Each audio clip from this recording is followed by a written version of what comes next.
In an age of endless information, the true advantage is not access, it is interpretation.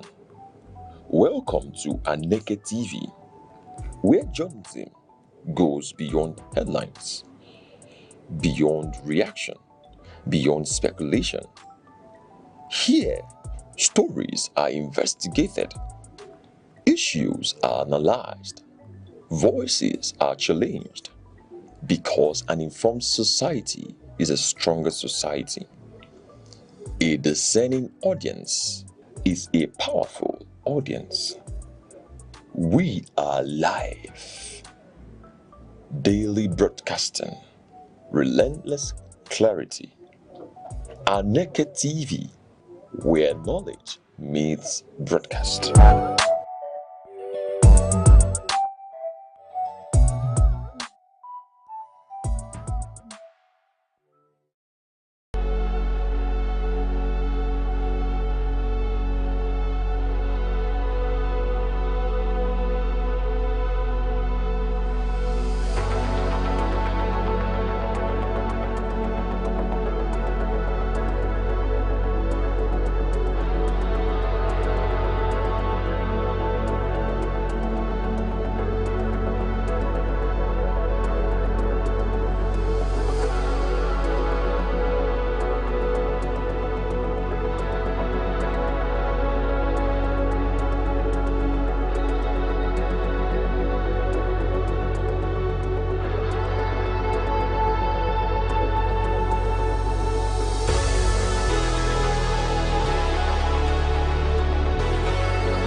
In a world that never stands still, where stories break in seconds and moments shape history, one station keeps you connected to your nation, to the continent, to the world. From breaking news to powerful stories, from business and politics to culture, lifestyle and entertainment, we inform, we inspire, we keep you ahead. This is more than television. This is your window to everywhere that matters. Aneke TV. Move with the world.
Time, the silent witness to human courage, the keeper of memory, the archivist of greatness. Across the vast landscapes of Africa, from the savannas to the bustling cities, voices once rose, ideas once bound, and visions once dared to challenge the limits of their age. They were not merely individuals. They were epochs in human form. In literature, minds such as Chinua Achebe, Wole Soyinka, and Ngugi wa Thiong'o reclaimed the African narrative. Through ink and imagination, they dismantled distorted histories and restored the dignity of African identity. Their words were not just stories. They were mirrors, reflecting a people long misunderstood, and windows opening the world to the depths of African civilization. In the realm of science and knowledge, pioneers like Philip Emeagwali proved that African intellect could reshape the frontiers of computing and technology. Their work was a quiet revolution, reminding the world that innovation knows no geography. And in leadership, towering figures emerged when history demanded courage. Men like Nnamdi Azikiwe, Kwame Nkrumah, Nelson Mandela, and Julius Nyerere redefined freedom, not as a privilege bestowed, but as a right reclaimed. They spoke for millions. They endured prisons, exile, and resistance. Yet, their vision transcended the politics of their time. They dreamed of a continent awakened. Today, their echoes travel through generations. In every African classroom, in every curious mind, in every dream that refuses limitation. For history is not merely what has passed, It is the foundation upon which tomorrow stands. The past still speaks.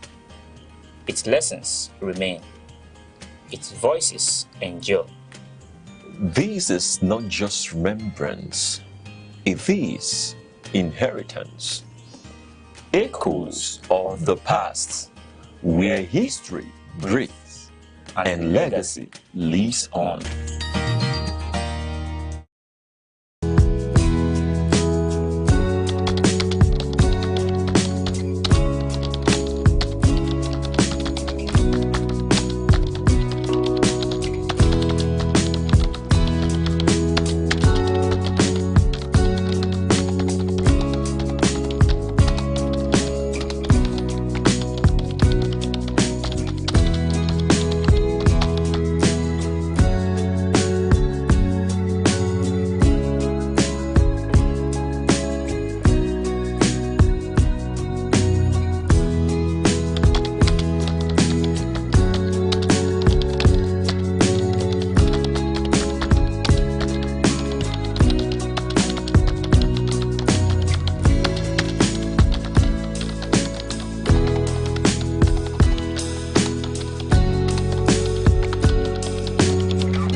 Morning headlines before you step out. Midday updates while you walk. Evening analysis when the day winds down. Wherever life takes you, Aneke TV keeps you informed, connected, and ahead. Aneke TV. Move with the world.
Across Nigeria's dynamic economy, enterprise is on the move.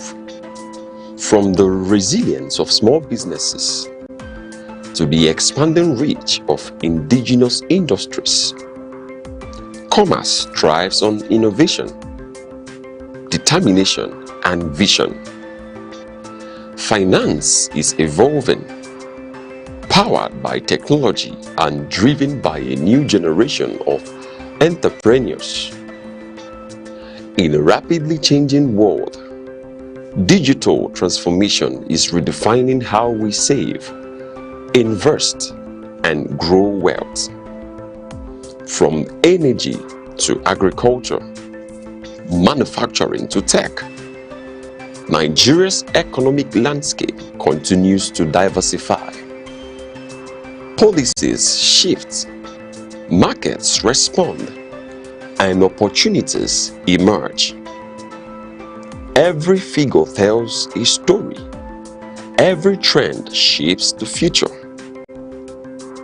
The question is, where is the next opportunity? On Aneke TV, we bring you clarity beyond the numbers. This is Business Outlook on Aneke TV, tracking the markets, analyzing the trends, and spotlighting the drivers of economic growth. Aneke TV, informing enterprise, shaping perspective.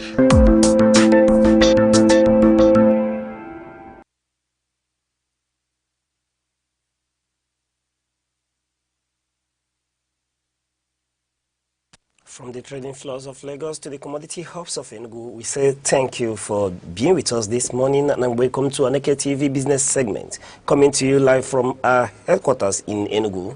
This morning, crude oil surges past $96 on escalating Middle East tension, while local investors eye Q2 earnings and stable foreign reserves above $52 billion. And this is the business desk, where data meets destiny and your weight finds its voice. I am Uche Osai. Let's make your money move with the world. Starting with the Nigerian equities, where the market retreated slightly yesterday as pullbacks in heavyweights offset broader market gains. All-share index ASI declined by 0.50%, losing 1,241.19 points to close at 245,418.37 points. Market capitalization dropped by 800.69 billion naira to end at 158.32 trillion naira. The year-to-date return stands at a positive 57.71%, while the volume yesterday surged 34.34% to 1.25 billion shares valued at 118.18 billion naira across 47,458 deals. The market breadth remained positive with 37 gainers against 28 losers. And quickly, here are top 5 gainers for yesterday, who are led by the Unilever. Yes, Unilever yesterday closed in the bullish adjustment of a 10% to close its trading book at 137 naira 50 kobo. Cadbury closed at 62 naira 70 kobo, making the full bullish adjustment of a positive 10%. Transfer Express yesterday in the bullish rim made a positive 10% adjustment to close at 3 naira 8 kobo. Thomas Wyatt yesterday is equally in the positive, continuing his positive trajectory to close on a bullish note of a positive 9.95%, closing at 4 naira 9 kobo. UPDC rate yesterday closed at 12 naira 80 kobo, making a bullish adjustment of 9.40%. And here are the laggards. Yes, our top 5 losers for yesterday were led by Nestle. Nestle yesterday closed at 2,812 naira 50 kobo, making a negative dip of a 10% negative adjustment. Bua Foods yesterday closed at 8 naira 45 kobo. I beg your pardon. Yesterday, Bua closed at 45 naira 10 kobo, making a deep dive of a negative adjustment of 10%. and Mikio yesterday closed at 69 naira 30 kobo, making a dip of a negative 9.94%. International energies making a bearish adjustment of 9.84%, closed at 4 naira 40 kobo. And USCN, equally in the big dip, made a bearish adjustment of 7.75% to close at 184 naira 45 kobo. And quickly, here is our market outlook. We are projecting earnings-driven positioning, to shape the market. Trading is expected to remain cautious yet selective as investors await further, Q2 half-year financial releases. Then another factor is sectoral rotation. We are profit-taking in heavy camp consumer goods like Bua and Nestles, may persist, but strong buy-side interest in Tier 1 banking and select manufacturing counters should keep overall sentiment grounded.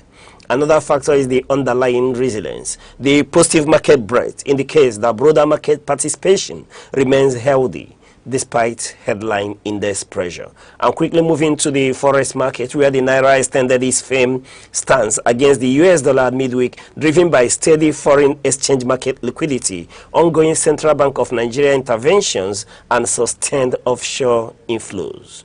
At the official market, the Naira appreciated 1,374 naira 50 kobo against the US dollar, strengthening by 4 naira compared to 1,378 naira 50 kobo against the US dollar recorded in the prior section.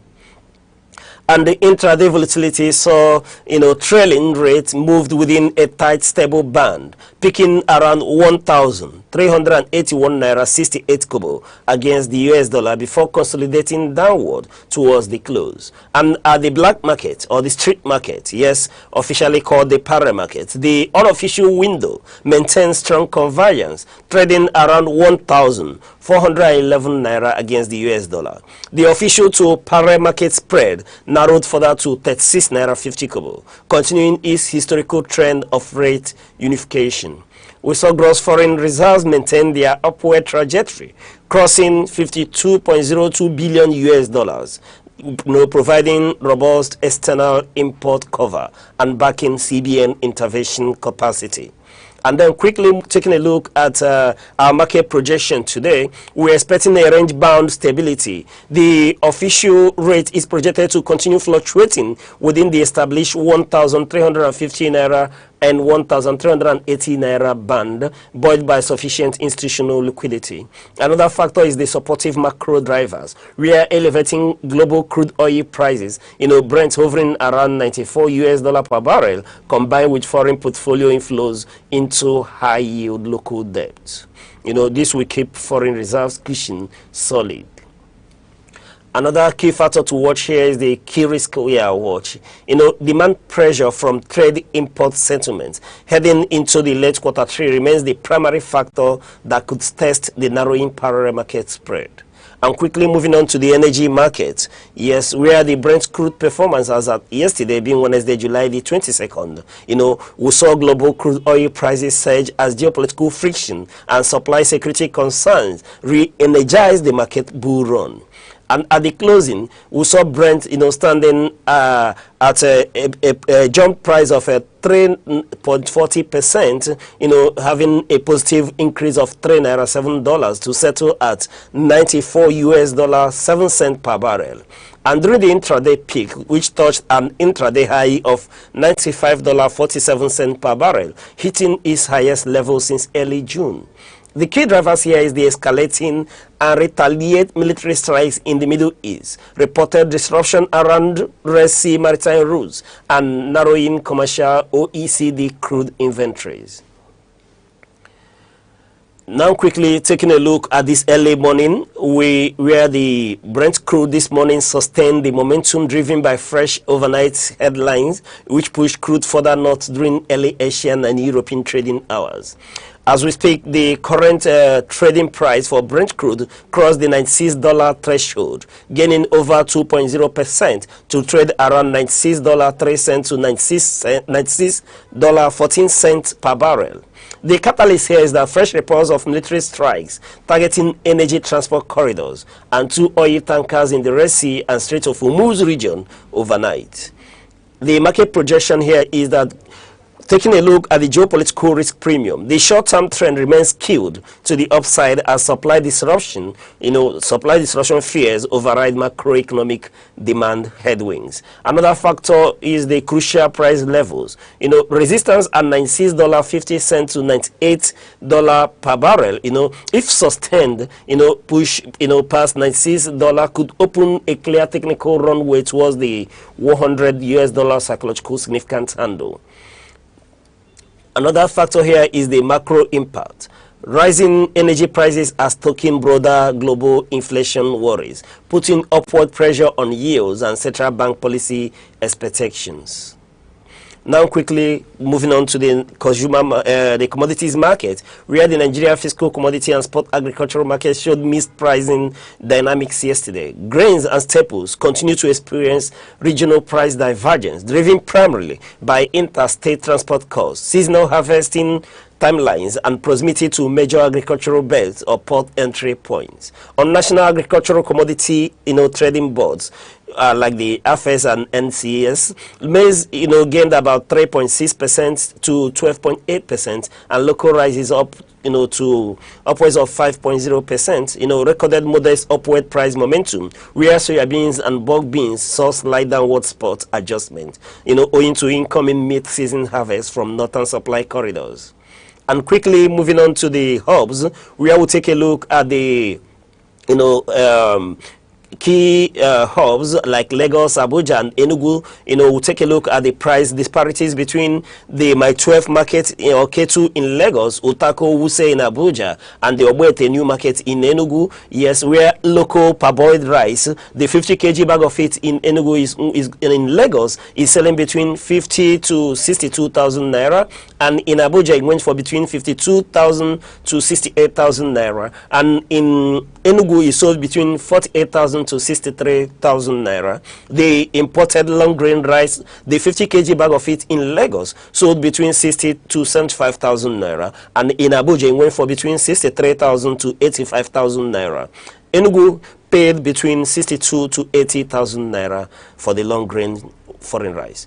The white gari, we know a pen bucket of it, 4 kg of that is in Lagos sold between 1,000 and 1,200 naira, and in Abuja it went for between 1,250 naira to 1,450 naira. Enugu had a bargain at 900 to 1,100 naira. The Brambis 100 kg bag of it in Enugu sold for between 90,000 to 115,000 naira. In Lagos it went for between 85,000 to 110,000 naira. In Abuja it sold between 80 and 100,000 naira.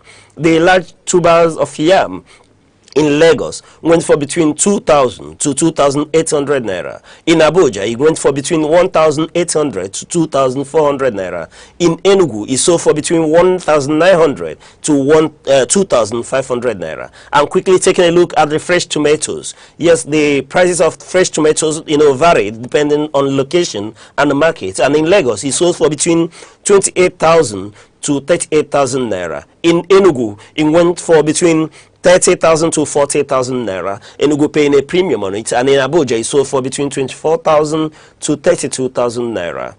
And then quickly, before we go, due to time, we'll just quickly give you market advice for today, especially for our Nigerian investors. Yes, our Nigerian investors, before we let you go, we'll just give you the golden rule for today. And looking at the golden rule for today, we are urging you to accumulate the fundamental value on pullbacks, secure high risk-free yields, and stay long on upstream energy. Let me take that again. Let me give you that again. Yes, I will say accumulate fundamental value on pullbacks. Just buy into the dips that have value, secure high risk-free yields, and stay long on upstream energy sector.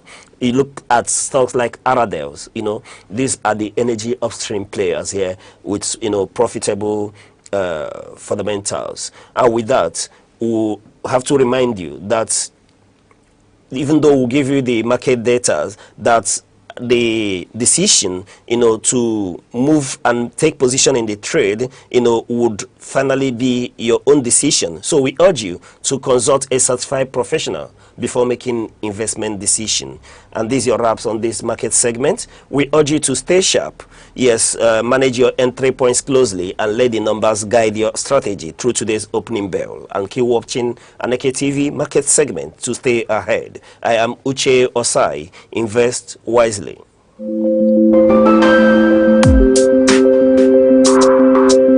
Across Nigeria's dynamic economy, enterprise is on the move. From the resilience of small businesses to the expanding reach of indigenous industries, commerce thrives on innovation, determination, and vision. Finance is evolving, powered by technology and driven by a new generation of entrepreneurs. In a rapidly changing world, digital transformation is redefining how we save, invest, and grow wealth.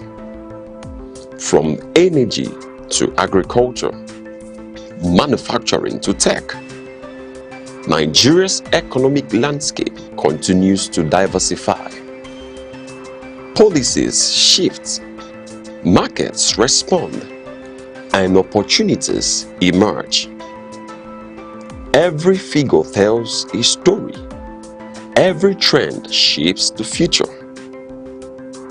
The question is, where is the next opportunity? On Aneke TV, we bring you clarity beyond the numbers. This is Business Outlook on Aneke TV, tracking the markets, analyzing the trends, and spotlighting the drivers of economic growth. Aneke TV, informing enterprise, shaping perspective.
Sad how the feelings go away. We were in love, but now it's over. So once in a while I dream.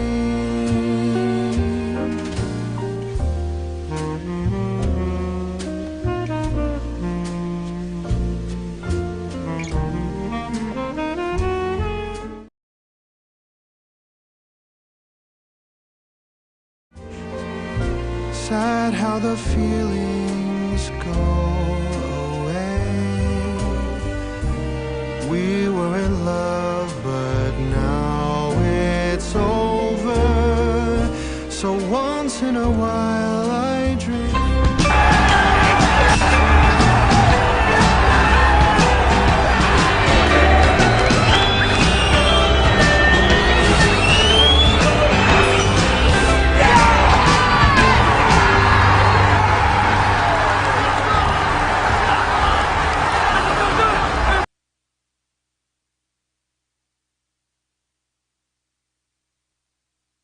Hello, good morning. Welcome to Aneke TV Sports, where we bring you latest updates happening around the world of sports, football, tennis, Formula One, boxing, and even the AEW or wrestling, we could say. Today promises to be interesting while we take you through that journey to unravel the mysteries behind transfers, mysteries behind the games you've seen, and also mysteries behind the upcoming events. Of course, you know that Anthony Joshua is going to box Petermbah this evening, not this evening, this weekend, sorry. So it's going to be an interesting time having them to clash. Of course, Tyson Fury is going to face Watch, not the watch I'm wearing, rather a watch who is someone, that's his name.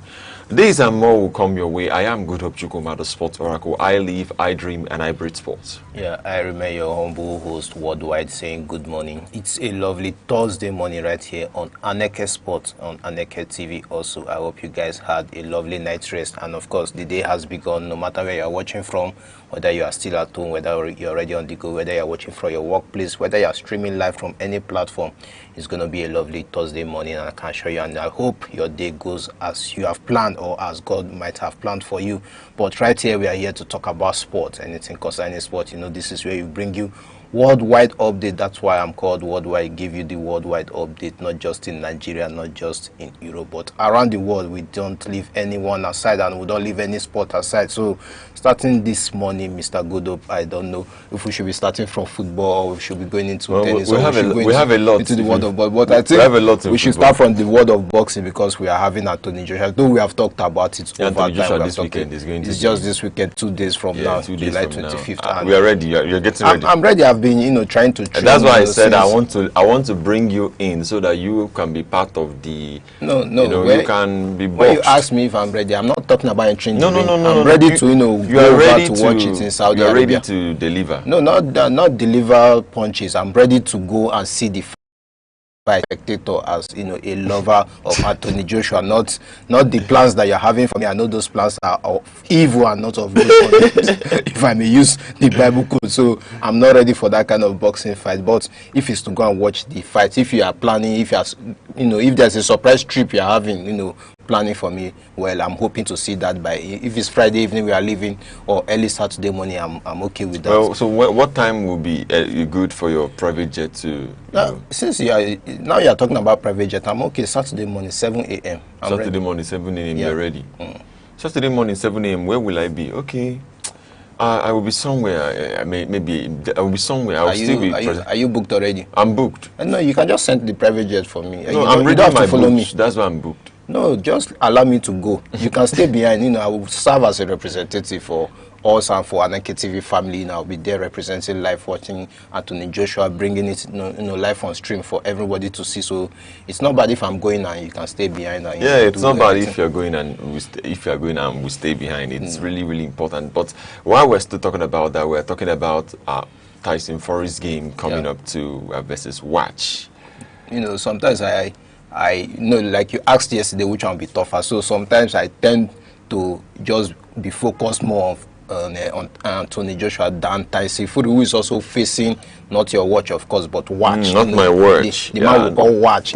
Yeah. I don't know how we are going to watch that match, alongside Anthony Joshua, but definitely it's going to be a tough fight. It's not a walkover match. I can tell you, Tyson Fury is going to have a tough time in the ring. Yeah, and the fight is actually tomorrow. Yeah, we are going to see it on Friday. It's tomorrow in Thailand. That's when the fight is. It's going to take place in Thailand in a heavyweight fight that will not be broadcast live. It will not be a live broadcast. Okay, maybe I will go and see this one first. Yeah, the location is it's Max Muay Thai Stadium, Pattaya, Thailand, scheduled for 10 rounds. I know Tyson Fury. For them, this man will be looking as if he's will I say about 50 above or going to 60, but he's still very active in the ring. He's 37. The way he's he's just 37 years old. Looking so above but he's 6'9". Yeah, he's a very he's very tall. He's very, very tall.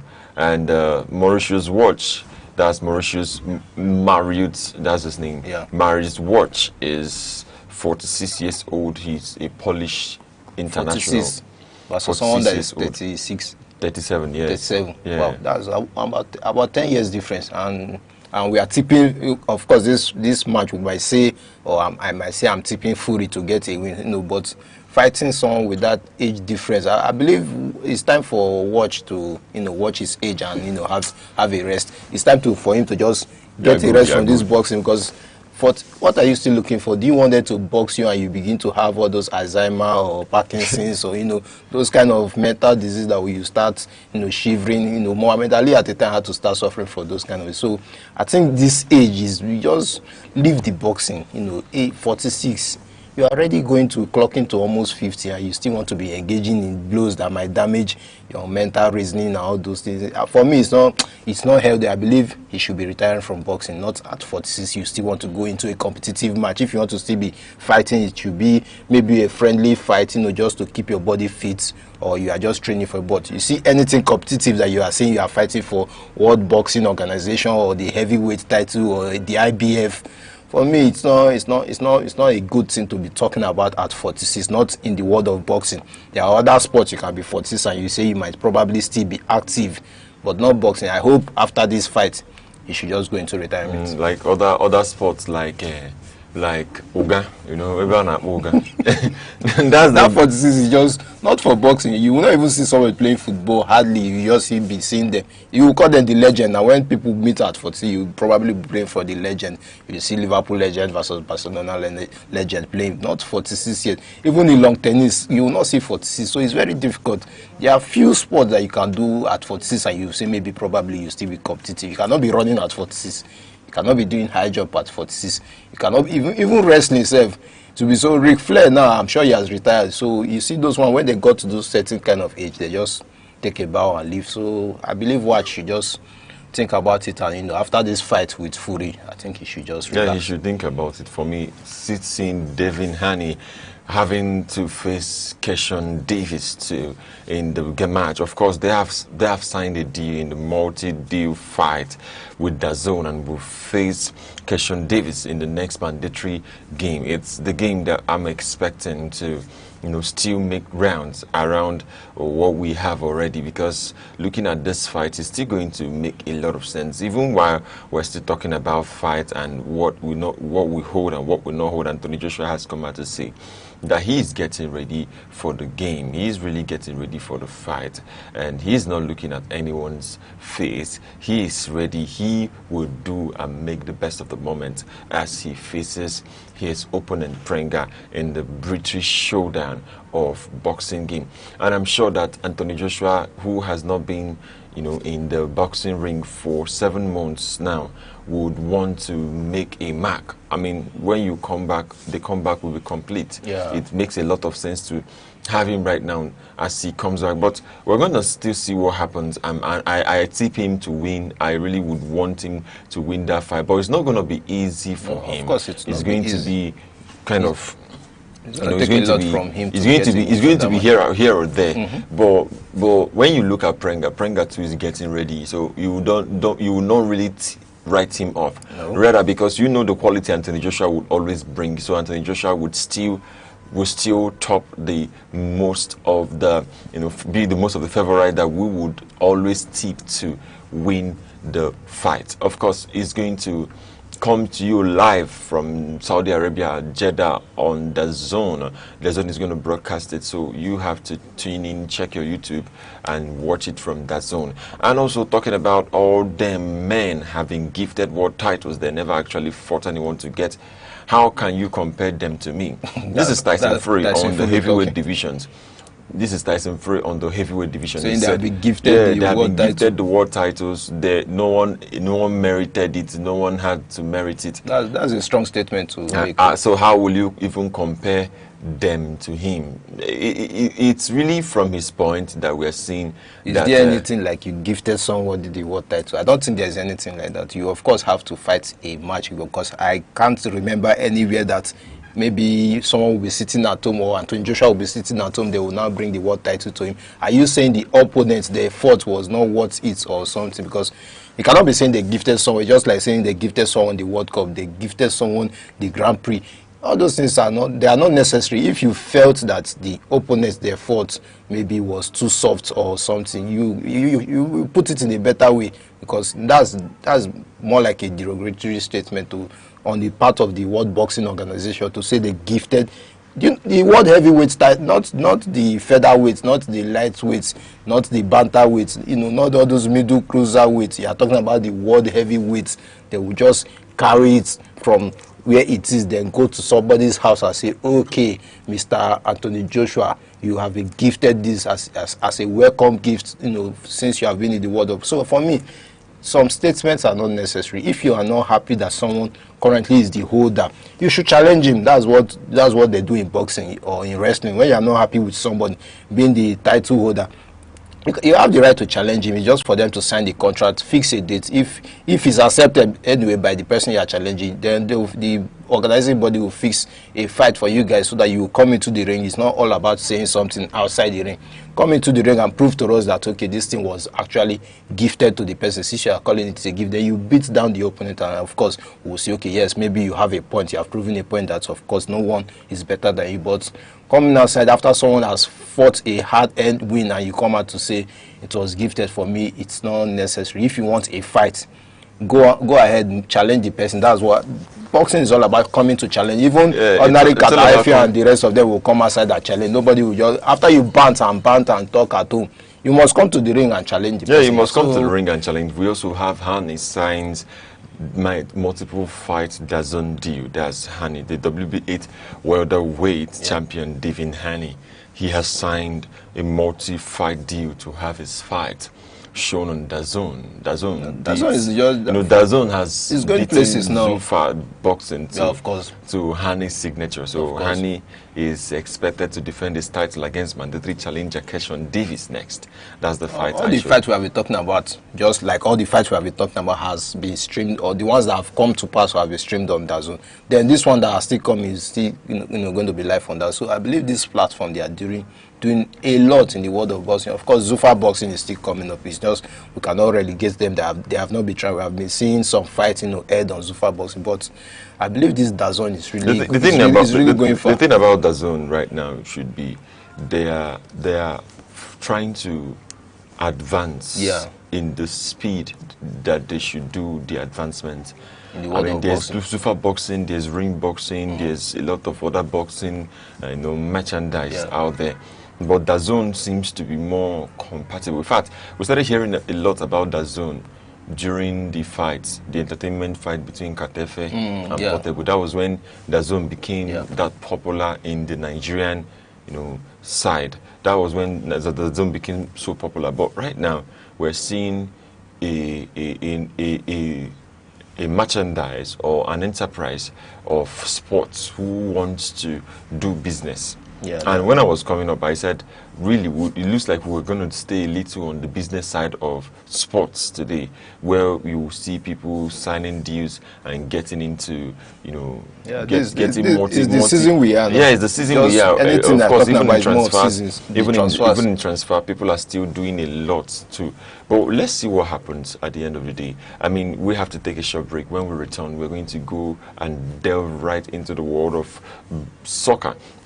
Of course, you know, the World Cup, there are lots of facts, transfers, and, you know, while the World Cup was going on, a lot of people did not know that there was some things that were going on the ground. Records were made, records were broken, and records were set. Of course, it was a wonderful World Cup. And then, talking about the performance, the entertainment side of the World Cup, it became a global scenario where the world had to see what was going on. And it's really, really interesting to see these things happening and coming to you live from Aneke TV, where we bring you the best of what's happening in the world of sports. We'll take a short break, we'll return, we'll bring you this update. Stay with us. Every second, the world changes, markets rise, leaders speak, stories unfold. To keep up, you don't just need news, you need clarity, you need speed, you need perspective. That's why Aneke TV brings you the global pulse. Accurate, reliable, right when it matters most. Aneke TV. Move with the world.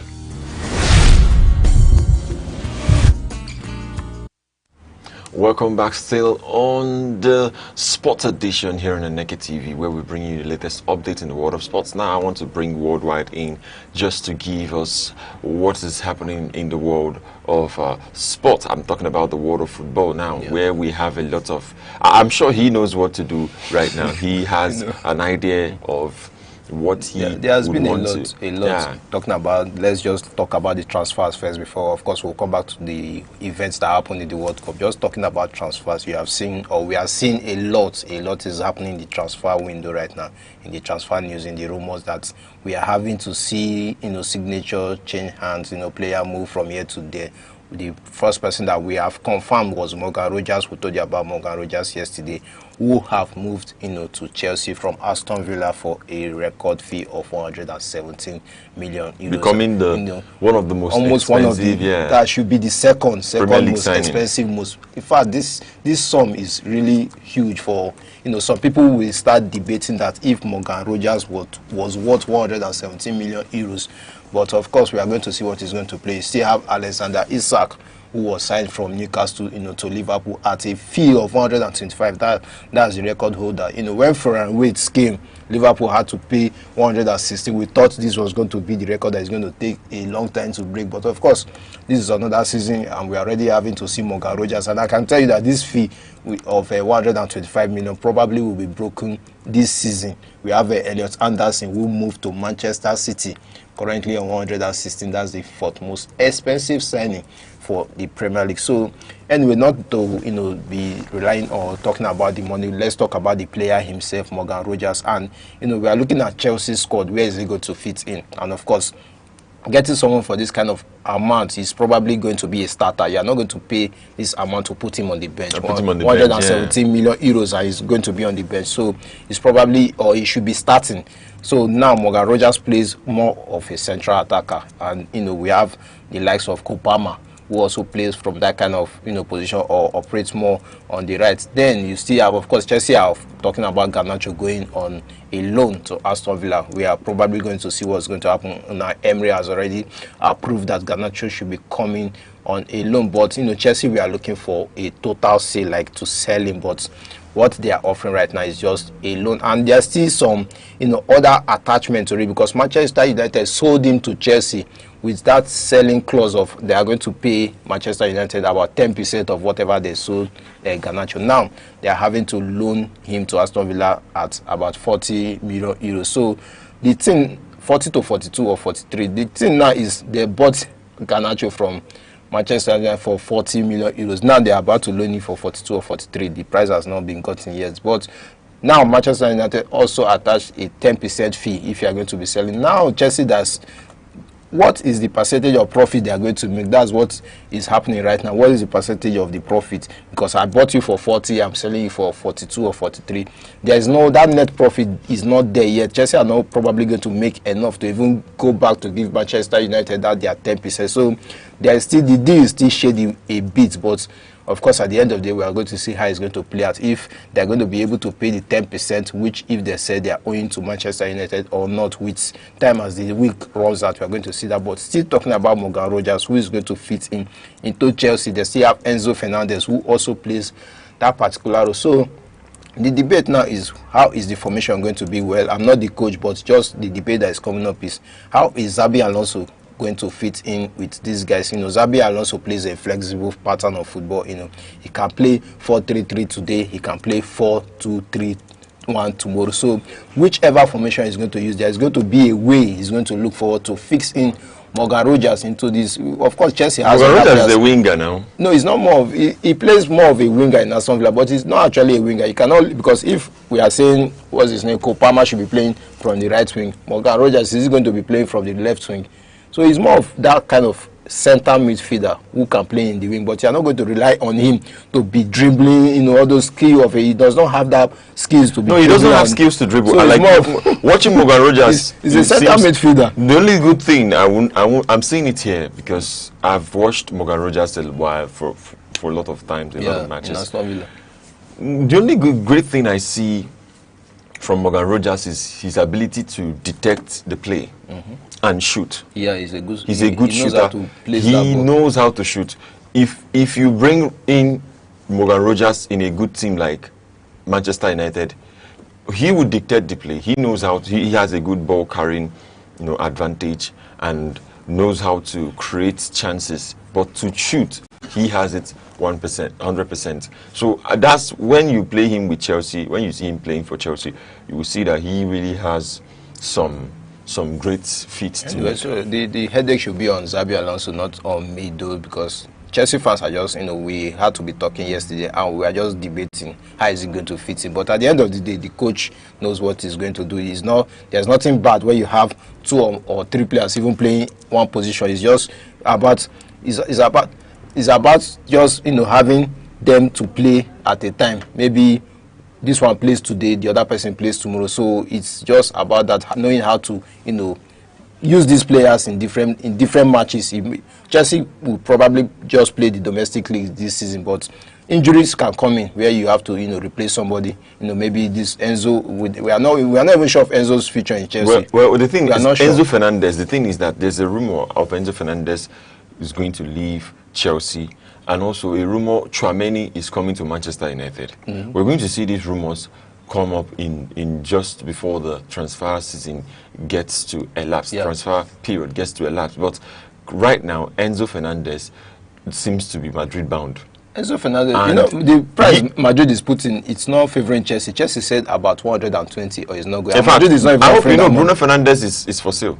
Yeah, there's no player that is not for sale. Funny enough, when you say Lamine Yamal can be sold, if there's a tempting offer they will offer you, that you will probably sell the player, because this money does not come every time. So when you see that kind of offer, you will say, despite him being your best player or not, you will say. Michael only said that we said probably might not be. So look at him in the rumors where we're having to see Madrid still trying to get him. Julian Alvarez of Atletico Madrid, who is maybe currently one of their best players now. You saw the other day Barcelona trying to get him. So there's nobody that cannot be sold off at any time. But the price that you are offering is what is going to really, be tempting to the club to let that player go and, try to look for replacement. So at the end of the day, Enzo Fernandez, Madrid has offered something that is not up to the value that Chelsea sees him as. So I'm not sure he's probably going to go to Madrid this season. No, I'm not sure he's going to go to Madrid this season, but I'm sure he's going to come to a league, or go to a league that plays well. Of course, Enzo Fernandez could go to Turkey, Galatasaray.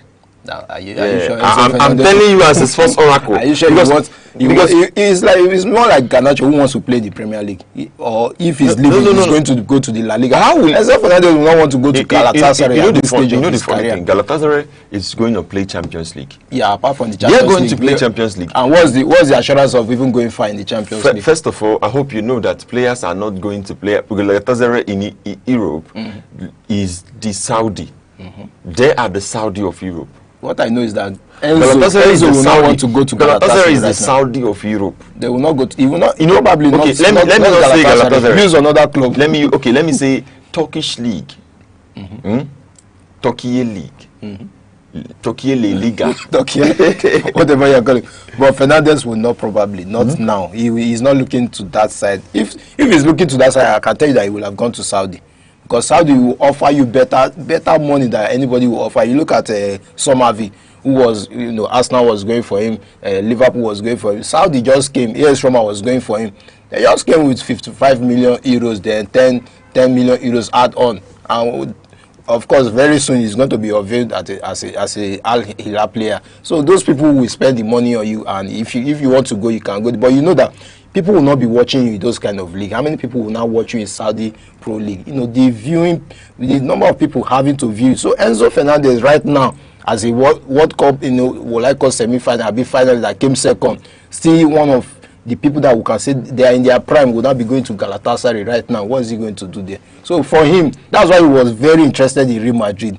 This boy wants to play Champions League and be in a club where probably has a great chance of winning it. Not just playing the Champions League where, of course, the probability of winning it in Galatasaray compared to Real Madrid is very slim. So Enzo Fernandez is cautious of those things, playing in a good League One and playing the Champions League. But he came from Benfica. He came from Benfica, not to Chelsea. No. And why is he leaving? Why is he wanting to leave Chelsea? Just because they don't qualify for the Champions League. Chelsea is in a good league. No. Saying Chelsea does not qualify for Champions League. Wow, who are we now going to blame? Are we? That's it. Who is he going to blame? It's just like Mateus Fernandez saying that West Ham did not qualify. But he was part of the team. So what kind of talk is that? No, that's why when Enzo Fernandez was busy, his agents were busy trying to get him a contract with Real Madrid. Chelsea fans came, they were backlashing and doing everything. Even Cucurella, only that Cucurella, he was not even in the media talking so much. Before we heard it, Real Madrid have signed him. So Enzo Fernandez always that he was part of the people that played the season.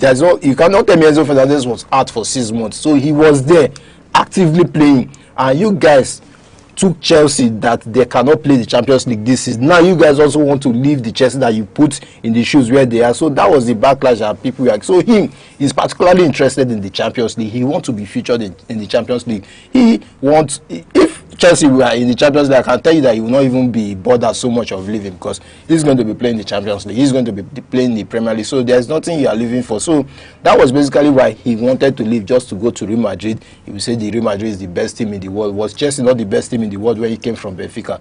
So for him, he just wants to play the Champions League. And maybe for right now, what we are seeing is that the doors are closed because Real Madrid are not ready to offer what Chelsea are looking for. You are talking about 120 million euros, and Real Madrid I don't think they're interested in that. If they are going to sign somebody right now, they are more interested in Olise. Is it Chelsea want to sign Olise? No, Real please Madrid. Don't say that. Don't say that again. That one did not come out from my mouth. I cannot say what kind of thing are you saying? Real Madrid, I did not say Chelsea. Why are you saying Chelsea want to sign Olise? Are you listening to me? It's not Chelsea. What kind of talk Chelsea is that does now? not want to sign Olise. No, Chelsea have not been interested in Olise. No. Chelsea cannot be interested. Chelsea cannot be interested in Olise. Calm down. You know, okay. Chelsea are not interested in Olise. We know that. There was never a news, and I never said that. I never mentioned that. Because I'm looking at your mouth now. Before you say Chelsea is interested in Bruno Fernandes. Because there's things that are coming out today. Going for Olise, not Chelsea. Chelsea are not going for Olise. Olise does not have any love. Any time he has planned. Have you ever seen Olise wear blue except from France? Real Madrid are the one going for Olise. So Enzo Fernandez price tag of 120 million. They will rather add another 100 million to it, which will be making it 220 million, and go and get Olise, who is even very crucial for them right now, because Rodrigo probably is just still coming back from injury recovering, and that Master Tono, who probably is going for a loan this season. Yeah, he's going for a loan. I saw the news yesterday, and he has been given the green light to go for a loan. I will send you to a loan too. I will loan you. Which club are you? Because I don't know why you. Which club are you? I'm not afraid of you. No. Why will you say Chelsea? You did not listen to what I said. I was saying Real Madrid, not Chelsea. There was never a time I would say Chelsea. I was going for Michael Olise. Chelsea themselves know that they are not going, and they will not be going, and they will probably not go. Even in this life and in the life not now that Michael Olise is what we. I'm not saying probably they cannot afford him, but will they be able to willingly, if they sign Olise, if mistakenly they sign, they will not sign any other body. Nobody else is going, because that's the end. You spend 220 million to say, where are you? Where's the money? Which money again will you now use? If you probably say about 5 players in Chelsea, you might not see that money. So you cannot sign any other person. You don't have any player again. You have signed your midfield, your defense for the next 5 years. If keeper is injured, if Sanchez is injured, you usually say for Sanchez. So you have just spent your budget on Olise. So they will not do that. Even this Morgan Rogers, they ventured in. I can tell you that this they will not. They may not sign another player. They may not sign any. If goalkeeper has this shit. So you have spent quite a huge sum on Morgan Rogers. So what you're having left, you also have to say to balance the equation. So that's what's going to happen to Chelsea right now. They will have to say, though they have said Cucurella, but it's not for that kind of price. Who have this? They have not sold so much of this. They have not even sold. They just sold Cucurella and Santos that they sold. Now they have bought Rogers. They are still planning to buy Lacrosse. What about Xhaka deal? Xhaka has crashed. There is nothing like no more Xhaka for them. I think Sunderland had to increase the price to 50 million euros, and Chelsea were talking about 8 million euros. 9 million. 9 million. I added 1 million, so that's why. Okay, you had what I added 1 million. So that was like half of the thing Sunderland was. Though Granit Xhaka wanted to come. Yeah, he was pushing. He was doing everything already possible. Pushing for the deal, but of course, they're not going to cause shortage for your owners. They're not going to take that shortage. They are saying 50 million. They are bringing in 8 million, and you want to go? Oh yeah, pay the remaining 7 million euros now. Okay, it was 7. I said add some 2. It was now 8. I said no. You had to add it to this. Let me add. Anyway, you have tried. You added 2 million euros. Granit Xhaka should also add something if you really wanted to leave the club. If Granit Xhaka had told me earlier, would added extra maybe 5. How he did not contact you on time? See, that's a problem. And it's painful for Chelsea if they did not contact you also. If they had told me, I would have served as a middleman. Tell you, okay, these people want. So this is more like what we are having on the transfer. But Garnacho, let's talk about Garnacho. Garnacho is just going to start a new life over there in Aston Villa, making him the 3rd Manchester United player who has been signed to Aston Villa under 8 months. Let's just cap it at 1 year. Garnacho right now has to show that quality he had in Manchester United when he started. Of course, we could say his beard has to show. For me, has Manchester United players done well in Aston Villa? Now, what's his name? Yes. Sancho. Yes. Sancho did not play a lot. Yes. Manchester United player. Okay, let me say, Manchester United players have done well in Aston Villa. You know what I'm saying? Manchester United player has done well in Aston Villa. Yeah. Because when you look at the defender Manchester United sold to, I'm not Manchester United player really, but Manchester United has sold a defender, Victor Lindelof. He has done well to Aston Villa. Yes. For me, why I might not say, or why I might not agree with you is that how many matches did Victor Lindelof play in Aston Villa?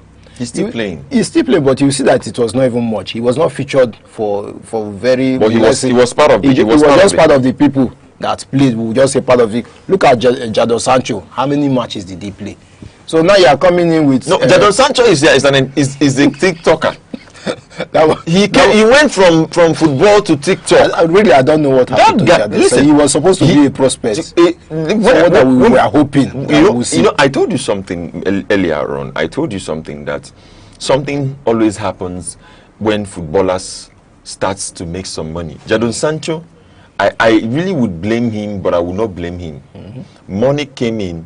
He saw the prospect of how much he could earn. And he had to move on. Okay. So it's not going to be a problem for me. I will not judge. There are players that have seen more money than that, and they are still playing. They are still playing. Right now, I don't think we could anybody is worth more Mbappe and Olise, who are still playing very good football. Wait, don't try. I know you've started again. Mbappe and Olise. Do you compare the money you're going to Mbappe or Olise? No, I just want to tell you that. Do you know where you're going to? They earn more, as in terms of money. You can hear the amount that they earn, and you are telling me Jadon Sancho, how much are you earning that you cannot? I cannot tell you how much I'm earning. How much is Sancho earning that you cannot compare? How much Sancho is earning? For me, play good football. Play your football. This was somebody that came to Manchester United and had a great prospect. You had the opportunity. They were starting you, but what's going on? You just like Memphis Depay. He came in. We thought this guy was going to be the next number 7. They even gave him the iconic number 7 jersey.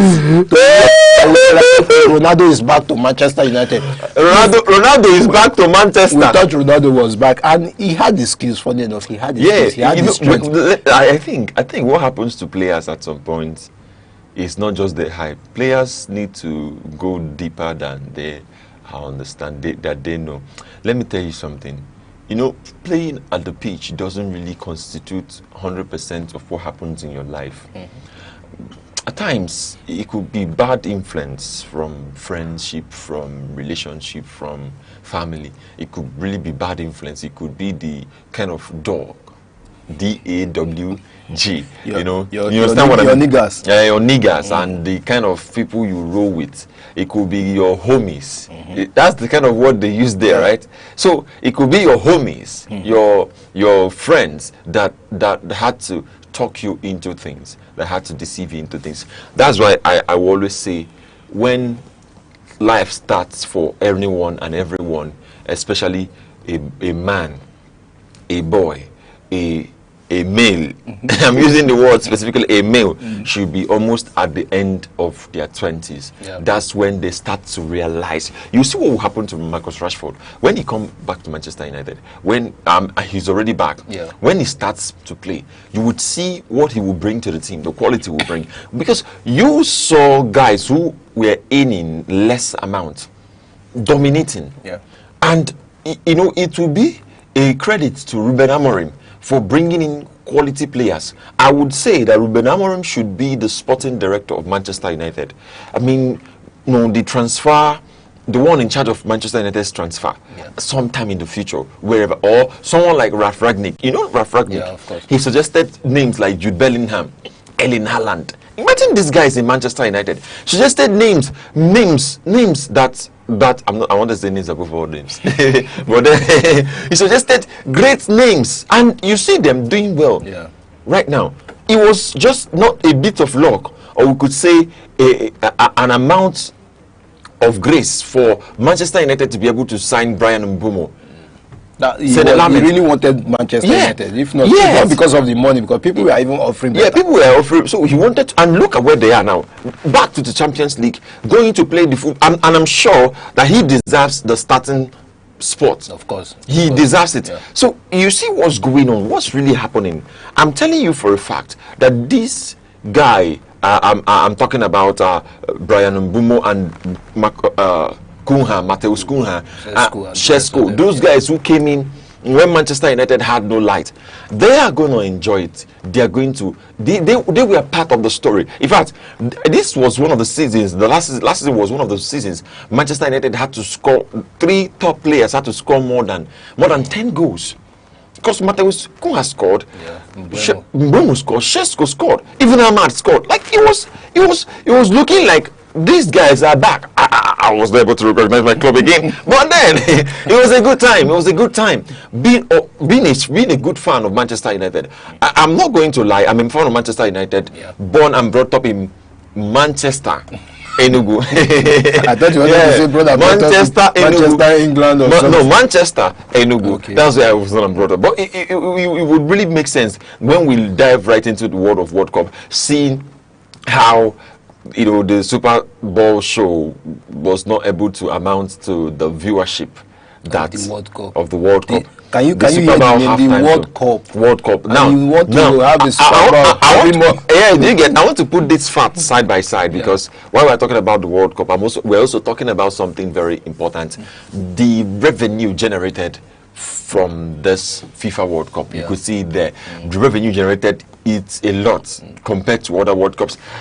This is just from the businesses, from the arts, from the sponsorship deals, from the marketing structure strategies, and from the economic side of the World Cup. I mean, tomorrow we could extray the economic side of this World Cup, what really happened, and how teams aimed, what the person who scored the last goal, talking about Ferran Torres, what he aimed, and the sponsorship deals the economic structures, the marketing insight. It will be amazing to check these things out. But what I'm saying particularly is this World Cup really has to do with a lot of history, a lot of records broken, a lot of records set, and a lot of insight into what we have not even seen. Because I believe man has a limited thinking. What makes a man to think properly could be the exposure he's having, the rays that is coming to his mind. He is thinking, and the more he goes into things, the more he does those things, the more he keeps to discover, to unravel what is behind and what is beneath. This World Cup has shown us that there are more people living in the world. Yeah, of course. Infantino really put in. This is credit to Infantino. Yeah, credit to Infantino. He did a lot of business during this. He did a lot of business. You saw the entertainment. No, he did. Even the entertainment was even the into it. Yeah, even hydration break. Yeah, even the hydration break. Those adverts will come in and you see the sponsors and all those things. So he did a lot of business concerning this World Cup, and you can see what they are earning now. After the World Cup. Though people have come outside to criticize him that he was more of turning football to an entertainment, which of course they said the halftime break was where they will have to do some shows where the music artists will also come out and perform. That the halftime break was too long, the hydration break was not necessary, the commercial side of the football was taking football out of the. So people have always criticized, but at the end of the day, majority of the people enjoyed it because the halftime show was there, just normal 15 minutes that you have that people will just go outside to get water. But they now infuse entertainment into it, where people will not be entertained. Though it's not exceeded 15 minutes, sometimes it will go to 20 minutes, sometimes 25. But it was entertaining. Yes, we are there to watch football, but at a time, let this entertainment come in. And of course, people love to see the artists perform, where halftime break they will come, they will perform for the crowd and they will enjoy the show. So for me, he infused business really well. He really, I can tell you that the money that FIFA made out of this World Cup will be, if not times 3 of what they spent organizing the World Cup. So the business side was very good. Let the criticism and all those criticizing continue, and he has made a lot of money for the World Footballing Organization, and it's something that we are proud of. We although we could not go there to watch it live, but we are watching it from this side, and we saw that everything was. You and who did not go live? Okay, you are there live. I went there live. I forgot that you went there live. Sometimes I used to forget some certain things. Don't forget. I was there. We just came back last week, and I was part of the people that came to welcome. Yes. So I just forgive me. Have mercy. I forgot that part. We forgive. So it's okay. For me that could not go and see it live, I was just here. No. Don't say that again. Okay, I was part of the people. You are part of them. Oh, is this my memory? I don't know. This is my memory. I don't know whether it's serving me right. So I was even part of the people that went, and I forgot. Anyway, I'm sorry. I'm sorry to the viewers that I forgot that I went to the World Cup to watch it live. I was in US, although I did not remember. I'm just trying to remember right now. So, talking about what Infantino did, these are the kudos that we could give to him. Though people will still criticize, people will say there was alterations where Trump had to cut him. There is always a good side and a bad side of the story, but let the good side be more. Let it outweigh the bad side. So if the good side is outweighing the bad side, the story is good to go. So the FIFA World Cup was a success, and the Spanish side are dominant. These people are dominant in football, not just in this World Cup. We have seen that they are the current holders of the Euros. They are the current holder for FIFA World Cup, talking about the women category. The under 19 category, they are the current holder. Anything concerning football, the Spanish side are the current holders. I don't know. And I really love. If we should just leave football for them. I really love is them that are the current holders. All levels. I thank God it's them that are the holders, because are you trying to say if another person, if another country was the holder, I know the country you are talking about will not have peace. There will not be peace. Probably even a newborn baby, there will be chaos on the earth. Let's be truthful and sincere. Because let me tell you something. When you look at the statistics, how this whole thing is playing out, I will tell you that God is good for Spain to win that World Cup. Yeah, okay. But then, while we are still talking about that, I have a fun fact. Okay. When the last time Spain won the World Cup, Manchester United won the Premier League. Oh, okay. That's 2010. Yes, 2010, 2011. So what do you think? Okay, now they have won the World Cup. Yes! So he's going to come home. Are you saying Manchester United? Are you saying that he will not come home? Is that what you are saying? I'm saying it. That's what I'm saying. Anyway, we have about 12 months to go to see what's going to happen. But for me, I think it's going to make a lot of sense, seeing that this World Cup has to go to Spain. They deserve it in every category. Yeah, Rodri doesn't look at faces. He is a man prepared for battle in the midfield. Looking at Kubasi, I always will call him. Kubasi is an example to young people of this generation, to young footballers. I mean, Kubasi, remember, Spain is very good with talent. Yeah. They know how to manage talent. If people, legends like Pique, and Sergio Ramos, look at the names. You know, when you anywhere I enter, let's say I'm coming to submit my file in your office. I say I'm coming from Sergio Ramos. That's already a backup for you. That's already a backup. Gerard Pique, and also we're talking about Puyol. You see the names. Look at the kind of names. Now, when you go to the wing, you are having many names. I would say that you may not be able to recognize Spain if you had watched football from 2010, 2009, not the people that started watching match the other day and started supporting Manchester City. Because Manchester City many years ago, we are not the Manchester City now. In fact, there was nobody supporting Manchester City. In fact, what Manchester City had was they were buying players were coming in from other leagues. That was how they grew, and of course the Saudi owners had to come in, and everything was good. And it became good, and it's still good now. What I'm saying is that if you watched Spain many years ago, you would see that quality. Fernando Torres. You see, they've always had that. David Villa. Look at names. David Villa, Xavi, Iniesta. Just take a look at the names. Just take a look at the names. Had the squad apart from Brazil, where you always hear Brazil names. Brazil also had names. It's just the Spanish side. They had names. Yeah, just as we are talking about the Spanish side, let's look at the FIFA team of the tournament. You know, let's just take a look at what at the end of the day, because you know the one we talked about yesterday, this is the official FIFA team of the tournament. And in the position of number 1, talking about the keeper, yes, we talked about this Percy yesterday, talking about the Cape Verde keeper Vozinha. You know, this guy is, you know, he's worth it. For me, he's worth it. People might probably want to pick 1 or 2 ahead of him because of the position or the run he had to exit the competition. But if you check the number of saves this guy made in the tournament, I can tell you that he's worth being here. Some people might say let's give it to Pickford. Some people might say let's give it to Unai Simon.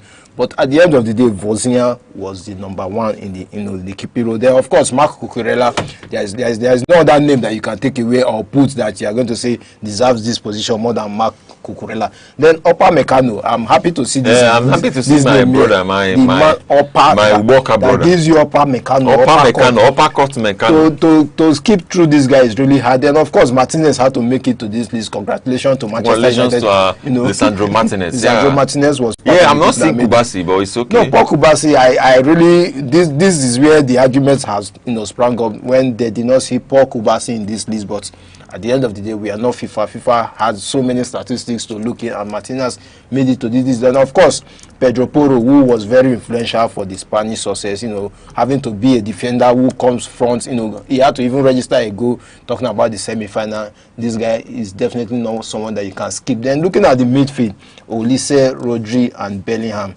Olise had to be pushed to midfield. It was like a by force where you had to leave Dembele by the wing where he plays and push him to the midfield. This is not his usual position, but of course he had to play. Then the front, Erling Haaland, Messi, and Mbappe. The golden boot was between these 3 people, adding Bellingham to it because of course Erling Haaland exited early in the competition. So Mbappe of course went home with the golden boot. Then Messi also finished on 8. I think this lineup is justified. For me, it's justified. Just that Paul Kubasi, maybe did not make it to the list. I believe this is the only name for me that was missed out of this list. Yeah, but every other names, every other player that appeared, they really deserve that spot. And we could see that it's already the time where we call it a day on this edition of Aneke TV Sports. It was an insightful one. It was very interesting. an interesting one. Seeing we could not even exhaust all we had, but I promise you on Friday when we engage on Free Kick,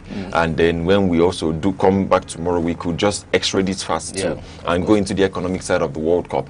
My name is Good Hope Chukuma, the Sports Oracle. Thanking you for watching. See you again tomorrow. All right, I remember your humble host worldwide saying have a lovely Thursday morning and a Thursday. Bye bye.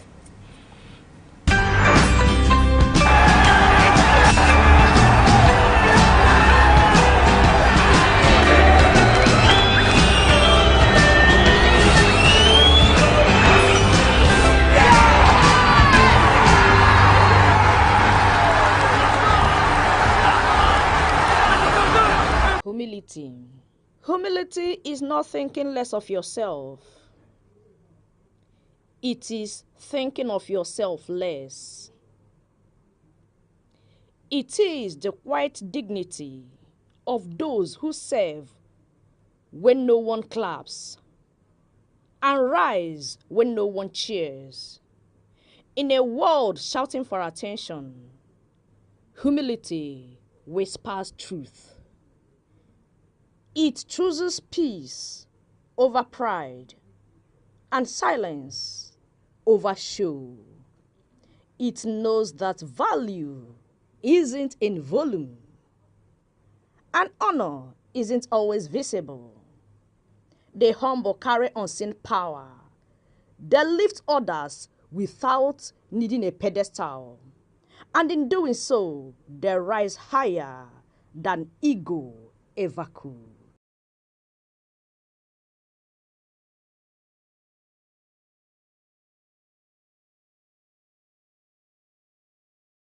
In the stories of ancient Greece, Achilles was more than a warrior. He was a hero whose strength could turn the tide of war, whose courage inspired loyalty, and whose presence commanded respect. His name had endured across millennia, a symbol of valor, power, and influence, a figure whose actions shaped destinies. Yet, Achilles' legacy was not only in the power he wielded, it was in how he used it. He fought not for personal glory alone, but for the honor and protection of those who depended on him. His might was purposeful, guided by responsibility, and measured by the lives he safeguarded. Today, Nigeria faces battles of different kind. These are battles fought not with swords, but with policies and principles.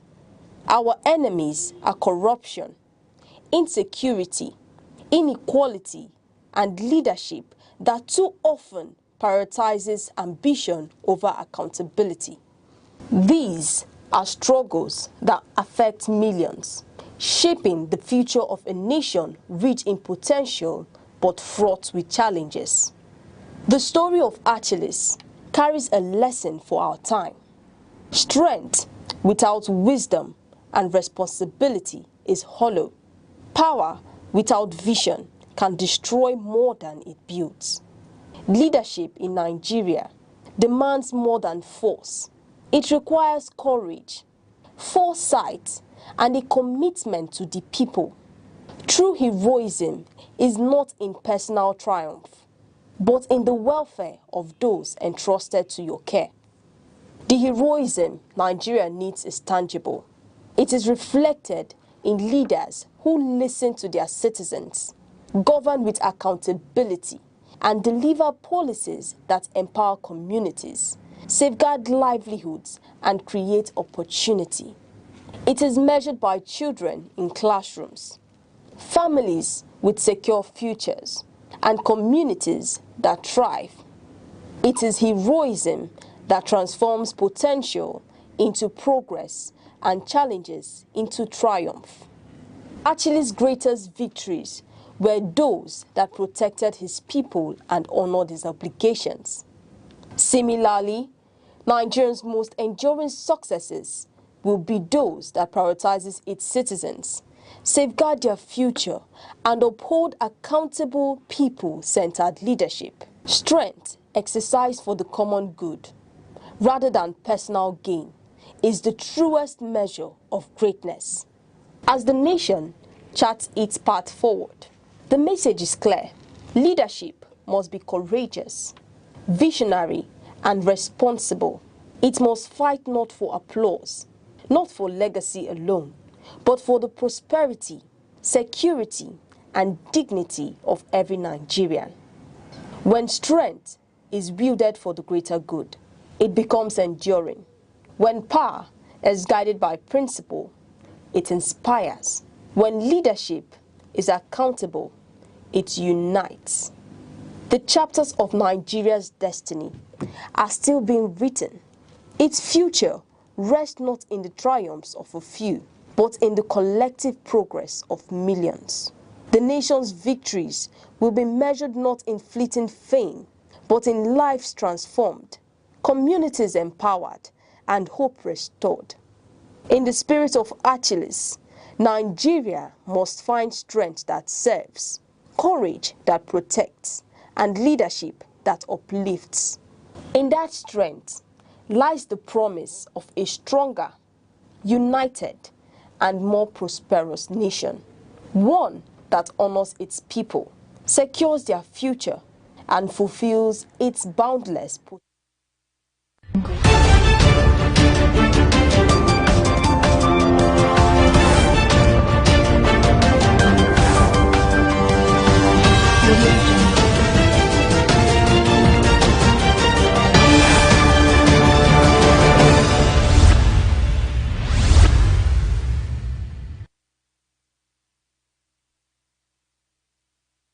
Good morning and welcome to News Around the Globe on Aneke TV.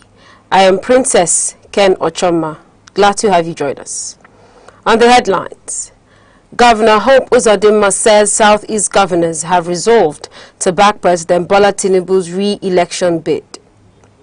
Nigerian Air Force embeds defense correspondent with Operation Hadin-K troops to enhance transparency in counter-terrorism operations. On the foreign scene, United States continues military strikes on Iranian targets as Middle East tensions escalate. On business, Dangote Petroleum Refinery resumes petrol sales in Naira following federal government intervention. Now the news in details.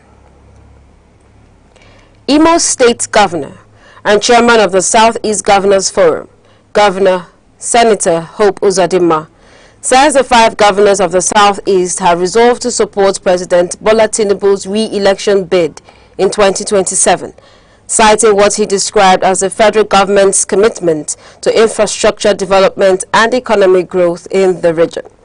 Speaking during a meeting with the Imo State Elders Council and traditional rulers in Owerri, Governor Uzodinma said the governors reviewed the administration's performance and concluded that continued collaboration with the federal government was in the best interest of the Southeast.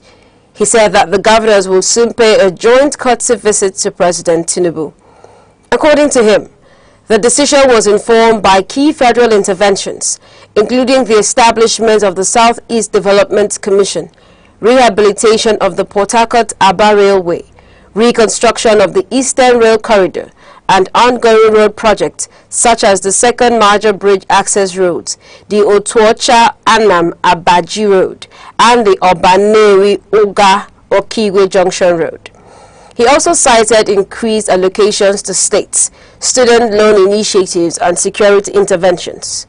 Governor Uzodinma maintained that the Southeast would continue to support governments based on performance rather than political sentiment. He also urged political leaders in Imo State to uphold the Charter of Equity, describing it as critical to sustaining fairness, political stability, and inclusive governance.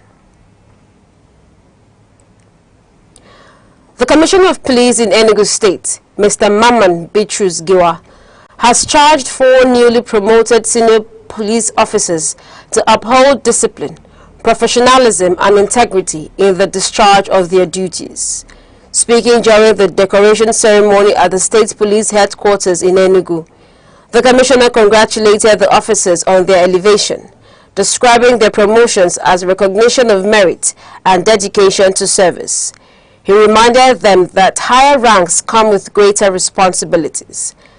The promoted officers are Deputy Commissioners of Police Olubisi Oyedeji Oyedepo and Okwa Bernard Amaga, elevated from the rank of Assistant Commissioner of Police, as well as Assistant Commissioners of Police Afam Christopher Ofomata and Gladys Okafo, promoted from Chief Superintendent of Police. Responding on behalf of the officers, Deputy Commissioner of Police Olubisi Oyedeji Oyedepo thanked the Police Service Commission, the Inspector General of Police Mr. Olatunji Rawan Disu, and the Commissioner of Police for the confidence reposed in them, assuring Nigerians of their renewed commitment to professional policing.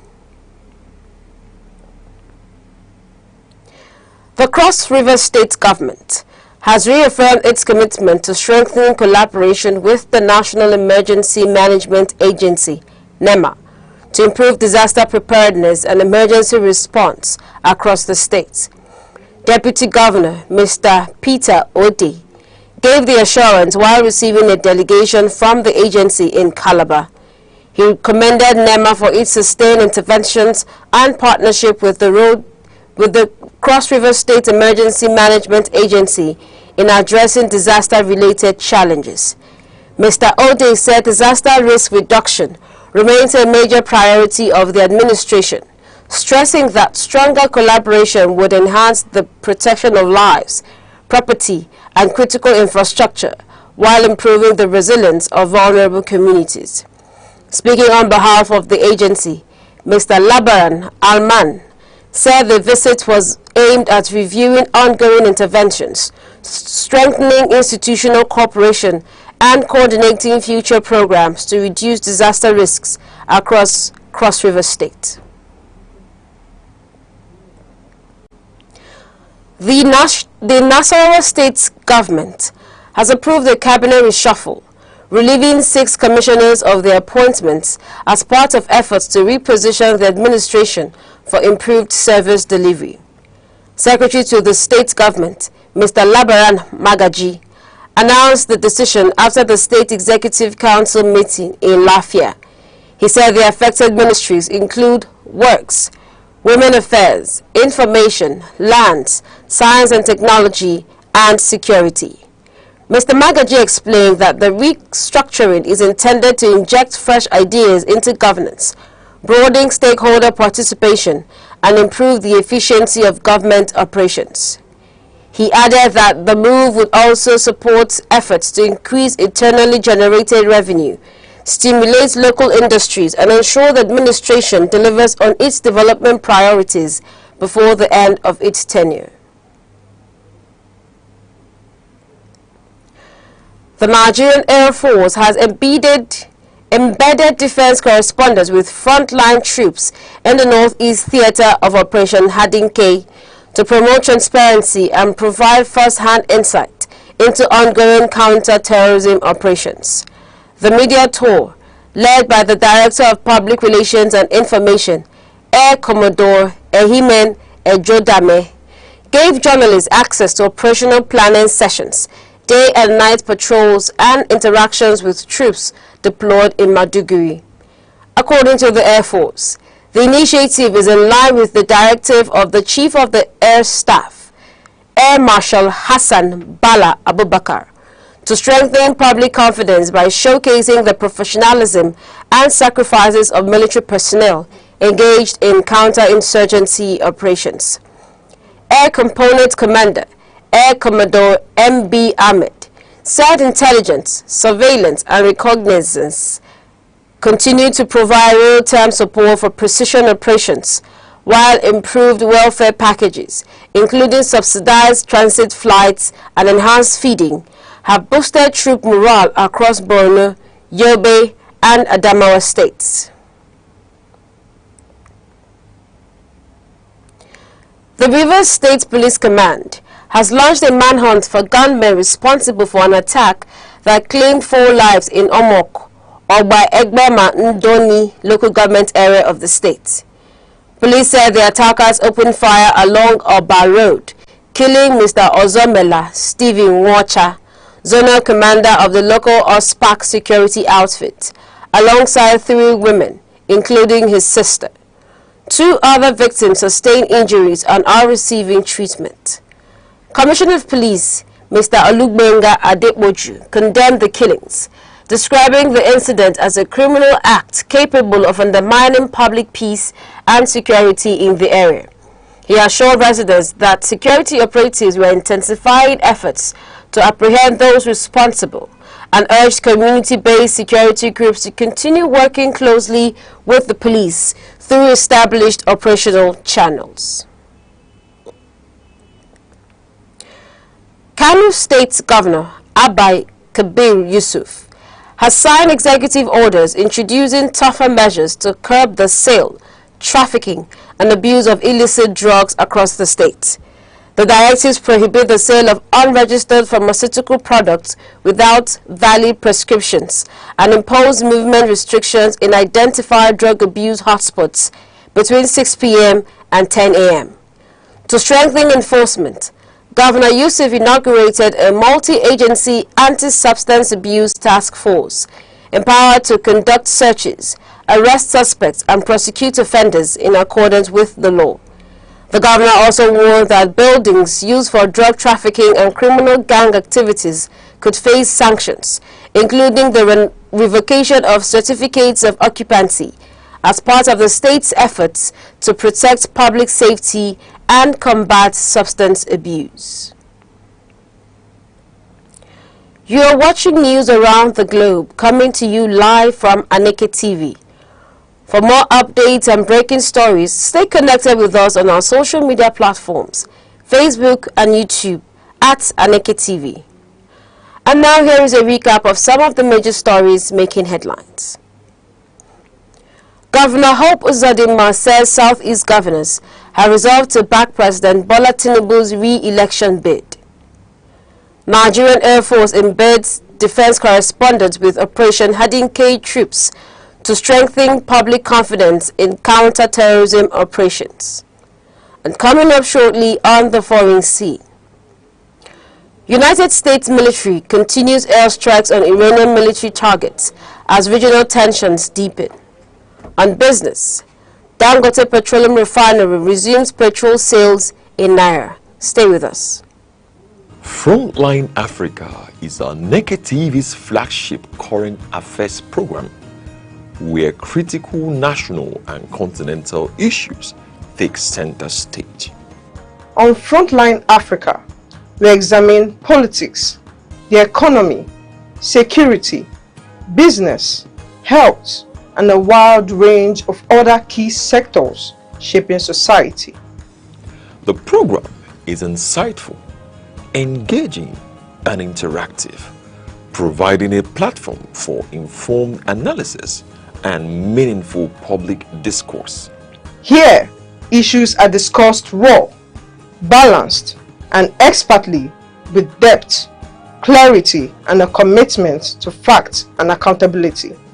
Join us every Saturday at 5 in the evening, only on Aneke TV.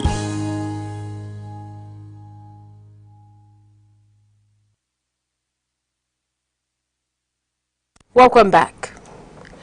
The United States military says it has completed a 12th consecutive night of airstrikes against Iranian military targets, marking a further escalation of hostilities in the Middle East. The latest operation was carried out under the direction of President Donald Trump. According to the U.S. Central Command, the 5-hour operation targeted Iranian maritime capabilities, missile and drone storage facilities, coastal surveillance sites, and air defense systems as part of efforts to degrade Iran's military capabilities and protect international shipping routes.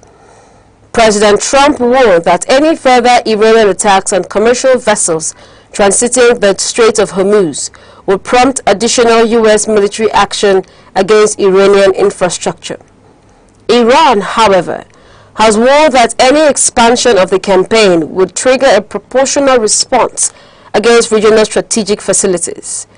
In the meantime, the United States and Saudi Arabia have signed a landmark civilian nuclear cooperation agreement paving the way for the Gulf Kingdom to develop a peaceful nuclear energy program while expanding long-term strategic and commercial ties between the two countries.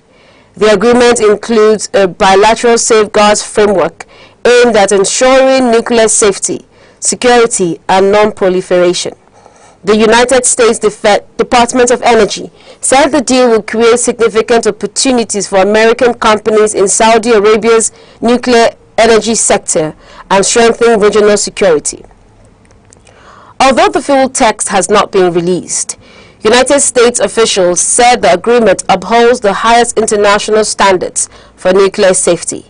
However, reports indicate it could eventually permit Saudi Arabia to enrich uranium under strict safeguards, a move that has sparked concern among some nuclear experts and lawmakers. The agreement will now be submitted to the United States Congress for review. The United States is weighing possible military options to counter the growing threat posed by Jamaat Nusrat al-Islam wal Muslimin, an al-Qaeda-linked extremist group expanding its operations across the Sahel, according to a report by the Washington Post. The group remains active in Mali, Burkina Faso, and parts of Niger, with regional security officials warning that its influence is spreading. The report follows a series of deadly attacks in northern Mali, including an ambush near Gao that killed more than 50 Malian soldiers and allied Russian fighters. The violence has heightened concerns over deteriorating security in the Sahel and the growing operational reach of jihadist groups. The African Union has condemned the attacks in Mali and neighboring Niger, calling for stronger regional cooperation on intelligence sharing, border security, counter-terrorism operations, and efforts to disrupt terrorist financing networks.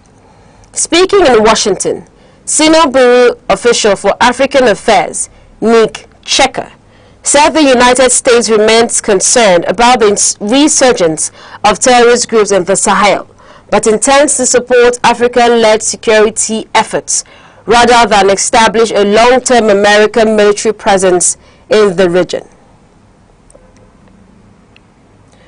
United Nations High Commissioner for Human Rights, Volker Turk, has condemned Nicaragua's decision to abolish national election, warning that the move represents a further deterioration of civil and political rights in the Central American nation. The criticism follows President Daniel Ortega's announcement that Nicaragua will no longer hold national elections, effectively preventing political opponents from contesting power when his current term ends. The proposal has drawn widespread international concern over democratic governance in the country. Turk said the concentration of power under the presidency has intensified, while civic space had become nearly closed, citing restrictions on independent voices. The withdrawal of lawyers' licenses and continued repression of political dissent. The UN Rights Chief urged the Nicaraguan authorities to respect their international human rights obligations, restore democratic participation, and immediately release at least 48 people reportedly being held for political reasons. Thousands of protesters remained on the streets of India's capital, New Delhi, as demonstrators over the alleged NEET UG examination paper leak entered another day, with participants demanding the resignation of Education Minister Dharmendra Pradhan and sweeping reforms to the country's examination system. Large crowds gathered at Jantar Mantar, where protesters accused authorities of failing to protect the integrity of national examinations. Police maintained a heavy security presence around the protest venue, following earlier confrontations between demonstrators and security personnel. Prime Minister Narendra Modi has pledged swift and stringent action against those responsible for examination leaks. On the Central Bank of Nigeria, CBN, the Nigerian National Petroleum Company Limited, and about 40 other revenue-generating agencies over alleged unremitted public funds. The resolution followed the motion sponsored by the chairman of the Senate Committee on Finance, Senator Sani Musa, who accused several ministries, departments and agencies of failing to remit revenues into the Consolidated Revenue Fund in line with constitutional and statutory provisions. Senator Musa said findings by the committee indicated that some agencies had failed to account for revenues generated between 2020 and 2025, despite repeated invitations by the National Assembly. President of the Senate, Senator Godswill Akpabio, directed the affected agencies to appear before the committee, warning that institutions that ignore the summons would face appropriate constitutional sanctions as lawmakers intensify oversight of public finances. The Lagos State House of Assembly is expected to receive reports from its joint committees on economic planning, budget and finance, and Governor Babajide Sanwo-Olu's request for approval to raise a 200 billion naira bond for infrastructure development. Speaker of the House, Right Honorable Mudashiru Obasa, directed the committees to examine the proposals submitted by the Commissioner for Finance, Mr. Abayomi Oluyomi, and present their recommendations. One of the requests seeks legislative approval for Lagos State's participation in the Federation Account Allocation Committee Receivables Discounting Program under the Lagos State Infrastructure Finance Fund, designed to provide liquidity for strategic capital projects through future FAC allocations. The second request is for approval of a 200 billion naira Series 5 bond under the state's 1 trillion naira debt and hybrid instruments, 1 trillion naira debt and hybrid instrument issuance program to finance priority projects, including the new Macy Children's Hospital, Lagos Island General Hospital, the Lagos Rail Mass Transit, the Omu Creek Bridge, and other critical infrastructure.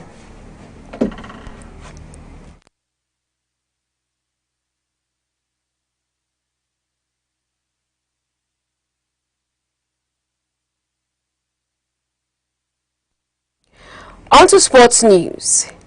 The Confederation of African Football, CAF, has doubled the prize money for the winners of the 2026 Women's Africa Cup of Nations from $1 million to $2 million. CAF said the increase raises the tournament overall prize fund by 67% to $5.2 million, describing the move as part of its commitment to advancing women's football across the continent. Under the revised structure, the runner-ups will receive $750,000, while each of the 16 participating teams will earn $150,000 as guaranteed participation funding. CAF President Dr. Patrice Motsepe said the significant increase reflects the Confederation's continued investment in improving the competitiveness, commercial value, and global profile of women's football in Africa. On entertainment news, former Miss Universe Nigeria, Chidinma Adesina, is challenging plans by South African authorities to deport her over alleged immigration violations. Adesina appeared before the Cape Town Regional Court, where proceedings in the matter was adjourned to August 19th.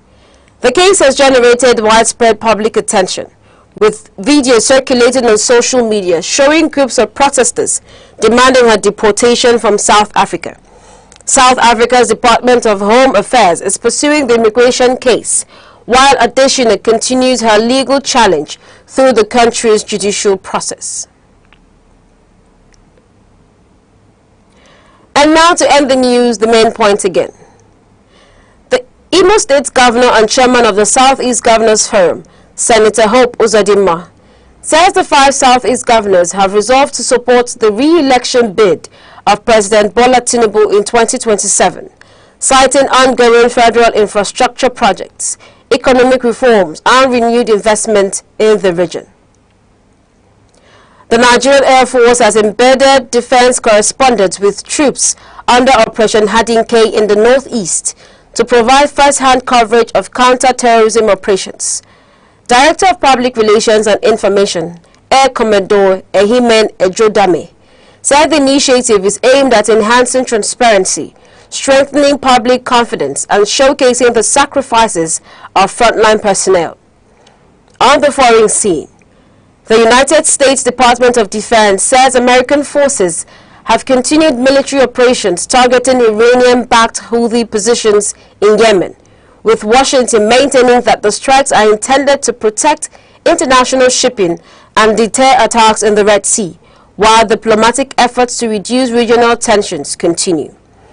On the business scene, the Dangote Petroleum Refinery has resumed the sale of premium motor spirits in Naira, following engagement with the federal government, a move expected to improve domestic fuel distribution, even as the refinery adjusts its ex-depot pricing to reflect prevailing market conditions. That concludes news around the globe on Aneke TV. For more updates and breaking stories, follow us on all our social media platforms, Facebook and YouTube, at Aneke TV. Thank you for watching. I am Princess Ken Ochomma. Have a good morning.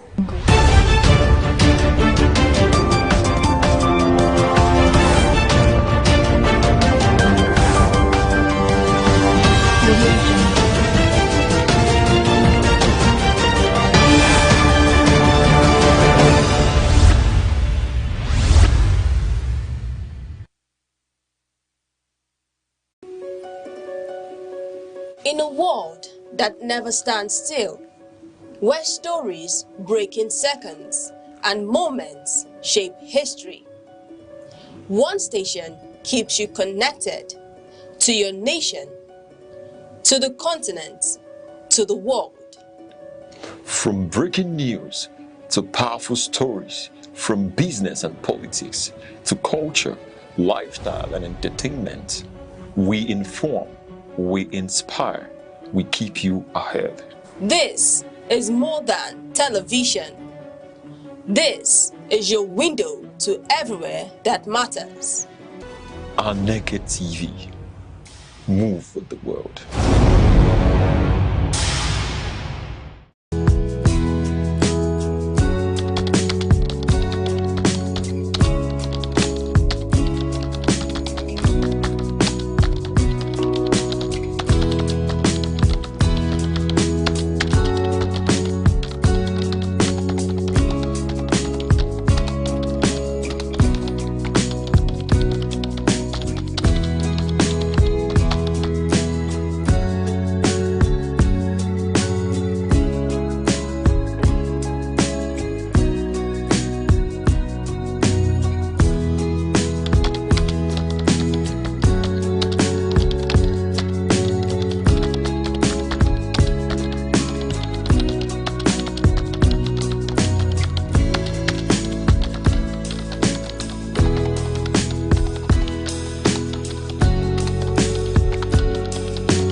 eagles stand as a majestic symbol of strength, clarity, and vision. Its ability to soar above storms signifies resilience, while its shaped sight represents focus. This is why many nations, including Nigeria, use the eagle as an emblem of nation pride. Eagles do not fear challenges, they embrace them. They fly higher when the winds become strong, rising above obstacles rather than avoiding them. This teaches us that problems are not barriers, but stepping stones for those who dare.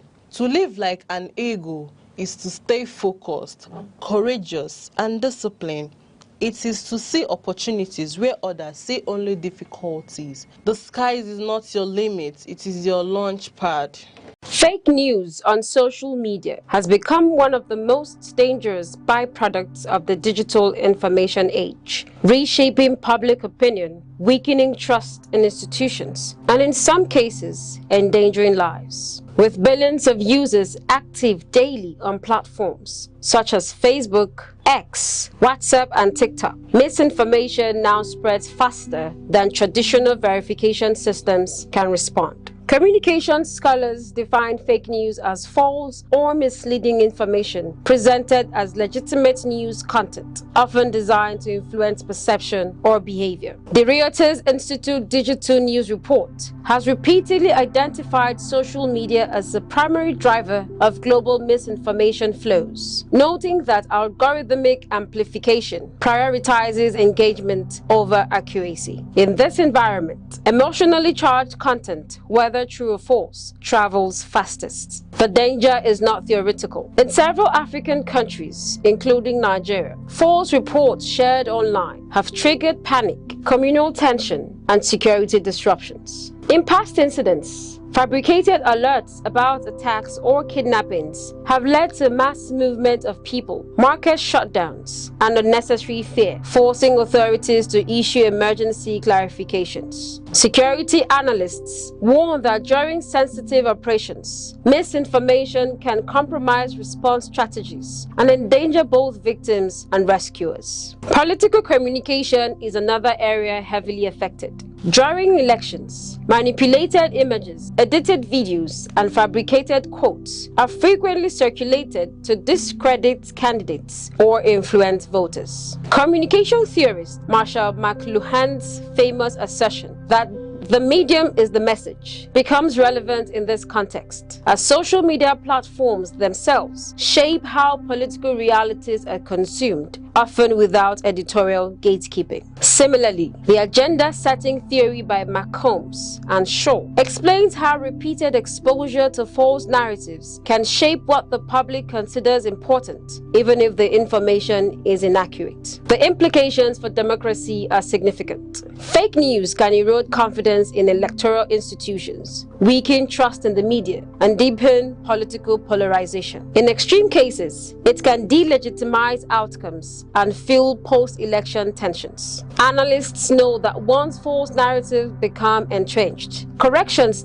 rarely achieve the same reach or emotional impact as the original misinformation. Public health has also suffered severe consequences. During the COVID-19 pandemic, the World Health Organization described the global misinformation surge as an infodemic, warning that false claims about vaccines, cures, and transmission patterns undermine scientific guidance. In several countries, vaccine hesitancy was directly linked to viral falsehoods circulated on social media platforms, contributing to preventable infections and deaths. Economically, fake news can destabilize markets and damage reputations within minutes. False reports about companies, banks, or government policies have triggered panic withdrawals, stock fluctuations, and loss of investor confidence. Financial experts stress that in a digital economy driven by perception, information integrity is as critical as fiscal policy. At the societal level, individuals have faced harassment, job losses, and reputational damage due to false allegations circulated online. Victims often struggle to recover even after misinformation is debunked, as digital content continues to circulate in archives, screenshots, and forwarded messages. Media ethicist Walter Lippmann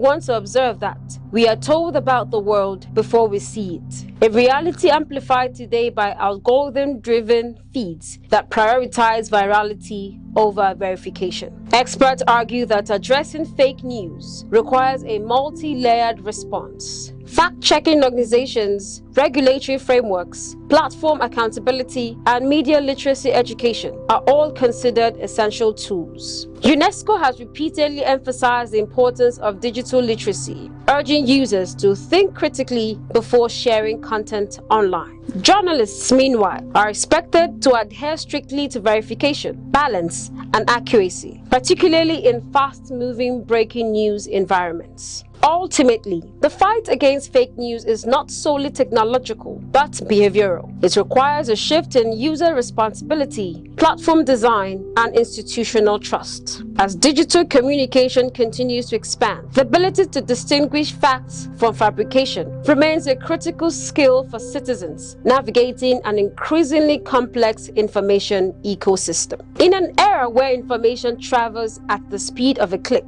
the consequences of falsehood are no longer confined. They are immediate, global, and often irreversible. Time, the silent witness to human courage, the keeper of memory, the archivist of greatness. Across the vast landscapes of Africa,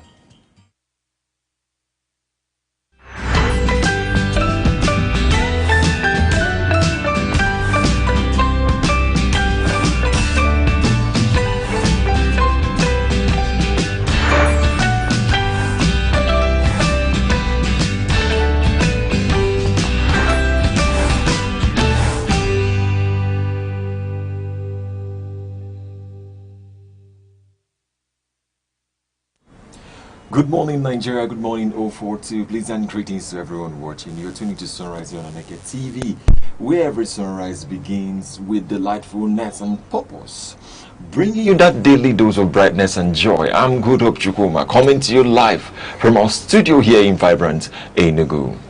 And I am Princess Kenna Choma. Welcome you to a brand new day and a day filled with hope, happiness and love. Welcome. And I'm Uche Osai saying thank you for letting us into your brief space this morning. We're here to refresh, inform, and motivate. Mr. Good Hope, how are you this morning? I'm fine. I'm all glowed up. When I was coming, I was kind of thinking it's already almost at the end of the month. So we are expecting to see the almost new at the end of the month. Yeah, we're almost at the end of the month. At the end of the month. I never realized we're already at the end of the month. Yeah, we're almost at it's 23rd. So I mean, we are into the just 7 days. To think that my birthday was just because your birthday. That was why I'm saying. That reminds me that she has to skip, go, do some celebration somewhere, and then now she's reminding us that her birthday was this month, and we're still hopeful. She promised us. I don't think I made any. So we'll be cutting some loaves, if not the cakes.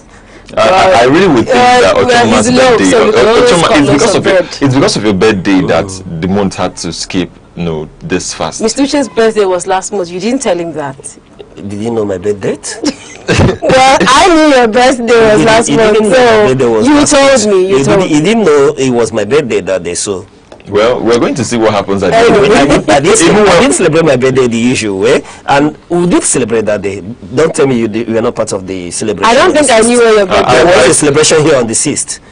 Everyone on Aneke TV Limited, was part of the celebration on the 6th of June. There was a celebration on the 6th of June. Yes, there was a merrymaking going around on the 6th of June, which was on a Saturday.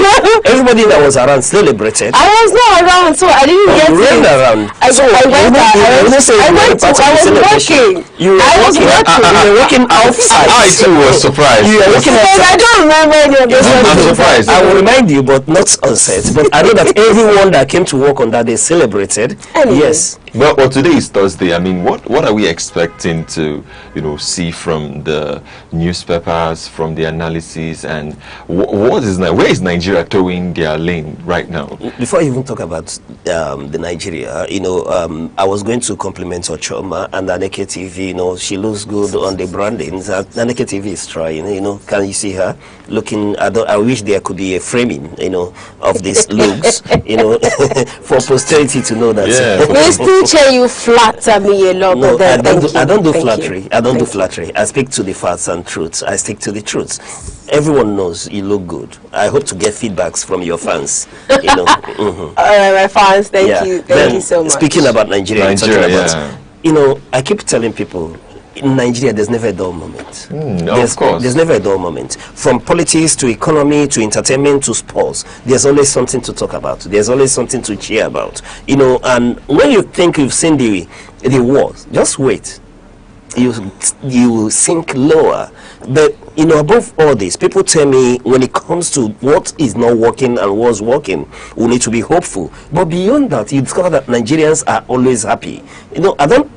From the places I've been around the globe and traversing many places and tribes and culture, I've not seen people who are as happy as Nigerians. Yes. Despite the challenges, they are so happy. And one thing is that they know how to make joke with everything. You see serious issues and they turn it into a joke. Yeah, serious issues. Besides that, I wish we have time to look into I don't know what to call them. Are they celebrities?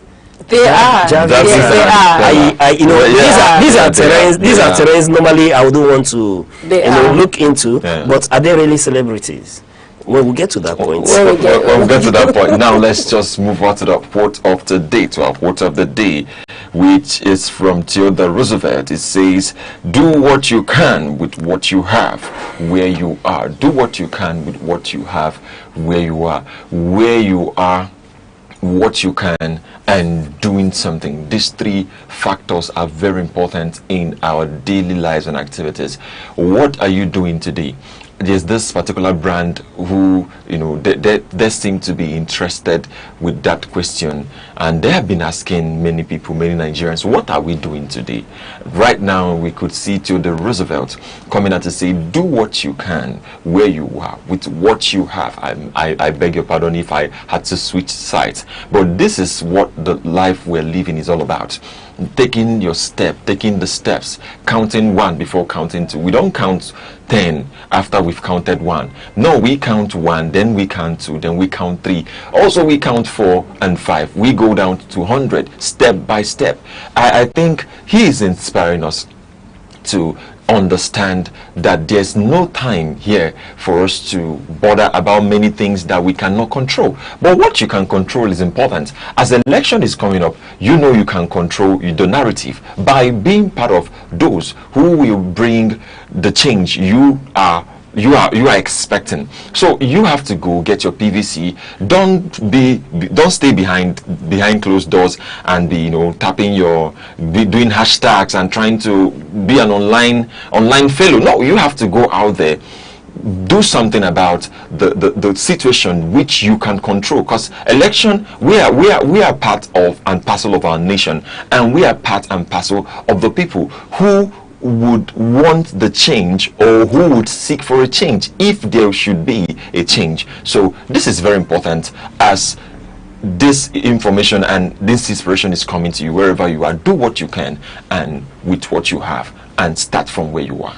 One of the misconceptions that people have about government is that we expect the government to do everything. We expect the government to keep the roads clean. We expect the government to, make everything easy for us, and we forget that even in that small society, small space where we find ourselves, right, that you be nice to someone, that is where you are, that is what you have. If what you have is giving food to your neighbor, that is because it is the kindness of the heart that matters, not the position, not the money that you have. It is the innate qualities of a man that makes a man. So this morning he's saying, do what you can with what you have. That thing that, what is that thing that you have? What's that littlest thing that you have that when you add it, a little drops, they say, make the ocean. Little drops, they say. So if your drop is 1 and the next person's drop is 2 or 10, depending on your capability, depending on your capacity, do it where you can and watch it manifest into bigger things. Yeah, very well said. Theodore Roosevelt.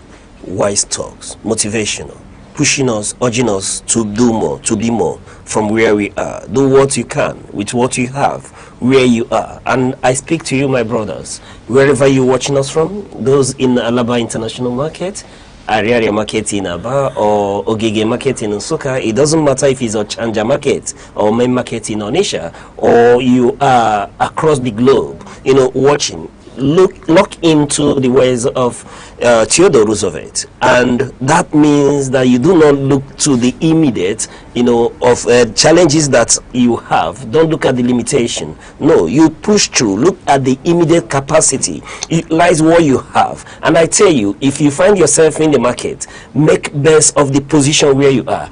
And you watching may not have, you know, you may not have a shop, or you may not have even a place to attach yourself. Start from where you stand. We've seen people who had no shop, who had no place, but they started from where they are. You know, in Igbo language, they call it Osafia. Yes, that is what Theodore Roosevelt is telling us this morning, that you can start from Osafia, you can start from where you are, go to shop by shop, collect wares, you know, market it to people from that point. And when you get supplies, you can go to people who have, and then, you know, push through. That's what Theodore Roosevelt is telling us, and that we have to start from where we are. Yes, at the current position, at the current situation. So do not wait that you've sent out 30 proposals and no result is coming, and therefore you have to lay in bed this morning. We're urging you to get up from the bed, rise up, do one more thing from where you are.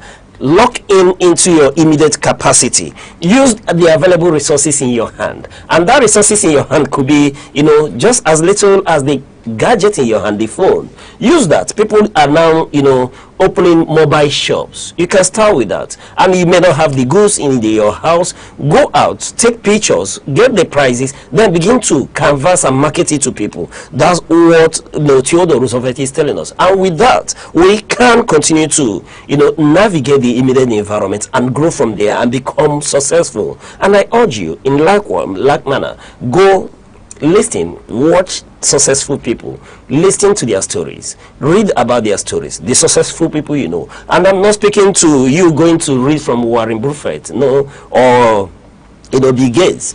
Look into people like Tony Elumelu, Mike Adenuga, Dangote of Nigeria, and you can even do more. Look at Koskaris, you know, look at ecological transport. These are people you can take a cue from, and you discover that Theodore Roosevelt is telling us, like the Igbo man that you are, like the Nigerian that you are, wherever you are, that you do not need to give excuse. All right, we take a short break. When we return, we go straight right into the weather report. Stay with us. 7 days, countless moments, stories that shape the week. From decisions in the corridors of power to developments affecting everyday lives. From moments of challenge to stories of resilience and progress. This is where the week comes into focus. Week in retrospect, only on Aneke TV.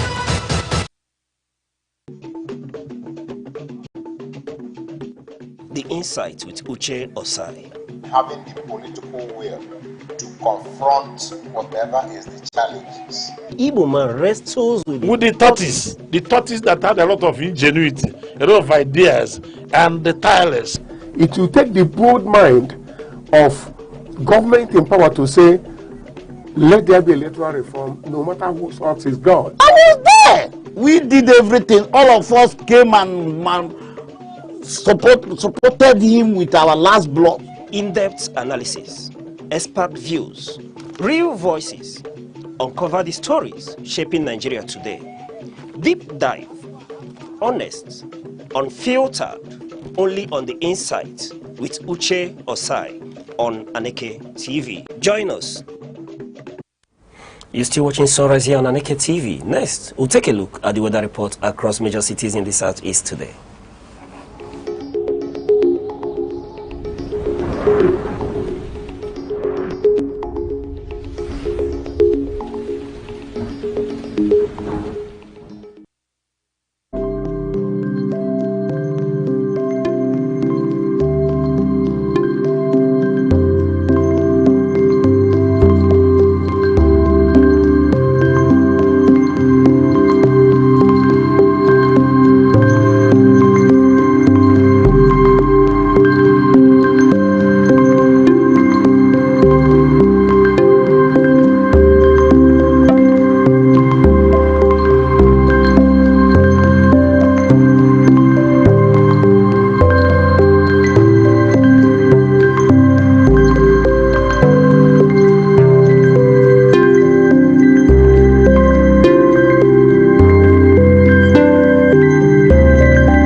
Welcome back. Now we take a look at what's making the front page headlines on the major newspapers across the nation today. On The Nation, on The Punch, on the Daily Trust, on the Daily Sun, on the Vanguard.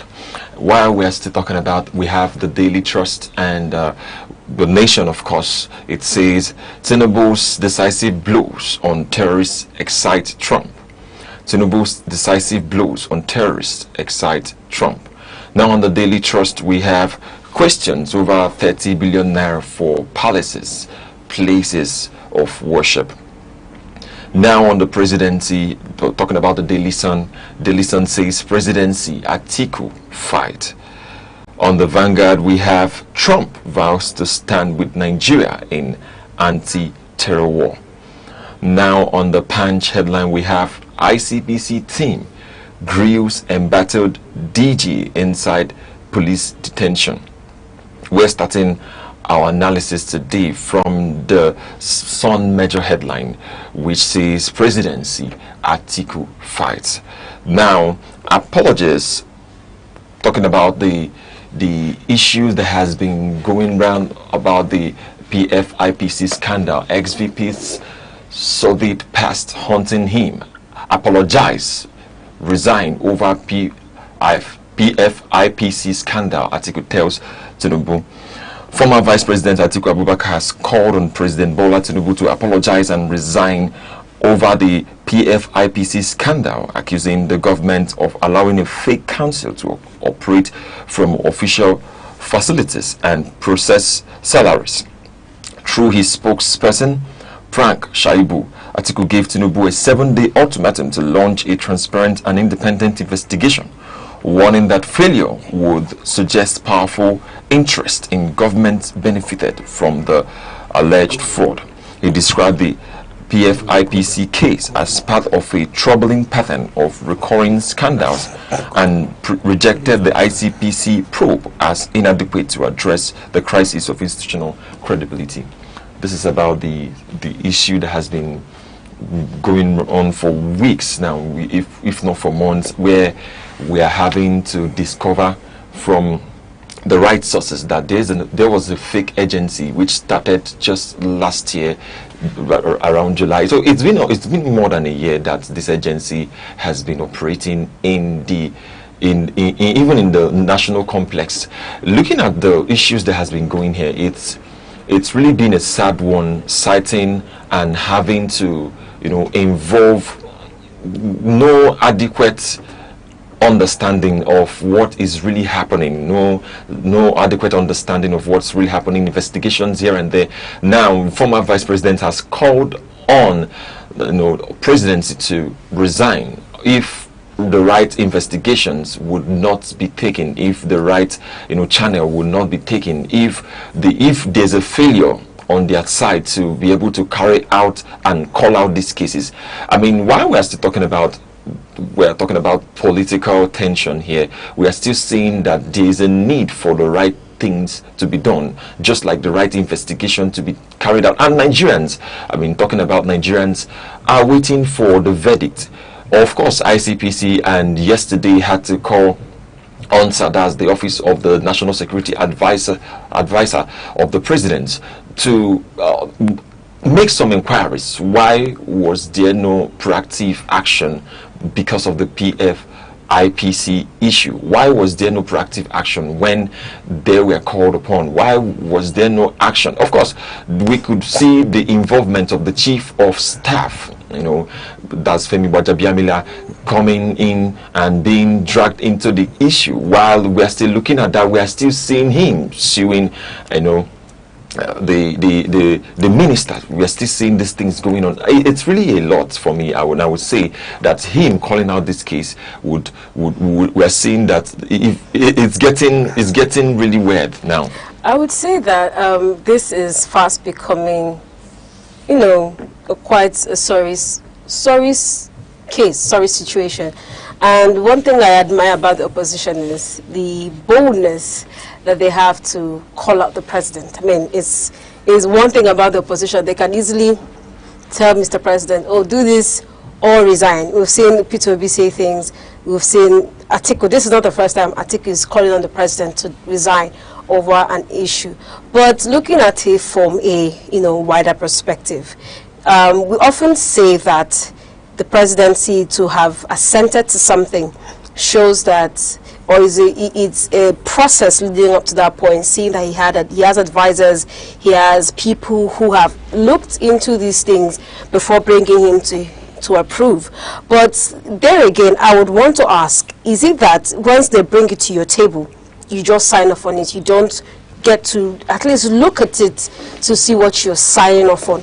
So him asking the president to apologize or resign might be a little bit extreme, because there are other people who have, or there are persons who their jobs are to have looked into these things. And as much as he is the principal officer, I can understand why he's asking him to resign. But the ICPC were giving an ultimatum to investigate the matter. So until the ICPC, I don't know, I really can't remember how long it has been, but they were issued 30 days to conduct a thorough and critical investigation. Over the past weeks, we've seen that they've called on Adeni, they've summoned the NSA, they've summoned the NSA, they've summoned Minister of Foreign Affairs, they've summoned, earlier today we read that they summoned the CBN, to give details on their point of view. But until these 30 days elapses, then maybe we can, revert back to the president. Okay, so this is what the ICPC has found out. What do you have to say?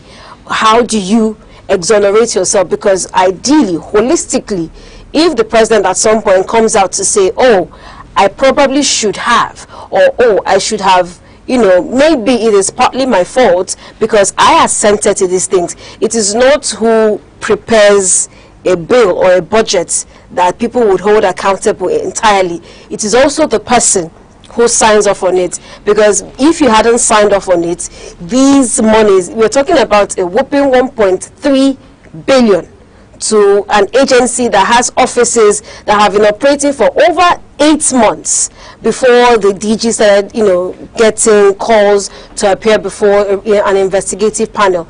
So Atiku might have been way forward to have asked the president to resign, but apologizing would have been a fair play, seeing that in a larger scale, he ought to be held a little bit responsible because he signed off on these things. The thing for me here is that calling out the president, like you said, like you rightly pointed out, to resign may be a bit extreme, even though we are seeing it from the place of concern as an opposition.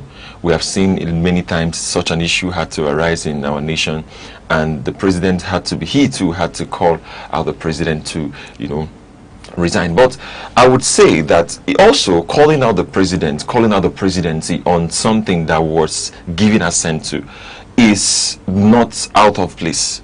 It's not really out of place. It is something that it's an accountability check. That's what it is. I'm going to give an instance. If people are working together or people are doing something together and someone gets to veer off, which means that if they veer off, there should be a report back to the base, or there should be a report back to Nigerians. I'm sure that this calling out basically may not just be, of course, we are seeing it from a political angle at some point at times, but it could be to the interest of the nation, because we may not have a lot of people who are going to voice out. Because when you look at the presidency, when you look at the structure, everything goes back to the president, which is how it should be. But the accountability pattern, what we demand,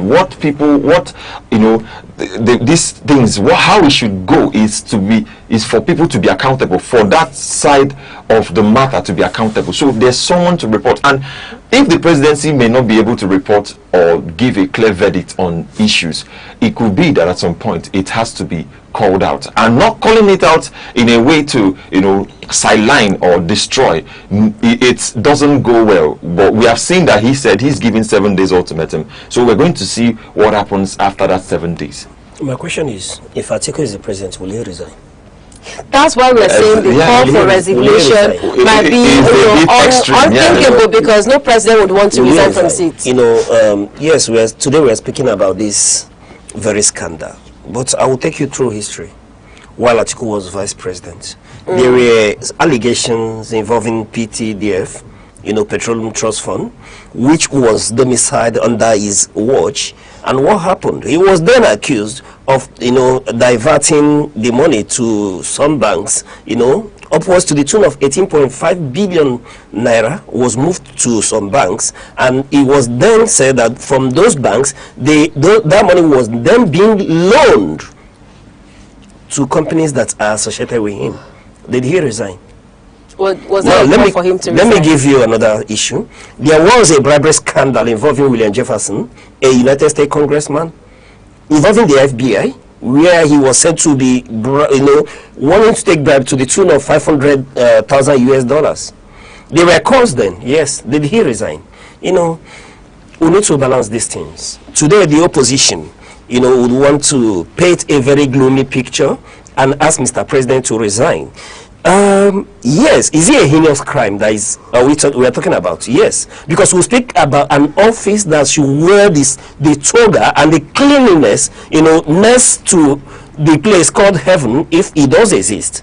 But beyond that, we keep saying that those who come to equity must come to equity with clean hands. The resignation of Mr. President, is he a solution to the issue?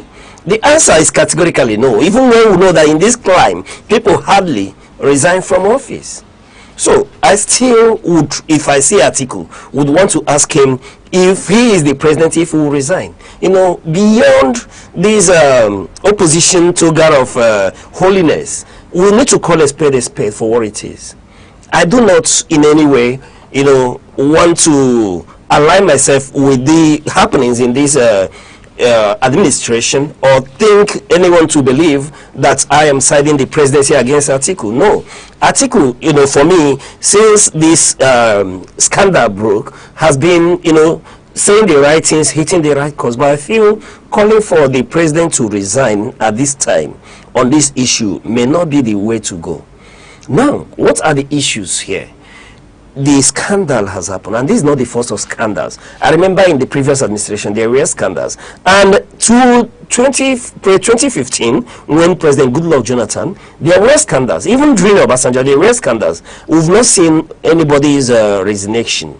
But the point remains, from the point of law, from the point of equity, what are we speaking to? Let this administration give us a clear inquest into what has happened. For me, one may think the opposition is doing their job, and from where I sit, I feel that we do not have an opposition if one wants to go into the argument. Yes, I align with you, Ochoma, when you were saying that, yes, the Atiku Abubakar, if he were in the position, will he resign? But the issue is that the opposition hardly prefers solution to anything. I bet a few of them that would raise issue of fundamental concern and give you the solution to it. And in some cases, you see them holding the solution to their chest, telling you that when they get to the presidency, they will execute. But the point remains that the very fabric upon which this nation is situated upon is being pointed at. And it needs to come clean.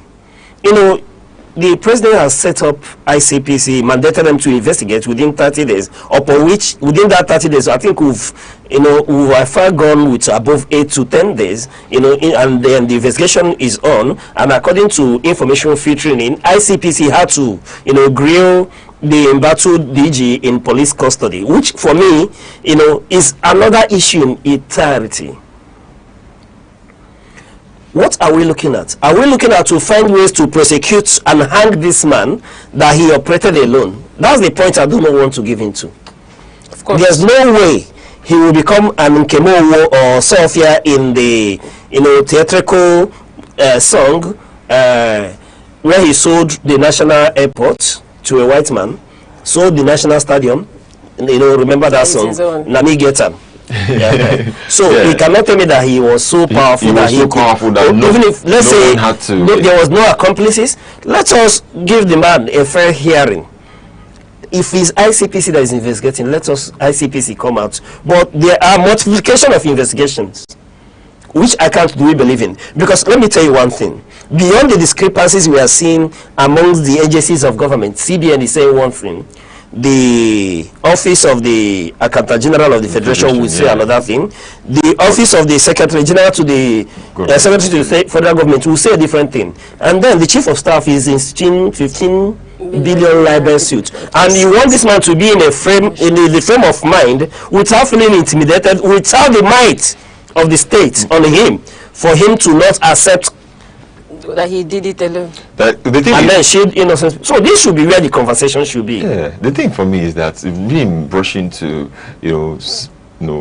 file that case, that suit of 15 billion about the, the accusation or what it is would be a bit faster too for me. Because looking at the timeline of this whole conversation, it's already an investigative process. It's a process, and when an issue is being taken away, yes, one may want to agree with you that it's an investigative process, but I do not believe in the investigative process because it is, it is a sort of chaos that has been orchestrated by government. Looked from where I sit, I see an intimidation happening. Yeah, an intimidation. Because you have multiplication of investigations, wasteful of government resources. The agencies that would appear before these panels, before these investigative things, they are not spending their money. They are spending the taxpayers' money. So why not, in the interest of fairness, and fair play, negate the police at one corner, let the ICPC sit where they are? Because let me tell you, there are a whole lot of questions around, a crisis of institutional trust in Nigeria. A number of Nigerians do not believe in the, sanctity and cleanliness of some government agencies. People, and I've heard people talk about, an attempt to cover up using government agencies. One, you know, they say he who pays the piper dictates the tune. And you believe that ICPC would now indict Mr. President if he's culpable? Huh? I look forward to honestly, it's just like thinking you're seeing a movie where you would expect that the people who are guilty but would actually be brought to book. The movie titled Nigeria, the guilty are not always honestly, because tell me how someone who is, like you often say when we talk about this, is someone who is, you have a case hanging over your head, 200 million naira, and somehow you're still occupying the same position in which you are being alleged to have, you know, stolen this money. So what are you still doing there? These issues are neither here nor there. You know, I've been at the vanguard of championing Femi Gbajabiamela's innocence. Remember, I know till this moment, I still believe that he's still innocent. Exactly. Why would he rush to file a lawsuit? No, you know, he feels that his reputation has been injured, and he's at liberty within the ambience of Nigerian legal system to file a defamation suit. But I beg the father, on moral ground, we may argue that it was too fast, you know. We may argue that it was too fast for him to file those suits. But if it were in a place where there is equity and we are seeking fairness, you know, and we do not want to uphold the system as it is, we have seen Mr. President send Gbajabiamila on leave, not terminal leave. Just send him to one island somewhere to go and enjoy until investigation is completed. Because he won't tell me that Femi Gbajabiamila, as the chief of staff to Mr. President, doesn't wield enormous influence. If you understand the position he is, let me tell you, just take time. We're all in this field. Go on a clandestine investigation in Tarat State Assembly. I don't mean National Assembly or House of Rep. State Assembly. Look for their PAs. Try to orchestrate a meeting with their principals. Let me tell you, you will see how difficult it is and the influence of the PAs. Then you're talking about the presidency of Nigeria. So if we want fairness in this matter, if we want to see this issue, you know, and you know, see that it is settled, and for me, it's beyond this very agency. From where I sit, I feel that there are many other phantom agencies that are yet uncovered. And this is where you don't just need ICPC or EFCC or police and all that. There are credible retired justices in this nation, men with credibility that you would call back, you know, give them the assignment to carry an inquest on this matter. Let there be a public hearing on this issue. What are we hiding? What are the dirty linens that we don't want to be exposed? That's another thing. And the more we are trying to hide them, the more it's being exposed. So astute and a panel of inquiry conduct an open inquest. We had opened a panel. It helped this nation, even though no recommendations don't get implemented, but it helped for Nigerians to know at least what seemed to be the truth. And I tell you, if you conduct an open inquest, rather than this CBN say this, Femi Gbajabiamila is instituting 15 billion, police is, and you're investigating the man, interrogating him from the police custody, and you want him to go. You will see clean, you will see exposures, you will see and understand that it could not just be this agency. If this can happen, then there could be others. Okay, we'll take a short break. We'll be right back. Stay with us.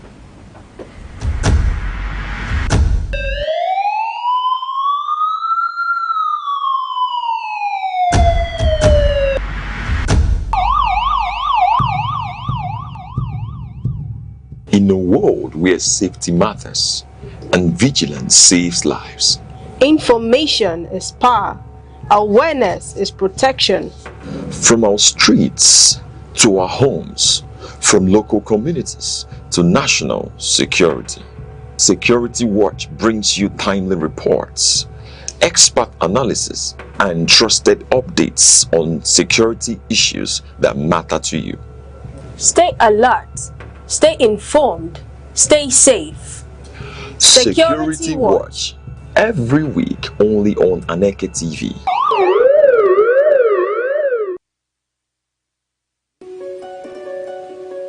In a world that never stands still, where stories break in seconds and moments shape history, one station keeps you connected to your nation, to the continent, to the world. From breaking news to powerful stories, from business and politics to culture, lifestyle and entertainment, we inform, we inspire, we keep you ahead. This is more than television. This is your window to everywhere that matters. Aneke TV. Move with the world. You're welcome back. But before we continue on the newspaper headlines and analysis this morning, we'll be introducing to you our in-house analyst who has just joined us. And yes, as always, Mr. Emeka Odom. Mr. Emeka, it's a pleasure to have you. So, right. Thank you so much and good morning to everyone. Good morning, welcome. It's always a delight to be here. Yes, we're excited to see you because there are a whole lot of issues to unpack this morning. So we want to get your perspective on them. All right, moving straight into the Nation newspaper. This reads, in quotes, "I'll wear a Kwete wrapper if my husband is re-elected." Oluremi Tinubu says, "I'll wear a Kwete wrapper if my husband is re-elected." First Lady Oluremi Tinubu has pledged to wear an Akwete wrapper and buba if President Bola Tinubu is re-elected for his second term, describing the fabric as soft, breathable, and a symbol of Nigeria's heritage. She made the pledge during a visit to the Akwete Weaving Cooperative Village in Abia State, where she has announced a 2 billion naira donation to revitalize and expand the indigenous weaving textile industry. The visit was aimed at promoting local textiles, empowering women artisans, and encouraging Nigerians to patronize made-in-Nigeria crafts to create jobs and preserve cultural identity. Yes, the First Lady was in Abia State 2 days ago. 2 days ago, and I guess this is a fallout of that visit. However, for me, is one of mixed feelings. First and foremost, yes, it's very commendable. We commend her for the gesture for announcing the fund, the 2 billion naira fund which she talked about, for the improvement of that aspect of our economy. But the question to ask there is this: we still need some clarity in that statement. The 2 billion naira, is this really for the Akwete community, for the Akwete weaving industry, or is it purely for the textile? When you say for the textile industry in Nigeria, that's a much more encompassing statement, because textile industry comprises the Akwete in the east here. You have the Adire in the southwest. You have the wax, somewhere in Kano and all the rest of them. So we need to know exactly where she was talking about. But beyond that, now for me, I'm also a little bit disappointed, because number one, it doesn't have to take Mr. President to win the second time before that industry can be supported. That industry is not just a Southeast industry. It's not even for the people that are within that place. It's a Nigerian thing. We need to look for every avenue to promote productivity in Nigeria, so that everybody, because if that industry begins to flourish, jobs will be created, people will be lifted above poverty line. So it doesn't have to take. So now, saying that if my husband wins the second time in office, for me it looks more like a deal. Okay, give me this, I give you this. If you don't give me this, I won't give you this. And again, also that's also a kind of for those people have been in leadership from the federal to the states. That industry is there. How come that industry has never gone beyond where it is today? If you go to elsewhere, if you go to outside countries, you will see that countries are flourishing because of economies that are indigenous to them. Whatever any country can do to raise its own productivity. Yes, it's good to produce high-tech equipment and things like that, but the ones that are on the low-hanging fruit that we can just spend little money, encourage people that are there, boost it, and you see them going into export. We are not doing anything about it. Okay, when I first saw this, I think I laughed.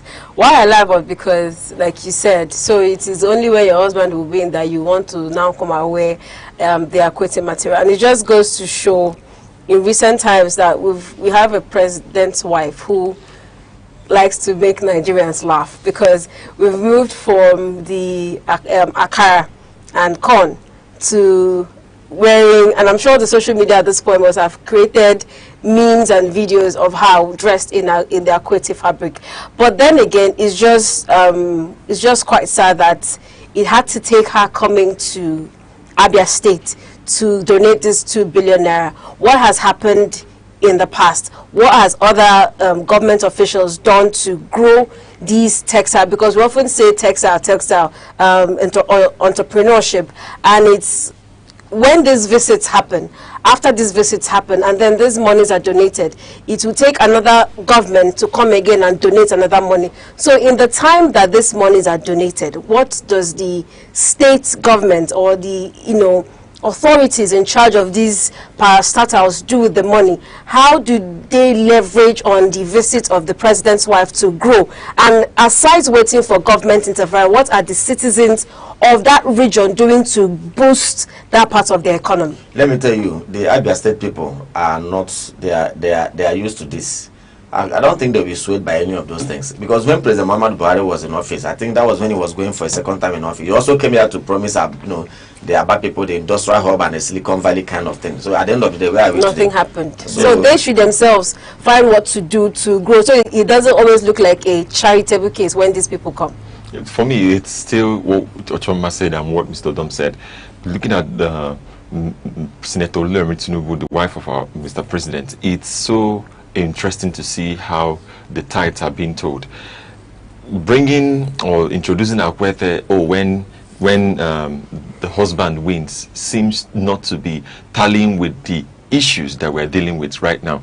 Because are we now going to bring it into, are we talking about politics? Are we talking about a development, industrialization and all the rest of them? So what are we actually seeing from that statement? If we're looking at, if their support towards gearing human capacity development, I'm sure these things would have been, it would have been hastily done. But right now, it has a political undertone. There's nothing to take away from that. That unless this thing happens, okay, what if it does not happen? What will not happen? There will not be the status quo. Everybody will be. So it's just a two-way thing, and it doesn't happen when people have good intentions towards a cause. Yes. All right.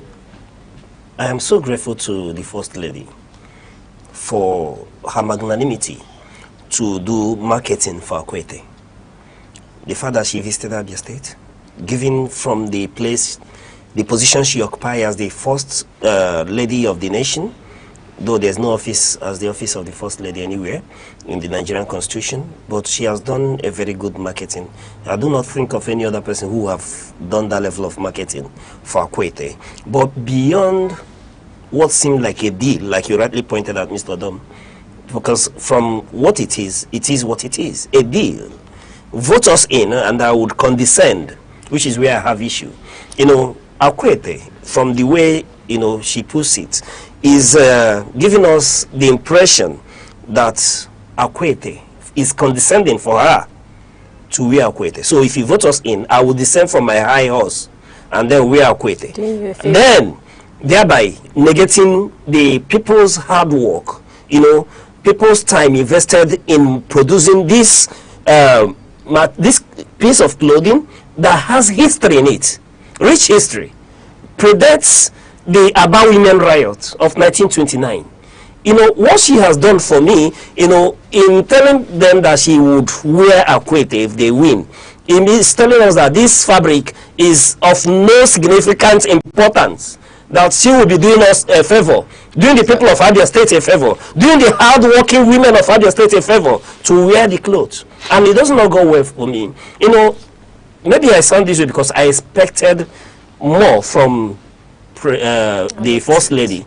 Yes, I am apolitical because of what I do in quotes, that I do not seem to have preference for certain candidates. But let me tell you one thing.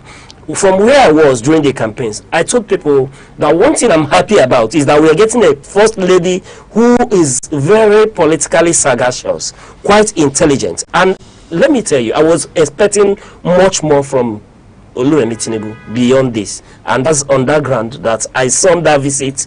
For me, yes, a marketing visit for Akwete, but at the end of the day, I feel that while people are celebrating the donation of 2 billion, there are clarifications if it is mainly for Akwete. And if it's for Akwete, I will say hurrah and jump up for elevating that very industry that has sustained families, you know, sustained craft for years with rich history in it. So she shouldn't tell us that if they win a second time, she would. Is condescending to me, and I do not, you know, support or concur to that. Now let's take a look at the Vanguard headline, which says Christian persecution. Trump vows to stand with Nigeria anti-terror war. That's on the Vanguard headline. U.S. President Donald Trump has vowed to stand with Nigeria in its anti-terror war, specifically commending efforts to protect Christian communities from violence. In July 6, 2026, letter to President Bola Tinubu, Trump praised his decisive leadership and said, "It is a true honor and to stand with you in the fight against terrorists." The statement signals improved U.S.-Nigeria ties after Trump's November 2025 threat of military action and aid cuts, and follows the establishment of a joint security working group for intelligence sharing and counterterrorism issues. You know, when this news broke, you know, I just laughed, and you know, sometimes I appreciate the creativity in politics and the fact that you know, there are people, whoever is in power, a principal hires some strategies or some political strategies, you know, keeps such people around him to deal with issues. This seems to be one of them, you know. Yes, this letter, we are told, is from the President of the United States of America, President Donald Trump. Now, one will begin to wonder why, if you look at the from the details of that letter and in the media, we are told this letter was written 2 weeks ago. I mean, today is 20-something, and the letter is dated 6 or thereabout. So, why that release now? You recall that a few days ago, it was also in the news broke in the media that the presidential candidate of the ADC had probably employed or contracted some lobbyists in the United States to, you know, advance a certain cause that has to do with bringing the issues of the alleged travails of Mr. President, you know, the drug-related issues and the forfeiture and indictment and everything to the attention of the U.S. President. And so now, a day or two after that news broke, we are now seeing this one.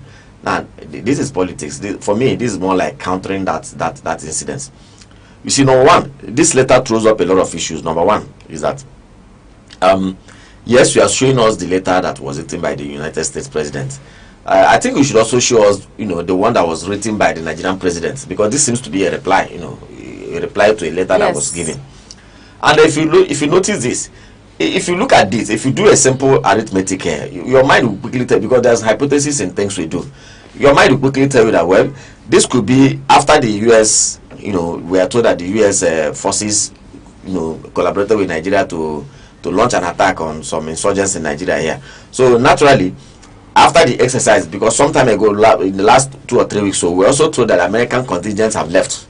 You know, the American forces have left.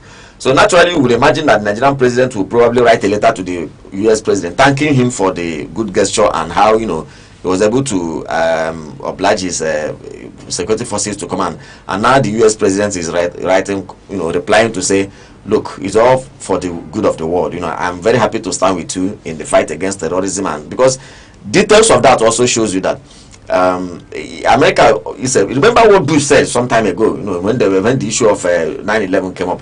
He said, if we don't bring these men to justice, we take justice to them wherever they are. And America has maintained that policy of taking justice to terrorists wherever they find. We've seen them in different parts of the world, you know, take their fight to terrorists. So sometimes when they do these things, yes, it might look as if the host country or wherever they are carrying the action is benefiting from those things, but ultimately to American, you know, interest as well. So this could be, however, we take it to the first value of what it is. But beyond all this, recall also that not long ago we were told that the Nigerian government has hired some lobbyists, you know, in America to brush up the image of this government before the American government, the Senate and the Congress and the President. So if this is coming, and not long after that we saw the wife of the president visited America for an award ceremony also, and the US president commended her, introducing and commending her. So that's to tell you that these lobbyists, the money is paid to them, is for a reason. So you can see that they are beginning to yield results.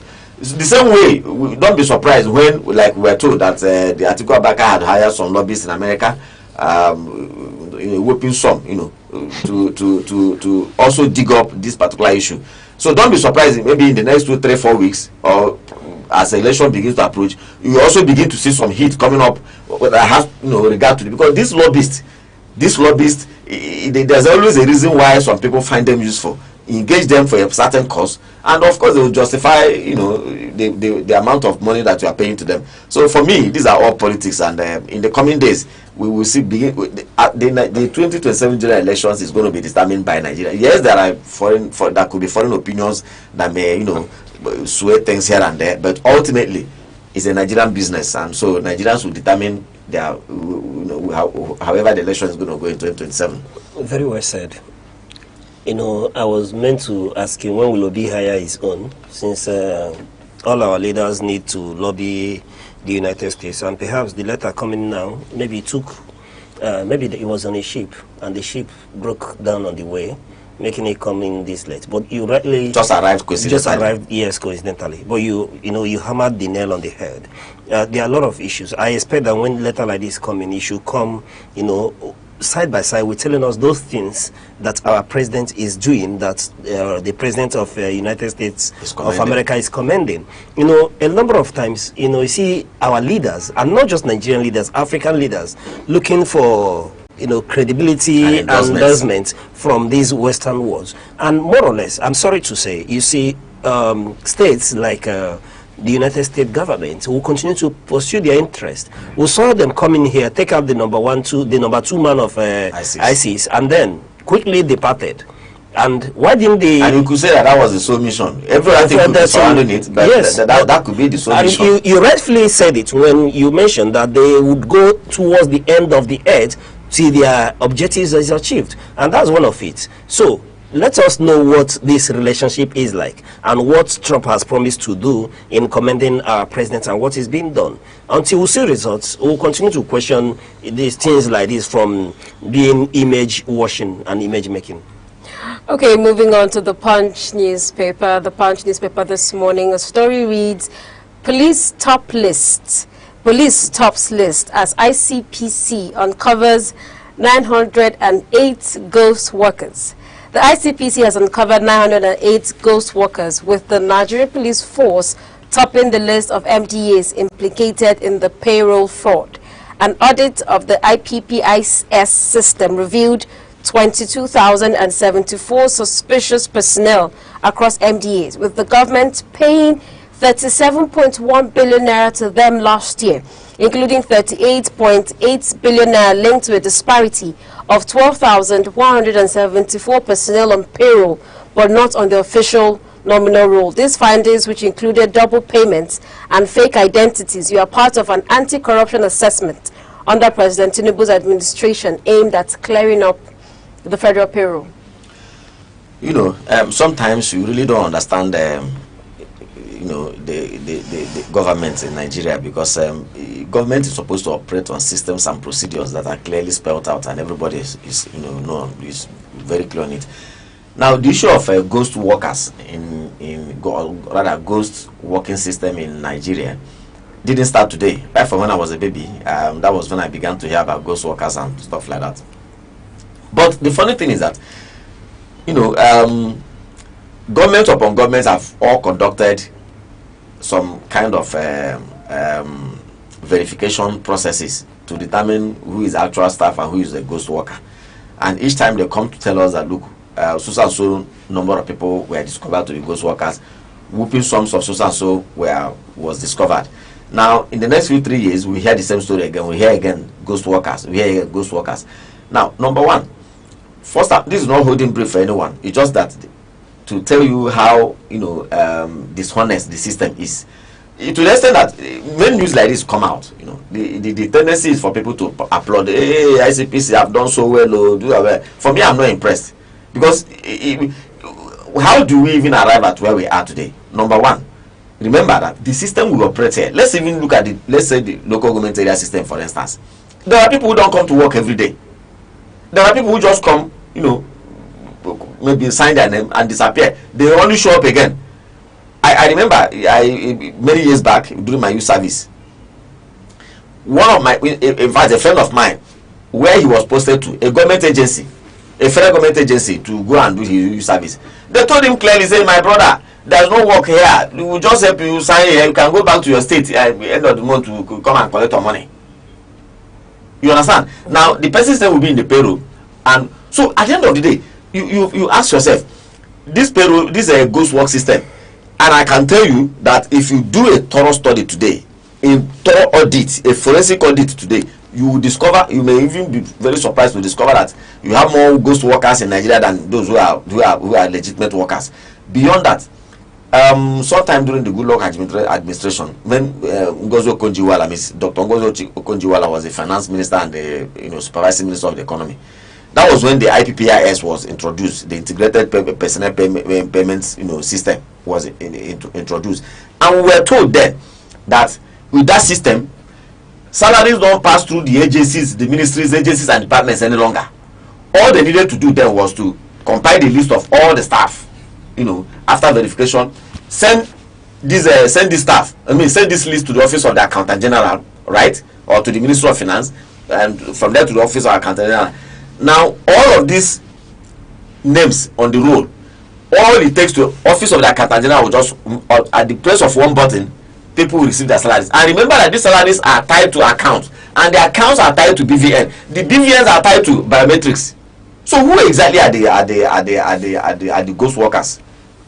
Sometimes when these stories come out like this, as attractive as they are, from a remote angle, if you come closer to take a holistic look at them, you begin to see some things that are not agreeing with each other. Okay. Also, to add to that, we also see that some persons who are not active, I read that earlier in the news, who are not active staff of the police force are still receiving payments. So I'm wondering if these persons have either retired or retirement at this point, how is it that they are still under the IPPIS system? Who collects this list? How is it that persons who have retired, who have been giving the ceremony of, okay, this man is retiring, he is now receiving pension, how is he still under the payroll? It's one thing to have ghost workers. It's also another thing to pay people who are no longer serving and they are also receiving pension. So there's a whole lot that needs to be rectified. There's a whole lot that needs to be looked into to ensure, complete transparency in the system. All right. You quite highlighted the issues. But the question for me is, why is ICPC telling us? Why is he making the news? For me, the fact that you uncovered 908 ghost workers is not the news. They want applause. Oh, they want applause. That they are working now. That they are working. Let me tell you what we should hear in the news and what we would applaud if we had heard is that they are prosecuting. You made a very key observation here, that this payment goes through BVN. So what does it take ICPC or collaborate with EFCC to begin to uncover those names and invite them for questioning? What we should at this time be seeing is that ICPC is prosecuting so and so for defrauding the Nigerian state. Exactly. That's what should be celebrated. That's what should make the news. Even in all this, at times I am quite afraid that we are even complicit in this, in letting this, be a headline in the Nigerian dailies, and then we are discussing it. At the end of the day, are we doing image laundering for ICPC and this organization? What we should be seeing in the court is that so and so big men are being prosecuted, and who, like you rightly observed, who is enabling it? These are the things we should go after. If things like these are not happening, we won't be talking about a phantom agency now. Exactly. These are the things that enable it. So ICPC should please hide his head in shame that is celebrating it uncovered. Taking how long to uncover? When are they going to prosecute them? You won't hear that in the news at all. Or maybe they are just telling you the things that they plan to do, because currently they have the Adeyemi's case in there, so they're telling me so they are we using this? Are we using this for credibility test for to cover up Adeyemi? That's a distraction. That's a distraction. This is a separate kettle of fish. But why the ghost worker issue is a different. Now there could be a point of convergence. We understand that, but we must not allow that convergence to diminish the gravity of the Adeyemi issue.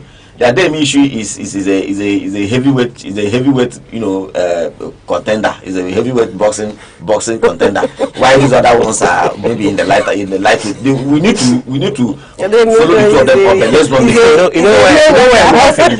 You know why I'm laughing? I'm laughing at this conspiracy theory that whenever Nigeria seems to be very much interested in one thing, and then they will give us something else to distract us. A card will be flown up. When Nigeria is watching a particular bird fly in a certain manner, and everybody is interested in knowing what kind of bird is this, where did he emanate from, and where is he flying to, what is happening. You see one of that kite will be flown somewhere. Everybody will a man-made kite will be flying in the same color of the. And someone that might look quite flashy. Okay, unfortunately, I may not mention name here, but I was interacting with someone who is of prominent interest.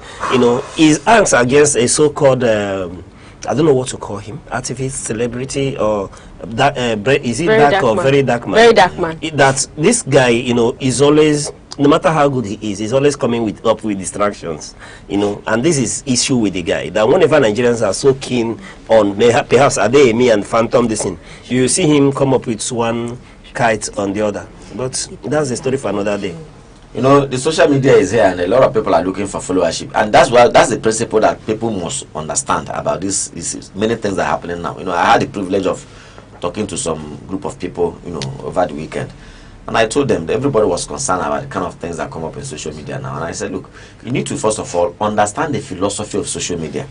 You see, people want followership, people want views, people want to seemingly enlarge their social media presence, and that is why. And what usually attracts, just like for those who study mass communication, those who study communication, they will tell you in advertising, you must do your unusual, to be able to attract and you understand. So in social media, what attracts attention? Let me tell you something. If tomorrow you see me and I carry my Bible, right, as an ordinary child of God, I carry my Bible and stand on the streets and I'm preaching. Nobody cares. Nobody wants to see.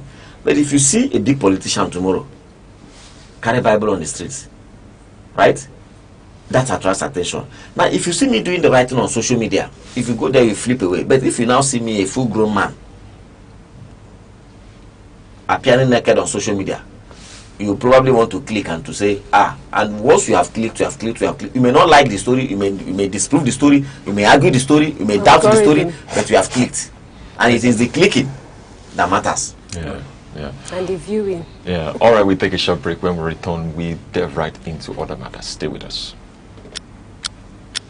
Every second, the world changes. Markets rise. Leaders speak. Stories unfold. To keep up, you don't just need news. You need clarity. You need speed. You need perspective. That's why Aneke TV brings you the global pulse. Accurate, reliable, right when it matters most. Aneke TV. Move with the world.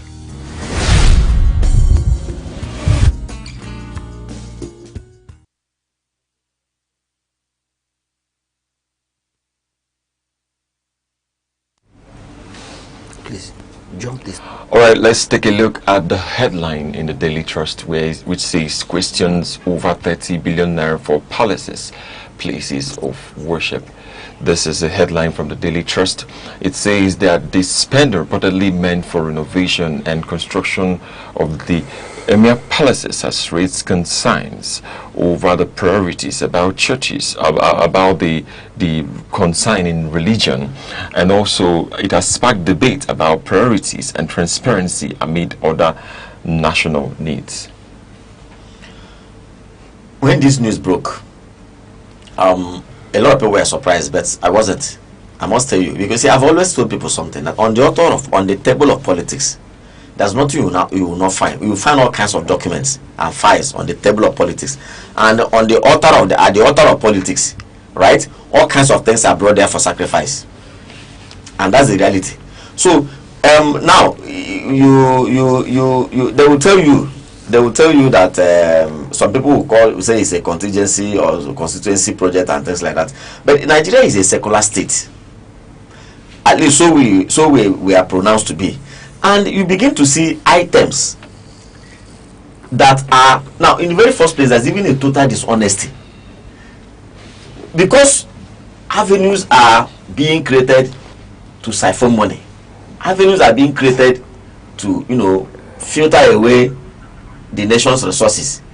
That is the reason why you will see in so and so church, in so and so local government, in so and so state, and hidden under a particular ministry. It's not as if it's not as if there's a clear-cut headline saying, constituency projects, or saying we are going to do so and so. These things are talked under federal government agencies, and the funny enough, the people who did this, they were not intelligent enough, at least, to talk in these projects into ministries and departments and agencies that at least have something to do. I don't know, you understand what I'm talking about. Now, if probably some of those things, because when this news broke, I think so somebody flagged up this issue. If these things had come, maybe you say under the Ministry of Intergovernmental Affairs, or under the Ministry of Internal Affairs, you put somebody can come and say, well, after internal affairs is all encompassing, whatever you can do to ensure there's a harmony, there's a unity, But sometimes they put these things in a very awkward and very obscure. You will begin to wonder, say, for instance, what has the Ministry of Agriculture got to do with building a mosque or building a church in one community? So you see that automatically is a red flag. So that, and at the end of the day, all of these things are just avenues to divert funds. That is just what they are. It is called budget padding. I am sure now that I can tell you that if you go to those budgets, if you go look at those budgets and look at the ministries and agencies where they appeared, go let them, if they are honest enough, let them release the original documents, original proposals that are submitted from those ministries and those government agencies. Let us know whether some of these phantom things that have found their way under those things, whether they are contained in that. Then the ministry will come and tell us the relationship between the mandate of the ministry and some of those projects that they've said they want to build. So that's why someone like me, I definitely will not find something like this very, very. Tomorrow you may find out that, look, we live in a country where we are told that pythons have swallowed money, ships get missing as if somebody just put it in his or her pocket and walked away. So I'm not surprised that things like this are coming up. You've called it what it is, so there's no need adding to that until the Nigerian people begin to question everything that our government and those who put at the helm of affairs do. We will continue to see stories and issues like this. It is what it is. Budget padding, a means of filtering away our common patrimony. Simple. It's quite sad. All right, on our last story for this morning, this is something that we had briefly mentioned, but we'll look at it in details. This is on the Jarvis and Pella relationship. Jarvis said Pella can't cheat because of our commitment. Jarvis, that Amaldo Elizabeth Aminata, confidently revealed that Pella cannot cheat because they swore a strict oath of commitment, declaring on the recent The Honest Brunch podcast that if either of them breaks the fidelity pact, the consequences is fatal. Pella also disclosed that he previously suggested sealing with the blood covenant, although Jarvis turned down. And most recently, yesterday, we saw that they've released their pre-wedding photographs ahead of their wedding on 1st of August. Sorry. Because we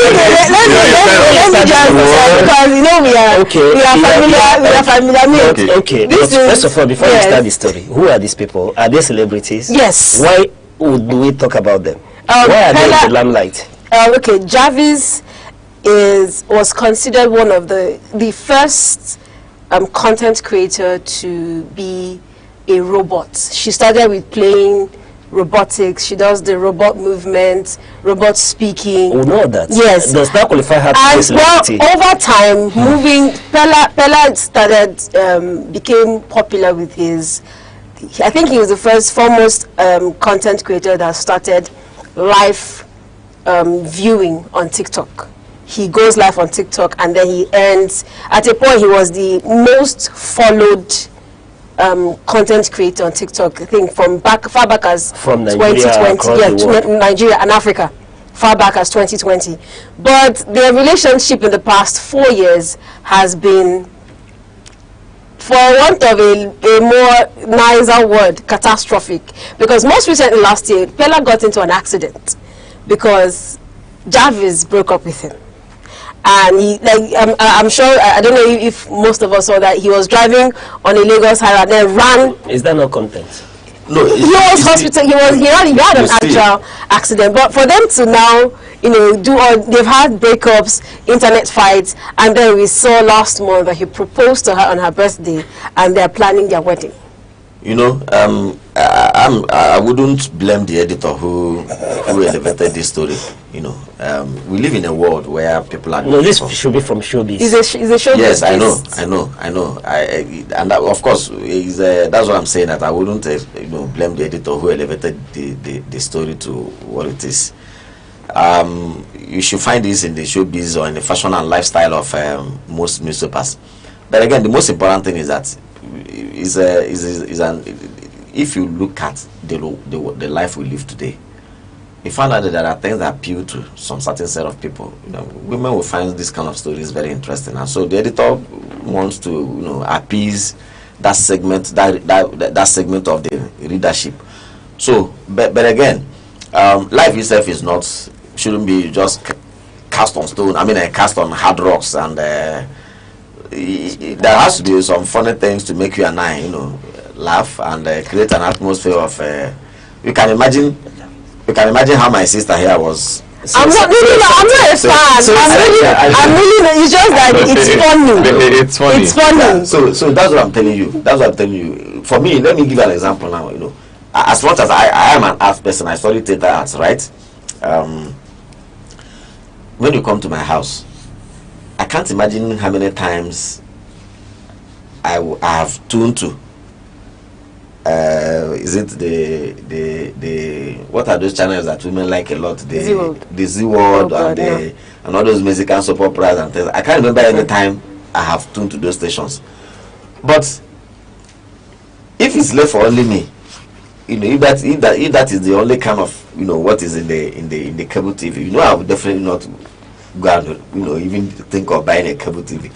But there's another segment of the house where if that station goes off for 1 minute, yes. So yet everybody must have their way. There are also people who are not interested in knowing what has happened in the Senate today, or what is happening in politics. Exactly. There are people who are not interested. So that is why this kind of stories definitely will always get their attention, especially when you talk about the social media. For me, I would say that it's sad to have us discussing Pella and Jarvis on this side of our show. It's okay, it's really okay too. But Pella and Jarvis, they have been together for a while. They have really tried to manage their emotions outside. But one thing I want to point out before Mr. Uche comes in here would be that the question he asked, are there celebrities? Who made them celebrities? They don't make themselves celebrities. Nobody makes them himself or herself celebrities. People assume that they are celebrities. Once you are celebrated, you are a celebrity. Once something comes in, I mean, there's a record you created, or like looking at what Choma said, giving those kind of record, you will see someone you just say, okay, they are celebrities. But there should be a constitution, or I would say a reform that can control these narratives. Because calling them celebrities, to me, they are popular. We could use the word they are popular. But they are celebrities. It's okay. But I can think the word is better. You must also understand how these things emanate from. The reality of yes, you got it right by saying that nobody makes anybody, nobody assumes celebrity status by himself. Yes. The truth is that the moment, you see, okay, let me give you an analogy. The moment you stick out your neck above others and come to be known, you're already being celebrated. Okay. Right? So the moment you climb the platform of life, you have become very visible, you have become very popular, you're already being celebrated, and you are a celebrity. So all you need to do is to do one or two things that marks you out. You can imagine how many people look at what she's talking about. Pella, yes, Pella at some point in time, he was the most followed, TikToker. Yes. At a point in time, who are the people following him? Are they spirits? Are they animals? They are human beings. People who bought data with their money. So this story you're talking about now, if you know I don't know if you follow the social media and see the number of people that follow this story, they are human beings also. Yeah. So that's why I say all interest will have to be catered for. All right, looking at the issue, they were talking about their covenant not to cheat or to cheat, and the possible wedding. Are these individual adults? These are the questions, first of all. Are they up to the constitutional age? Yes. Where they are treated as adults, okay. Then that brings it. What makes the Jarvis of a person so sure that Pella will not cheat? Because they have an oath, which I suppose perhaps they are not telling us the whole truth. Maybe there's a blood covenant somewhere. If Pella is saying that he did muted the idea of a blood covenant. So what sort of covenant are they into that she's so certain that Pella will not cheat? But these are a whole lot of things to unpack, really, because I don't know how another human being would believe and come publicly to say that that this young man will not cheat. He is still starting out his life. There are still many interests to come by. Mr. Mekodom. There's a story in the social media now, if you have been following that story, where a Nigerian woman, in Canada, who is, I guess the husband is asking to join her in Canada, and she says that the husband must swear an oath and make a vow that when he comes to Canada, he will not have anything to do with another woman, and that if he does, that he will die. I don't know if you have. Yes, I've seen the story. You see, sometimes you wonder. These are emotional stories that tickle the emotional fancy of people, and people want to follow you to say, how did it end, or hey, how did this happen, things like that. So that is the way it is. Between you and I, it may be difficult to say, how can somebody come and make a commitment that he will not cheat? But again, if you look at it from the other way, is cheating a virtue or a vice? All right, I think we're out of time. Maybe sometime we will look at the plight of Nigerian men who bring their young lovers abroad and how it turned out to be. Maybe it's time they will take Nigerian women too who brought their guys abroad and how it turned out to be. Anyway. Okay, that's the much time we have this morning. Thank you so much for sitting through with us to the rest of this hour. Till we come again same time tomorrow, I am Princess Ken Ochoma. And I'm Good Hope Chukwuma. Thanking you for watching. And Mr. Mekodom, thank you for this in-depth and incisive analysis. Thank you so much for having me. Thank you so much. And Uche Osai, on behalf of all of us here on Sunrise, we say thank you for watching and keep watching till we come your way same time tomorrow. Bye-bye.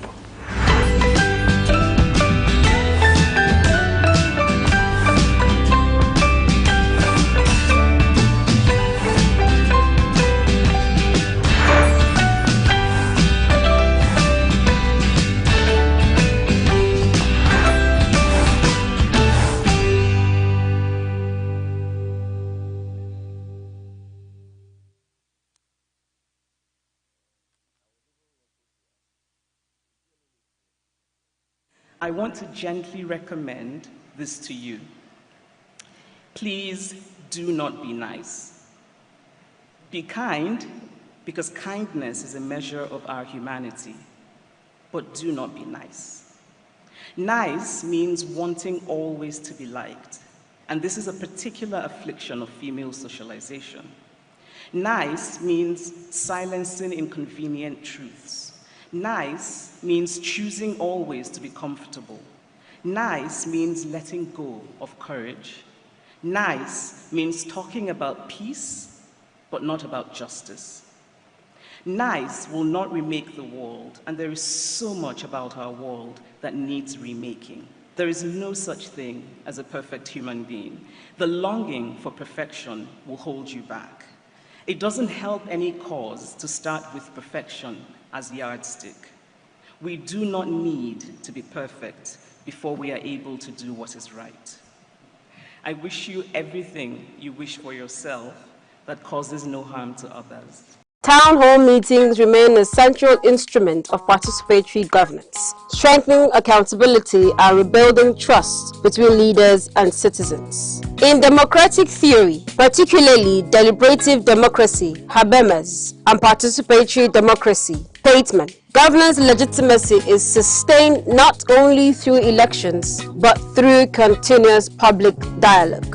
Globally, town halls have improved policy legitimacy and reduced governance distance. In the United States, they are used to directly test legislative accountability. In Brazil, participatory budgeting in Porto Alegre reshaped public spending priorities through citizen input, while Rwanda's structured community dialogue systems strengthen performance monitoring at local levels. In Nigeria, the practice has gained visible but uneven traction, with notable examples at both state and federal levels. In Lagos State, under former Governor Babatunde Raji Fashola, structured public engagements around infrastructure projects such as transport reform and urban renewal helped improve policy acceptance, particularly during major reforms like BRT expansion and environmental sanitation enforcement. Similarly, Governor Babajide Sanwo-Olu of Lagos State has institutionalized town hall style engagements through community stakeholder meetings and sector-specific dialogues, especially around transportation, security, and urban development projects. These platforms have helped manage public expectations around large-scale infrastructure disruptions while improving feedback loops on service delivery. In Enugu State, under Governor petermbah, town hall engagement has been embedded into a broader governance communication strategy tied to ongoing structural reforms. Public interaction sessions linked to transport modernization, smart school implementation, and healthcare expansion have helped reinforce citizen awareness of policy direction and state priorities. However, analysts argue that these engagements must move beyond presentation formats into structured accountability forums where citizens can directly interrogate performance indicators and budget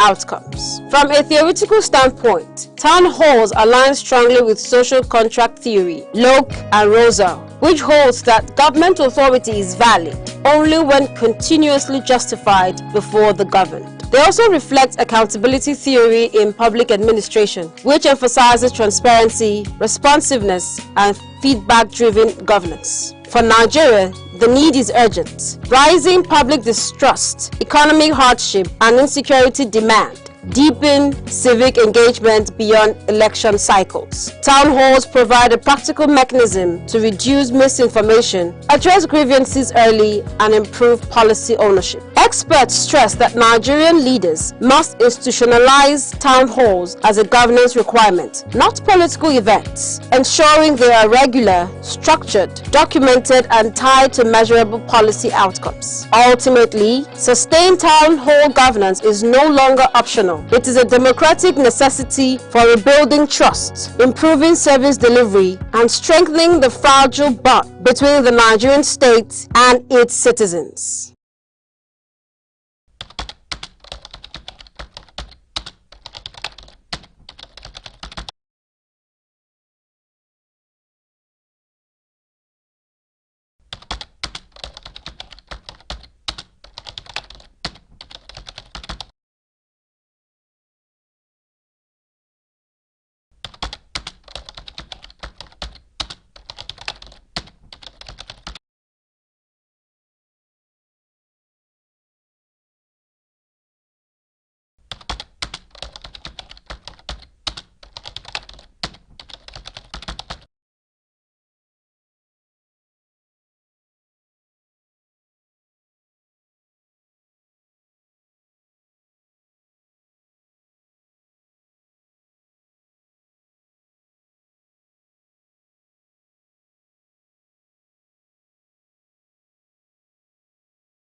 Every second, the world changes, markets rise, leaders speak, stories unfold.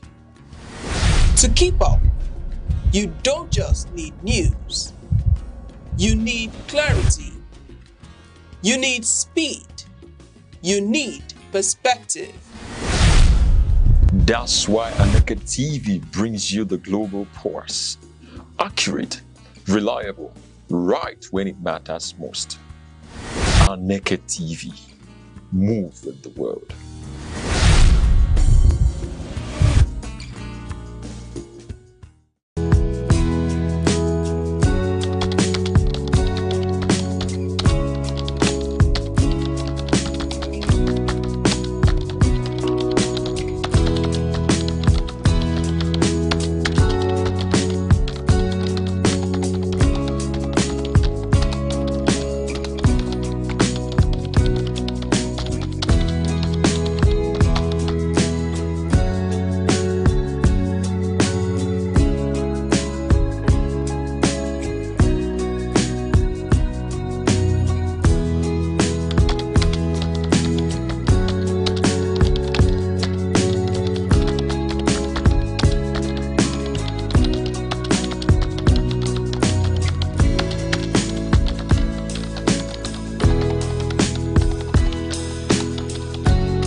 Many thanks for joining us and welcome to The Insight. Today on The Insight, we'll take a look at the state of the nation. Ladies and gentlemen, the state of our nation is not a subject for polite conversation. It is a national emergency that demands truth without fear, leadership without excuses, and action without delay. From the economy to security, from governance to public trust, Nigerians stands at a decisive moment where silence is complicity and failure is no longer an option. Here are where we take stronger conversation around our nation. The state of the nation is a mirror we can no longer afford to look away from. Yes, what we see today is a country burdened by a lot of issues around security, around politics, healthcare, and on this program, we will x-ray these issues. And joining us with deeper insight is a development communication expert, Mr. Emeka Odom. Mr. Emeka, it's a pleasure to have you on The Insight. Thank you so much for having me. Yes. And Mr. Emeka, before we get into this conversation proper, I know there are a lot of things to unpack, but the question is, from where you sit, let me get your perspective on the state of the nation. Okay, thank you very much. Nigeria is a country that that is richly blessed with practically, there's a joke we normally share. As a journalist and as a dramatist, there's a joke we normally share. We say at the beginning of times when God was creating, apportioning countries, demarcations, mineral resources and people to different nations of the world. So when he created the country called Nigeria, when he apportioned all kinds of resources to people in Nigeria, his angels came to him and said, "Your Holiness, we know you not to be a very partial, God. You are very fair to all, and but we see the kind of the kind of things, resources you're throwing into this country.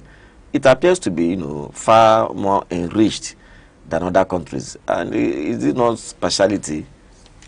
And God laughed and said, "He said, wait until you see the kind of people I'm going to put in that country."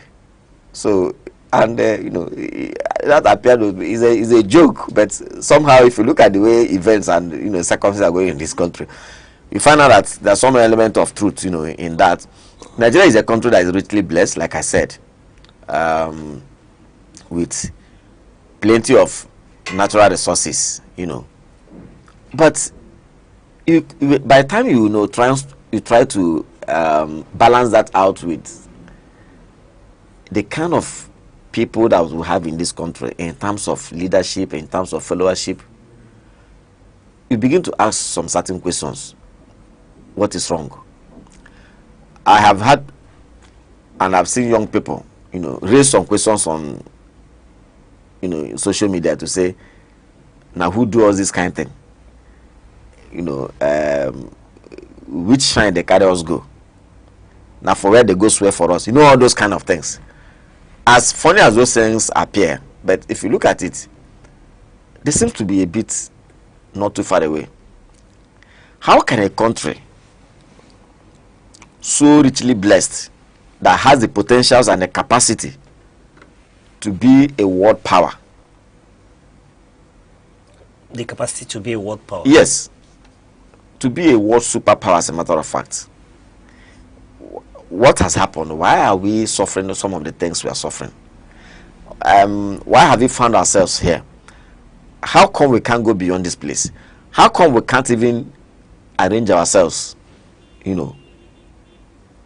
So these are some of the common questions, I ask myself about Nigeria. The weather is good. The topography is good. The people, we have a large number, very active working population, educated people. We got our independence at a fairly good time that we weren't left out, So what exactly is the problem? That is why, and if you look at Nigeria and find some of the things that happen in this nation, they are all tied to that. They're all tied to that. Sometimes you hear stories that you probably have never heard anywhere else. Things that may be difficult for other people to hear. Like, you know, so these are their issues. Quite frankly, they are issues. Yes, I quite agree with you on that, that there are issues. But let's start this conversation. Let's start with the Nigerian security situation, which, you know, when you look at the national dailies, the news everywhere, is that Trump is excited with the decisive blows. You know, the President Tinubu's administration is dealing the terrorists. And one is tend to ask, does this highlight the success so far, or does it not tell the true story of the security situation in Nigeria? Well, yes, we were told that the President of the United States of America has written to Nigerian presidents, you know, expressing satisfaction and praising him for the good work he's doing and things like that. While it is not in our place to doubt the authenticity of that letter, or for any reason whatsoever, to even though some people are raising issues in the social media, you know, asking some certain questions, which I also think the government should be able to provide answers to, you know. So, but basically, I don't see much to, you know, what is happening or whatever later, because is a brother president to Nigeria. Tinubu is a brother president to Donald Trump. Donald Trump is a brother president to President Tinubu. Once you are the president of an independent sovereign nation, you are a brother president to the, you know, the other one. And so that is that. When they meet at the United Nations, all of them will be accorded the full protocol as presidents. So there's nothing unusual in one president writing to another to say, my brother, you're doing well, continue to the good work you're doing. For me, that shouldn't be an issue. However, I guess where people are now drawing, you know, raising issues, not long ago, you know, we were told that American president said that he was coming to Nigeria and, you know, gone blazing. Eventually also we saw him. We saw the American action that took place in Nigeria, we were told. Now, a few issues need to be ironed out. Number one, what necessitated those letters? Did Nigerian president write to the American president thanking him for, you know, coming to collaborate with the Nigerian security agencies for the action that took place not long ago in the north, I mean in Sokoto and some places? And so now the American president now replied to say, well done for, you know, so all of those things, these are issues. And so as long as all the full details are not in public domain, I don't think we should be jumping up and down. However, America in recent times have never had any diplomatic row with Nigeria that I know of. So if you see the Nigerian president, or I mean if you see the Nigerian president commending the president of the United States of America, or the president of the United States of America commending the Nigerian president, I don't think it's you know, there should be a Thanksgiving. We should organize a Thanksgiving at the cathedral because of that. I want to believe that the American president also has also written to many other presidents all over the world, right? Now, when the American government came up with classifying Nigeria as a country of particular concern, they identified some certain things. They made reference to some issues. So if between that time and now, the Nigerian government had, even though they tried as much as possible then to put up some certain defense, which many of us felt were unnecessary, you know, if they had considered some of the opinions, some of the views that were expressed by the American authorities then, and had now gone ahead to do one or two things in that regard, and the American president is now writing back to say, okay, fine, it's good, you have done something. These are normal things you see. No man is an island. After all, the American citizens say, so America naturally pick interest in what is happening here. The same way Nigerian citizens are in many other countries of the world, which I believe Nigeria also takes interest in the affairs of those nations, but not to the extent of interfering.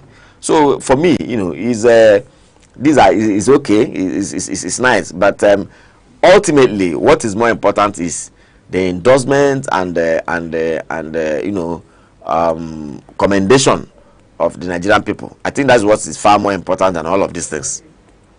All right, that's quite interesting to highlight this issue in this way. But the question now is, as President Trump is writing President Bola Ahmed Tinubu commending him, should we take such commendation around the issues on state police? Because recently we see a lot of conversation, even at the subnational level, you know, towards state police. And the question is, given that banditry, terrorism is not abating despite, you know, military and intelligence interventions, should we now see state police as a solution? And do you think that this would give us the required or requisite handle on insecurity in Nigeria? But bear in mind that many states in Nigeria are still insolvent. Yeah, the issue of state police for me is a welcome development. Like I always say, you know, the issue of insecurity in Nigeria is biting very hard, and nobody will deny that fact, you know. However, in dealing with the situation, all options will have to be explored. All options. Yes, all options will have to be on the table. And when I say all options, the issue of state police is inclusive. Everybody agrees that state police will go a long way to assist, because some of these crimes and some of these insecurity issues, they are local. And so every government has it has liberty. Every government has the leverage to respond to security threats, you know, in a manner that they feel will be effective and impactful, provided such manners are not inconsistent with issues of law and issues of fundamental human rights. So, and you also know that before now, the issue of Nigeria, the issue of state police in Nigeria, had decentralization of policing. You know, business in Nigeria has come up severally, and most people are always of the opinion that the country is not ripe for state police structure. And the reasons are not far-fetched. Those, while a section of the country, while a few, you know, have always made case for it, many other people believe that the country is not yet ripe for state police. And the reasons they gave are very obvious, and nobody can deny some of those reasons. We see them every day happen, and but now, because of the enormous challenge that the country is passing through in the area of insecurity, I guess that has forced everybody to come to, you know, an agreement table. Everybody now seems to be on the same list and on the same page as per whether to go the way of state police or not. So you can rightly say the time is now right for it. However, I am also of the opinion that yes, state police will help, but it will be it will amount to, you know, over exaggeration of, you know, effectiveness, or over exaggeration of impact, to assume that the moment we start implementing state police, or the moment the law is signed into the bill is signed into law, it becomes an act, that automatically all our challenges, all our security challenges will just come to an end. I don't think so, even though that is what we wish. I don't think so. All the various tiers of government must continue to do what they are doing. They must continue to play their role. Now, one of the reasons why a lot of people believe that the state police will help is because, like I said, crimes. A study shows that these crimes and these security breaches here and there, whether they are kidnapping, whether they are insurgency, whether they are robbery, whether they are whatever, banditry, whatever thing they are, even if separatist, agitations that probably are taken to the extreme, By the way, let me make it very clear. Make it very clear that agitations for self-actualization, I don't think is a crime anywhere in the world. Agitation for self-actualization or I quite agree with you on that. Can never be an agitation anywhere in the world. I quite agree with you on that. However, even when one is agitating, one must be very careful not to cross the line, So, but the moment you cross the line, it becomes a criminal offense, a very serious one at that. So, but whatever happens, these infractions, they are local. They are committed mainly at the grassroots and at the basis. So when you have a state police, it's like taking law enforcement further down to the grassroots. In fact, some people have even made case for local government police. As a matter of fact, why we can say, okay, fine, for now, maybe we should just go to the state, implement state police and leave the local for the meantime. Maybe for another time. Let's see how this pans out. It will help, because one of the things that have also impacted negatively on security here, or rather what has made security not as effective as it should have been, is the fact that state governors will tell you that yes, they are called chief executives of the various states, of the various subunits, but they are actually not effectively, in charge of the command of some of these executives. Some of these security agencies. You know that the governor is a miniature position of the president. The president is the chief executive officer of the nation, who exercises all the controls, in terms of governance, public governance. And we say a state is like a mini country. So whatever the powers that the president has, the governor has same powers, but limited to his state. But that's very deceptive, It's not entirely correct. The reason is because the president is the president and commander-in-chief, right? The governor is not in commander-in-chief of anybody, not even the commander-in-chief of the civil defense in his state. He doesn't have that power. So, and that is what the governors have always latched on severally, to say, look, the security agencies that operate in the state, their headship, yes, they are operating in the state, they are serving in the state, they are dedicated to the state, but the governor does not have the command, powers. In other words, there's limit to instructions he can give to them. The governor cannot call the GOC of the army formation in Enugu state here to give him orders. I don't think he can do so. He can't, to a reasonable extent. His interactions with the state commissioner of police is even, he has to be carefully streamlined so that it doesn't seem to be giving him orders, because I don't think he has such orders. Neither to the state, the director of the DSS in the state, the state commandant of the nscdc. So these are the issues. These are top-notch security agencies, right? They are serving in the state. They are here serving the people, working very seriously. They are collaborating, and even we have not had any case of disobedience or insubordination on things like that, even though some of them have read up the case in the past. But right now, I don't think that is heard anywhere. However, that is not to erroneously believe that the governor can, to a reasonable extent, order the heads of these agencies. And that is why the governors have always latched on to say, as long as this lacuna is here, it might not be entirely correct to blame the governor in all security breaches that occur in the state. And people have looked at this thing to say, yes, there's merit in this argument.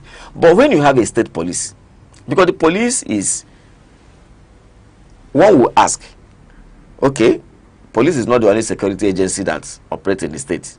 There are other security agencies. So are you now saying that if we just have state police, that the governor can now say, yes, that is actually the chief security officer in the state? is a very strong point to raise, because it's not only police that perform security functions in the state, and the only one we are dealing with now is just state police. We are not talking about state army. We are not talking about state immigration. We are not talking about state DSS and all the rest of them. Can we get to that point? No. You see, because these are conglomerates. The state police must have intelligent network. Yeah, I'm coming now. I will tell you the reason why. If you get the one of police, the governor can now say yes, at least he has some measure. The reason is because this police remains the pivot of internal security. They are the lead agency, right, in internal security. In fact, under normal circumstances, if things were to go rightly, the military is not meant for internal security assignments. And that is why the law is very clear that, look, before the military functions in any state, the governor will have to appeal to the president, because it's only the president and commander-in-chief of the armed forces by law that has the power to deploy or to call out the military from the barracks to engage in any assignment at all. Even when they want to go to war outside the country, it's only because he is the commander-in-chief. That function is, he doesn't even share that function with the vice president. The vice president is the vice president and not the deputy commander-in-chief. These are distinctions that we must draw very clearly.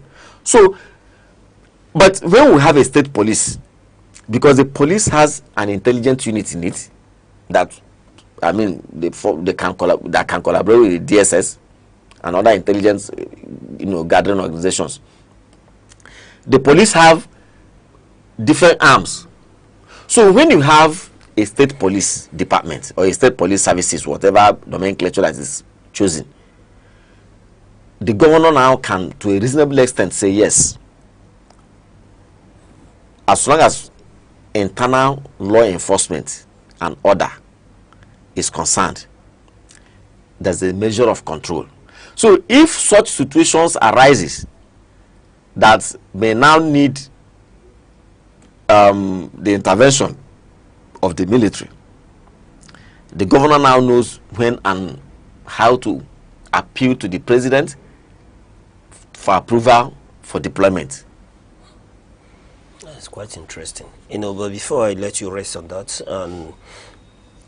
the question here is, you made mention of even people canvassing for local government police, but I've heard the governor of Enugu at some fora, did say that security must be treated as a regional infrastructure, because criminal networks do not respect boundaries. And I meant to ask you, with state police, shouldn't it have been better if now regions, let's say the Southeast, begins to align and have a comprehensive and a unified front when it comes to security? Yeah, you see, this is a very important issue to raise, and but again also, you also need to look at the law. What does the law say? Nigeria, as long as our laws are concerned, our polity is concerned, we are not structured along regional lines. What we are structured along is federating units, the state structure. And so I don't think the law anywhere recognizes anything on regional basis. We don't have regional heads. What we have is the heads of different states. I mean, the governors of different states. So to be very interesting, and I guess, like I said, what the governor of Enugu State has pointed out is a very important point for me, because yes, our law is not structured along that line, but we may sooner or later that issue is going to come up. But I guess the only penalty we have for that is collaboration. Collaboration. Yeah, I think it's collaboration. Even we have. If let's assume that when the law is finally here, and let's take the Southeast region for instance now, we have Enugu State, we have Ebonyi State, we have Abia State, we have Imo and Anambra States. So these are federating units that have governors, and no governor is reporting to the other. They are all independent of each other. So now, for you to create a regional police, it's going to be a bit difficult, because where are you going to draw such mandate from? That's number one. Number two, even in creating such decisions, so where does the power, who makes the final decision? The only thing you can imagine there is the governors of the Southeast coming together to form probably a Southeast Governors Forum. But again, that is purely a pressure group. It's not backed by any constitution. There is not anywhere in the constitution. It's just an mere agreement, you know, among all these 5 governors of the Southeast for them to come together. And so whatever thing is only by understanding. They can tell themselves, okay, maybe the kind of thing that happens with the appointment of the headship of Haneze Ndibo now, where we say, okay, this state you produce, let the governor of this state give us who is going to serve as the commissioner, and let the governors of this state, maybe after that the governor of this state give us who is going to come. But somewhere along the line we could run into issues, and so when you come to state police, these are you don't create such room so that you don't have any crisis. So that's number. But again, the issue there is why we agree with the governor quite clearly that, you know, crimes and the kind of crimes that we are seeing now and the security breach we are seeing now transcends, you know, boundaries. But people can commit crime here before you know it, they're already in down neighboring states. Before you know it, they can even leave the entire region, you know, and move to another part of the country. These are realities and these are facts. But again, one may want to ask the governor of Enugu State, His Excellency, say, Your Excellency, sir, you're talking of region. There was an attempt for all the Southeast governors some time ago, even though you were not in power then, to come up with a regional security organization. How far did the people go in how were you able to succeed in doing that? Perhaps that will give us, you know, an idea, a taste of, you know, talking. So if they were not able to achieve anything, you know, too tangible, then how do you think that on this one that they were going to, as long as there is no law anywhere, that you can't even accuse anybody of having infracted on the law because there's no law. Right. So maybe that would be a very difficult, as good as it is and as very thoughtful as it is, I don't know how that's going to, you know, pan out. All right. On that note, we'll go on a short break, and when we return, the conversation continues on the inside. Stay with us. The Insight with Uche Osai. Having the political will to confront whatever is the challenges. Igbo man wrestles with the tortoise that had a lot of ingenuity, a lot of ideas, and the tireless. It will take the bold mind of government in power to say, let there be electoral reform, no matter whose ox is God. I was there. We did everything. All of us came and supported him with our last blood. In-depth analysis, expert views, real voices, uncover the stories shaping Nigeria today. Deep dive, honest, unfiltered, only on the Insight with Uche Osai on Aneke TV. Join us. The Insight, and with us is Emeka Odom, who is a development communication expert, helping us to x-ray issues around the state of the nation. Mr. Emeka Odom, we were talking about security. Let's take a little bit closer look. Let's start from Osun State, you know, speaking to the politics of Nigeria. Osun is rearing to go into an off-cycle election. Let's get a sneak peek into what's happening in Osun State as we speak. Yes, as we speak, for me, you know, I am a bit worried what is happening in Osun State. Osun State is the state in the southwestern part of the country, and these are people who have always known to be very play ideological politics, and you know, we don't know them to be, we don't know violence to at the level that we are seeing it now. Not even when the election is you know, very close. The election is still sometime in August or thereabout. But the other day, there were if going by the reports we heard from the media, you know, killings and shootings and sporadic shootings and things like that. We don't need this kind of. I'm worried because yes, there has been some political hits that emanated from the state. You know, the former governor of the state, Ogbeni Raifa Rebeshola, is in ADC now. He used to be an ally of the current president, and eventually when he left office, I don't know what their relationship has been, to the extent that he went to join the ADC, join Atiku Abubakar. And the former governor himself, you know, he is the immediate past governor. He is still in APC. He was a minister in during the government of Muhammadu Buhari also. And, you know, so that has created all kinds. Then, of course, you have the governor who is there now.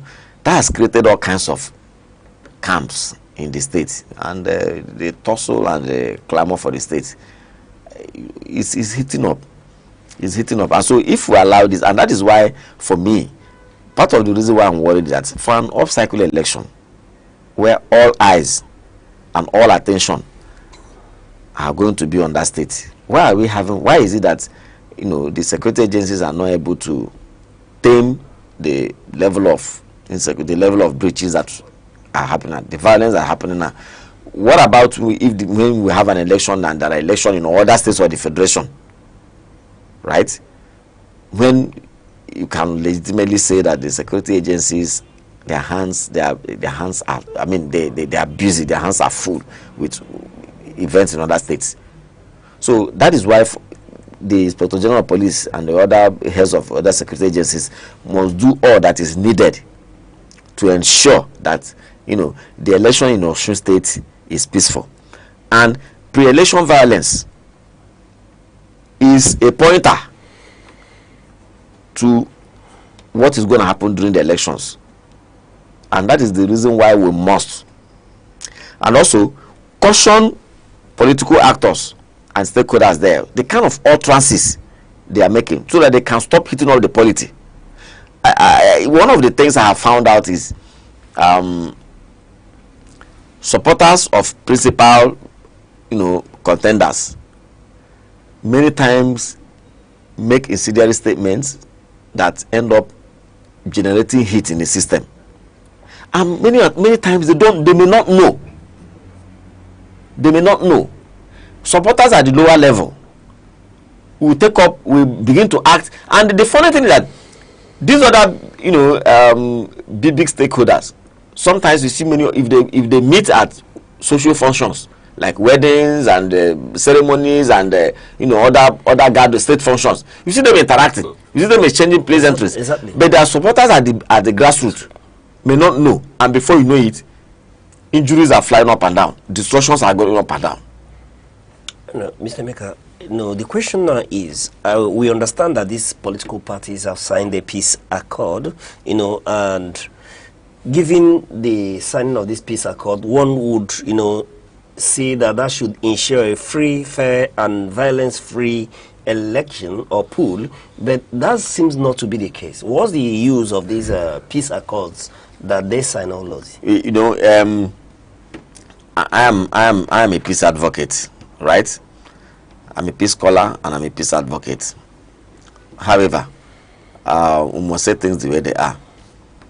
I encourage every peace move. I respect every peace, you know, venture. As a matter of fact, I applaud the enterprise of the bishop of the Catholic bishop of Sokoto Diocese, the popular and respected Bishop Matthew Kuka. And of course, the ingenuity and leadership of our former head of state, Lieutenant General Abubakar, Abdulsalam Abubakar, General Abdulsalam Abubakar retired. But I think they need to do more. I think they need to do more. More. Because what we have seen, yes, of course, there will be a lot of meetings that will be held behind closed doors. There will be a lot of handshakes, even beyond the ones we see on the television. They need to do more beyond all those, you know, ceremonial functions and in front of the TV camera and you know, fanciful halls and all of those things we see. Those things, for me, have come to become very, very, very cosmetic. They have become cosmetic. we see them every now and then signed, and yet violence takes place. In the 2023 general elections, we saw a lot. Who is to be held accountable? There has to be, because if these leaders are considered important enough to come and sign a peace pact, that means to a certain degree we must also, somehow ask them questions when things go wrong. But it appears as if that the only thing we see is the signing of the agreement, which has become a ceremonial function, if not because of the integrity and the profile of these two people concerned who are piloting these affairs. If the whole of this thing is undertaken by other Nigerians, maybe some political leaders, maybe we begin to doubt, the integrity. We say this is it just a way to get people to fund the this or not? But the integrity and profile of the two people concerned is too high for anybody to raise such issues. So all we're asking them is, please let them take it to the next step. Let them impress it upon the government. The two of them have the clout to get government, because if these people have signed this thing, let them work with security agencies after elections. We want to see people who perpetuate violence. We want to see them, brought to book. All right. Quickly, since we are speaking about violence and build up to the elections and election in Osun State and in Nigeria, at large, before we get to Rivers State, let me take your mind a bit to, while you were speaking, you mentioned the handlers of these big men, their PAs, their political associates and media managers. Recently, we heard from Dane Baula, where he made some statements depicting a picture of a known political figure in Nigeria as being trapped, which many has described, as an intent for murder and struggle. Seeing that picture, yes, is on the screen right now. Let me get your perception when you see things like this coming from political actors who should know better. Is this not an attempt to hit up the polity? You see, by every intent and standard, this is pure negative. And again, these are the kind of things we are talking about. Under normal circumstances, Mr. Boala should be invited by the security agencies, if not for anything else, but to caution and to take this down and offer an unreserved apology as a way to douse tensions. I don't think anything has been done. And if anything has been done, Nigerian people have not been told. And as long as it's just like we are playing, we just all came out of the World Cup season. When players are on the pitch playing and one player commits an infraction, the referee must take a decision, and that decision will be seen by, if the referee delays in issuing a yellow card or red card where appropriate, either the victim of that foul play or his teammates may want to retaliate. They may want to revenge. And that is what leads to violent football, which everyone, FIFA and everyone is against. So that is why it's very important that infractions have to be treated. And when Mr. Boala came up with this, and I'm surprised that I didn't follow the broadcast out on TVC, but I read commentaries and references to it and how he was even trying to defend. And he's a lawyer; he should know better. But does this have the capacity of hitting all the politics? Of course, this is negative. Something like this is capable of. You see, we don't even know, because who knows the Obi supporters themselves, whether they are planning on how to retaliate with all these negative rhetorics and what are they going to say. So these are the kind of things. Right. And we don't want this kind of thing. And the reason why I'm very particular about this, because Mr. Boala, if you say this about probably people who don't understand, who just lay their hands on Android phone and score plays and start tweeting and start posting all kinds of things, will you also say so about Mr. Boala? If you blame those who don't know the implication of this, because I learned he was talking about that the obedience themselves are the ones that are. So if obedience, you accuse them of illiterate, you accuse them of uneducated, you accuse them of people who don't know what the law says, and people who if you accuse them of all those, how can you yourself descend so low, to go to the, so that is why for me, I still find it very difficult that Mr. Bola, even though I've listened to him on several you were expecting a retraction on this? An apology, not just a retraction, an apology, because this is very inconsistent with the kind of personality that is expected of a person of Mr. Bola standing. Right. I just received a signal. We're almost out of time, but before we go, just in a nutshell, what's happening in Rivers State with the governor joining? He's now a member of the.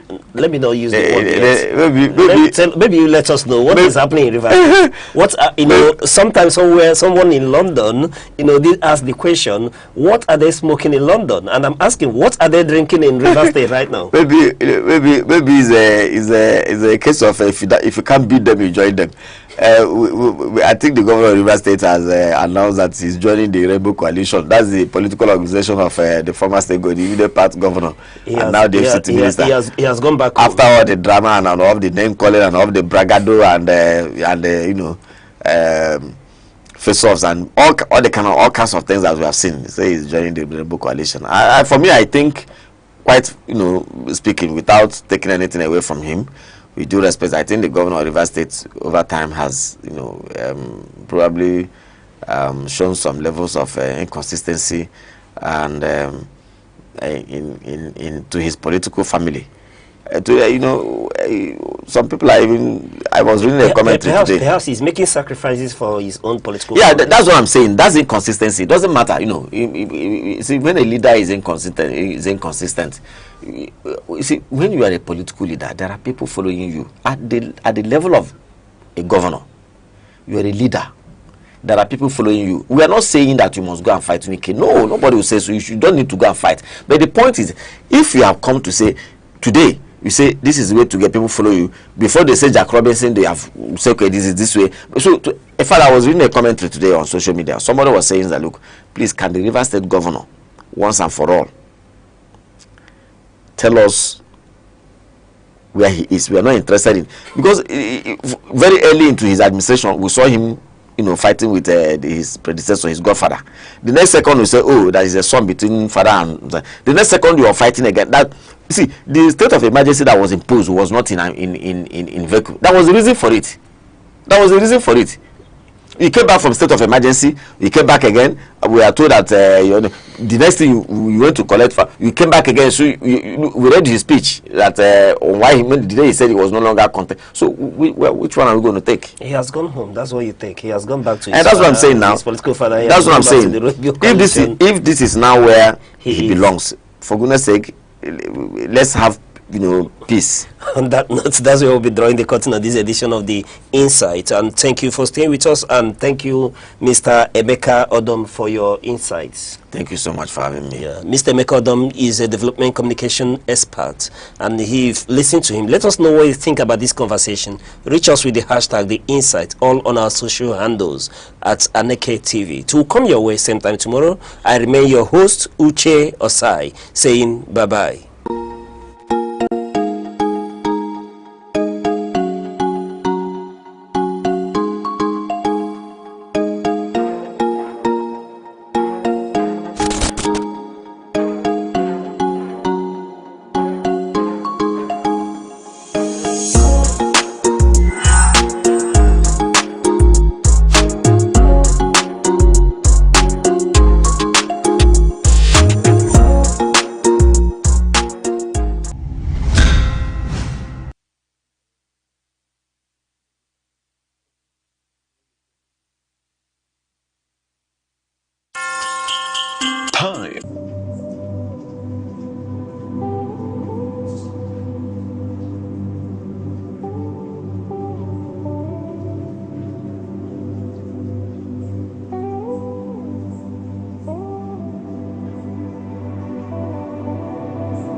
A good afternoon and welcome to news across the country on Aneke TV.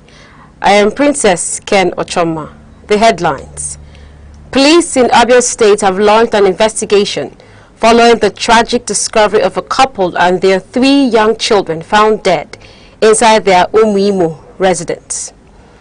The Anambra State government has introduced a broad plea bargain policy allowing eligible non-violent defenders to plead guilty for reduced sentences to ease severe court backlogs and prison congestion. The federal government has partnered with the Bank of Agriculture and Arzikin Noma Africa to flag off the Renewed Hope Smallholder Support Program in Kaduna State. Details of the news. The Abia State Police Command has launched an investigation following the tragic discovery of 5 family members found dead inside their home in Umuimo, Osisio Mangwa, local government area. Neighbors and relatives forced the locked house open after failing to hear from Mr. Kachi Wabugu, his wife Chinaza, and their 3 young children for 3 days. Upon entering, community members discovered the decomposing bodies of the entire family alongside leftover food containers and a generator set inside the premises. Police Public Relations Officer DSP Maureen Chinaka confirmed that officers visited the crime scene and evacuated the corpses to the morgue for preservation and autopsy as homicide detectives work to determine the exact cause of death. Anambra State has launched a broad plea bargain initiative to clear backlogs in its courts and ease severe overcrowding across local correctional facilities. Under the new policy, defendants standing trial for minor or non-violent offences can plead guilty in exchange for reduced sentences or judicial concessions, provided the court approves. The door isn't open for everyone though. State Attorney General and Commissioner for Justice Tobechukwu Wike San confirmed that serious violent crimes, specifically murder, kidnapping, armed robbery and rape, are strictly excluded from the arrangement. Prosecutors statewide have been directed to hand out official plea bargain forms to eligible defendants before they enter a plea. Spearheaded under Governor Chukwuma Soludo's administration, this unprecedented policy shift marks the first time a Nigerian state has extended plea bargaining on such a wide scale. The Federal Road Safety Corps in Abia State has kicked off a major safety campaign codenamed Operation Kwụsị Ihe Mberede Okporo Ụzọ to curb road accidents and lower traffic fatalities. Ordered by the zonal headquarters in Enugu, the initiative aligns with the Corps' 2026 goal of cutting road deaths and injuries by at least 10%. Sector Commander Ngozi Ezoma confirmed that regular and special marshals have been deployed alongside patrol vehicles, ambulances and tow trucks for the first 3-day monthly operation.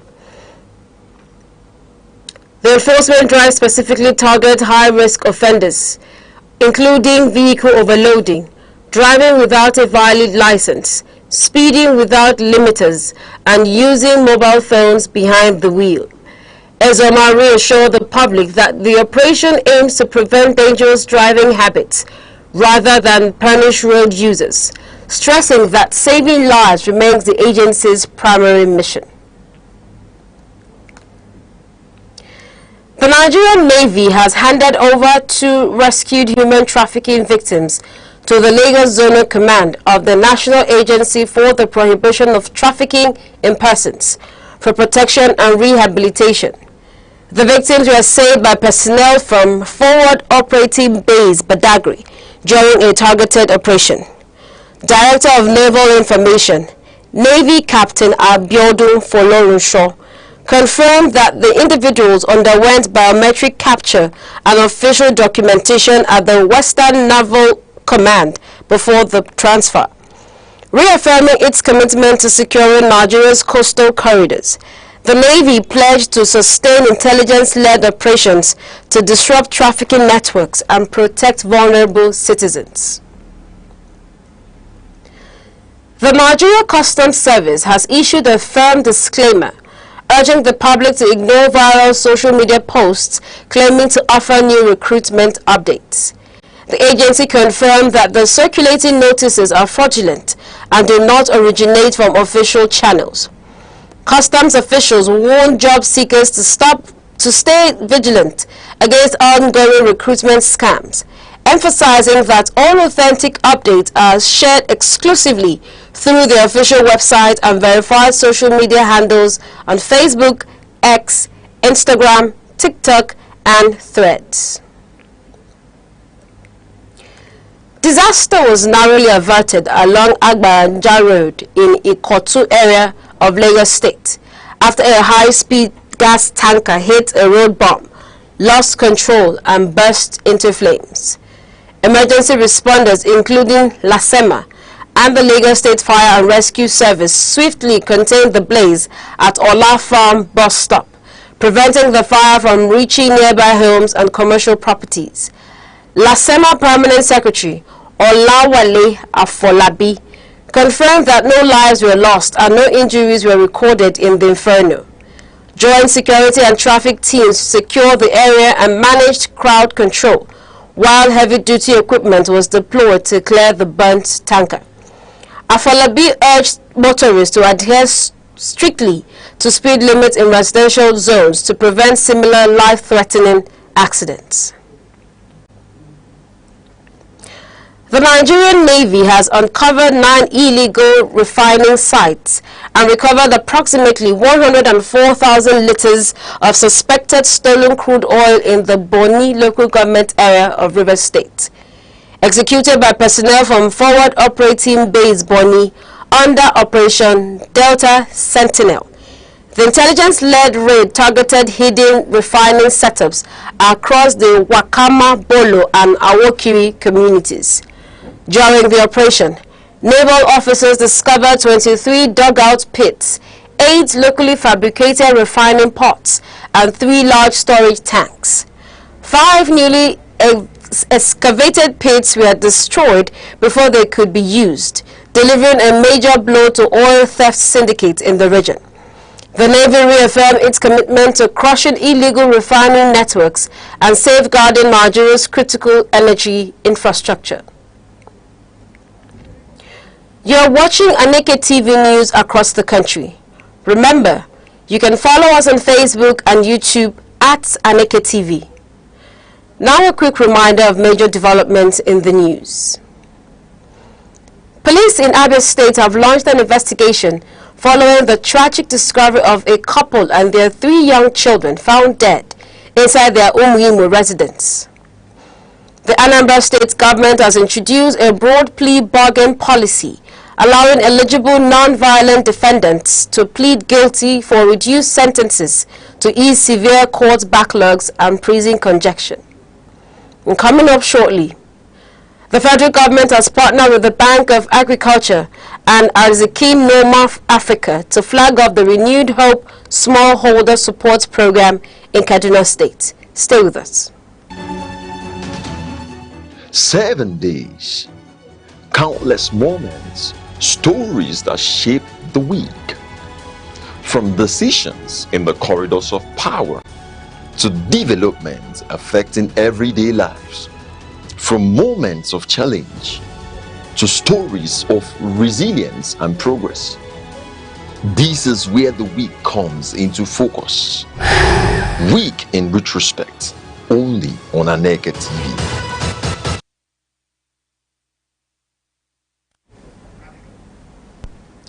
You're welcome back. Apex Igbo Social Cultural Group, or Nscdc worldwide, is pushing for an immediate sovereign national conference to draft a constitution that truly reflects the will of the Nigerian people.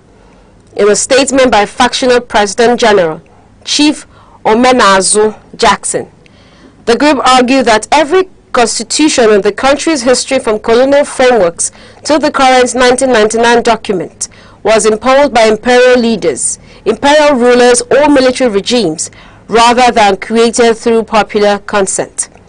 The organization blamed the lack of a people-driven constitution for Nigeria's lingering struggles over federalism, resource control, state policing, and national unity. To ensure a fair process, Ohanaeze proposed that all ethnic nationalities receive equal representation at the conference, with delegates independently sponsored by their communities without government funding, vetting, or political interference. Ohanaeze urged the federal government, National Assembly, and civil society leaders to back the dialogue, insisting that the conference's final decisions must be adopted as supreme law without government amendments to guarantee lasting peace and justice.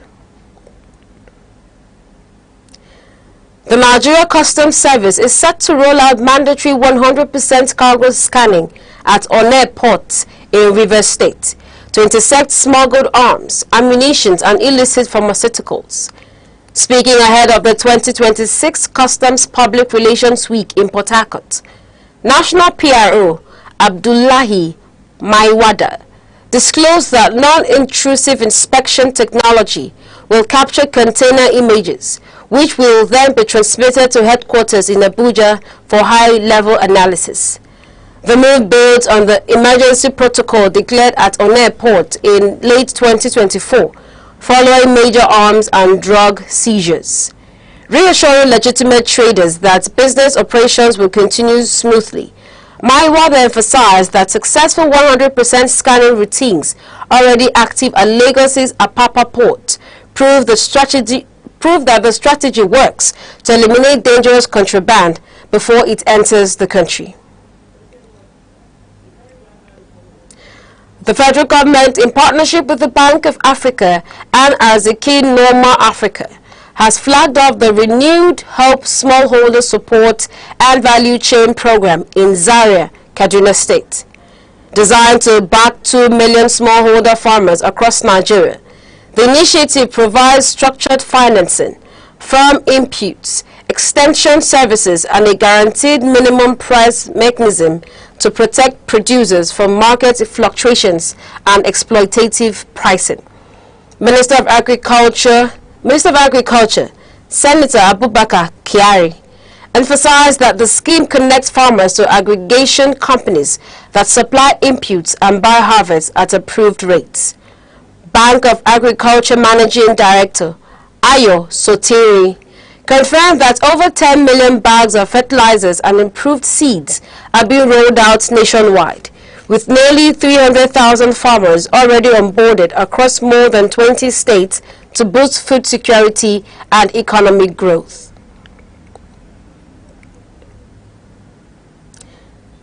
The Ebonyi State government has approved a major strategic partnership with Chinese engineering firm Jiangsu Pengfei Group to revive Jiangxi Pengfei Group Limited to revive the historic Nkalago cement industry. Under the agreement, the state will construct and operate a new 6,000-ton per day cement plant at the site, aiming to drive local job creation, stimulate industrial growth, and restore Nkalago's legacy as a premier cement manufacturing hub. The decision was finalized during an emergency state executive council meeting chaired by Governor Francis Obonna Nwifuru, following his return from an investment trip to China. Beyond the cement deal, Information Commissioner Ikewa Omebe disclosed that the state plans to deploy smart digital technology across secondary schools, establish an electronics manufacturing hub at the ICT University in Oferekpe, and develop herbal heritage gardens across all 3 senatorial districts. And on to sports news. Organizers of the Okpekpe International 10-kilometer road race has completed the disbursement of prize money to top Nigeria finishers from the 11th edition event. Sponsored by security expert Peter Dunia and Ocean Waves, top podium places in both male and female categories received cash rewards ranging from 1 to 3 million naira, following the clearance of international doping control protocols. Race director Jack Amodu praised the improved performances of indigenous runners, notably highlighting Raymond Ilias Gyan's impressive 30.28 minutes finish, and emphasized that prompt payment reinforced the event's commitment to supporting local talent. The public confirmation stands out in the domestic athletics circuit, where delayed prize money has long been a recurring challenge for local competitors. On entertainment news, popular Nigerian music executive Soso Soberekun has officially tied the knot with his partner Ebiere in a vibrant traditional ceremony. The bride price rite took place in Beni Krukru community, located within Baramatu Kingdom in Delta State.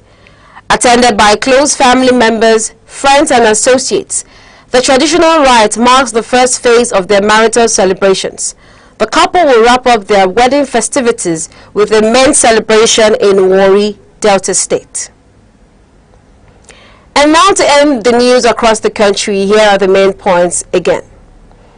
Police in Abia State has launched an investigation following the tragic discovery of a couple and their 3 young children found dead inside their Umuimo residence.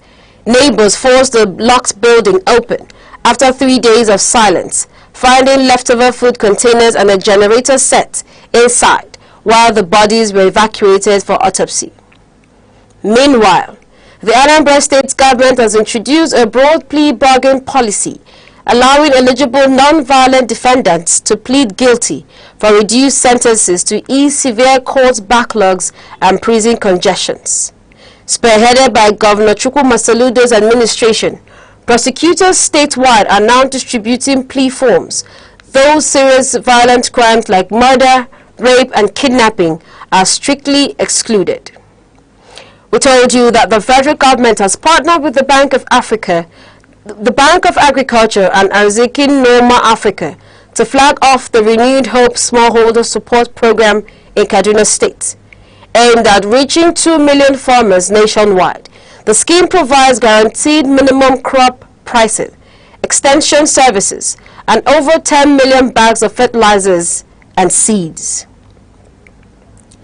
That's news across the country at noon. For breaking news and eyewitness reports, call 0703 043 7110 or follow us on Facebook and YouTube at Aneke TV. On behalf of the producer Chidima Sogwa and the entire news team, I am Princess Ken Ochoma, thanking you for watching. Enjoy the rest of your day.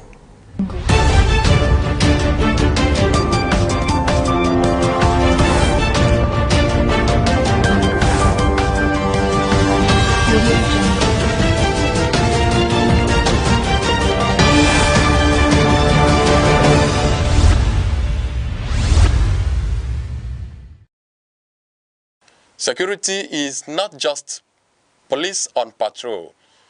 It is safety in homes, schools, markets, and mines. Without it, progress is impossible. Be alert, report danger, support community watch. True security is collective responsibility.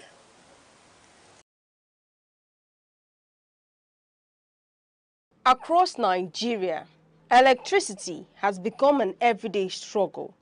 Blackouts are no longer occasional. They are part of daily life for millions of Nigerians. In homes, families spend long hours in darkness. Parents worry about keeping food fresh. Children struggle to study. And the cost of running generators adds to household expenses in an already challenging economy. Businesses are also feeling the pinch. Shops, restaurants, and small factories often spend more on fuel for generators than they earn in daily revenue. Perishable goods spoil. Production slows.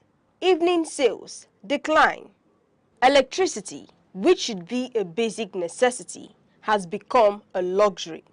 Experts say the crisis stems from multiple factors: technical failures and aging infrastructure in the national grid, frequent gas shortages, and operational inefficiencies in distribution companies all contribute.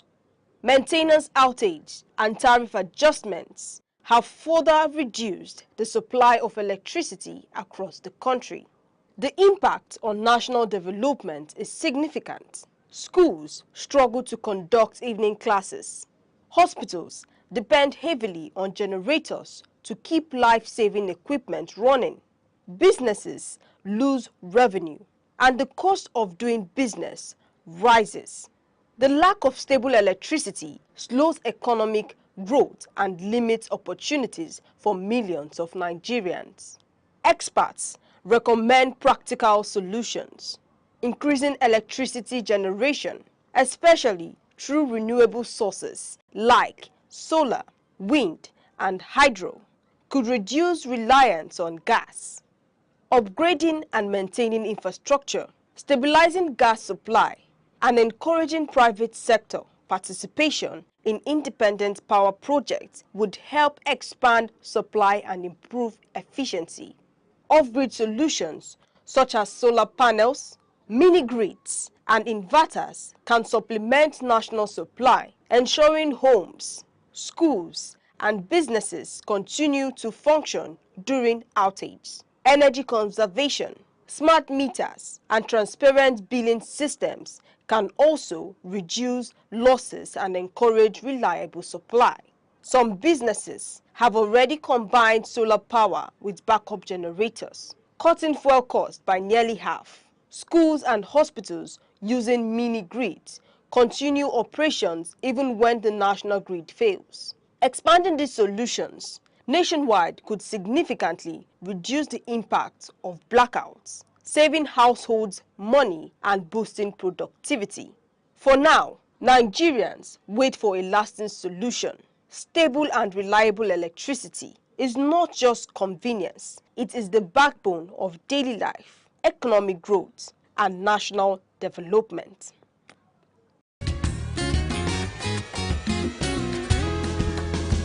Every day, your health shapes your life, your strength, your choices, your future.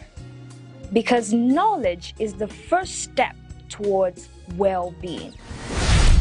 This is Health Matters, only on Aneke TV.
morning headlines before you step out, midday updates while you walk, evening analysis when the day winds down.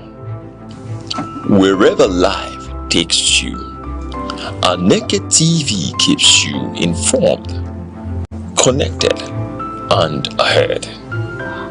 Aneke TV. Move with the world.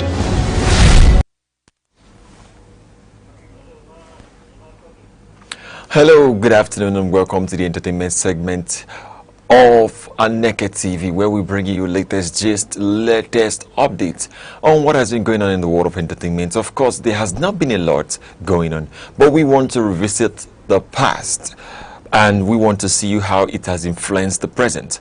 Before I continue, I would like to let you know that I am Good Hope Chukuma, your one and only commissioner for enjoyment, and I'm here with a lot of enjoyment for you today. As you can see, I'm ready on blue. I'm wearing my trouser, and my shirt tells you the present and the past. That's ancient and modern. That's what I represent today, and that's why I'm on this attire and regalia. Today promises to be interesting also, while I'm going to be bringing you first what Basket Mouth said. You know, a few weeks ago, a particular young man came out on his podcast. Of course, he was hosted by someone, and he came out on the podcast and was talking about something he called Olodo Uprising. This has trended for weeks, trended for months, we could say, trended for days. It has been used as headlines for many updates, information. Organizations talking about private and public organizations have really dealt with this case. But right now, it seems as though we're not seeing what is happening here. But I want to bring it your way that this particular thing has been the problem that has been going on in the entertainment industry, where we celebrate wike. Yes, we celebrate wike a lot. We just want to feed off our curiosity. But today, I'm going to bring it in the light of comedy, where Basket Mouth, the legendary comedian, has come out to call out what we celebrate in our country as a wrong impression, which we have already done. I'm going to read you what he said, and this particular screenshot and this particular post talking about the graphics is gotten from Yaba Left on WhatsApp. Yes, so we go on. He said, when these empty-headed politicians and the Ondo State captains of the Olodo community open their mouth to say something ridiculous, bloggers should simply ignore them. Half the problem is solved immediately. But if bloggers can resist the irresistible urge to turn nonsense into breaking news, then the rest of us should resist the urge to comment and engage it. We keep treating intellectual bankruptcy like classic entertainment, then act surprised when business is booming. Not every outrageous statement deserves a headline. Well, this is really what he's talking about here.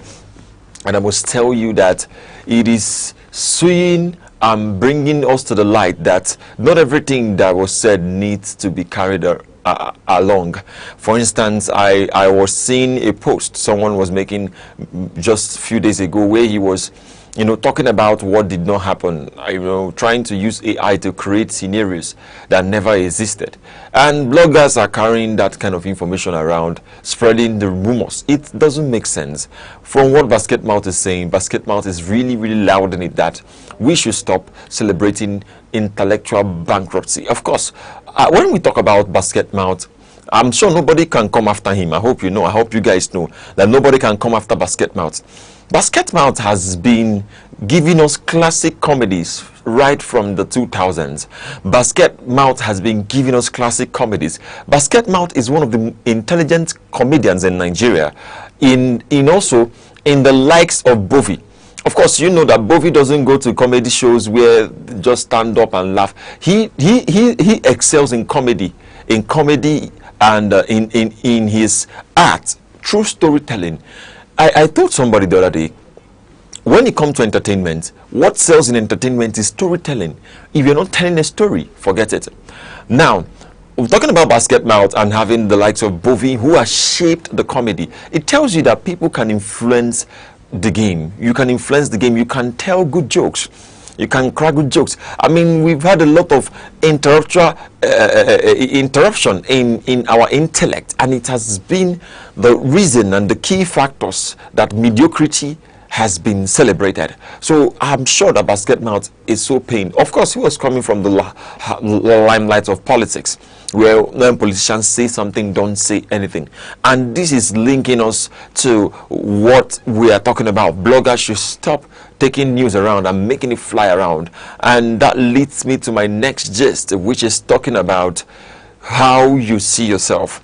Now, in the entertainment segment today, I'm going to show you a man who did plastic prosthetics on his face, and he's a footballer, a world-renowned footballer, talking about the Brazilian player and Real Madrid winger Vinicius Jr., who had to, augment his face. He's looking so cowboyish here, and he's looking very good. He went to augment his face after the World Cup, after their World Cup exit.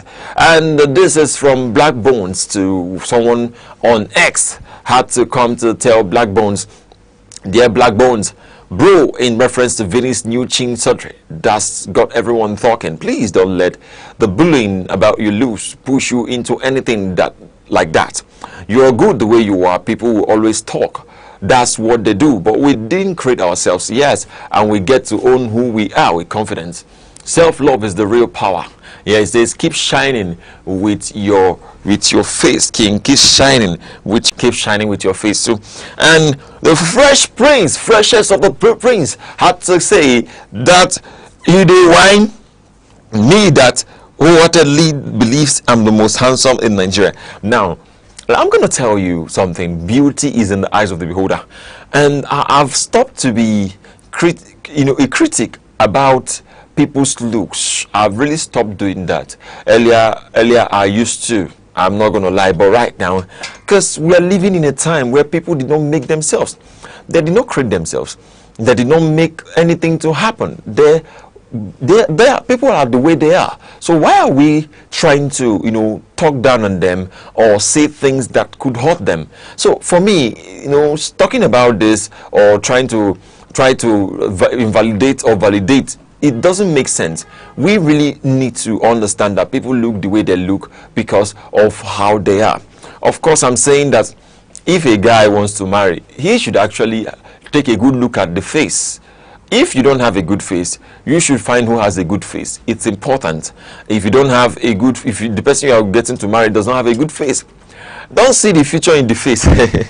People are saying, what are you? This guy, all this commissioner talking. Because I'm the commissioner, and sometimes I switch to mental mechanic. I'm going to tell you the truth. You need one to work. In fact, you don't need both. You need one to work. So here, Vinny has done his prosthetics and has augmented his face. He's looking very different, totally different from from the way he used to look. But now, everyone is calling out Black Bones to keep being the man he is, to keep being the champion he is. And I'm telling you, Black Bones, he has said that he's the most handsome guy in Nigeria. I believe that, and I love the way he carries himself. There are many people who doesn't look well, and it's in your eyes. It's not in their eyes. Okay, so if you are thinking people could look pretty or wonderful or beautiful, whatever you think, don't even come near, because people don't make themselves. For instance, I also think that we should not really blame people because of how their voice sounds, because it is how their voice is. They cannot do anything about it unless it is so intentional or it becomes mandated that they change because of whatever they are doing. Or maybe the way people walk, or maybe the way people put themselves. See, we are growing, and no one, I say this every time, no one has the curriculum of life. Nobody does have the curriculum of this life. So wherever you find yourself, you are said to be lucky. Whether you find yourself as the senator's son or the governor's child or the president's aide, wherever you are lucky, and I would say you are blessed to be even in poverty or in wealth or in riches. Wherever you are blessed. However you look, that makes so much sense. And as I'm talking to you, I want to bring you to the next gist that I have today, talking about the guy. I'm talking about Sydney Talker. You know, today seems to be Man Crush Thursday because yesterday women had to do their own. Today should be throwback, but I'm bringing you this guy who has been in the content creation over the years. He was one of the guys who pioneered content creation in Nigeria, and he has said that he has not slept on the same bed with a woman for 4 years, and this is to mark his celibacy. These are the kind of things we want to celebrate. These are the kind of things we want to bring out there. It's what we want to hear from guys. It's what we want to see. Guys who don't want to ruin their lives, because it doesn't matter how much you have. It doesn't matter how much you could ever imagine you have. The only thing you need to know is that you are not doing anything that could ruin your life. You don't need to ruin your life. And celebrating this milestone is what celebrating. It's what, you know, opening the confetti, you know, popping it into the air. It's what everything. And I must tell you that it makes a lot of sense.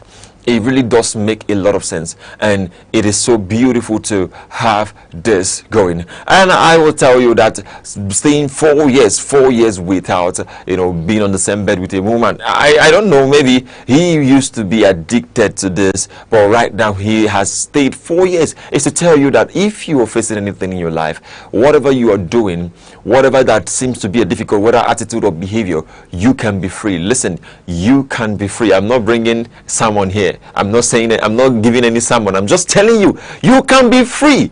Why? How do I know? Life can turn around and tides can turn. Nature rewards those who go deeper and those who press in. So you have to just understand you can be free, and you can be free. On this note, we take a short break. When we return, I'm going to bring you right there into what is happening, the screenshots from X and the controversies around many things that are happening in the world of entertainment. For now, we'll be right back shortly. Stay with us. In a world that never stands still, where stories break in seconds and moments shape history, one station keeps you connected to your nation, to the continent, to the world. From breaking news to powerful stories, from business and politics to culture, lifestyle and entertainment, we inform, we inspire, we keep you ahead. This is more than television. This is your window to everywhere that matters. Aneke TV. Move with the world.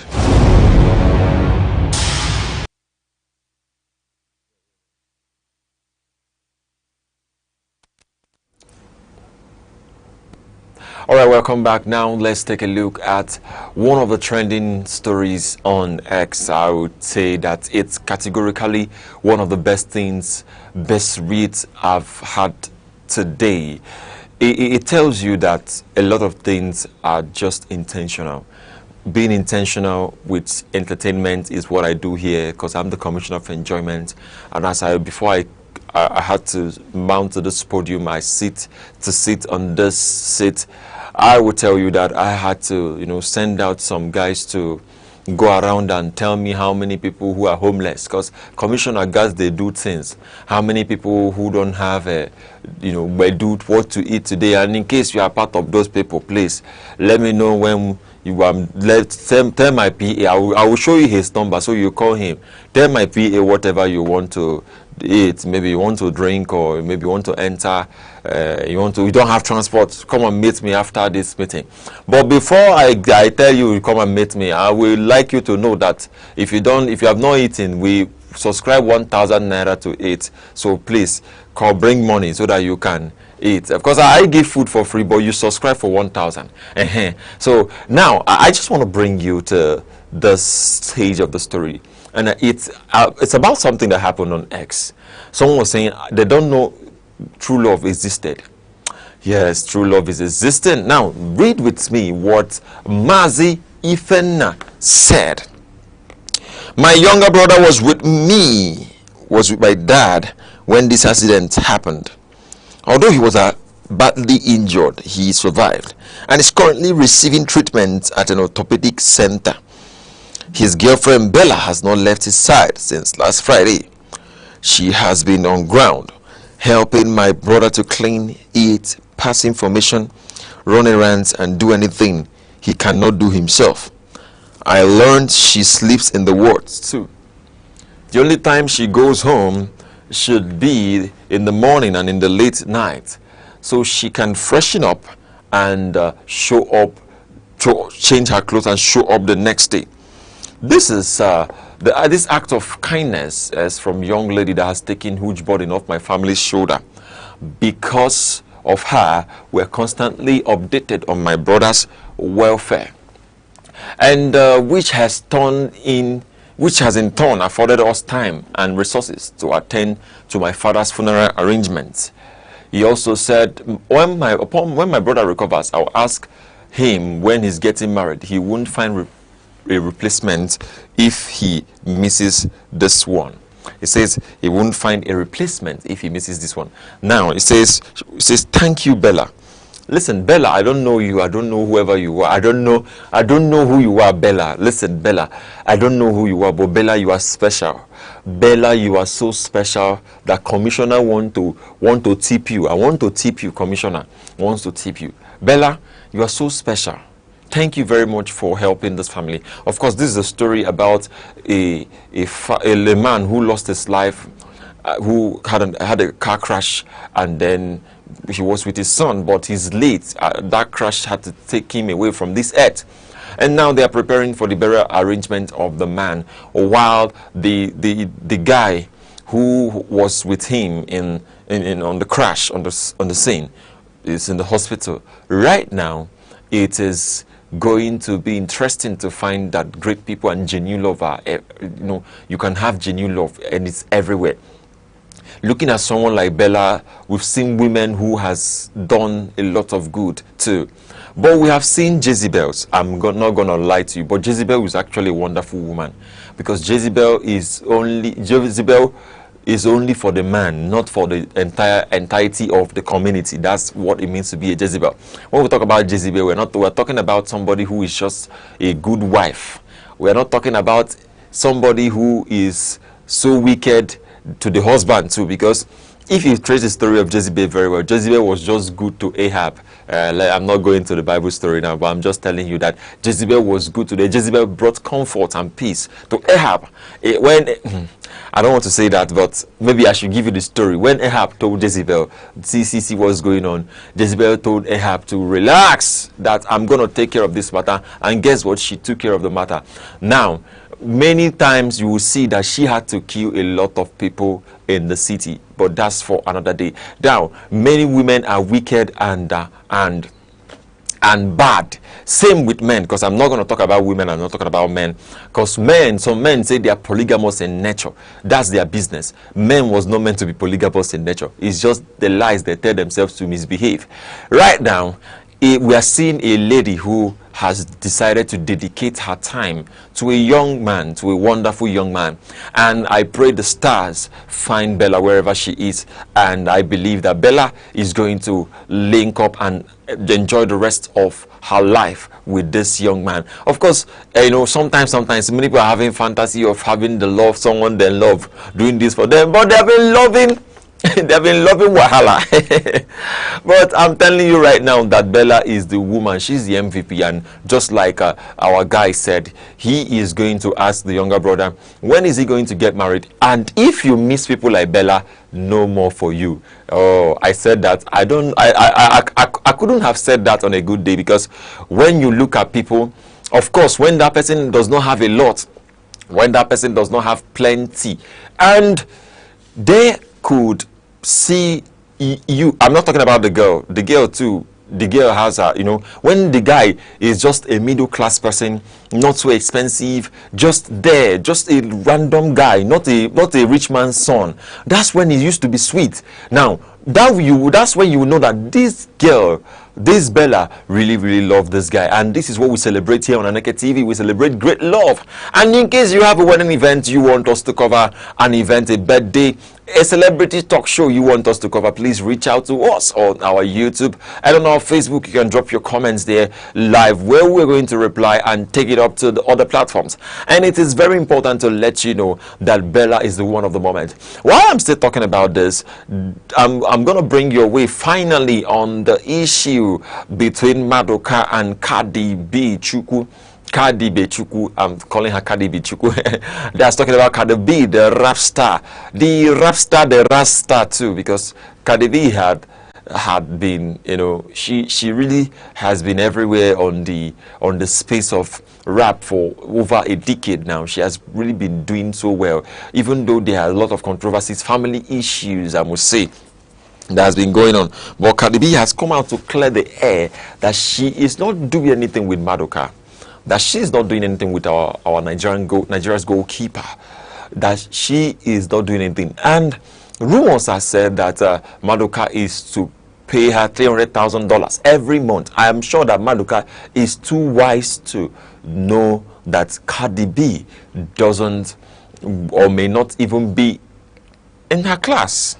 Now, I mean, talking about Cardi B being in her class to date Madoka, it could be Cardi B letting herself down. But talking about Madoka Okoye too, Madoka, the whole scenario would have elevated for him, because so dating someone like Cardi B would have been the height of it, just like dating someone like Kim Kardashian. Because I hope you know that dating is a business. And you don't know, in case you don't know, meet me after the show. Let me clear you on what I said. This thing is a business. And please, people that are waiting to meet me, make sure you take my form and my consultation fee. Pay it and then wait for me wherever you are. So I can clear you that dating is a business, especially in the celebrity world. Because people will see who is not worth to date and they're dating the person. You see what's going on here. So Cardi B has come out to clear the air that she and Madoka, they are not doing anything, they are not dating. Of course, a lot could be going on in the background. Or it could be a one OTP, one-time password or two-time password. But I know that from what she said they are not doing anything. And I really believe her. Because what you want to do, I should not believe her. I believe her a lot. Because Cardi B being, you know, tied up with Steflon Diggs and also with the husband, I'm talking about the man who he has had children with. It could be a lot on her side to now go over to the third man. There's a way this thing sounds, and I'm gonna tell you that it does not really make sense. But if she has cleared it, it's okay. It's really fine. And now, before I wrap up the show, I would like to ask you certain questions. These questions are very important. What has been something that you remember and you are excited about? Something that happened many years ago, something that happened 10 years ago, 20 years ago. Oh, sorry, some of my audience are not even up to some of my audience are not even up to I cannot even remember anything that happened 20 years ago. They're even 20 themselves. Sorry, you cannot understand, you cannot even remember anything. Now, I'm talking about something that happened to you in the past, something when you look back, you say, wow, is it a girl that you dated? Is it a guy that you dated? Is it, you know, an event you attended? Is it a food you ate? Is it a meal you had? Is it someone that came into your life and changed your life? Is it your parents? Is it your mom, your dad? Is it your workplace? Is it the minimum wage? Is it federal government? Is it Mr. President? Who actually has given you that throwback vibe? And when you look back, you're like, wow, this is so beautiful and this is so wonderful. And I'm telling you, if you can answer this question, it's going to make a lot of sense. Please drop your answers on our YouTube channel, and I'm going to go through there and then get back to you, because we are here today to cherish the moment together. Even though it's not every day that will be bringing you celebrity basketballs, but today has been interesting for me, and I really have enjoyed the show. I believe you also enjoy the show. I go by the name Commissioner for Enjoyment, bringing you what is happening in the world of enjoyment, and I'll be here tomorrow to show you and give you update as we drag you further into what is happening in the weekend. We're going to give you a wrap-up of what has been happening from Monday to Friday. Have a wonderful afternoon, take care of yourself, and have a lovely day. Bye.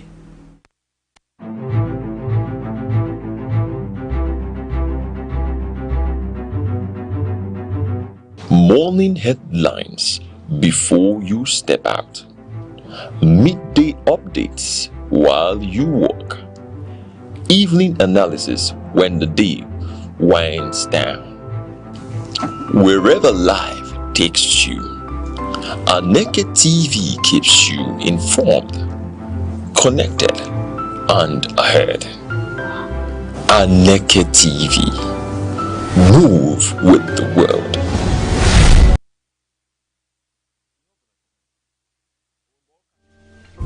Once in a while I dream.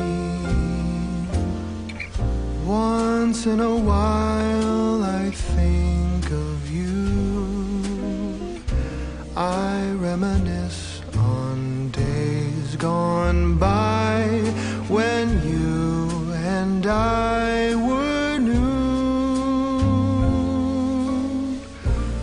Once in a while.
Join us on Arena, Aneke TV's premium current affairs program, where politics, development, captivating.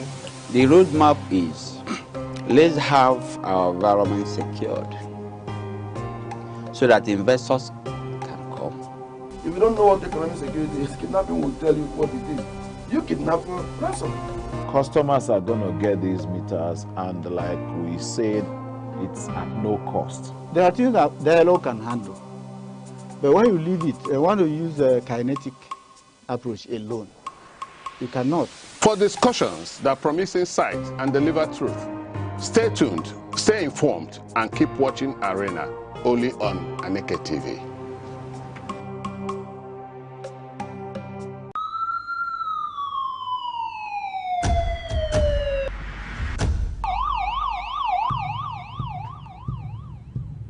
In a world where safety matters and vigilance saves lives, Information is power. Awareness is protection. from our streets to our homes, from local communities to national security, Security Watch brings you timely reports, expert analysis, and trusted updates on security issues that matter to you. Stay alert, stay informed, stay safe. Security Watch, every week only on Aneke TV. We are so happy to have you join Security Watch once again on Aneke TV. It is the enlightenment program that advocates for the importance of safety as it envisages a Nigeria that is absolutely free from insecurity at all times. You can find us on our socials, our Facebook, our Instagram, our X, our TikTok, and our YouTube. All at Aneke TV, and I assure you will never regret you did. My name is Chukwamaka Obase, and today our focus is on the insecurity in the rural communities. Permit me to introduce to you another security analyst that we have on the studio today. We have a senior lecturer from the Godfrey Okoye University, Enugu, who is Dr. Eric Ozomado, is here in the studio. Doc, you're welcome. Thank you. How are you today? I'm very fine. All right. Why do you think the rural dwellers also need adequate security, just like those in the city? Yes. Rural dwellers, those living in the rural areas, they actually need security. You can see that those in the rural areas, they are more vulnerable to these security people. Reasons being that, you know, in as much as they are in the rural areas, police or the security agencies are not closer to them. The reason is that when they call on police people, in most cases, before they come, things must have happened. So they actually need security, even more than those in the urban areas. They need security. But I think there are police posts scattered around there. Yes. Police posts. Are they not functional? Police posts are scattered. At times, when you call them, they will tell you that they don't have functional vehicle. At times, they will say, come and carry us. At times, before they come, things will be out of hand. So, they are so vulnerable. But the traditional rulers are seen as the chief security officers in those communities. And as well, there are vigilantes, there are neighborhood watch, and the rest of them there. What are they doing? Yes. You know, most of these vigilant people, they are not funded. Most of them are not with arms. Even if they have, they are not well equipped. Even to pay them is a problem. And once you don't pay them, they will not be all that active. I said that government don't pay them? Government, partially, in the sense that local government chairmen are being mandated to take care of them. But they are not up and doing. Most of them are being owed up to 6 months. Take, for instance, even those in the town, they are not being funded well, let alone those in the urban and the rural areas. The traditional rulers we know supposed to be the chief security officer in the rural areas. But most of them are handicapped because of funds. They cannot fund it. Even the community themselves, they find it very difficult to fund those security outfits, that's the security. I don't even think it is their responsibility to do that. It's not their responsibility, it's the responsibility of the government. But government is more or less not doing what they're supposed to do. Now, when they are not paid up to that number of months, are they not being demoralized? That is the issue we are talking about. They are being demoralized, and they will not bring out themselves to be molested by the bandits or being killed by the bandits. So their morale will be demoralized. They will not put up their best in terms of security because they are not being paid, and they have their people, wives and children, their families to fend for. So they will, in other words, look for alternative to get what they will eat, thereby making that security in the rural areas not to be all that functional. if that is the case, does it mean, okay, now you mentioned that they are not well funded. They are not well funded. And you also mentioned that the security risk is more in the rural communities. Yes. Then why is government leaving them to face such amount of risk? That is the question everyone wants to know. Why? Do you understand? Because today, most government agencies, most of them, as I said before, are more or less interested in their own welfare and not that of the people they are taking care of. So in the rural areas, the security men there, they are not being taken care of. And that is why there are a lot of loopholes in terms of security. There are a lot of loopholes. Because most of them will not say, they will not use a stick or knife to go and pursue somebody with gun. They will first of all try to hide their face and secure their own lives instead of bringing their lives out. No, it is obvious that this issue of abduction is more prevalent there in the rural communities. Good. Is that not a good reason for government to deploy armed security operatives there? Good. In the rural areas, abduction is more prevalent because they found out that those rural areas are a fertile ground for them to operate, because if you call police, they will not come the time you call them. Before they come, those people might have done what they want to do and go before they will come. So, because they don't see anybody to challenge them, so the tendency will be that they will come and finish whatever they are doing. Look at it. Bandits will come to a school with their vehicle, load the students or the pupils, nobody interfering, and they will go. Do you understand? Because they know nobody will challenge them.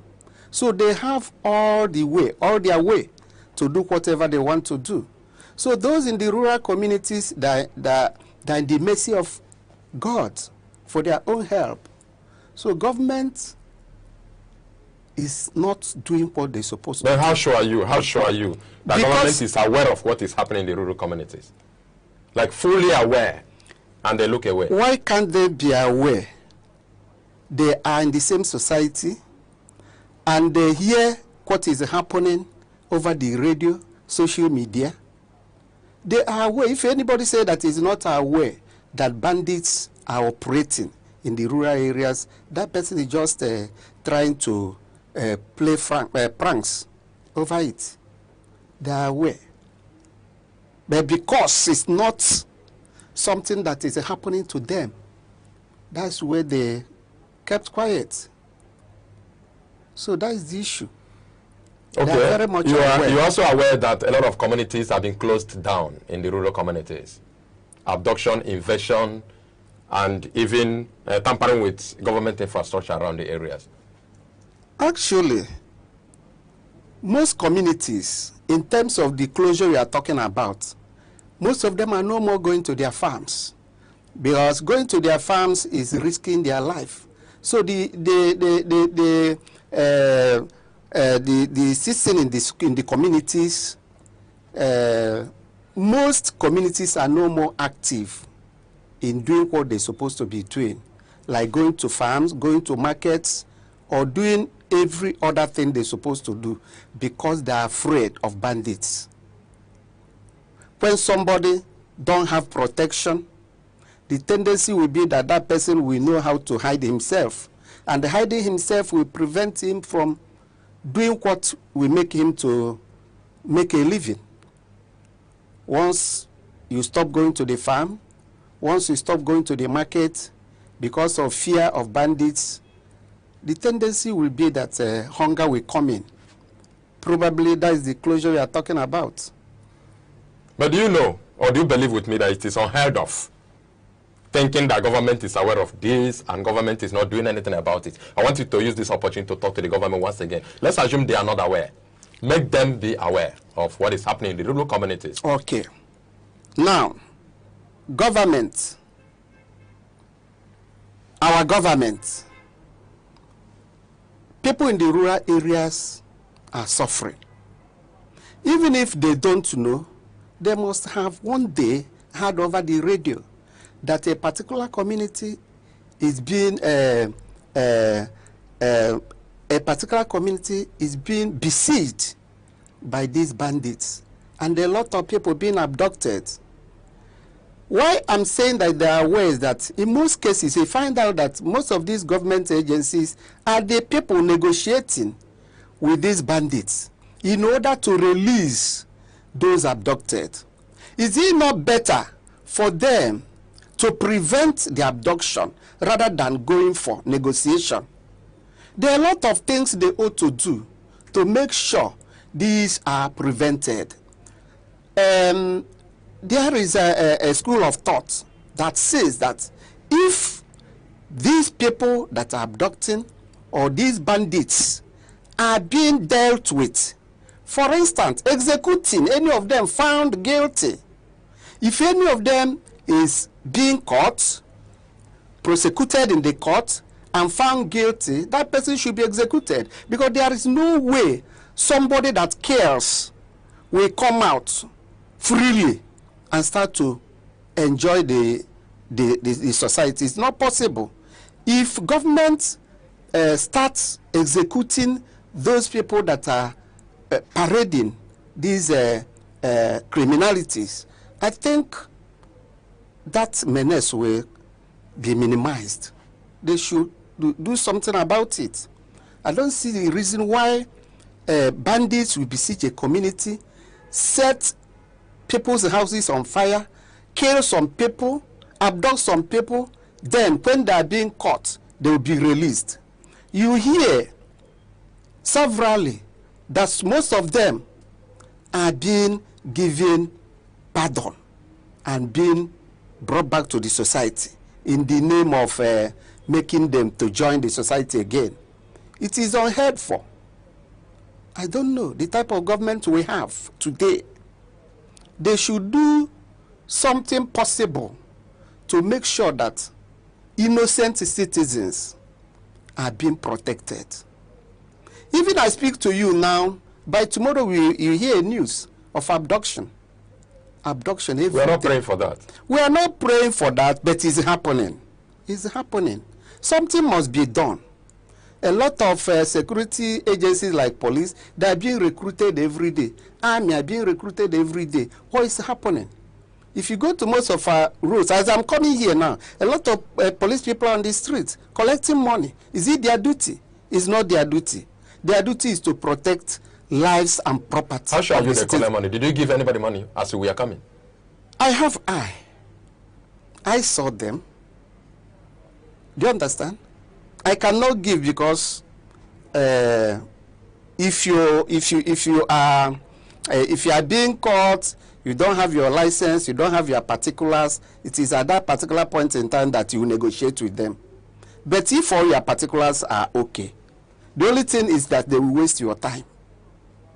That is exactly what they are doing. And you know these commercial vehicles, instead of wasting 2 minutes of their time, they will give you whatever you ask them to give them. So that is not what they're supposed to be doing. Okay, for instance, the rural dwellers now who have lost their homes without any hope of replacement. Okay. What is their hope? Their hope lies on the government. It's the government that will rehabilitate them. Government is supposed to rehabilitate them because that is their duty. That is one of their basic functions. They have that right of having a shelter. They have that right of having food to eat, training their children in schools, and other things. That is their fundamental human right. Right to live, right to have shelter, food, and train their children. But in most cases, you find out that those that have been that have been displaced, they are in the mercy of God. That's the issue. Okay, now, according to UNICEF appeal data, There are more than 3.8 million displaced people in Nigeria, of which majority of them are children. What is your take on this? It is true, because that UNICEF cannot put forward or advertise something that they are not sure of. They have done the research and found out that that is true. And it is true as far as this country we are living in is concerned, because every day you hear over the radio, every day you see in the television what is happening. Those people that their houses are burnt, their houses are being demolished, and most of them that are afraid of being killed will leave their area and take refuge any place. So it's the duty of the government to rehabilitate them and make sure that they are well catered for. But to the extent of their rehabilitation is not what I will tell you, because I don't know the extent of their rehabilitation. All these things we hear over the radio, this place, that place. All this news we are getting or we are hearing in Nigeria today is what we used to hear. Iraq, Iran, those countries far away. We don't know that one day it will come to Nigeria, but it's with us today. All those things are prevalent in the north. It's coming down in this our south. So if something drastic is not done, all of us will be victims. Okay, when communities are invaded, for instance, and people are displaced, and you say these people, at that point in time, they are at the mercy of the government. Yes. If the government is not forthcoming, what is the fate of such people? What next? That is what we are saying.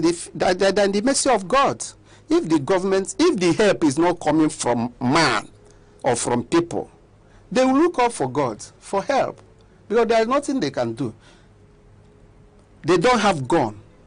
They don't have any fighting this thing. What are they going to do?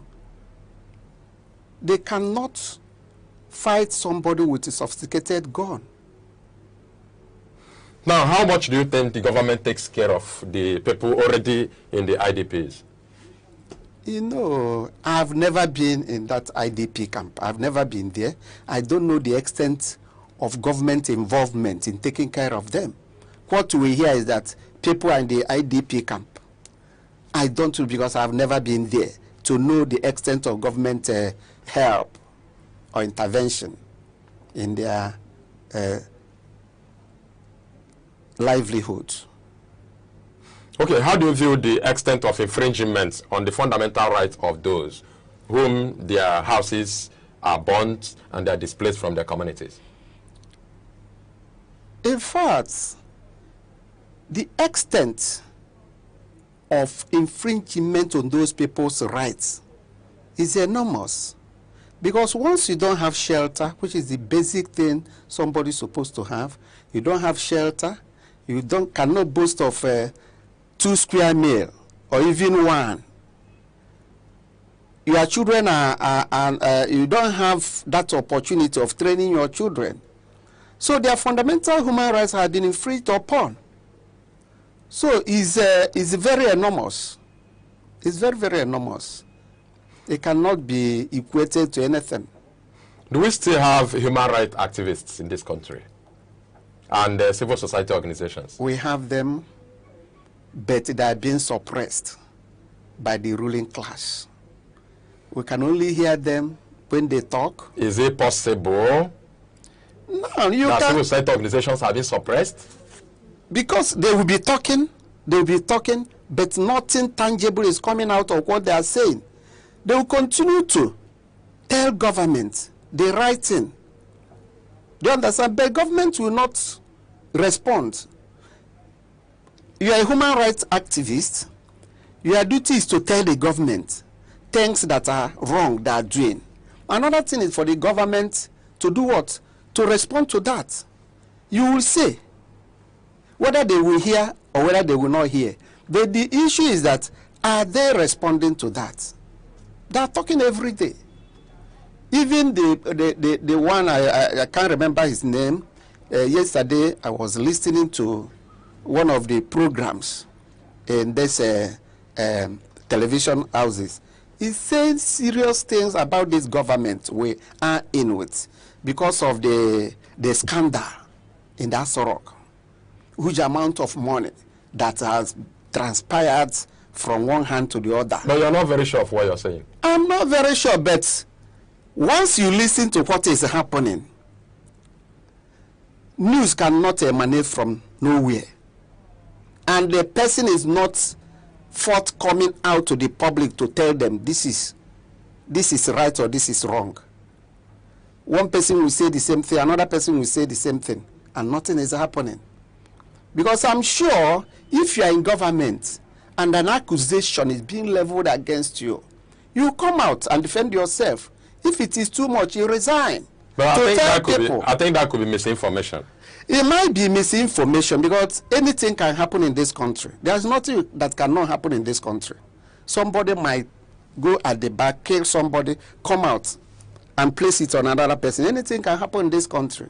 But the issue is that out of 20 allegations, 3 or 4 might be true. 3 or 4 might be true.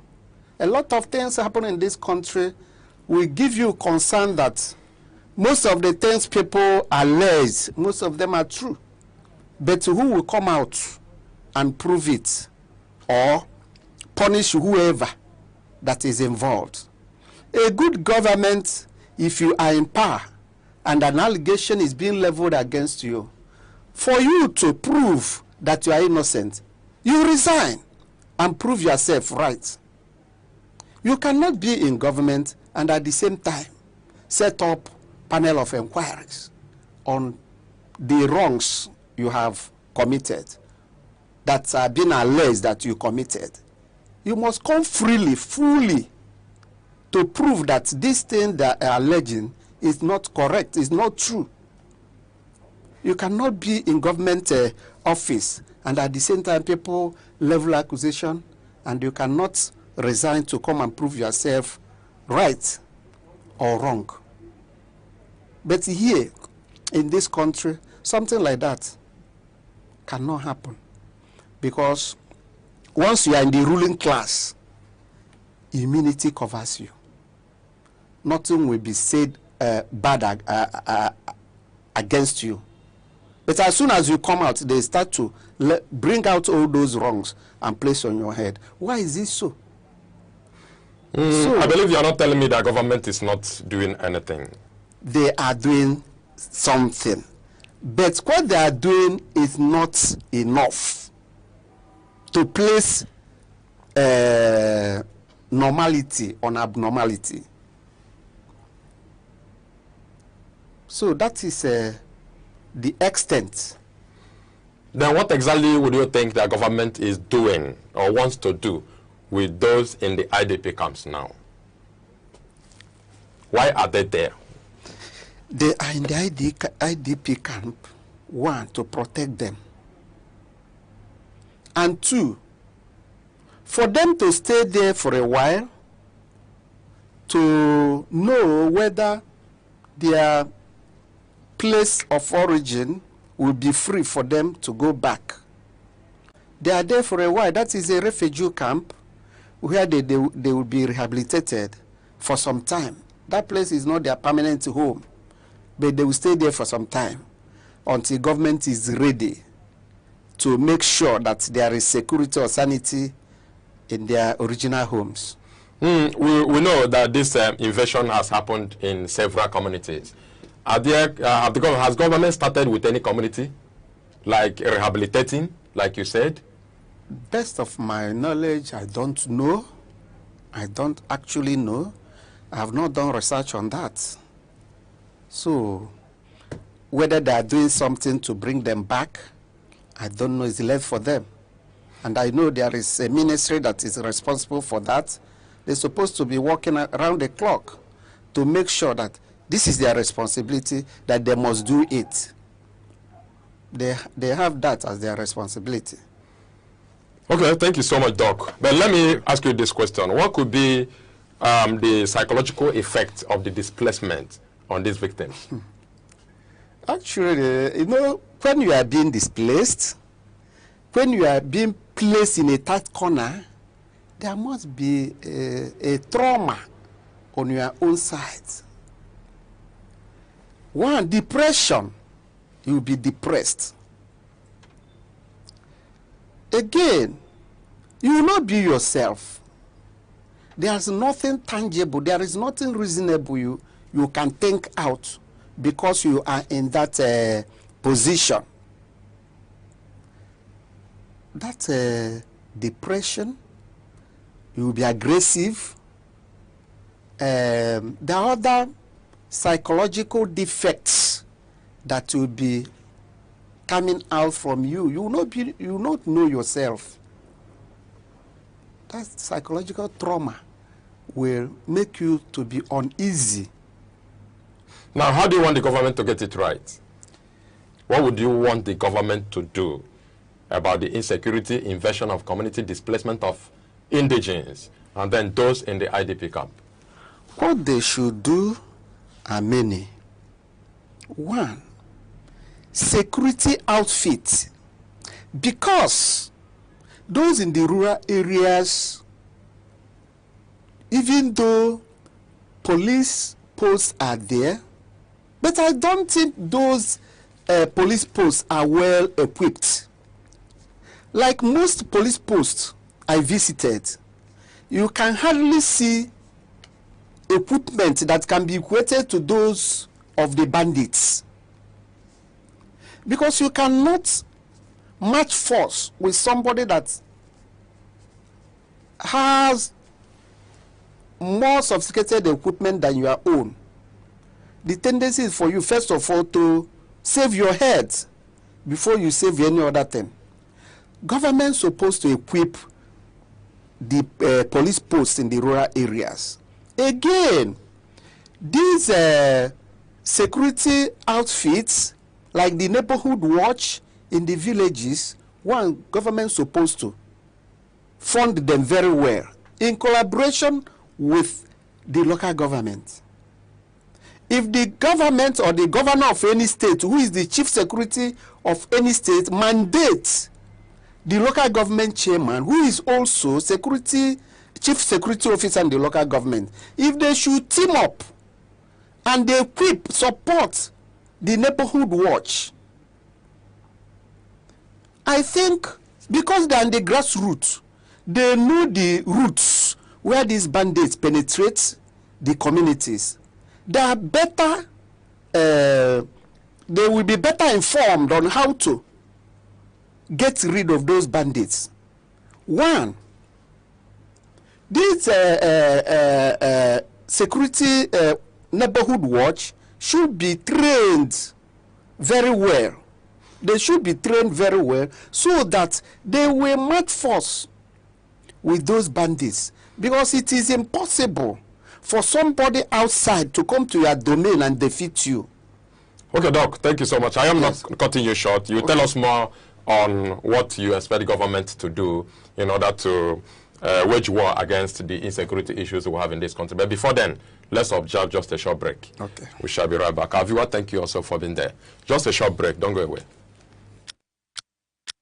Every second, the world changes, markets rise, leaders speak, stories unfold.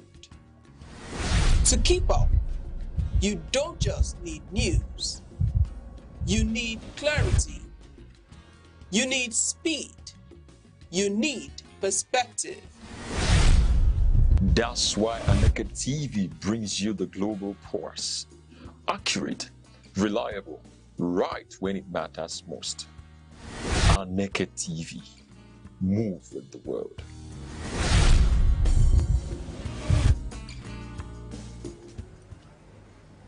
Thank you so much. Back from the short break is still the program Security Watch on Aneke TV.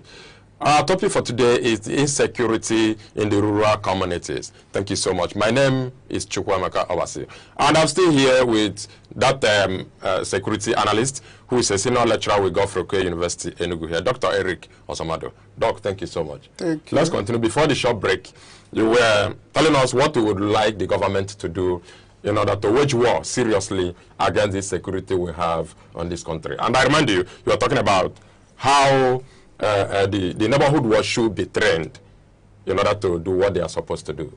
Please take it off from there. They should be trained because you cannot actually execute these security issues without being trained.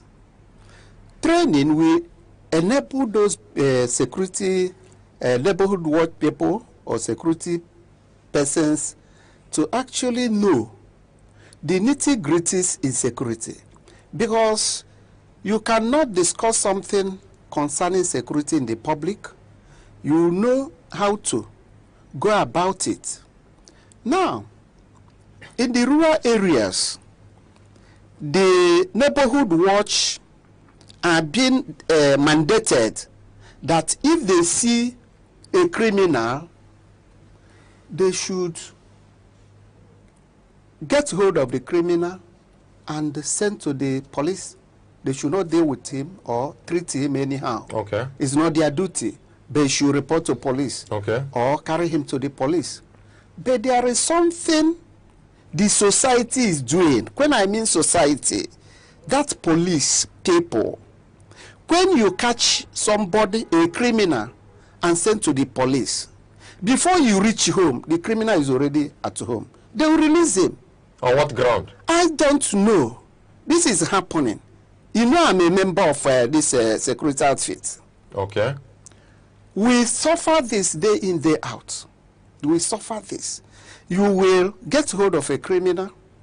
You carry the criminal to the police. Before you get home, the criminal is already at home. In that instance, you are endangering your life. Do you understand? If this thing should stop, then the neighborhood watch will do their work. And this criminality will be reduced.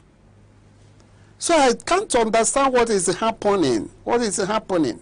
You send somebody out for an errand and you give that person, you give that person a bag of salt to the market and you follow that person with rain. It's not good. If you want these neighborhood watch to do their work, support them. How do you support them? Whenever a criminal is brought, treat that criminal the way it's supposed to be treated. Because time without number, if you catch a criminal and out of share this thing, the criminal sustain the injury in your hand, as a neighborhood watch person, you are in trouble. If you take him to the police will tell you, go and treat him first before you bring him back. That's what they do. Which means, I don't know, if you catch a criminal, you start to pet that criminal. You'll be petting him because what he's doing is correct. This is a kind of, I can't really understand. Somebody that has brain will not stake his life in that aspect. Is it what you received at the cost of your training? That is the negative aspect of your training. Do you understand? That's the negative aspect. The essence of getting hold of a criminal and sending the criminal to the police is for the police to do their work. Investigate if actually that person is a criminal. If that person is a criminal, why not carry that person to court? That's the issue. Because you caught somebody in the act, even the evidence, you carry the person to police, nothing will happen. Police will tell you they carry the person to court, but tomorrow you see the same person among the society. Wouldn't that thing demoralize you from doing their work? I want the government to sit up. Let all the agencies sit up. If this country should be sanitized in terms of criminality, let them sit up. That's the issue. Because they know what they're supposed to do, but they don't want to. Maybe money has exchanged hand, because there's nothing money cannot do. You cannot talk what you don't know. I cannot talk. Yes. I'm saying maybe. I want to take it at the level that they should do what they are supposed to do. Yes. Yes. I'm saying maybe. I don't know. Okay, you've talked about the neighborhood watch, and I know these security issues or security agency is not being concentrated on them. What are the duties of the forest guard, especially that of Enugu State? Okay, you know, the forest... Or to the rural communities? The forest guard is nationwide. We have it in Enugu State. Yes. And they have some duties in respect of the rural communities. In terms of Enugu State, their duties are being spelled out. Okay. And I think they are doing it because I'm not a member of a forest guard, but I know their duties because it's being spelled out. Can you mention some of their duties? Some of their duties, one, because their duty is being directed in the forest, they safeguard our forests. This indiscriminate felling of trees, you know, we have wildlife conservation areas that killing of animals in the bush, hunting, should be moderated. Do you understand? You don't go to the forest and do contrary to the order stated, like cutting of trees anyhow. You don't do it. There are certain things you should do. Like those forest guards, their duty also is to checkmate or monitor those bandits because most of them reside in the forest. Their duty is to also go there and find out or discover their hideouts. And I think if the forest guards are actually doing what their functions are, I don't think these Fulani herdsmen should be residing in the bush. Because immediately they catch you, they carry you to the bush. If they're actually doing what they're supposed to do. But I don't know the extent of their funding. Because most, I know they don't carry arms. The forest guard? I don't think. They do in Enugu State, they do. They carry arms? The government has equipped them with a lot of arms. If so, why are still these herdsmen in the bush? In our bush? Why are they still there? Do we have collaborators that made those bandits to stay reside in the bush? Once you are being kidnapped, they will put their heads inside the bush and they will leave freely. Before you know it, they will take you to miles. Where are those guards? The same bush that are located to the forest guards. To the guards. Where are they? So I don't actually know whether the ministry, because if you have somebody, give somebody a duty to do, you monitor, supervise whether that thing is being done or not. So, okay, we talked about the forbidding of cutting of trees as part of the duties of the forest guard.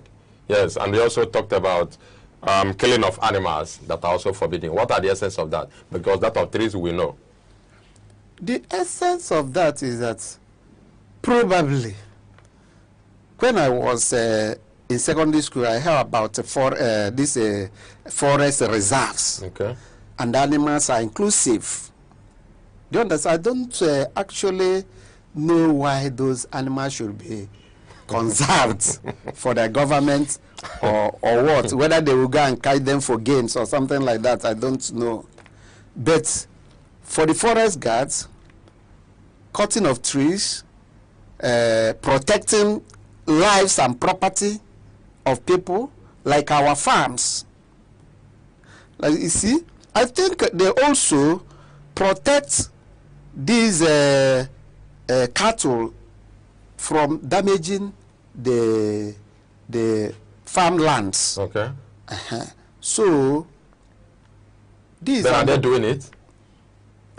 That is the farmlands not being damaged? I'm not their supervisor to determine whether they are doing it or not, you know.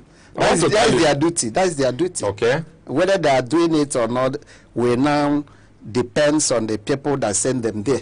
Okay, as a part of their duty, they are to protect the vulnerable villagers and farm settlements. Yes. From what you see, being harassed. You are not their supervisors. Yes. But from what you see that happens every day, are they doing it? What is that? Because you know, initially when we started this, you are talking about whether governments actually perform their duties in terms of security in the education sector. I was telling you then that How you will know is the outcome, the result. If these guards are being asked to go and protect those forests, and these herdsmen are no more molesting our farmers, then you now say they are actually doing their work. But because these bandits no more want them to go to harvest those fish, we are having scarcity of fish. So all these things made food to be scarce in the country. Okay, once again, part of their duties, they are to patrol the thick forest and remote highways to disrupt kidnappers, bandits, and terrorists. To disrupt them? To what extent have they been doing it? Because at times, in the rural areas, we hear about hunters, that the people, in most cases, that confront the bandits, the hunters, and the village vigilantes. I've not heard the forest guards one day over the news that they confronted bandits or they arrested bandits in the forest. Mining operations. Good. It is the same thing. Unauthorized. Even that killing of animal, unauthorized killings, they should not do that. It's one of their duties. That's illegal mining. Even in the south, this oil bunkering, they also help the security agencies to stop that. This oil bunkering in the bush, they help. They help the civil defense officers to stop it. So they work in collaboration? They work in collaboration. Most of them work in collaboration because it's information that helps any security personnel to work. Information. Once you give them information. But the problem we have today is that if you give this security agency, if you give them information on what is happening in your domain, tomorrow, that person that you inform them will come back to you to tell you that police told them that you are the person. Are you getting me? And in most cases, if you see them, you keep quiet. Because if you report, they will come back to tell you that you are the person that reported them. And maybe your life is at risk? Your life is at risk. Like in my domain, we have a lot of black spots here and there. Police officers, civil defense, and even the drug agency people, all of them know, because some of them were living in the same community. They know all these people, but they will not do anything. They will not even confront them. If you as a vigilant report any of them to them, tomorrow you come back and tell you reported me. Do you think I don't know? Tomorrow you keep quiet. That is why the society is the way they are. We are not truthful. We are not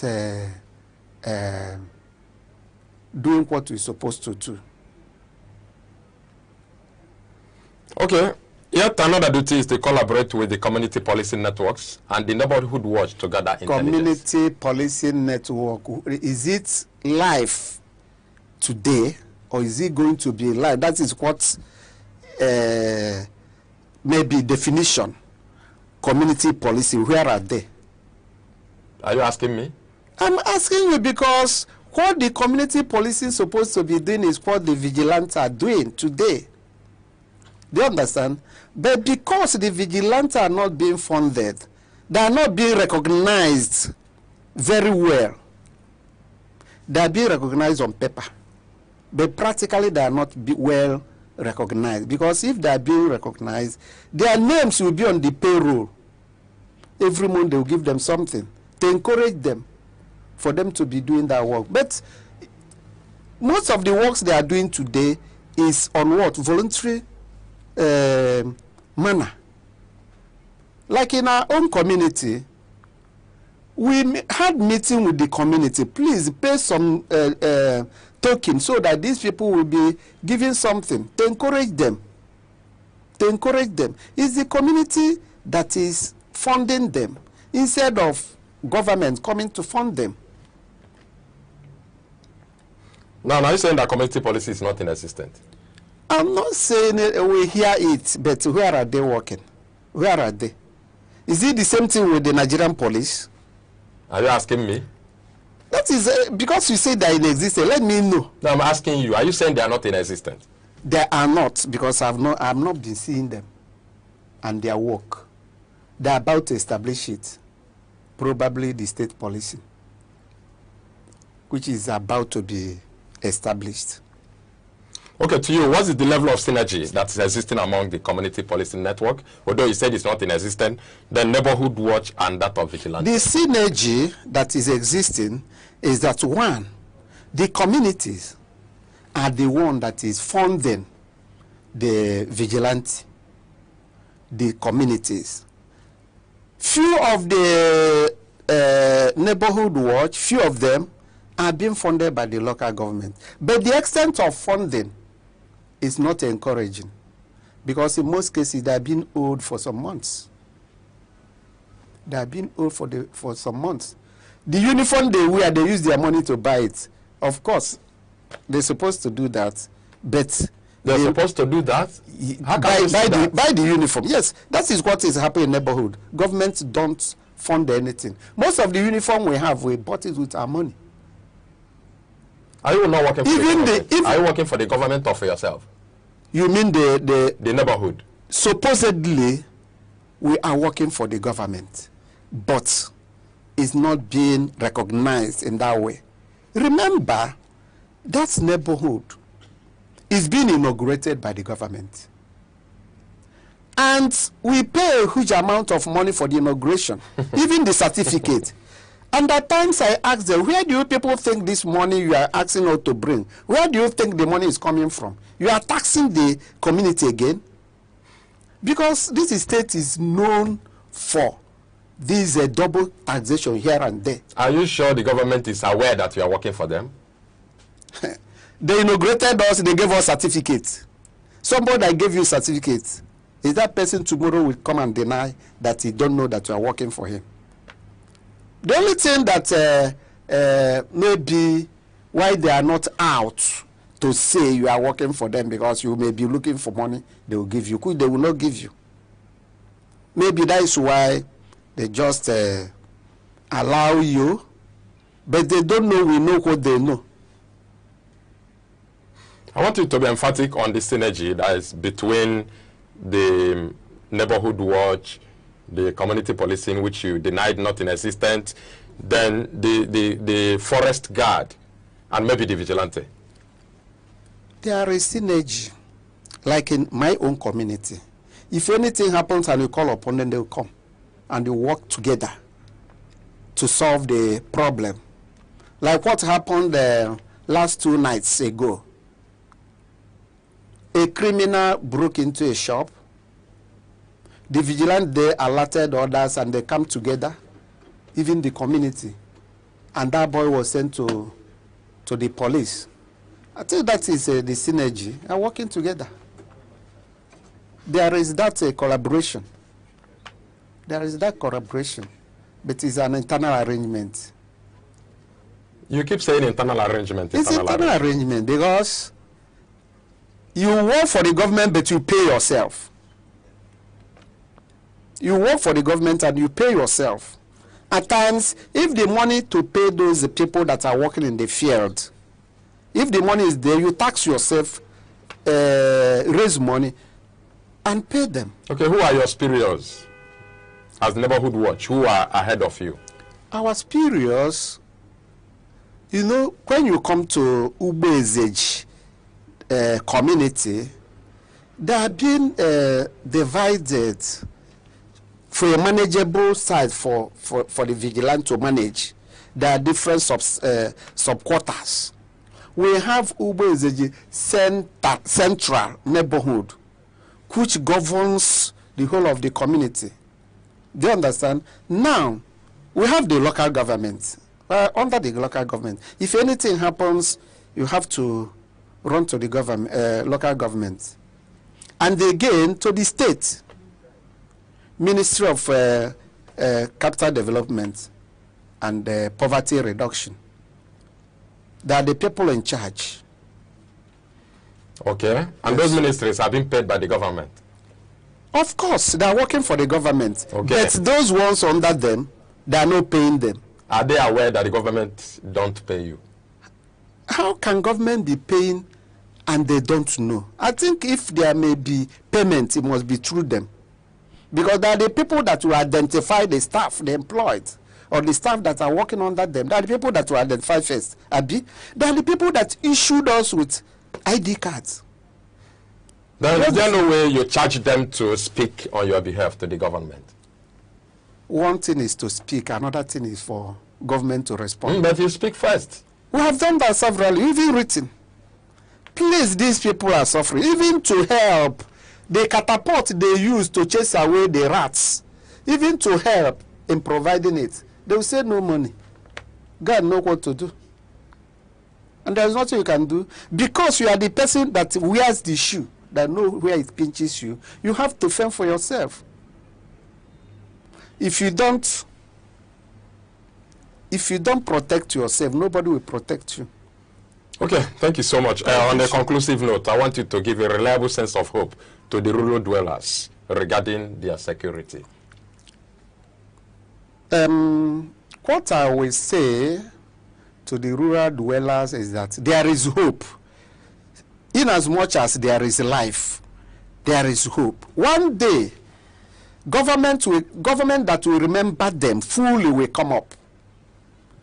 What I'm telling that they should continue to pray and have hope that all hope is not lost. That one day a particular government will come up and recognize them. That is what I'm saying about it. Probably this state police that is now in the pipeline, maybe it will help, it will be that measure that is coming to help the state, the local government, and the rural dwellers in terms of combating the security. Because in most cases, because the federal government is in charge of this police, even though the state governor is the security, the authority in the state, there are certain things. If you call the police, they will say the order is from above, and there's nothing you can do. The order is from above. But if they bring it down to the state, I don't think there will be another person that will say that the order is from above. No, Dr. Ozomadu, we are rounding off. Stick to the rural dwellers. So the rural dwellers, what I'm saying is that, you know, you're supposed to help in this fight against insecurity. Because information is the network through which police works. Because of that, when you see something, you say something to the police. You help yourself. This vanguard of security is everybody's duty. So the community, the rural areas, government eye are on you people. Have hope that you will be protected. Okay, thank you so much. The take home is that they should have hope. They should have hope. And they will be protected. Thank you so much for coming. Thank you. Dr. Eric Ozomadu. Thank you. Thank you so much for coming. Viewer, thank you also for being there. It has been a nice time we shared with you discussing on the insecurity in the rural communities. Thank you so much. My name is Chukweme Kobasi, saying bye-bye.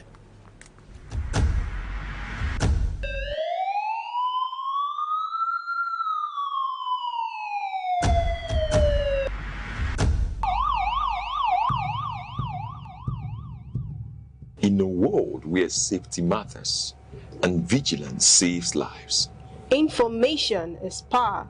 Awareness is protection.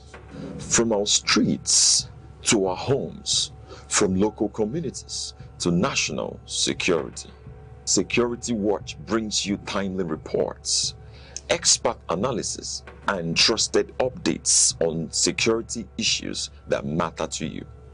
Stay alert, stay informed, stay safe.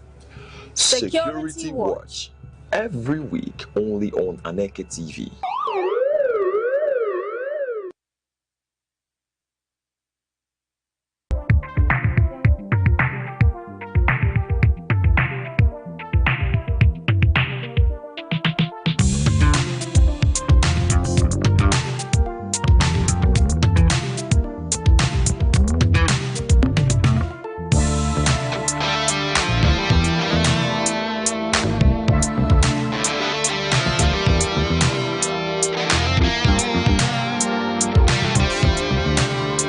Nigeria's worsening security situation has continued to intensify calls for the creation of state police, as kidnapping, banditry, terrorism, and violent crimes stretch the capacity of federal security agencies across several regions.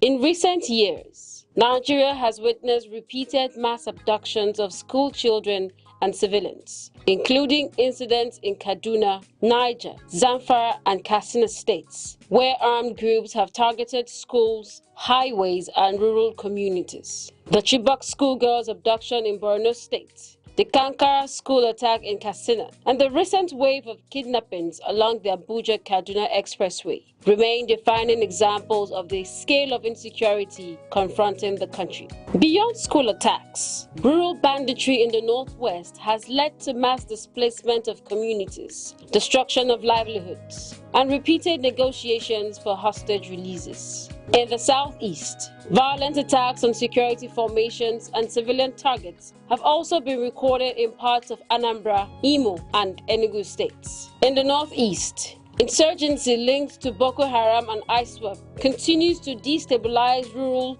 and border communities despite years of military oppression. Security analysts argue that these overlapping crises expose a major structural gap: Nigeria's centralized policing system. With the Nigeria Police Force controlled federally, operational directives, logistics, and deployment approvals often require central clearance, even when emergencies are localized. A key challenge often raised is the limited operational authority of state governors over commissioners of police. While governors are officially described as chief security officers of their states, in practice, commissioners of police in each state report directly to the Inspector General of Police in Abuja. This means governors cannot independently order arrests, deployments, or tactical operations without federal approval. There have been several public instances where governors requested urgent deployment or redeployment of police personnel during crisis, only for delays or bureaucratic procedures to slow response time. In fast-moving security emergencies such as kidnappings or communal clashes, these delays can prove critical. Supporters of state police argue that decentralization would allow states to respond faster, using officers recruited, trained, and deployed within local environments.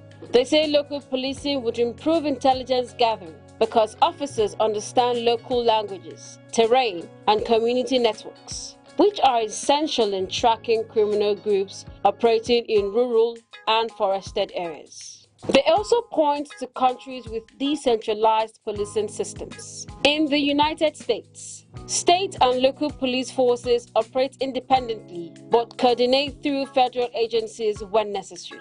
In Germany, policing is primarily managed at state level, Länder, while maintaining federal oversight for national security. India also maintains state-controlled police forces under a federal constitutional framework.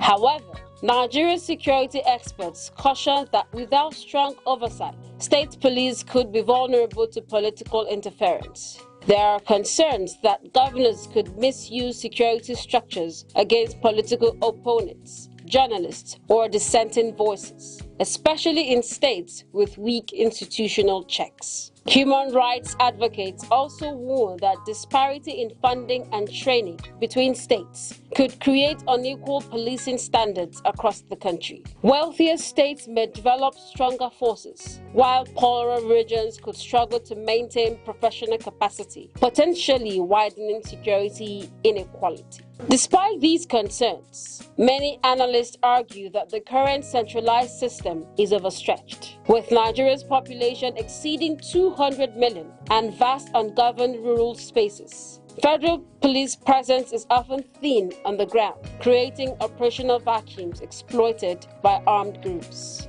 In several kidnapping cases along highways and remote communities, response times have been delayed due to distance, logistics, and command structure approvals. This has strengthened argument that localized policing would reduce response time and improve preventive intelligence rather than reactive operations. Proponents now suggest a hybrid model where state police operate under national standards with unified training, strict federal oversight, and shared intelligence systems. This, they argue, would balance local efficiency with national control and reduce the risk of abuse. Others propose phased implementation, beginning with strengthened community policing units upgraded into full state structures over time, allowing gradual reform without destabilizing existing security frameworks. Ultimately, the debate reflects a central national question: whether Nigeria's current security architecture can continue to carry the burden of rising insecurity, or whether decentralized policing is now a necessary step toward more effective protection of lives and property. What remains clear is that any reform must be guided by strong accountability,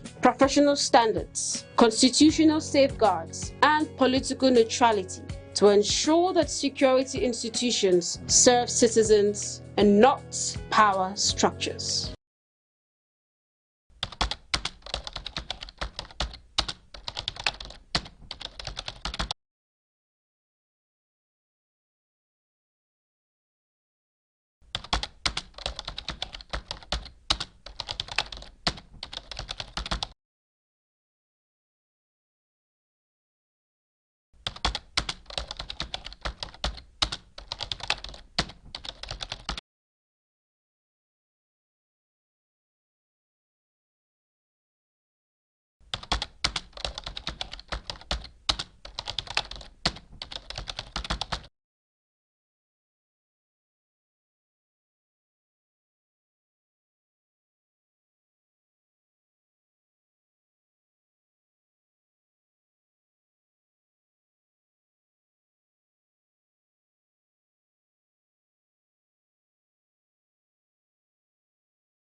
Every second, the world changes, markets rise, leaders speak, stories unfold.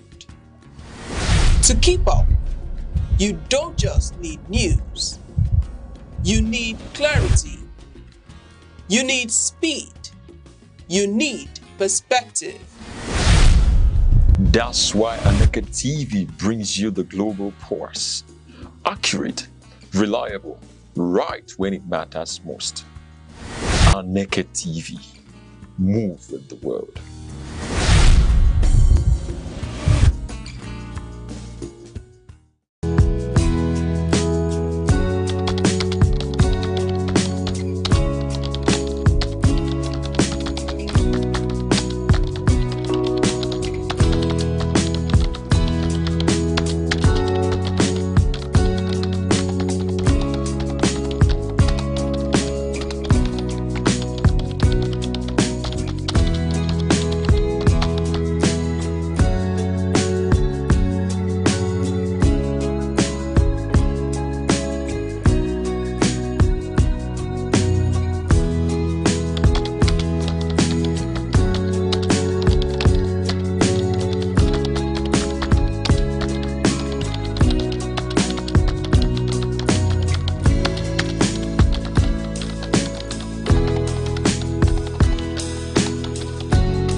have evolved, but it seems to me that our ideas of gender have not. I actually detest this behavior more than I detest politics.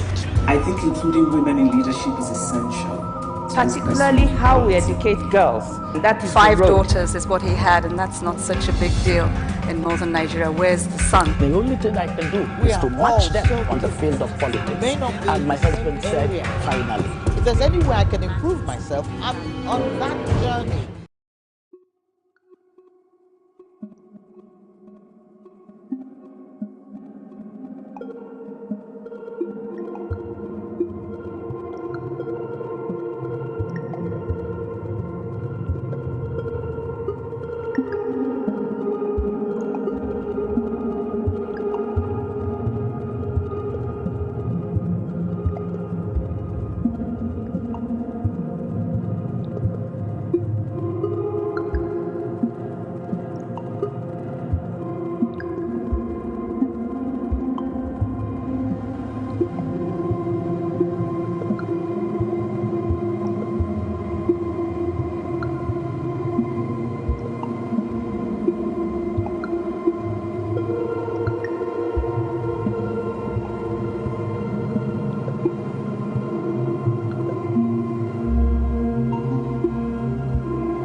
isi na ekwe kụọ ama agba ekwe ụmụ nwaanyị akụọla o ọkwa na nzukọ ụmụ nwaanyị oge anyị ji akpa maka ọdịmma anyị karịkwa maka ọdịmma ezinụlọ nzukọ ụmụ nwaanyị bụ ebe anyị na-akpa maka arụike anyị ndọrọ ndọrọ ọchịchị azụmahịa omenala ndị ahụ dị mma nakwa ihe ndị ahụ ga-eweta ọganihu n'obodo naanị ihe ị ga-eme bụ sonyela anyị na nzukọ ụmụ nwaanyị ebe ahụ a na-akarị ihe na-eweta ọganihu n'obodo ndị nne ndị nna oge a bụkwa nke anyị sonyela anyị na Aneke TV n'ebe a na-emetụ aka na ihe ndị oyibo na-akpọ soshal midia na TikTok, YouTube, Facebook.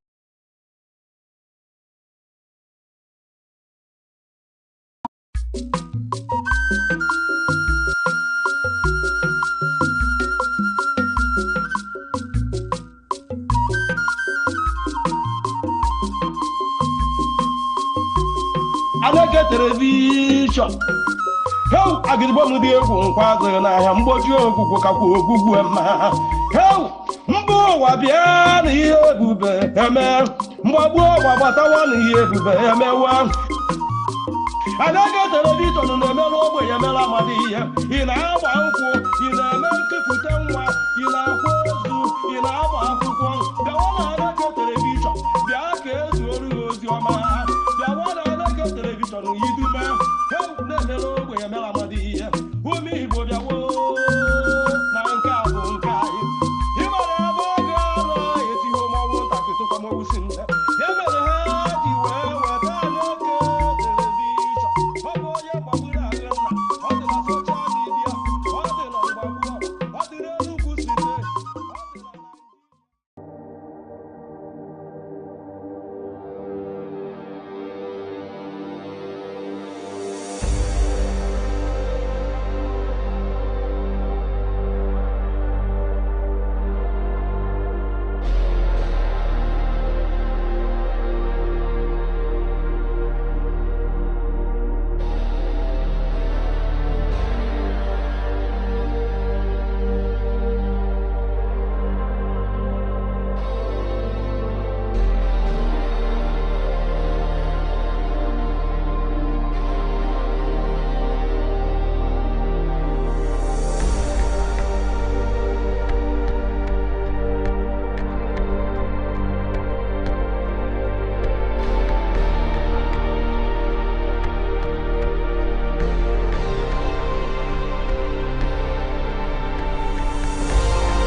Morning headlines before you step out. Midday updates while you walk. Evening analysis when the day winds down. Wherever life takes you, Aneke TV keeps you informed, connected, and ahead. Aneke TV. Move with the world.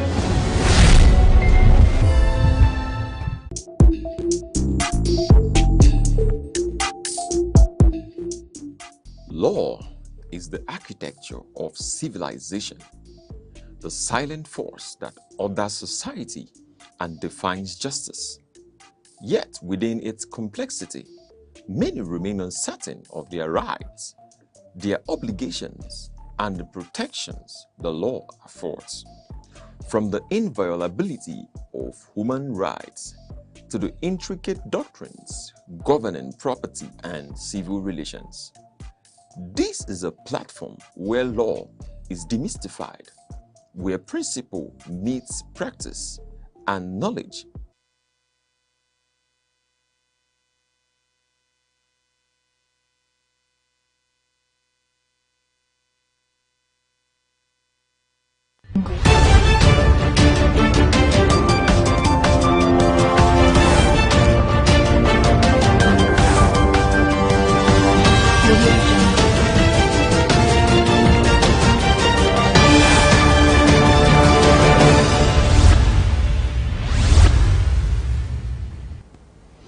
Good afternoon and welcome to News at 3 on Aneke TV. I am Good Hope Chukuma. Here are the headlines. The Nigerian Senate has halted further legislative action on a proposed bill aimed at creating a national coast guard. The Federal High Court in Abuja has handed down life sentences to 3 men linked to the abduction of teachers and pupils in Orire, Oyo State. The National Human Rights Commission in Borno State documented over 600 human rights violations, including domestic abuse and child exploitation between January and July 2026. Now the news in details. The Senate has halted further legislative action on a bill seeking to establish a Nigerian Coast Guard, opting to step down the measure for broader stakeholder consultations. Senate President Godswill Akpabio announced the decision following plenary debates, noting concerns among lawmakers that creating a new agency could clash with the existing mandates of the Nigerian Navy and the Marine Police. Sponsored by Senator Wasiu Eshinlokun, the proposed legislation aimed to establish a specialized civilian security body under the Ministry of Marine and Blue Economy to protect waterways and combat illegal fishing. Although the Senate Committee on Marine Transport argued that the agency would complement existing forces, lawmakers ultimately resolved to pause the bill to refine its operational scope and present institutional overlap. Niger State Governor Umaru Bago has called on the Fulani community to actively cooperate with security agencies, warning that leaders will be held accountable if criminal elements within their ranks continue to terrorize the state. Speaking to community representatives in Mina, the governor urged residents to expose armed strangers hiding in local forests, stressing that unchecked kidnappings and killings are destroying the reputation of law-abiding pastoralists. In addition to addressing armed crime, Governor Bago cautioned religious leaders against delivering inflammatory sermons that could incite public violence. He warned that the Niger State government will not hesitate to shut down any place of worship found promoting hate speech, emphasizing that firm measures are necessary to safeguard peaceful coexistence across the state. Anambra State First Lady Dr. Nonye Soludo has raised the alarm over fraudulent announcements circulating on social media claiming she is scheduled to visit the Owerezukala community in Orumba South local government area. In an official statement released through the senior media aide to the governor, Ezeigwe Daniel, Mrs. Soludo disowned the WhatsApp messages calling on local women to gather at the Okebe Health Center to receive her. She clarified that neither her office nor her non-governmental organization, the Healthy Living with Nonye Soludo Initiative, authorized the notice. Urging the public to disregard the viral posts, the First Lady cautioned residents against acting on or spreading unverified information that creates unnecessary confusion. She emphasized that all her official activities and official engagements are strictly communicated through verified authorized channels. The Bauchi State government has announced plans to set up a dedicated mobile court aimed at prosecuting operators of unregistered public-private schools across the state. Education Commissioner Abdul Kader Ibrahim reviewed the upcoming enforcement push during a recent compliance tour of local learning institutions. The decision comes after a state inspection found that 30 out of 47 private schools evaluated in the metropolis were operating without official authorization. Working in partnership with the Ministry of Justice and the State Assembly, the ministry intends to enforce strict regulatory standards, shut down non-compliant facilities, and support legally registered schools in raising educational standards. The special assistant to the governor of Ebonyi State on documentation, Boniface Wangwo, has called on government leadership at all levels to prioritize education funding as a frontline strategy against growing insecurity. Speaking at Evara in Ezano Development Center, Wangwo emphasized that empowering youths through quality education equips them to become productive citizens rather than vulnerable targets for criminal activity. His remarks coincided with a major grassroots empowerment initiative led by Development Center Coordinator Samuel Iboke, aligned with Governor Francis Winfrey's development agenda. To strengthen local security and support professionalism growth, the administration had distributed 15 motorcycles to local chief security officers and management members while awarding 300,000 naira bursaries to Nigerian law school students from the area. Law officers in the Kwara State Ministry of Justice have issued a 7-day ultimatum to the state government, threatening an indefinite strike over unpaid statutory allowances and unfulfilled salary agreement. In a formal letter addressed to Governor Abdulrahman Abdulrazak, the Law Officers Associated of Nigeria warned that industrial action will commence if their demands are not met. The Government Council highlighted years of unpaid entitlements, including arrears on furniture allowances dating back to 2020 and robe allowances from 2024 through 2026. The association is also demanding the full harmonization of their salaries and working conditions with those of magistrates in the state judiciary, warning that the government's continued indifference threatens to paralyze the administration of justice across Kwara State. The news at 3 comes to you live from Aneke TV. For more updates and breaking news stories, follow us on Facebook and YouTube at Aneke TV. And now here's a recap of the major stories making the headlines. The Nigerian Senate has halted further legislative action on a proposed bill aimed at creating a national coast guard. The Federal High Court in Abuja has handed down life sentences to 3 men linked to the abduction of teachers and pupils in Orire, Oyo State.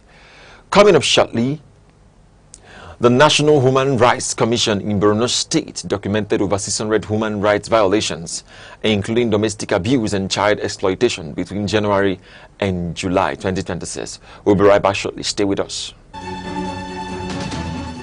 7 days, countless moments, stories that shape the week. From decisions in the corridors of power to developments affecting everyday lives. From moments of challenge to stories of resilience and progress. This is where the week comes into focus.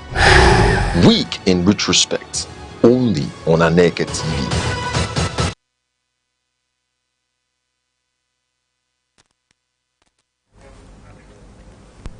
Welcome back. The Enugu state government has strongly rejected allegations of land grabbing leveled against its officials by an online news platform regarding the new Enugu Smart City and Co-City S10 Alliance estate projects. In a statement issued by the Commissioner for Information and Communication, Dr. Malaki Abo, the government clarified that the corporate entities involved in special purpose vehicles established under international best practices to protect the state's public and financial interest.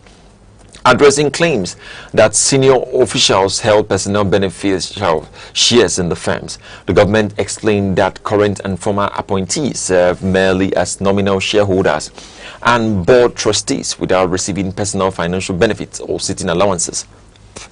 The statement noted that these administrative roles automatically transition between successive administrations, confirming that all assets remain under the full control of state agencies like the Enugu State Housing Development Corporation. The National Human Rights Commission in Borno State has received over 600 cases of human rights violations between January and July 2026. Speaking in Medjugorje, State Coordinator Jumai Mashila revealed that the reports cover domestic violence, child abuse, sexual exploitation, human trafficking and forced marriages across the region. Mishilai attributed the high number of reported cases to growing public trust and heightened awareness, noting that residents are increasingly willing to break their silence on domestic abuse. She explained that while many disputes were resolved through mediation, severe criminal matters were referred to law enforcement for prosecution, though operational vehicle shortages continue to hamper the Commission's outreach. The Federal High Court in Abuja has sentenced 3 men to life imprisonment following their role in the abduction of school children and teachers in the rural local government area of Oyo State. Presiding Judge Salim Ibrahim handed down the sentence after the defendants pleaded guilty to terrorism-related charges, ordering their terms to take effect immediately from the date of their arrest. Prosecuted by the Department of State Services, the convicts Abdurazak Umar, Yunusa Musa and Shamsu Adamusani admitted to being members of a banned terrorist organization and withholding critical information from security agencies. Despite defense pleas for leniency citing their young families, the court sided with the prosecution, ruling that concealing intelligence on active terrorist operations were under full weight of the law. Now in sports, Spanish football stars Fabian Ruiz and Gavi received a delightfully unconventional homecoming gift after their 2026 FIFA World Cup triumph, taking home over 150 kilograms of tomatoes equal to their exact body weight. Returning to their hometown of Los Palacios Villafranca, south of Seville, the Paris Saint-Germain and Barcelona midfielders stepped onto official weighing scales at the town hall to determine their juicy prizes. The unusual ceremony continued a proud local tradition of using the town's famous produce to honor its standout international athletes, a tribute previously given to former World Cup winner Jesus Navas. To permanently celebrate their achievements, local officials announced plans to build a monument honoring the trio and rename local sports facilities after the hometown heroes. Now in entertainment, media personality Stephanie Coker is reflecting on how fast time flies as her second daughter hits the 9th-month milestone. Taking to Instagram with adorable family photos, the broadcaster admitted she is already preparing for her baby's first birthday, marveling at how drastically time speeds up after becoming a mother of 2. Her joyful celebration comes after a deeply personal and difficult journey to motherhood. Coker has previously opened up about her intense emotional and financial struggles with in vitro fertilization, revealing that a failed attempt in Los Angeles once left her hospitalized and crushed. Today, the media star continues to inspire her followers by openly sharing both the painful hurdles of her fertility treatments and the priceless moments of raising her growing family. And now, to end news, here are the main points again. The Nigerian Senate has halted further legislative action on a proposed bill aimed at creating a national coast guard. Lawmakers raised serious concerns that establishing the new agency would trigger jurisdictional conflicts and duplicate duties already performed by the Nigerian Navy and Marine Police. Meanwhile, the Federal High Court in Abuja has handed down life sentences to 3 men linked to the abduction of teachers and pupils in Oyo State. The convicts pleaded guilty to terrorism-related charges, including membership in a proscribed group and withholding intelligence on active kidnappings. In the meantime, the National Human Rights Commission in Borno State documented over 600 human rights violations, including domestic abuse and child exploitation, between January and July 2026. Officials attributed the high influx of reported cases to rising public trust in legal mediation, though operational vehicle shortages continue to hinder the field outreach. And that concludes the news. Thank you for watching. I am Good Hope Chukuma. Good afternoon.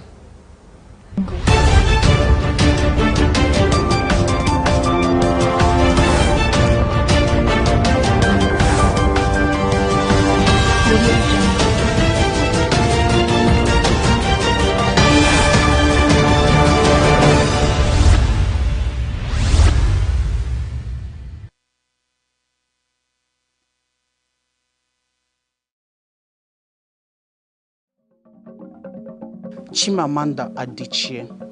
Adichie gives voice to African identity in a global world. From half of a yellow sun to her TED Talks, she speaks truth with elegance. She urges us to reject the single story and celebrate complexity, a modern cultural beacon. Honored that you are giving a speech to us.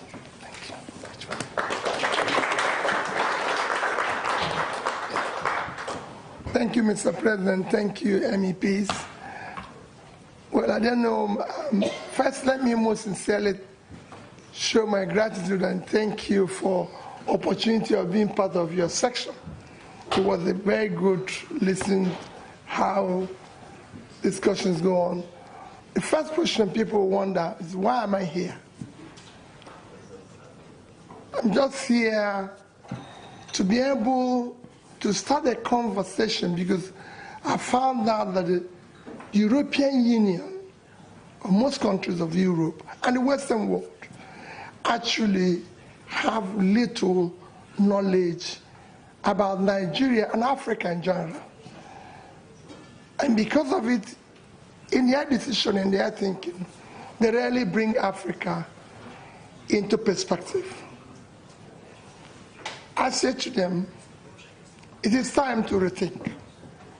Africa today is the last frontier of global development.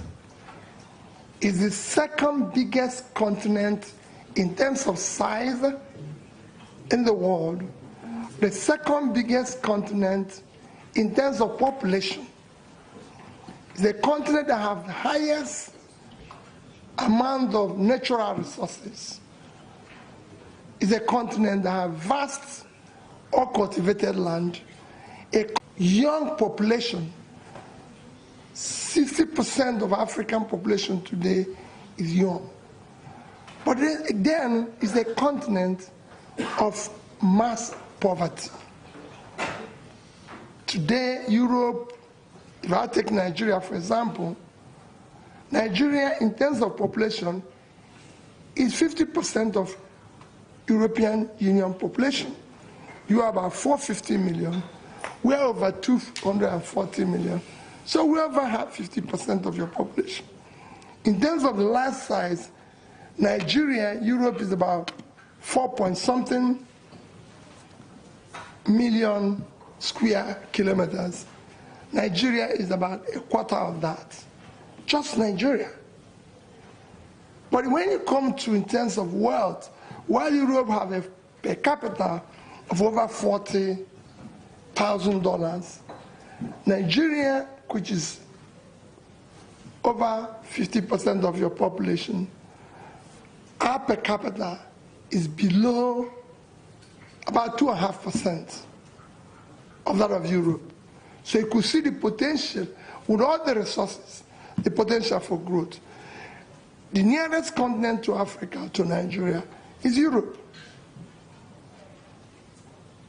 So if Africa today turns around, the biggest beneficiary will be Europe. If it collapses, the consequence will affect you more. And I believe that we have so many commonalities that we can work together and everything. And what is the problem of Africa? The problem of Africa remains leadership. To have a political leadership that is competent, that have the capacity, compassion, commitment, and character to be able to deal with the issues of corruption, law and order, focus on investing in critical areas of development, which is health, education, and pulling people out of poverty. It was discussed here that we have issue of killings, which again, people can say is genocide, people can say is Muslims versus Christians and everything. Are there killings?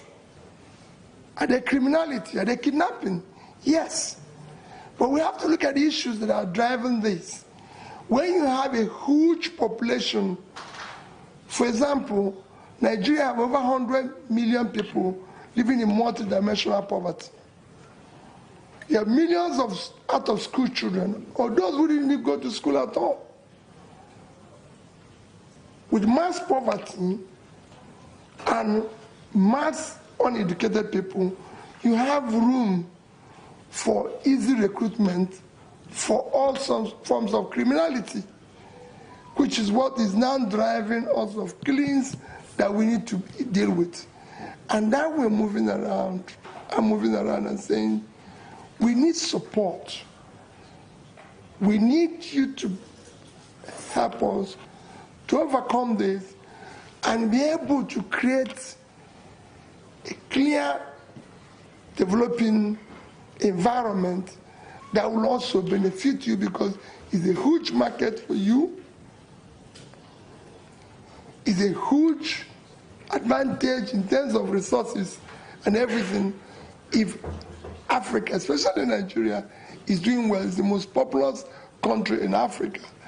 It's about 1/6 of African population is Nigeria.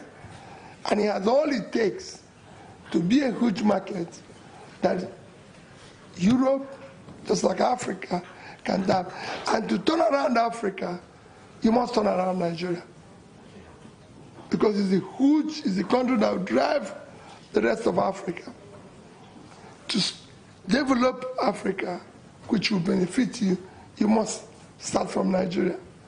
So that's where I came to continue to start the conversation with you. Is not something, of course, I can take on tonight. It's something that I know that it requires several visits to be able to intimate you more on this commitment, on this trajectory that I want you to go down with us and be able to help us to turn around Africa, Nigeria in particular. So thank you for the opportunity of having a few minutes conversation with you. Maybe there'll be questions.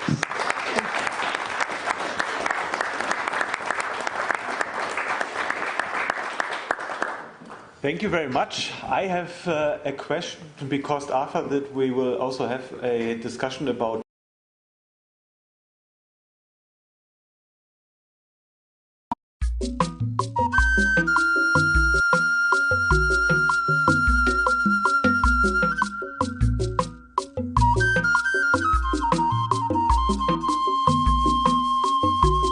Aneke television. How I get one with the Quago and I am what you Kuku How Mbo Wabian here, Bube, Mwa what I want here, Bube, Aneke television on the Melo Yamela Madia, in our uncle, in America, Putanwa, in our Hozu, in our Pupon, the one Aneke television, the Arcades will your man, the one Aneke television, you do man. Hello, where Melamadi, who me would have Nanka Bunkai. You might have a girl, if you won't have to come over soon. You better have you well, what I look at television. Oh, boy, what would I do? What did I social media? What did I do? What did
Every day, the world produces noise, but only a few moments produce meaning. Information is everywhere. Understanding is rare. Because facts alone do not enlighten, context does, analysis does, perspective does. Welcome to Aneke TV, where news is not merely reported, it is examined. Where conversations are not merely held, they are elevated. Where stories are not merely told, they are understood. In governance, in business, in society, in the global arena, clarity is power, discernment is advantage, awareness is responsibility. This is broadcasting with purpose, journalism with depth, programming with intellect.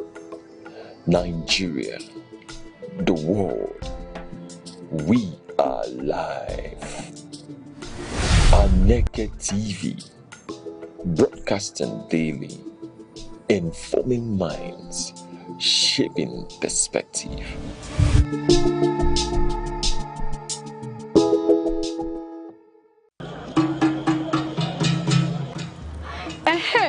Asi na ekwekwo amagba ekwu ụmụ nwaanyị akwụọla o ọkwa na nzukọ ụmụ nwaanyị oge anyị ji akpa maka ọdịmma anyị karịkwa maka ọdịmma ezinụlọ.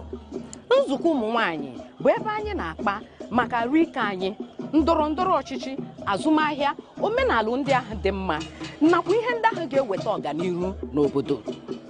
Naanị ihe ị ga-eme bụ sonyela anyị na nzukọ ụmụ nwaanyị ebe ahụ a na-akarị ihe na-eweta ọganihu n'obodo. Ndị nne, ndị nna, oge a bụkwa nke anyị. Sonyela anyị na Aneke TV n'ebe a na-emetụ aka na ihe ndị oyibo na-akpọ social media na TikTok, YouTube, Facebook, X, Instagram.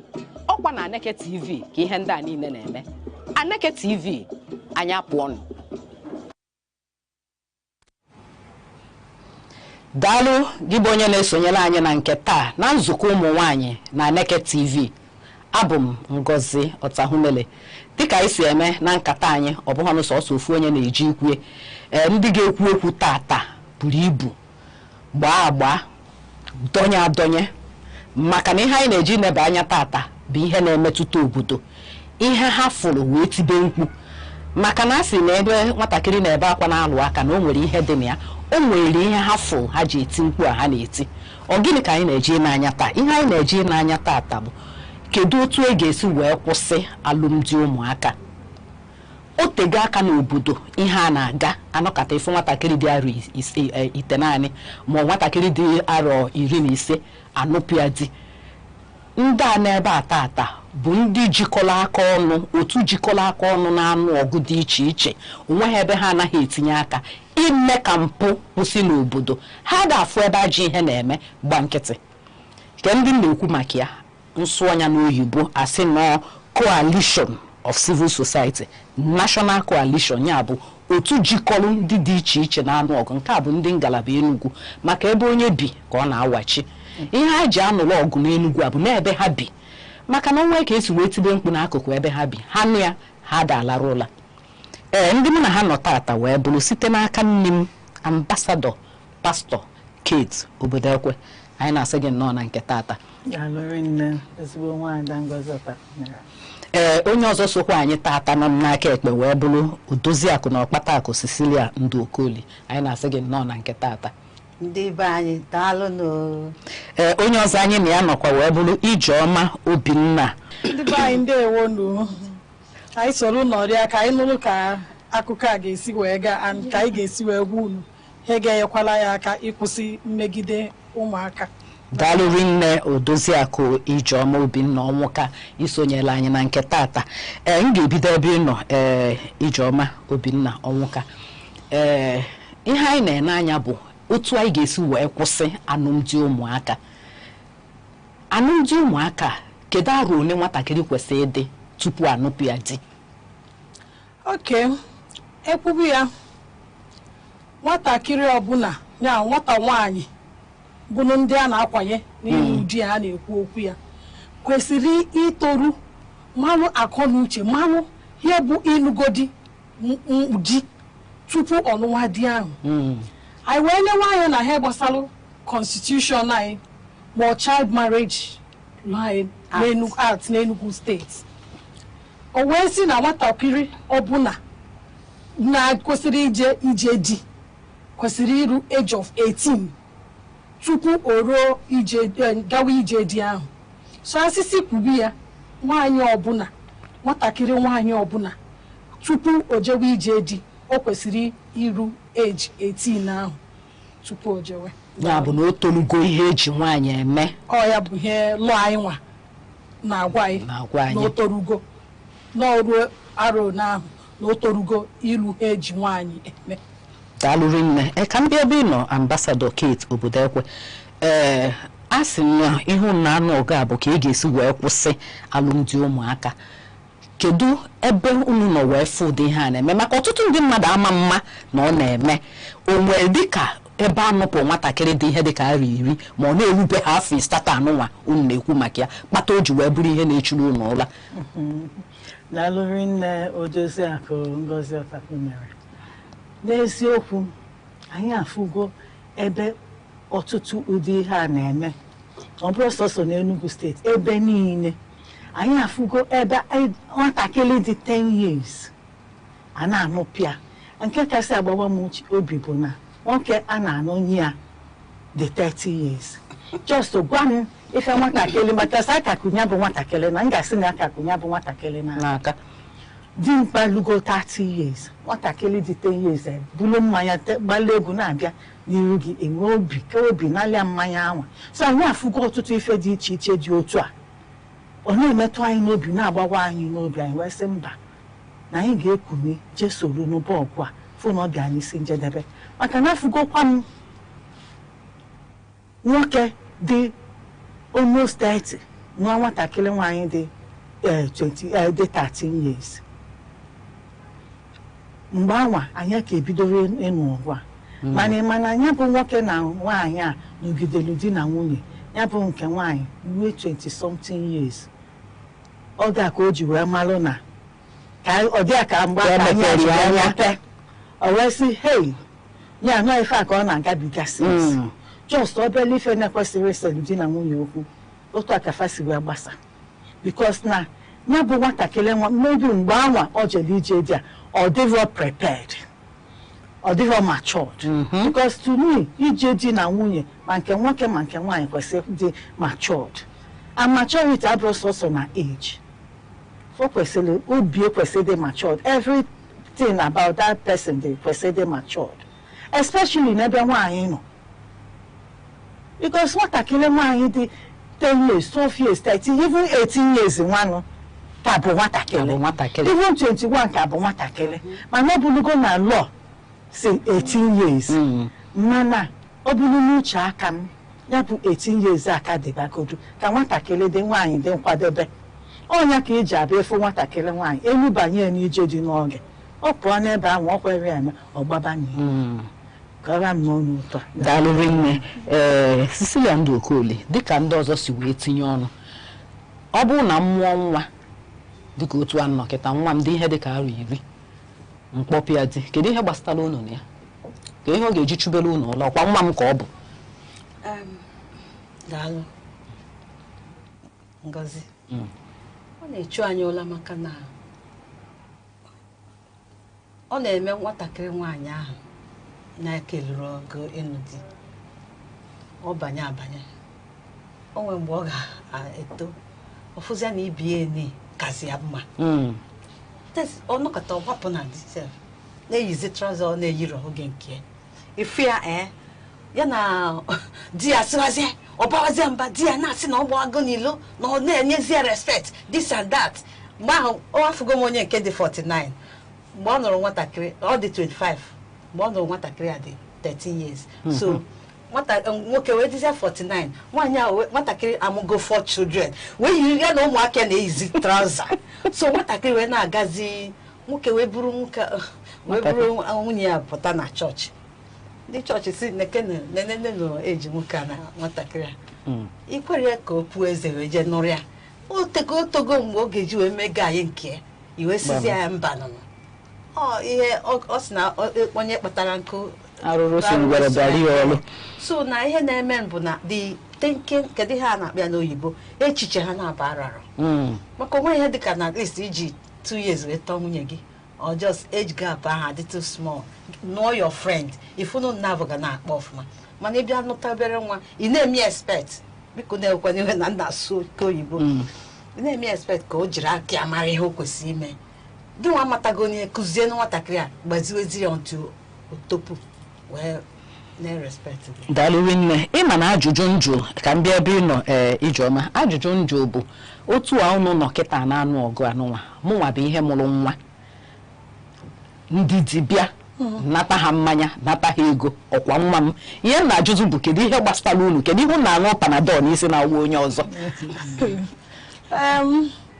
Daalụ Oriakụ Ngozi ajụjụ ga-asakwa gị ya gwakwa gị na o nwe ihe gbasatara maka ya ịkpọrọ nwa 10 years ka nwa dị below 18 years ekwu wee jee kpọọ ya nwoke tọrọ ya nụ nyere ya so much gap makwa na enwe health implications arụ ọkụ ofu bụ na o nwere ike nwa juto na arụ ihe mepebe ka arụ nwaanyị kwesịrị imepe o nwere ike nwụrụ o nwere ike asị na operation ka a ga-eme ya ebe a na-eme operation because na arụ ya akaba aka it will affect her.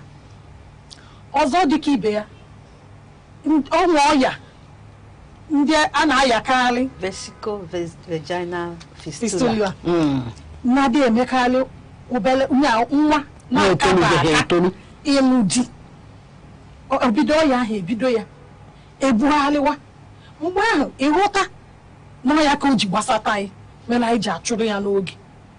Ọzọkwa bụrụ na enwere ike na akwapụ ya jee nụọ di ya jee nụọ di ya onye ebe ahụ bikos na nwoke ahụ karịrị ya na age nwoke a na-emegide ya nwoke a na-eti ya heti nkatitel pan nwoke nwere ike ọ pụọ n'ụlọ mgbe ọ sọrọ ọ nata bikos na obere nwa ka ịkpọ gị ya after na onwe eruru ịgwa gị okwu gịnị ya ama ntukwu nwaanyị ka di na nwunye kpaa nkata maka o nwere ebe ọ raharụ gị na ya na so ya mere anyị ji si na ọ gbasatara anyị na ọ ka mma na anyị chụwara ya chụwa ewu ojii kịta ụtụtụ dị tupu chi ejiri ka anyị chụwa ya ka anyị nwere ike kwụsị ya maka na ọ dịrọ mma nwa gị dịrị ime n'ụlọ ịmara onye tụwara ime ịkpọrọ onye ya agadi nwoke all in the name of ka asị na ọ nụrụ di ọ dịrọ mma anyị chọrọ ka a kwụsị ya. Daalụ nne Odoziakụ Ngozi biko ka tinye ọnụ n'ofu a na ị ga-anụ ihe dị na 9 years asị nwa bụ nwa ọra ososo ofu okwu aka chi etonye anya na nwa bụ nwa ọra ofu onye ada amụ nwa. Daalụ nne ịbịakwa nwatakịrị amụ nụrụ di n'oge ịnanya ha na-amụgide ụmụ mụta 17 anọgụ m na anyị nọ na-arụ na ime obodo ị na-ajụ nwaanyị ụmụ ndị dịka ịmụ si na ha dịkwa 17 mana mmadụ 7 bụ ihe dị ndụ taa anyị na-ahụ ụfọdụ si na 9 dị nke enwe ijikwa nọ n'odi mgbe ya dị 9 years ka akwanyere ya na di ifu na nkwanye ka a na-akwanye ya na adịbụrụ ndị amadị ihe bụ di ahụ na ọjọọ si na amụta ya ofu nwunye na-asị ya ịbụ ị ga-abụ nwunye ya o jecha buneta ogbe bred maọbụ ihe abịa nye nne ọ sị na ekwentị gị echi na ọkpọ gị jee nakwuru ebe ahụ ọ nakwụzie nwatakịrị amadị ihe a na-akọdo akọ n'abalị ahụ nwoke emego nwatakịrị na-agba ọsọ anyị na-ekwu ka population control ya ka akwụsịnata ya mmadụ eju ebe niile agụrụ akwụkwọ ma ochi na ihe at least onye mmụọ ya zụrụ ọnụ n'ogodo ofu ma ịbụọ ka ịzụta ha ọfụma Naijiria dị na mmanụ mana ebe ọ na-amụ ha mụsa ha ma obodo a na-aghasa m onye zụta ọbịa onye gị bụ mama ema njụta ebe o si wee weta daalụ nne dịka i kwuru Agụdị Ambassador Kate ọ dịghị ka ọ gịnị bụ ihe na-akpata ezinụlọ akpọpụ nwa ha dịka ụlọ ahụ na-alụ kịta ama m na omego ọtụtụ ihe unu nyopụtachel ọ dị ka gịnị bụ ihe na-akpata ụfọdụ ji akpọpụ ụmụ ha na-etolu ha etolu ka o jebe dị na maka ajụjụ odozi akọgozi m ga-etinye ọnụ ụzọ m ga-enye atụmatụ first bụ na ife na-akpatakarị na eji enupụ ụmụaka nwaanyị oge fapere mpe bụ dịka odozi akụ anyị kwuru na amụjusi ụmụ ebe niile ego eji azụ adịrọzi ikezi ofu agadi nwoke mebi na nwunye nwụrụ anwụ o mebi ndị na-achọ ịnụ ofu ebu ịtọ ịnọ ise at the same time ọfụgo na ọnọdụ ka ọnọdụ ya bụ family dị o si n'azụ maka ọ na-ebidokarị wit ndị nne ọ na-ebidokarị wit ndị nne ndị ọkọ ọchịchọ ndị ọka akpịlị ndị chọrọ ka ka ọ bụrụ na onye dị otu a na-anụ amafa nwaanyị bikos na ofugo ka ọnọdụ dị na ezinụlọ onunu nwa ya onunye ga-eje lele ya bụ ije dị ụfọdụ ọ bụrụkwa nke nwoke ga-asị na ọ ga-eje ya ka e wee mee gịnị ka e wee na-ereduce the number of the children na the family then ụfọdụ abụrụkwa na maybe na parents enere ụmụaka anya ọfụma onwe ka nwatakịrị nwaanyị si wee jegide ije azụ bute afọ ime because o bute afọ ime afọ mara onye tụbara ọ bụ na ọma onye tụbara asị ya ma ọ bụ agadi nwoke ma ọ bụ gịnị ngwa sịkwali akwanye ọbanye na dedi obido ọ ga-ataba afụfụ ụfọdụ abụrụkwa just like nkwukwa mbụ ọ bụrụ ọnọdụ family ọ bụrụ nwe ka nwatakịrị a si wee tụta ime mkpuke eburukwa ofu agadi nwoke na-achọkwa nwunye na ma ọ bụ nwe ka arụ si wee dịdo nwa nke nwoke ma ọ bụrụ ndị afụgokwu m nwoke arụ na-adịsịrọ akpalụ nwatakịrị nwaanyị maka na ọ tụtara ime mkpuke jedunye nwoke arụ na-adịsịrọ mma olu ebe anwa nwoke ewere ya ma isi na-adịsịrị ya mma asụnwụ owere ya na ama triti nwatakịrị nwaanyị so n'ife niile a ka anyị na-agba anyị fụsị anyị asị mba na anyị ga-akwụsị ya bụ ife na ọ dị njọ rinne daalụ nne Ijeọma ama m na onwe ihe ị ga-atụnye na nyocha unu nyocha maka ama m na tupu na anụwa ọgụ a o nwere ihe unu fụcha ndị onwe ihe ị ga-atụnye ọ dịghị ka onye a na-eme ụfọdụ ezinụlọ ji akpọpụ ụmụ ha na-etoghị eto daalụ maka ajụjụ a Oriakụ Ngozi ụfọdụ ihe anyị fụ omelụ anyị ji wee chụwa ya anyị na-achụ ịkwụsị ọnụmụ di ụmụaka ụmụ nwanyị bụ na anyị chọpụta na ndị ụfọdụ ha bịa ihe akpọrọ poverty enwere ego na-eme ndị ụfọdụ ọnwụ ka nwoke nwanyị nwere ka sị na o si Lagos bata na o wedatara bred na ọ bụ moto wee nata ọ na ọ bụ dị keke ma ọ bụ ọkada nata bikos na ezinụlọ ahụ afụtube baisikụl ka ọ fọzie agwa bịasị ya na nwa onye dị ụta si na ya chọkwara ịnụ nwa gị maka na o si n'ụzọ bata ọ bụrụ onye nọ n'obodo and poverty ha enego anya onye a nata na o nyere anyị rice na ọ bịakwa dashi ama ego ha ewerugo ebe o nyere anyị nri o nyere anyị ego ka ihe ọzọ nne gawanụ at least anyị ga na-eriju afọ di gị ga na-echeta anyị ọ ga na-ewenetara anyị nri anyị ga na-eriju afọ so na ihe anyị nyopụtara mere anyị so n'ofu ihe anyị nyopụtara anyị ji chụwa ahịa ọzọ abụrụ dịka nwanne m nwaanyị kwara na ekwubukwere m ya mbụ ụfọdụ na-abụ nwa gị eje tụrụ ime n'iro ịmara onye tụwara ya ka a hapụ ịbụ na ifere na ebutere ifere n'ezinụlọ gị so anyị achọrọ ka ifere ahụ bịa be anyị kama ifere ahụ ga-adị n'ezinụlọ anyị ọ ka mma na nkwari ya kwanyere ofu nwoke o nwere ka ọ bụrụ onye aṅụrụma o nwere ka ọ bụrụ onye arụ adịrọ ya ọ bụrụ onye o nwere ka ọ bụrụ an autistic person ọ bụrụ onye ara ya ọ bụ na ndị be ha ji to something dị ụtọ na achọrọ ka ọ bụrụ na ọ zara nọọ mmadụ na nwoke na anụ ya ọ bụrụ ọkụ ya nwe nwa kwanye ya ka ifere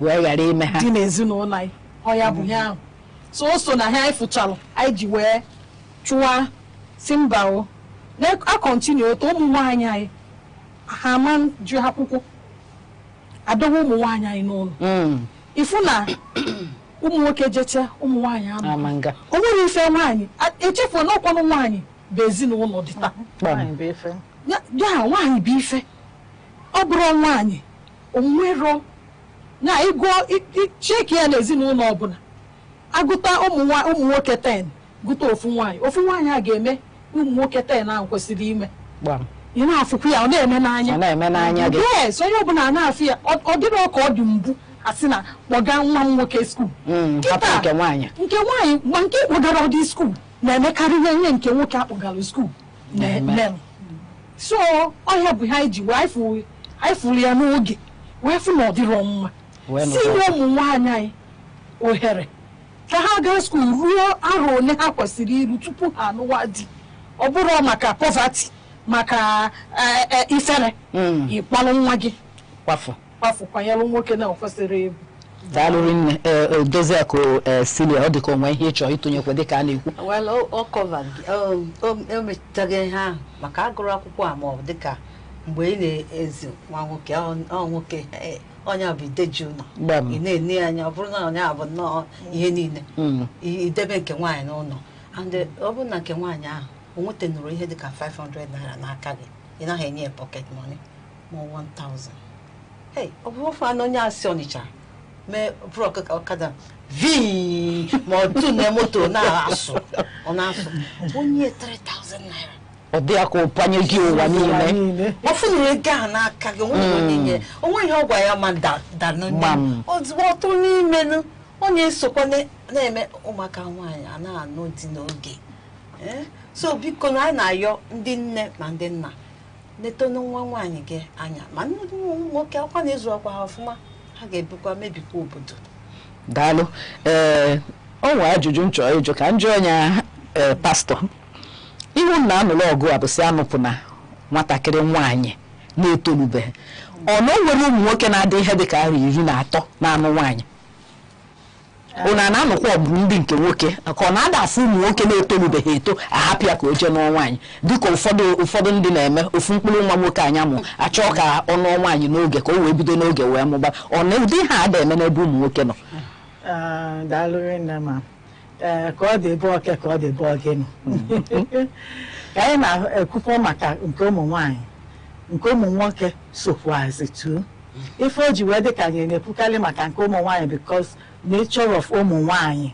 because ụmụ nwaanyị to start with godu the weaker vessels ọsọsọ ofu mkpụrụ ngwu ka esi na ngwu nwoke niile wee mepụta wee kee nwaanyị so ya ka o ji wee dị ka sọ ụmụ nwaanyị ka ife esikarị mana anyị na-ekwukwazi against ụmụ nwoke dịkwazi young dị under age wee na-anụ nwaanyị osogodi ya bụ n'ọsọsọ ofu nwa ka ọ bụ because na bụ nwoke kwesịrị ịdị both matured in mind in spirit in everything before o wee na-anụta nwaanyị just like etu si wee kwu mbụ na ọ bụrụ na nwoke ma nwaanyị akwadoro akwado wee banye n'ije di na nwunye onye ibe aka nsogbu na-ebute esi ebidokarị efu nwatakịrị nwoke ikekwe ọ bụrụ na mama parents ya chọtara anya bụ nwaanyị ọ na-anụ ọ bụrụ ọdụ onye ji aka ya wee chọta ike ọ bụrụ na ịfụnanya dịrọ na ya bụ marriage ọ welu maka na akwanyere ya ọ wee njebe n'inya bụ ije dị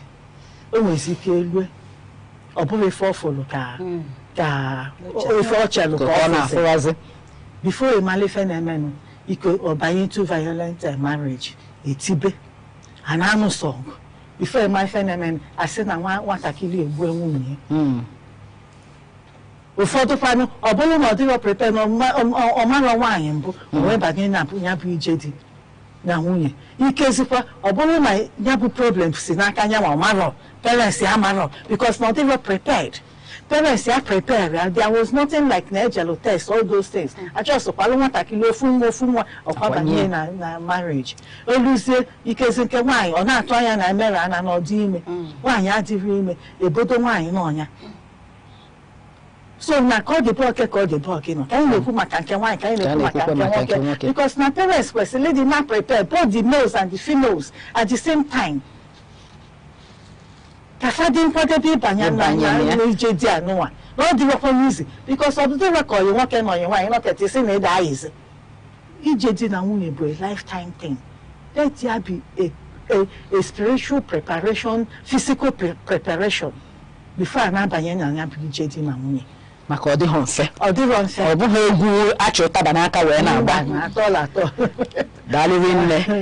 Gị bụ onye ọma na-ene n'anyị, ama m na ka isi ekwu na ọ na-adaba maka ihe eji anụkwa n'ọgụ anụwa maka echi, maka idozie tata ọ dị mma echi. Ahapịa ihe niile ghasaa. Ọkwa anyị ncha niile bụ ihe ga-ata afịa. Ka anyị ṅụọ mmiri ọ bụ na anyị gbatịa ụkwụ nkata anyị na-aga n'iru.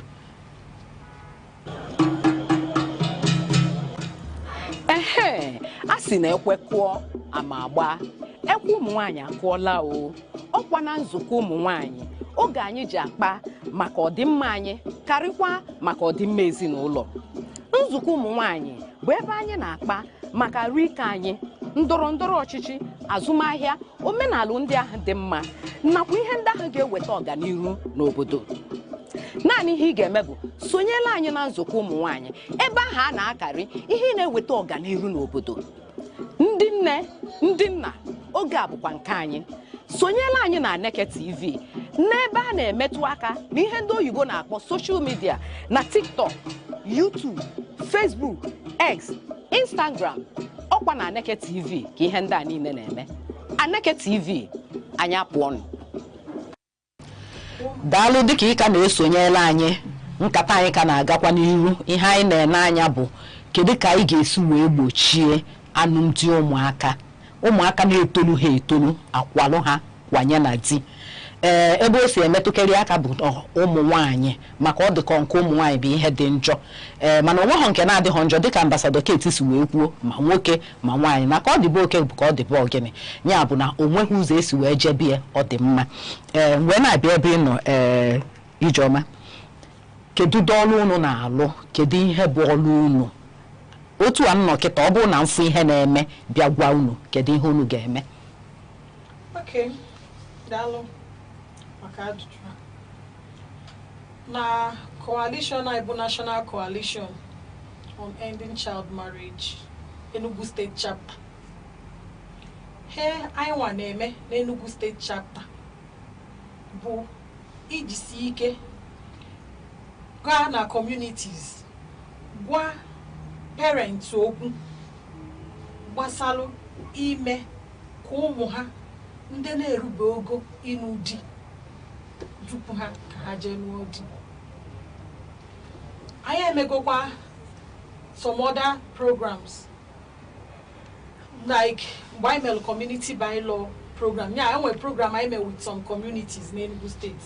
Ekpula atọ nọ na Mgbo, Akwuke na Ụmụatụgbanwa community.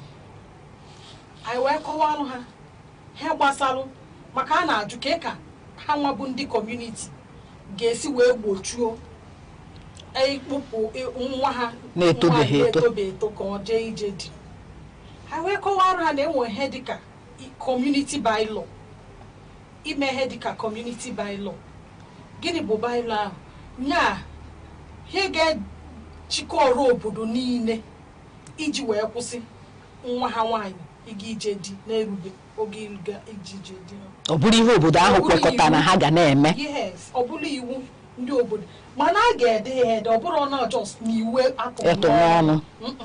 A ga-ede ya ede dị sure na ndị kwesịrị ịsụ aka na akwụkwọ na ịsaịn ya tinyechara aka na ya. Yes, adịkwa sure na ọrụ obodo kwetara na ha ahụ ha kwuru, maka tupu n'ime community taa mkpọrọ Ekpula atọ na Akwuke ka nọ na the process. Ha ka na-eme nke ha ka na-adịkwa agụgharịa tie ka eme arrive at something. Mana ndị Ụmụatụgbanwa nọ na Nkanu West local government emego nke ha dechie ihe niile asainichago ya, nke ha adịgo ready. Ha chọrọ ha fọn ha bụ na ịkpọkọzi obodo niile mee ya dịka a na-eme ya, akpọkwa anyị nwabụzi ndị coalition ka ha gwazi anyị na ya ha anyị gwakwa ha na ha etinyebe gị n'ọrụ. Ha emego ya nọọ ihe a na-agwakwa gị iwu sokwu ya nya onye daa iwu a nyekwa ha anyị ga-eme ya na anyị chọrọ ka ụmụ anyị ndị nwaanyị gawa skuul. Onye nke na-ama ngwanwụ skuul si tinye ya n'ọrụ ka mụọ aka ọrụ na ọ nọrụ na-arụ something na-emeghe dị sure na ọ bụ na ọ bụrụ school na ọ na-amụ aka ọrụ tupu o ruo oge ịlụ di na ọ bụrụ anọkata maka na nwoke atụwala ime si kwanyerụziara ya onye ahụ so na ha chọzi onye ọbụla ha fụ kwanyere nwa ya jee nụọ di na-etolu iwu obodo megidere ya anyị ọbụla ha kwuru n'akwụkwọ iwu ha n'ọhịa ha ga-eme ya ikpe ọhịa ka ha sị na ị ga-apụrụ ha n'obodo ị ga-apụ ha sị na ị ga-enye ha ego ole dị ụta ị ga-enye ya ha sị na ị ga-eme ihe nke ị ga-eme ya so na ha chọọ ụmụ nwaanyị a enweghị ike ọ bụ na nwa gị tụtara ime gị dobe ya ọnwa gị ka ọ bụ ọmụọ nwa ahụ ịkụrụ nwa oge ruo mgbe ọ ga-eji bidokwa akwụkwọ ya jebe akwụkwọ ya azụ bido akwụkwọ ya ahụ ya jewe akwụkwọ a na ya afụgo ebe o merụ onye mgbe anyị merụ nke ndị Anambra ya ụdị ihe a merụ na ebe n'ebe data igwe ha mechekwa eme proclamation na onwero nwa ha ọbụla ga-eje di na-eruro oge ije di until today ebe n'ebe ka na-eme ya malụ echi gịnị mee a lot of girls na-abụ ụfọdụ ha nwụọ nwa akwapụ ha ha dị ime akwapụ ha mana now a lot of girls na ebe na-abụ onwe onye nke tụtara ime now parents ya na-alụzie gị nwa ọdọọzi ka chụpụ ọ ya bụ ihe ahụ anyị nwa chọkwara ka anyị mewe ya n'Enugu ya mee coalition a ji gbado ụkwụ in fact na South East niile ọ bụrụ ọsọ n'Enugu because the coalition cover South East niile so anyị nwa nọ n'Enugu bụkwa anyị nwa na-ebiudu ndị South East niile so ihe anyị na-azọ anyị achọrọ ụdị ihe azi ndị obodo tie n'ọnụ nwa gị dị ime achụpụzini ya kpọbati ya ọ mara ụma ma ọmụma ma ọ mara ụma kpọbati ọnwa gị ka ọ ka nwere ohere echi ebe ihe ọ ga-abụ a lot of them now na ebe a lot of them mụcha nwa a lot of them ejechego university at least I nwere like 3 testimonies ndị nke mekwala ụdị ihe parents na-eme ka akwapụ bana ezigbo baịlụ ahụ take place onye ọbụla zeelo onwe ya so ya bụ ụdị ihe a ka anyị nwa bụkwa ndị coalition na-azọkwa n'Enugu steeti ka ofu ya ahụ dịkwa na steeti anyị bụ Enugu steeti daalụ rinne Odoziakụ Esilia ma m na onwe ihe ịchọ ịtụnye bọọlụ unu na-alụ ihe eji wee mara unu ịma abịa na steeti enwe ha na-akpọ laws ịbịaza na ime obodo enwe ha na-akpọzi bylaws so bylaws bụ nke ndị ime obodo mere ka dee ya ede maka onwe ihe iwu dịcha na obodo edere ede n'ọnụ gị ha mụtara ịma na asị na njọ gba arọ obozi omenala so ihe ọbụla bụzi omenala mana ekwesịrị ka ede ihe ọbụla ọ bụzi bylaws ihe na-achị communities so ọ bụzi na some of the ihe na niile achọzi ka anyị nwesịka other things na-abịakwa mana nke a godu ka anyị ka face so anyị wee fesizie ndị na steeti anyị kịta anyị wee jezie ihe a na-akpọ advocacy aja last year jekwa ya mana local government chairman of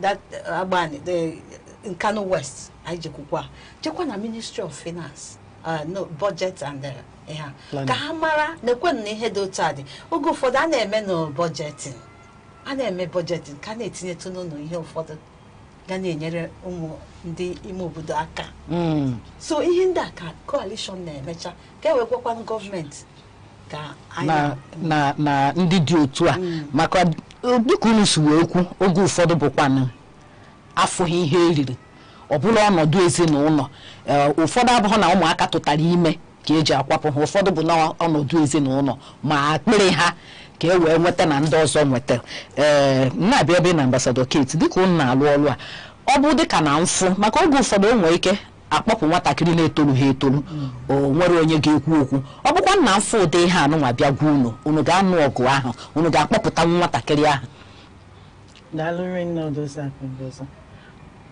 ajụjụ arụnwa maka onye fu ụdị ife dị otu a ọnya ka eji wee na-eme dis advocacy mana redio mana TV mana ebe niile dị iche iche anyị echekwugo mana nke Commissioner for Gender Affairs onye furu anụ ụdịrị ife dị otu a ya gwa anyị ozugbo without igbu oge ncha anyị nwa ya manye n'ike n'ụbanya bụ ọgụ onya ka eji wee nọdụ ma in partnership and collaboration with so many CSOs my legal practitioners and so on maka ọ bụrụ ọgụ anyị ga-anụ sọsọ n'ụwa onya ka eji wee nje ma meeting ma Commissioner for Gender Affairs ọ ga-abụ afụrụ anya ụdịrị ife dị otu a onye gwara anya anya ịnụ ya kepu na ntị anyị amanye ozugbo maka na anyị nwesị ndị anyị ji wee na-anụ ya bụ ọgụ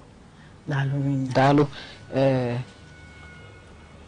sili ọ dị ka onwe ihe ịchọ itinye na nke gị anụkwara ọgụ afọ gara aga n'Enugu Ezike Wike community nwoke dị 35 years wee jee nụọ nwaanyị dị 13 years so a na-ese foto dị na ya a na-aṅụrị parents ya wee sị na ihe mere na o nwee nwanne ha nnujebu dị na family ahụ na ha na-edokwa ya ọfụma achọzị ka emedokwa nke ọfụma so ịma na ndị coalition a ma ndị ọzọ kuni ma gender affairs kuni wee nọ ọgụ wee je kpụrụgodo nwoke a tinye adụka ka ọ ka nọ na sel kịta separate godi nwatakịrị nwaanyị na-asị na amakụdo ihe mere ihe ahụ na aghọtadị ihe mediri ya ji eje ka iwefu na ụfọdụ bụ mmanya ma ọ na parents akpịrị ego ma poverty anụ anyị na-ekwukwanụ so onye akpata iji wee jeekwa ma this advocacy to the Ministry of na nke ndị ihe na budget so that a na-eme ihe ụfọdụ a na-etinye tugodu ma ụmụaka agụnwụrụ azị akwụkwọ ma ọ bụ ihe a ma ndị tochara ime aka a na-ata azụ ụmụaka ga-esi wee nyere ha aka ma ndị akụ nwa site n'aka gọọmenti daalụ na mkpokọta okwu gị Ijeọma ama m na oke ndụmọdụ ị ga-adụ onye na-enene anyị ma onye nụpụrụ nke ma onye anụpụbeghị nke ke ndụmọdụ ị ga-adụ gbasara ọgụ ahụnụ na anụ daalụ Odoziakụ Ngozi ndụmọdụ m ga-enye ndị nna anyị ndị ikwu na ibe maka na ọ bụ ọsọ nne na nna ikwu na ibe sokwa ama ya ndụmọdụ m na-enye bụ biko onye ọbụla gbaa mbọ ka a zụọ ụmụ anyị ndị nwaanyị maka na ịzụ ofu nwaanyị ịzụrụ ọra niile ịzụrụ ụwa niile ọ bụrụ dị n'ọra ụwa niile ka ịzụ so na-ayọ biko gbaanụ mbọ ka ụmụ anyị ndị nwaanyị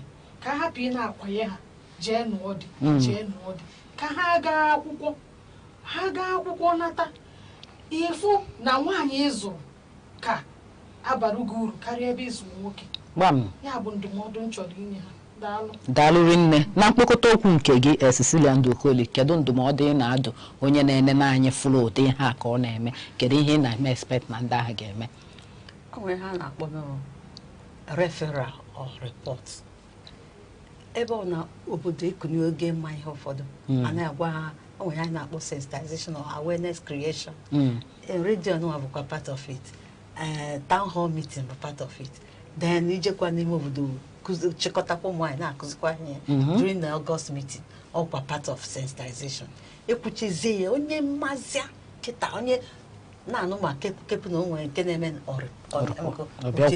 kwuo ya ọgụdụ fonu diskute enwe ike isere pictures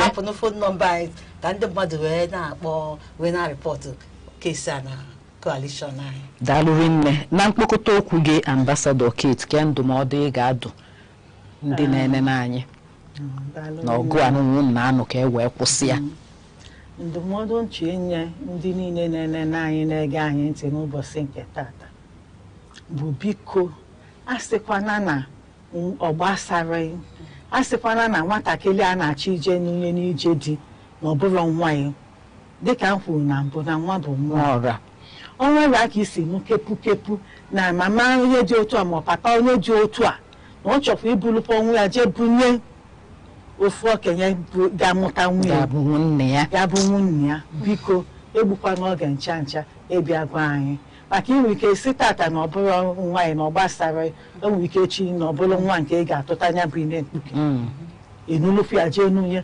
biko ife a bụ ọgụ ọha na-anụ ọ bụrụ ọgụ soso ofu onye na-anụ nwa bụ na nwa ọra daalụnụ rinne daalụnụ ekene m unu maka ọgụ ahụ na-anụ ịgbabi mujienya maka ọ dị ka ọ gago okirikiri unu chọrọ imuji egwu ahụ gagolo okirikiri wee bidozie wee nụwa ọgụ wee napụtaba ụmụ anyị n'aka ndị nwatakịrị dị arọ 13 nwatakịrị dị arọ 16 nụrụ ya nụnye onye pụrụ ịbụ nna ya ihe ọ na-eweta dị njọ onye akpata ndị a ji wee sị na ha ama ntukwu n'ụlọ ewu amụọ n'ọgbụrị dịka ambasadọ Kate ukwu nwa bụ nwa ọra ifu ebe ọ na-emebi nyere aka maka onwere onye ma onye ga-abụ nke echi ịma mma na nwa gị ka ọ ga-emeche wee lute ekene m unu dịka unu sonyere anyị na nketa ama m na mgbe ọzọ m ga-akpọkwa unu na unu ga-abịakwa anyị akpata enya bụ nkata aka daalụ ambasadọ Kate maka isonyere anyị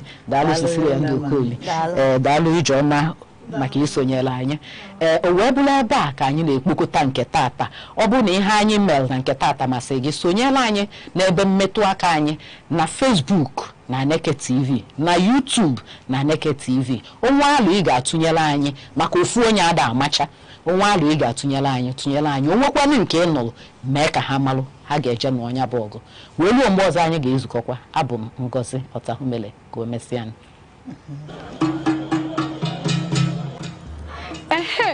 a sị na ekwekụọ ama agba ekwu ụmụ nwaanyị akụọla o ọkwa na nzukọ ụmụ nwaanyị oge anyị ji akpa maka ọdịmma anyị karịkwa maka ọdịmma ezinụlọ nzukọ ụmụ nwaanyị bụ ebe anyị na-akpa maka ahụike anyị ndọrọndọrọ ọchịchị azụmahịa omenala ndị ahụ dị mma nakwa ihe ndị ahụ ga-eweta ọganihu n'obodo naanị ihe ị ga-eme bụ sonyela anyị na nzukọ ụmụ nwaanyị ebe ahụ a na-akarị ihe na-eweta ọganihu n'obodo ndị nne ndị nna oge a bụkwa nke anyị sonyela anyị na Aneke TV n'ebe a na-emetụ aka na ihe ndị oyibo na-akpọ soshal midia na TikTok, YouTube, Facebook, X, Instagram ọkwa na Aneke TV ka ihe ndị a niile na-eme Aneke TV anyị apụọnụ.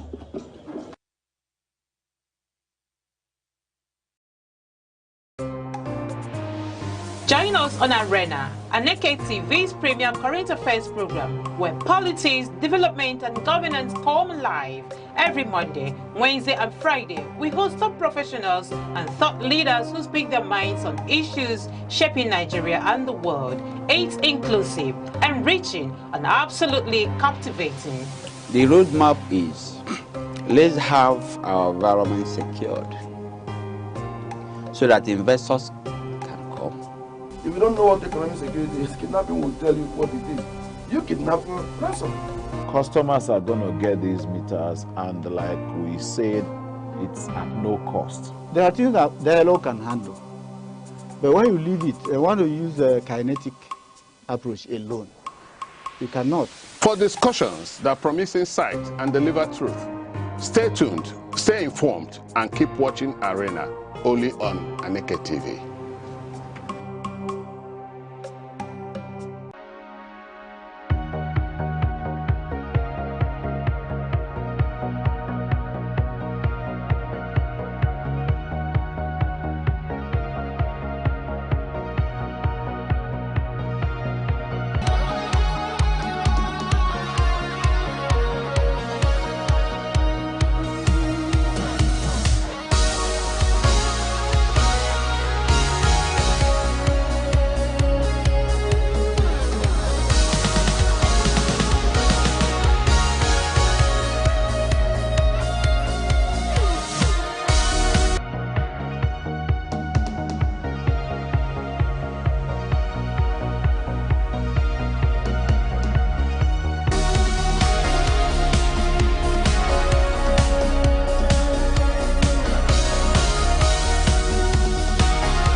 Dear woman, this is a safe space for you to feel seen, heard, and acknowledged. My name is Chidima Asogwa and I'm your companion on this journey of being a woman.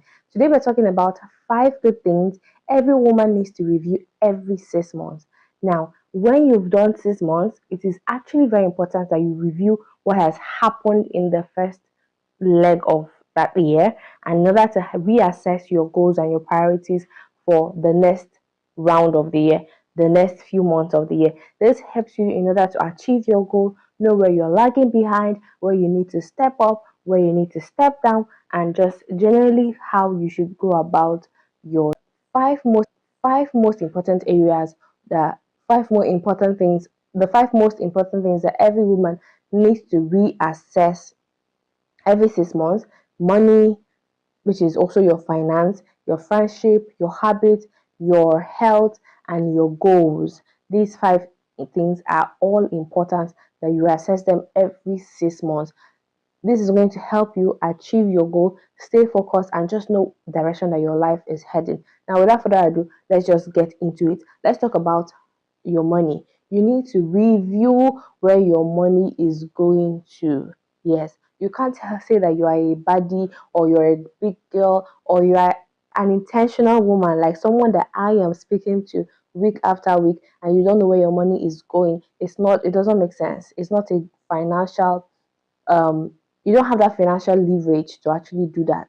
But even if you are Dangote's child, you are supposed to know where your money is going to. I'm sure Dangote knows where his money is going to. So why wouldn't you, even if you are his daughter, you need to know where your money is going to. It gives you higher ground and higher authority and even peace of mind to just know that, okay, fine, I know that this is where my money is going to. And even if you don't have that much, okay, yes, this is what I'm spending my money on. And aside knowing, it helps you to assess your financial decisions, and you just know that, okay, fine, I need to cut this off, I need to reduce this, I need to do this. You just know exactly what your money is going for. If there are, let's say, subscriptions that you are paying for and you did not know that you were paying for them, if you go through your finances, go through where your money goes to, you will know that, okay, fine, I'm paying for Netflix, but I don't really watch Netflix. I shouldn't be paying for Netflix. Things like that. And one of the ways that you can go through your finances is going through your bank statement. You can check for your bank statement through your bank app, and if you're not using a bank app, they usually send you a mail each time you do a transaction. Most banks send a mail each time you do a transaction. Some send SMS, while some send mails. You could go through this transaction history gradually in order to assess where your money is going towards. If you ask me, even if you wake me up and ask me where is your money going to, I can tell you where my money is going to. There are things that, yes, even if you can't help it, if you cannot cut down the expenses, at least you know that this is where your money is going to. And when you want to have a panic attack about, oh, my money, you just know exactly where your money is going to. And then it also helps you to know, okay, fine, maybe I can save more, just dabble into different questions where you know exactly where your money is going into. It also helps you to know exactly if you're getting what you're supposed to be getting from your work, from your business. Let's say, for example, if you don't know where your money goes, maybe money comes in, you're paid in the month, and before you know it is finished, you're like, okay, yeah, trying, but then when you know when your money is going to, you're like, okay, fine, these people are not actually paying me my worth. They should be paying me more money for what I'm doing, for the services I'm rendering, for what I'm bringing to this company or to this organization. It just helps you to know, because you are keeping track of your money and not just doing a mental calculation. Don't do a mental calculation when it comes to money. Don't do it. I've tried doing a mental calculation and I tell you it does not end well. The next thing that you need to focus on is your friendships. Yes, they say, I think Pastor Selma was one that said that if you are friends with 5 fools, just know that you're the 6th one. And then I think there's also the saying that if you're friends with 5 rich men, you're likely to be the 6th. That is also how it is with friendship. If you surround yourself with people that are constantly pessimistic, people that are pessimistic, people that would never ever cheer you on or tell you to keep pushing, keep going, oh, this is great idea, they're always there to bring you down and to bring you back to earth. Oh no, this cannot work. Oh, how will this work? Oh, this is impossible. No, this is too difficult. They make you feel relaxed in where you are. Like, no matter how hard you're trying to strive to be better, they make you feel like you're already doing the best and the maximum at this point, that you have gotten to the epic center of your success level. When you have those people in your life, you are not going to grow, because guess what? You're always going to feel like you have attained the epicenter when you have not. So if you have those kind of people as friends, you need to reassess and ensure that you give them a little bit of space. I'm not saying you should cut them off completely, no, but just give them space. Let them stay somewhere far away from you so that you can achieve what you want to achieve. Another thing are friends that tend to dump their trauma or their burden on you. All of us, we love a good gist. You love when your friends tell you, oh, this is this in my life, oh, that is absolutely fine. But then when your friend turns you to a trauma bag instead of a punchline, it turns you to a trauma bag whereby they dump all their issues. Anytime there's an issue, they're dumping it on you. My dear, it takes a toll on you, especially if you are an emotional person, someone that embodies a whole lot of emotion. If that person is constantly dropping their emotional baggage on you, after you've had that conversation, you feel it more and it lives with you and it stays with you, and you are drowning in another person's problem. So if you have someone that constantly drops their trauma on you, you need to excuse yourself from that person. So there are other friends as well that you should avoid, and these are friends that tend to gossip you in your back. Friends that you would tell things, you confide in them thinking you're telling them, oh, okay, this is this, and next thing you're hearing that thing outside. If you cannot comfortably confide in your friends and be certain that they have your back, they have no business being your friends. That aside, the other thing that you need to review in this period are your goals. Like, you need to remember, we made, I think we should link the video here, but remember we talked about setting goals. There was a few months ago, like one of the episodes where I had talked about setting goals. Now, if you set those goals and you had worked towards them at this point in time or at this junction, what you need to do is to reassess those goals, bring those goals out, ask yourself whether the ones I did, okay, fine. I said I was going to save 5,000 naira every week. Oh yes, I did that. Check. Oh, I said I was going to pray more. Okay, yes, check. Oh, I said I was going to get fit. Oh, I've not lost to it. You reassess your goals and know the things that you have achieved and the ones you have failed to achieve. When you know the ones you have achieved and the ones you have failed to achieve, it is easier for you to set new goals for the next leg of the year. It's also easier for you to ask yourself, what are the things I did in order to achieve these goals, and what are the things I did that stopped me from achieving these goals, and you're able to improve on your habits or your character or even your personality, or just generally habits that were able to help you achieve those goals. You're able to recreate them. It's just like a strategy. Like if you're into marketing, there are strategies that work, and once you have those strategies that work, you, even if you try new things, you still come back to those strategies because you've tested them, you tried them, and they worked. That's the same thing that happens. You need to reassess your goals, review your goals, ask yourself, okay, yeah, I was able to lose this amount of weight because I was able to do this. Can I use this habit that I use in losing weight? Can I apply it to saving more? Okay, fine, I can. No, these are things that it helps you out with. Another thing that you need to review is your habits. There are habits that you probably have formed, you practice from the first half of the year that you need to drop in order for you to achieve your goals in the second half. Let's say you are going clubbing, that every weekend you are going clubbing. There was no weekend in the past few months that you did not go clubbing. While that for you might be fun, you're enjoying your life, you're having fun. But let's say, what of the bills that you're paying when you are going clubbing?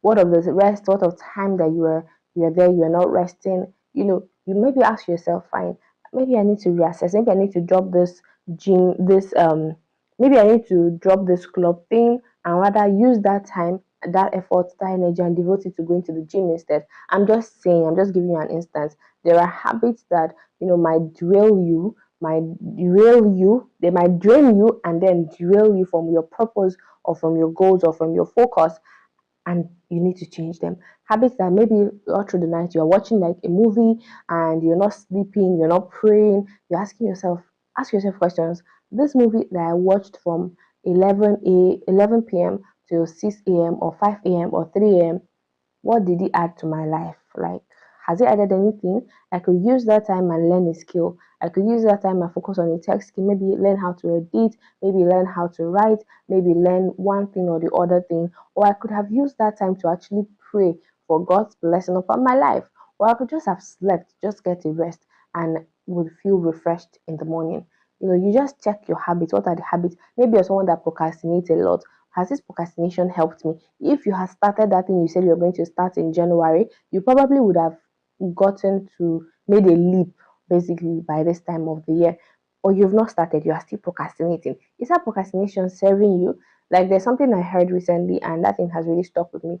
Are you really a perfectionist, or are you just a procrastinator? Like, maybe you're telling yourself, oh, I want to wait until I have the perfect circumstances, until everything is perfect. Nice. When will everything be perfect? When exactly? Do you know? Are you certain? You don't know. While you are there waiting for perfection, people that started with where they are, they are hitting the ground running. There's this woman that I came across her page one time, and I was like, oh, okay. Oh, this one is just starting. Nice, nice, nice. And a few years later, like 2 years, I saw her page in 2023. And yesterday, like just yesterday, I was looking at something and I saw her on an interview, and I was like, this one don't reach to the interview. That was just what I said. This one don't reach the interview. But it was her consistency in staying true to what she started a few years ago and is still pushing through to now. That was what gave her the visibility. So while you are there waiting for perfect circumstances, people that are started where they are making headway, but you are still starting. You're not even started, you're still determining if you should start or not start. There are so many habits. Maybe like you have been drinking lots of alcohol. You can talk to yourself and tell yourself, what if I replace this my alcohol drinking with water drinking? And then there's something about habits. One of the things I would advise you about habits is that if you're trying to change a habit, don't just go cold turkey all of a sudden. When I say go cold turkey, I mean don't just go from 1 to 100 or 1 to 0 or 100 to 0 at once. No, let me use drinking alcohol for instance. Don't just all of a sudden you're like, okay, I'm never going to drink alcohol again for the rest of the year. Oh, no, I'm done with alcohol. And you stop. The likelihood of you sticking to that is very, very slim, except you are someone that I don't even know the kind of person that you might be that would help you to attain that, and you don't take alcohol for the rest of the year. Now, a reasonable step for you to take is like, okay, fine, I drink 20 packs of alcohol in a month and I want to reduce my alcohol intake. You go from 20 packs to 10 or maybe 15, and then you start coming down from there, and gradually you take one and then you stop, or then you just like say, okay, fine, I'm just going to take 1 or 2 a month and that is it, and gradually you stop. Don't just go from 100 to 0. It makes it harder for you to keep to that goal, to that habit. Now, the next thing that you need to look at is your health, your mental, your physical, and otherwise. Then your mental health, reassess what is going on with you, how you're feeling, feelings of sadness, feelings of joy. Just know where your mental health is at, and if you are in a mentally draining environment, if you're someone that you are constantly mentally drained, consider getting yourself out from there. Are you physically fit? Can you run? Okay, there was this Instagram post I came across one time, and they were like asking a child abuser, a child molester, why or how he would pick his victims, and he said he would always look at the father of the house. And if the father was not physically fit, he would actually attack the child, or he would abuse the child because he felt no sort of threat coming from the father. When you hear things like this, you just ask yourself, like, what am I doing myself? Look at your physical health, know your levels, your blood pressure, diabetes. Are you diabetic? Especially if they know your family history, family history health wise. What are things that your family tend to suffer from? Are they hypertensive? Are they diabetic? Is there cancer? All those things. These are things that you have to find out very early, and you start working towards it. If you know that you come from a family that the diabetes is persistent or has occurred and reoccurred, you start asking yourself, how do I avoid this? How do I make sure I don't get this? ask yourself those questions. Take yourself to the hospital, do your regular checkups, do your regular maintenance, eat healthy, be fit, exercise regularly, stay active, drink lots of water, ensure you're not dehydrated. These are things that you need to sit down with yourself and have an honest conversation with yourself about, in order to make sure that you are on top of your game. Because I know that the people that I'm talking to, they are not the kind of people that would just let life pass through them or not make a significant contribution to this life. And if you're going to make a significant contribution to life, I just feel like you need to reassess your life and ensure that you're on the right path. Okay? Just see yourself like a company, see yourself like a brand, like a business, like an organization. Organizations are really strict with themselves. They reassess, they organize, they check, they recheck. What are we doing? What are we not doing? What can we do? Things like these are things that you need to do with yourself as a human being. I'm not saying think of yourself as a business in that sense, but emulate, if you worked in a corporate establishment, emulate some of the things, how particular they are about details, how they care about themselves, how they care about their image. Re-evaluate, look at those things and then adopt them for your own personal life. It's going to help you. Yep. So that is it. These are things that you need to evaluate or review in the second half of the year. These are things everyone needs to review every 6 months in order to help you achieve your goals. We talked about reviewing your finances, we talked about reviewing your habits, we talked about reviewing your friendships, we talked about reviewing your goals, and then we talked about reviewing your health, both mental, physical, and otherwise.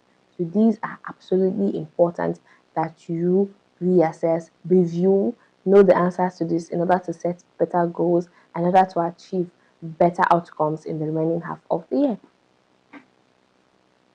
So this is our bowl of words, and as usual, I'm going to close my eyes and just let's just pick something. Let's just go haywire. All right, eyes closed, eyes closed, eyes closed. Okay, I feel it. I want to go on there. Yep. Okay. Let's see. I'm my own biggest supporter and cheerleader. What better word can we have gotten? Nothing else better than this.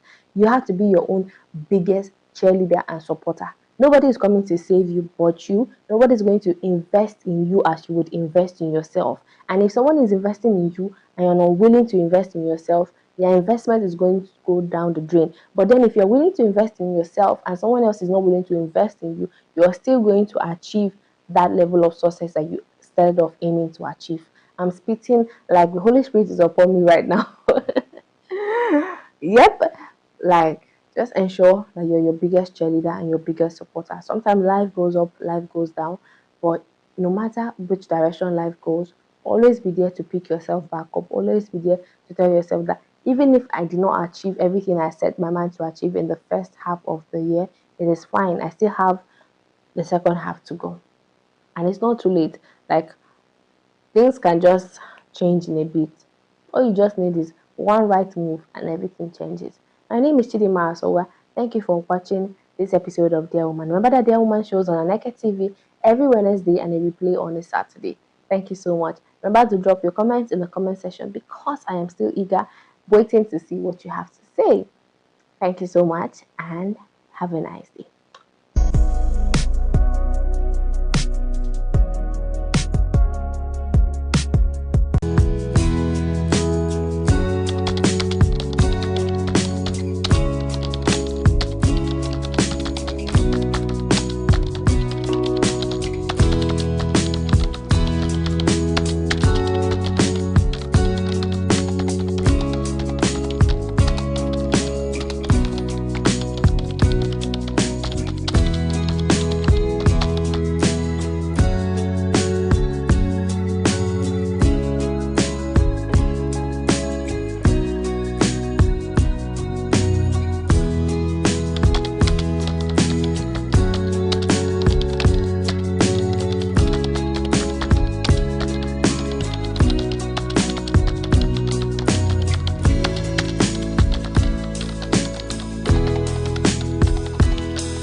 Sexual and gender-based violence, SGBV, is one of the most pervasive and pressing human rights issues globally, affecting 1 in 3 women in their lifetime, often by intimate partners.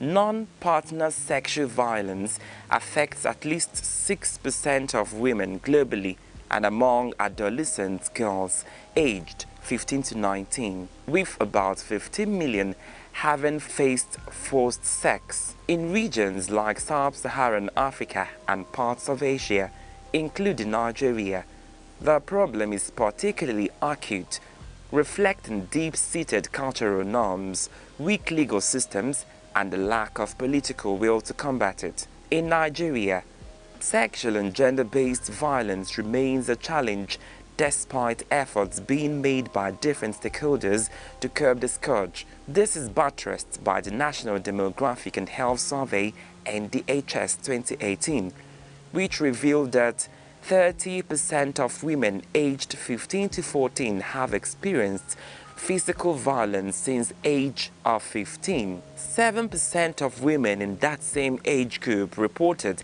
experiencing sexual violence at some point in their lives, while 1 in 4 women, that's 25%, have experienced spousal violence, emotional, physical, or sexual, by their husbands or partner.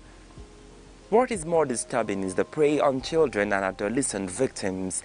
According to UNICEF, 25% of girls and 10% of boys in Nigeria have been sexually abused before turning 18. This implies that 1 in 5 Nigerian girls experience sexual violence before 18 years. From metropolitan cities like Abuja and Lagos to rural areas and states across Nigeria, women, girls, men, and boys continue to face physical, emotional, and sexual abuse, often from those closest to them.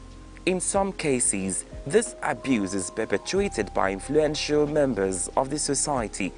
Even more disturbing is that the majority of cases go unreported, buried under layers of fear, ignorance, family ties, shame, and societal silence. Sexual and gender-based violence is not a new phenomenon.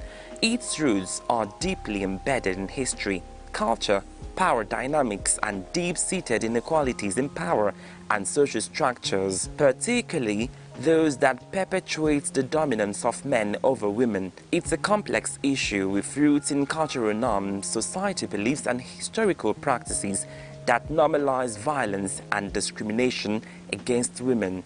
One of the oldest and most significant roots of SGBV is patriarchy, a societal system where men hold primary power. Societies have historically placed men in dominant roles, with women expected to be submissive, obedient, and silent.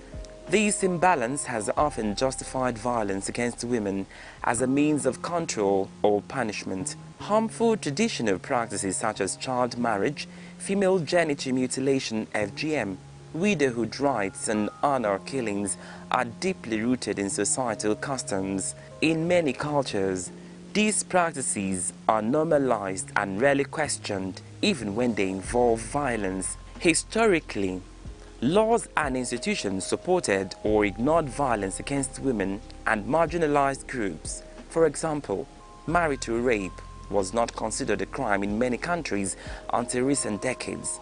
Slavery, colonization, and armed conflicts also contributed to institutionalizing sexual violence, especially against women and girls.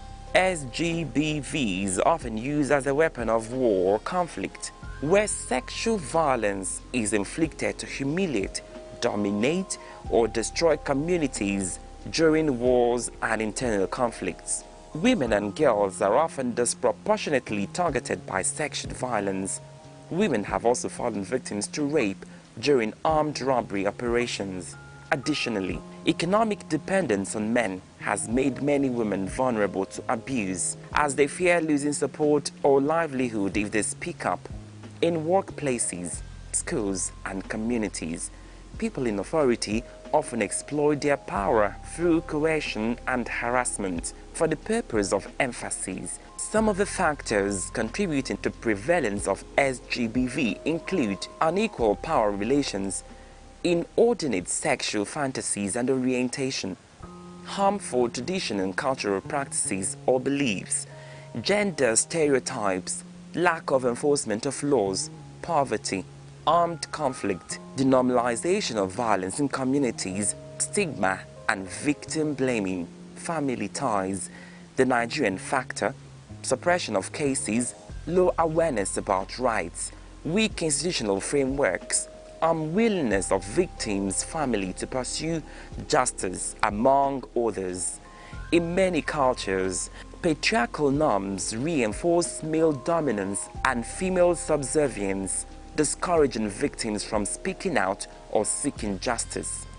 SGBV refers to harmful acts or abuse committed against a person because of his or her sex or gender. It is forcing another person to do something against his or her will through violence, coercion, threats, deception, cultural expectations, or economic means. It includes a wide range of abuses such as domestic or intimate partner violence, forced marriage and child marriage, female genital mutilation (FGM), sexual harassment and exploitation, emotional and psychological abuse. Sexual violence is any act attempted or threatened that is sexual in nature and carried out without the consent of the victim. Sexual violence includes rape and sexual assault, sexual abuse and harassment, exploitation and forced prostitution.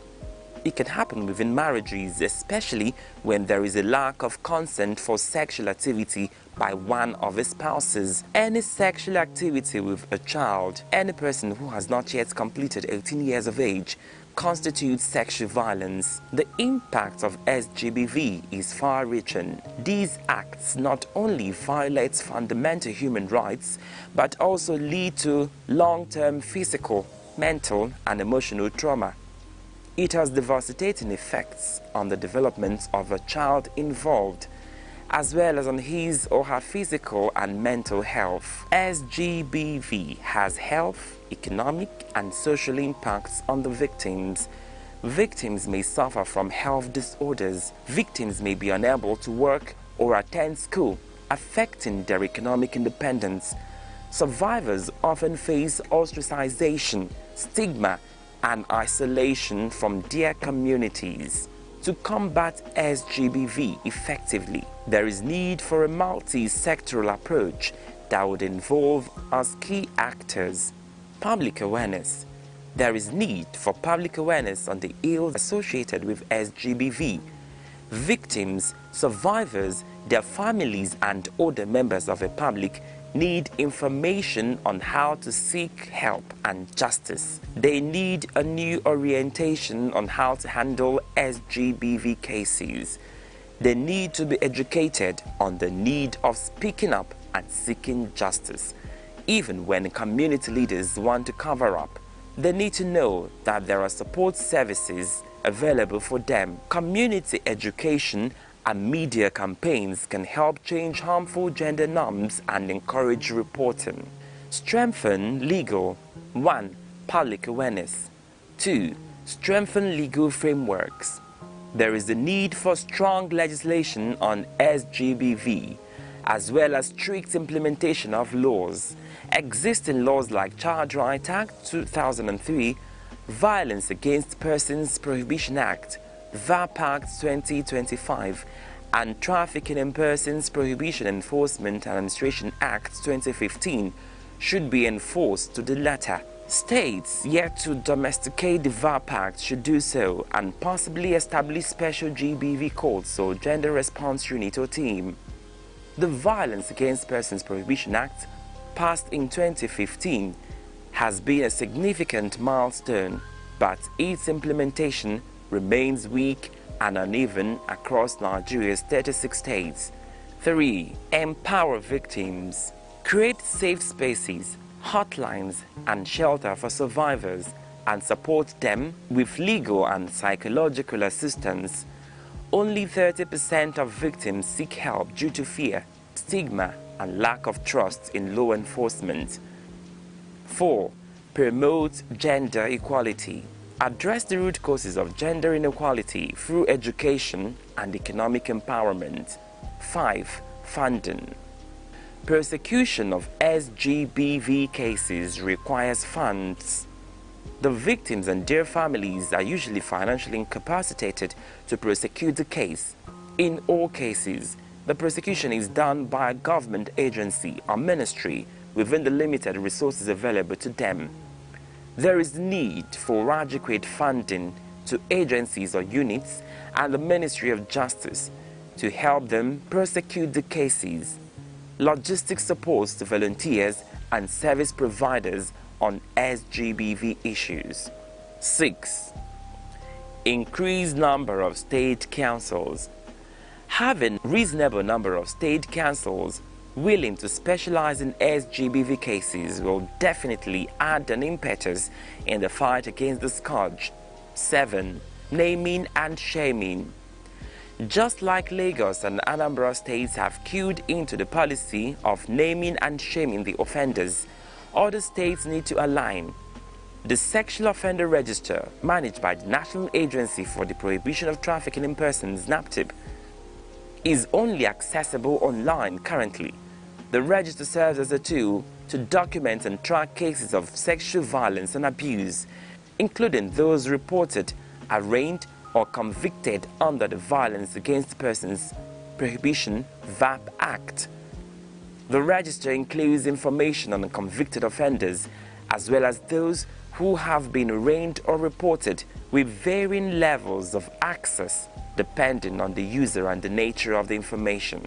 8. Train law enforcement.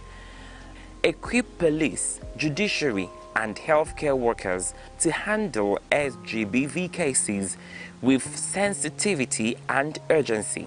Aside the already listed measures, establishment of specialized SGBV prosecution units, a national SGBV agency, launched grassroots engagement structures, making it easy for victims to report and seek protection and justice in the case of SGBV.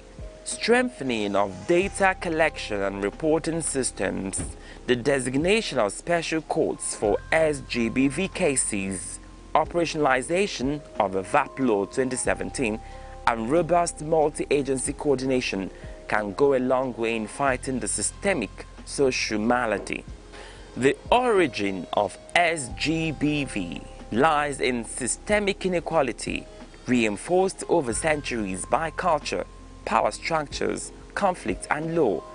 To eliminate SGBV, societies must address these root causes by promoting equality, education, legal reforms, and accountability. SGBV is so pervasive that the United Nations Children's Fund, UNICEF, and the United Nations Population Fund, UNFPA, have committed to the global movement to end violence against women and children, which began at the inaugural Women's Global Leadership Institute in 1991. Despite growing awareness and advocacy, millions of women, girls, men and boys continue to face various forms of violence simply because of their gender or sexual orientation. This is why efforts must be doubled to tame the scourge, which is more than a societal issue, but also a public health emergency, a human rights violation, and a barrier to sustainable development. We must join hands together in fighting this menace. If you cannot prosecute or fund a prosecution, you can volunteer information on SGBV. If you cannot volunteer information, you can create awareness or create a safe space for a victim. If you cannot create awareness, you can contribute to diluting the patriarchy, societal structures, and cultural hegemonic practices that normalize violence and discrimination against women. It is also important for state governments to support community initiatives, as well as non-governmental organizations' efforts aimed at preventing, sexual and gender-based violence crimes in the country.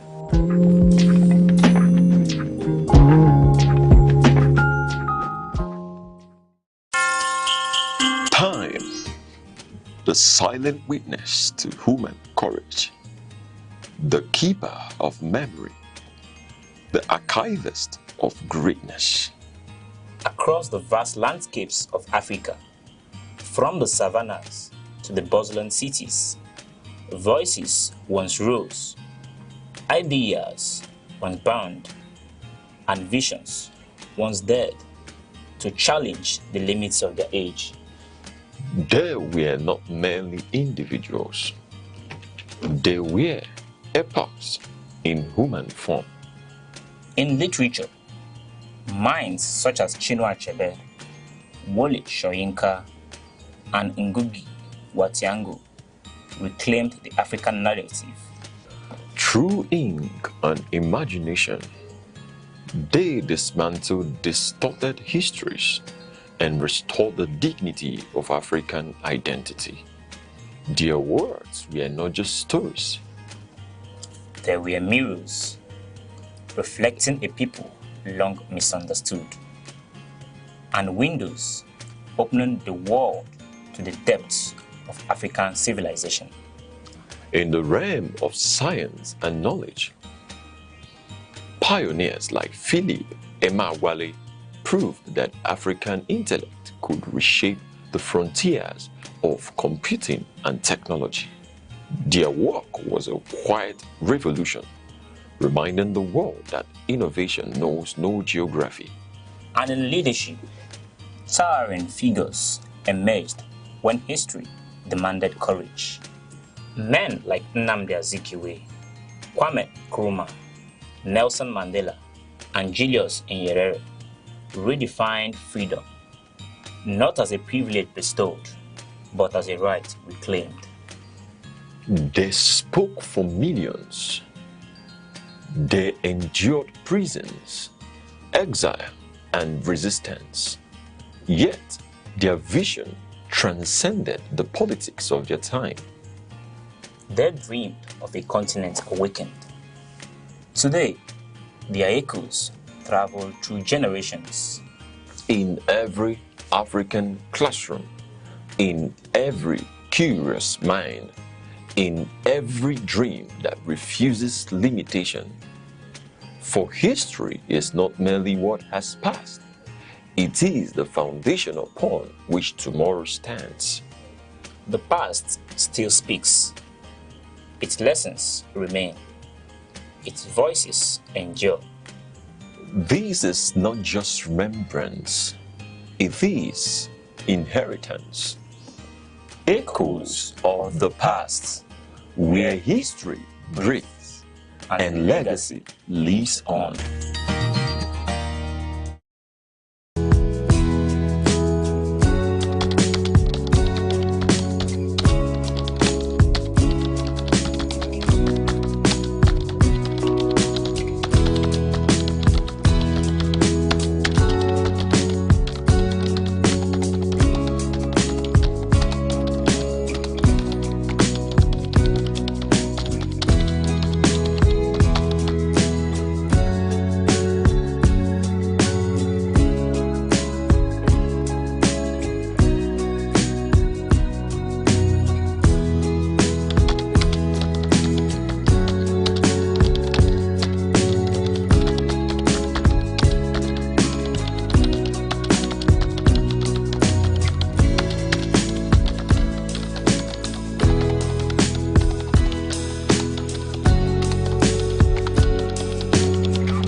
Every day, your health shapes your life, your strength, your choices, your future. Because knowledge is the first step towards well-being. This is Health Matters, only on Aneke TV.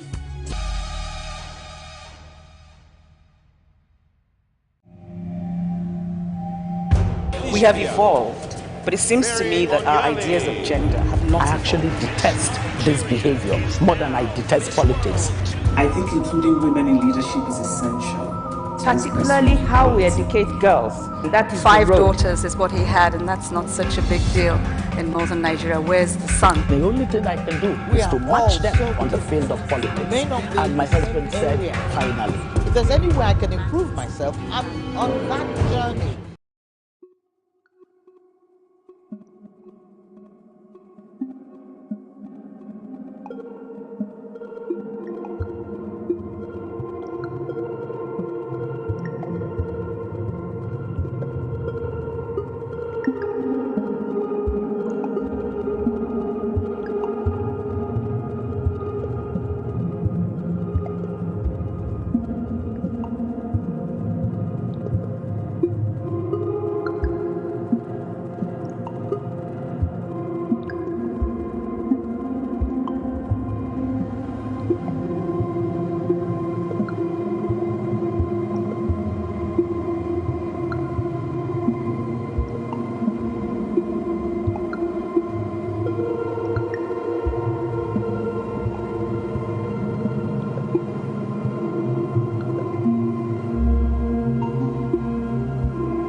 Join us on Arena, Aneke TV's premium current affairs program, where politics, development, and governance come alive. Every Monday, Wednesday, and Friday, we host top professionals and thought leaders who speak their minds on issues shaping Nigeria and the world. It's inclusive, enriching, and absolutely captivating. The roadmap is, let's have our environment secured so that investors can come. If you don't know what economic security is, kidnapping will tell you what it is. You kidnapping, ransom. Customers are going to get these meters, and like we said, it's at no cost. There are things that the law can handle. But when you leave it, and want to use the kinetic approach alone, you cannot. For discussions that promise insight and deliver truth, stay tuned, stay informed, and keep watching Arena, only on Aneke TV.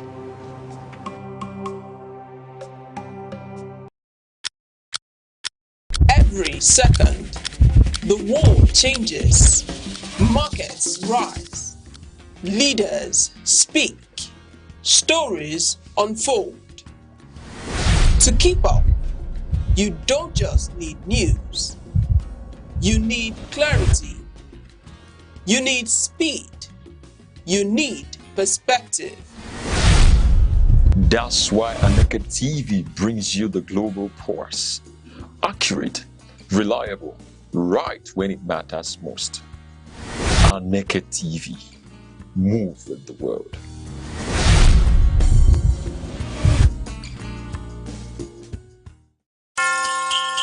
Time, the silent witness to human courage, the keeper of memory, the archivist of greatness. Across the vast landscapes of Africa, from the savannas to the bustling cities, voices once rose, ideas once bound, and visions once dared to challenge the limits of their age. They were not merely individuals. They were epochs in human form.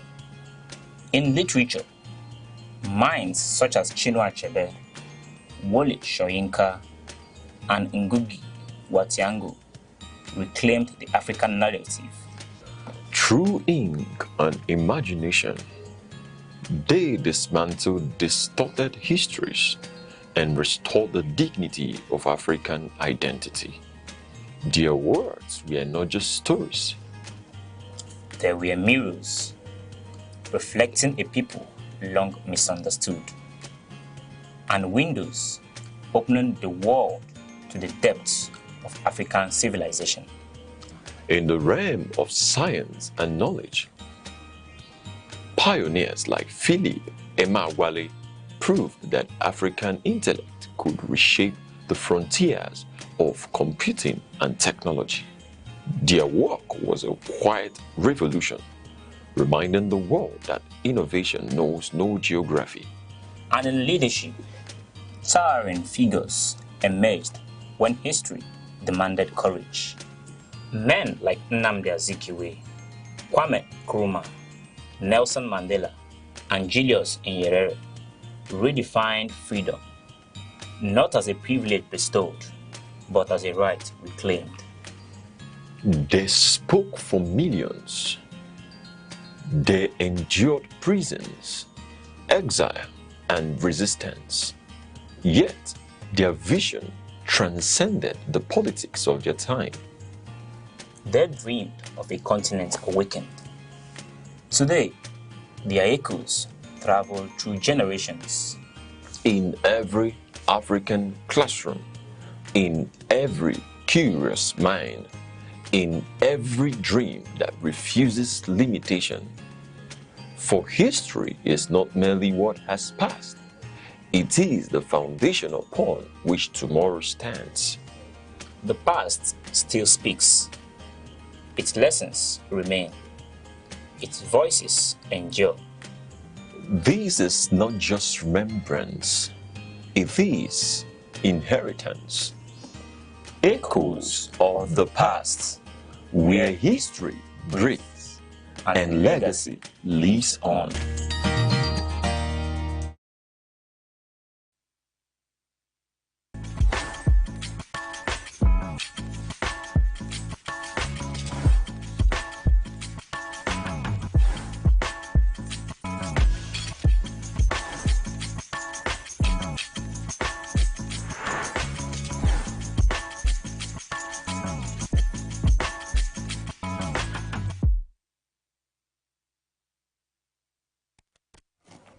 Hello and welcome to Health Matters on Aneke TV.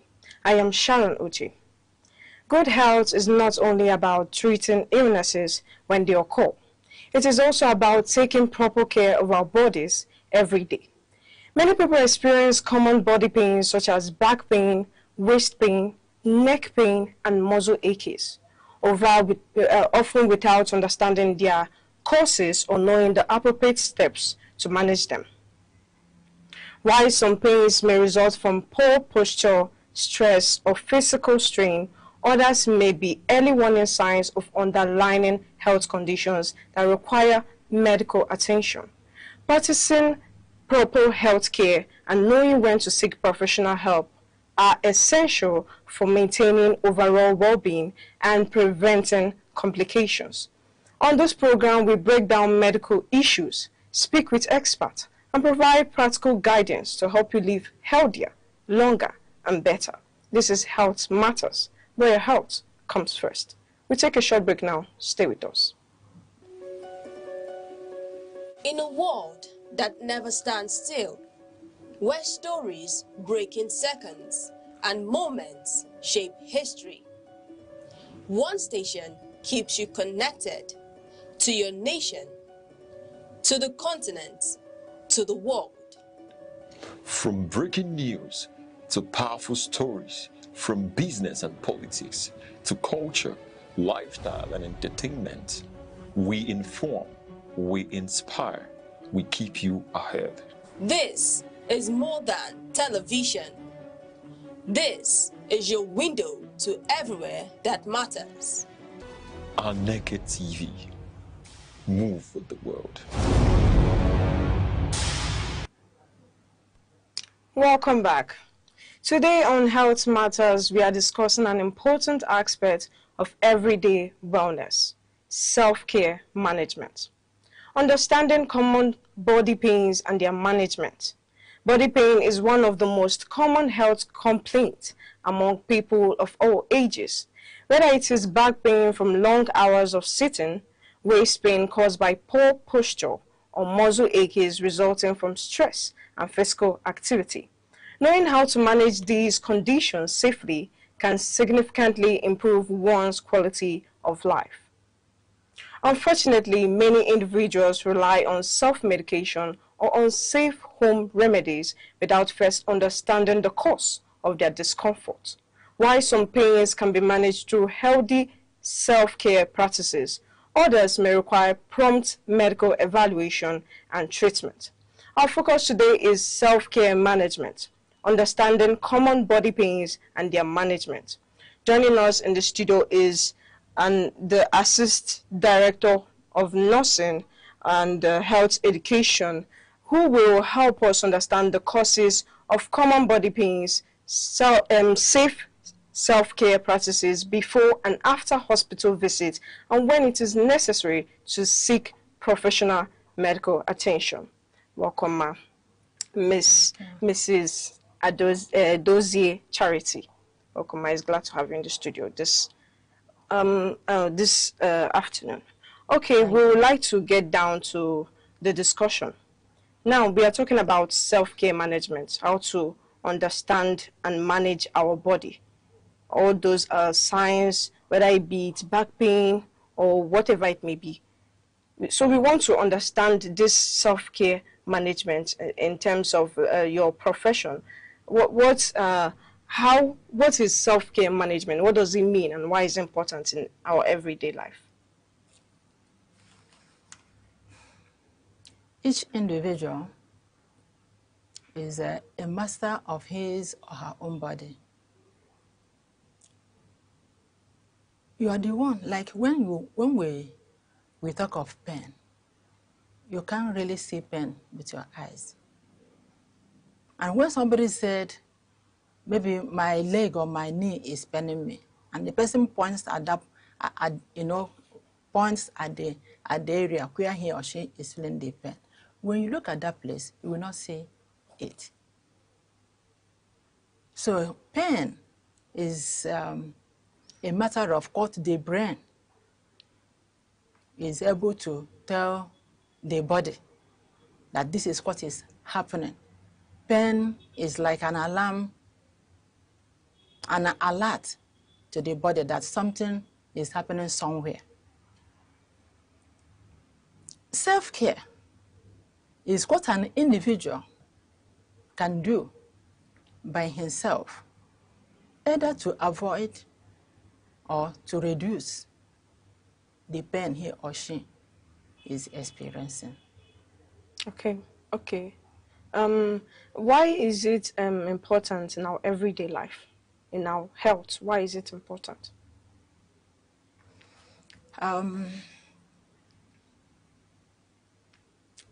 Looking at the causes or the things that may lead to pain, like when you talk of bad posture, when you talk of the type of job the person is doing, when you talk of stress, when you talk of the kind of food the person is eating, all these things contribute to the health of the individual.